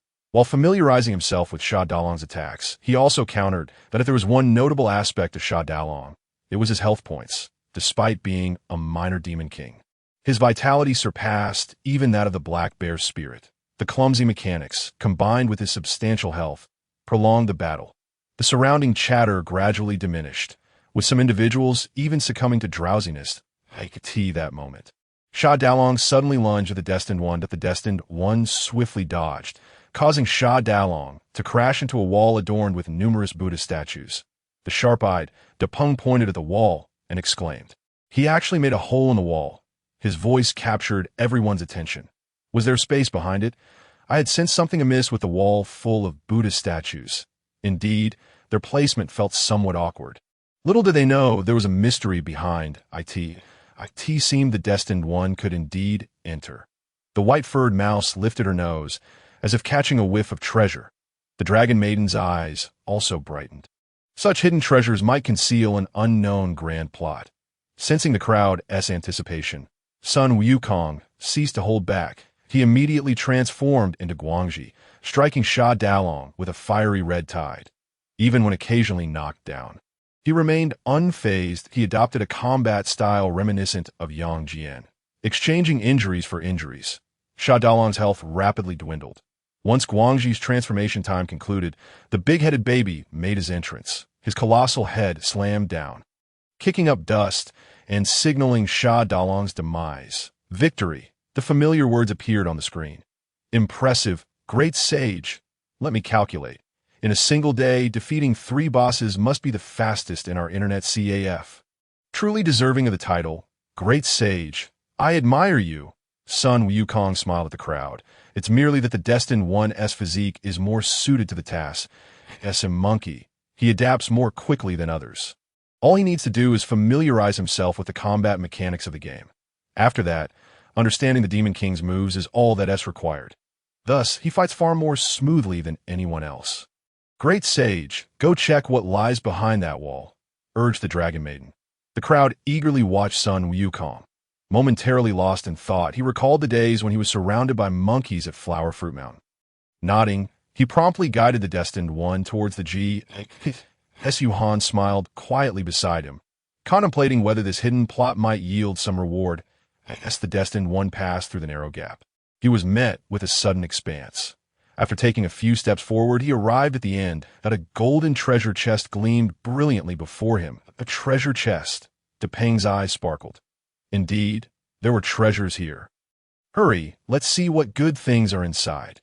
The crowd urged, but the destined one halted, staring blankly at the mural behind the chest. The mural appeared somewhat dim due to the chest's radiance on the mural. An elder stood on the left, flanked by a group of kneeling individuals on the right. At the center of the mural was a monkey. Once the crowd discerned the mural's content, their pupils contracted in shock. Is this the great sage? Could it be a depiction of the great sage's apprenticeship? Then, is that elder his master? With this thought, they turned their gazes towards son Wukong. At that moment, memories surged within son Wukong's mind. A torrent of recollections flooding back. From embarking on a journey from Dongshan Shenzhou to seek the elixir of immortality to arriving beneath the Bodhi tree in Shinyo-Huzhou. May I inquire how long you have been in the cave? Disciple knows not the years, only that I have feasted on mountain peaches 7 times, until I was fully satisfied. What arts do you wish to learn? Seeking immortality and divination is not as good as taking charge of one's own fate. I shall not learn. I shall not learn. Chanting scriptures is not as good as possessing one's own abilities. I shall not learn. I shall not learn. Not learning this, nor that, I shall let you taste the severity of the ruler's rod. I see you resemble a monkey in both appearance and demeanor. You shall be surnamed Sun, with the Dharma name Wukong. Is that acceptable? Master has accepted me. I have a name now. Master has accepted me. I am called Sun Wukong. Go back whence you came. Disciple has received the great grace of Master's teachings and has been unable to repay it. How could I leave? Speak not of repayment. In the future, should you cause trouble, do not divulge that I am your master. From this day forth, you are not to claim to be my disciple, nor do I wish to see you again. The memories of Bodhi Mountain resurfaced in his mind. Son Wukong felt an inexplicable sense of grievance that if someone were beside him at that moment, they would see that his tightly shut eyes had become slightly moist. What a formidable teacher the great sage must have had. Who could this person be to possess the qualifications to instruct the great sage? Surely, they were entangled in considerable karma.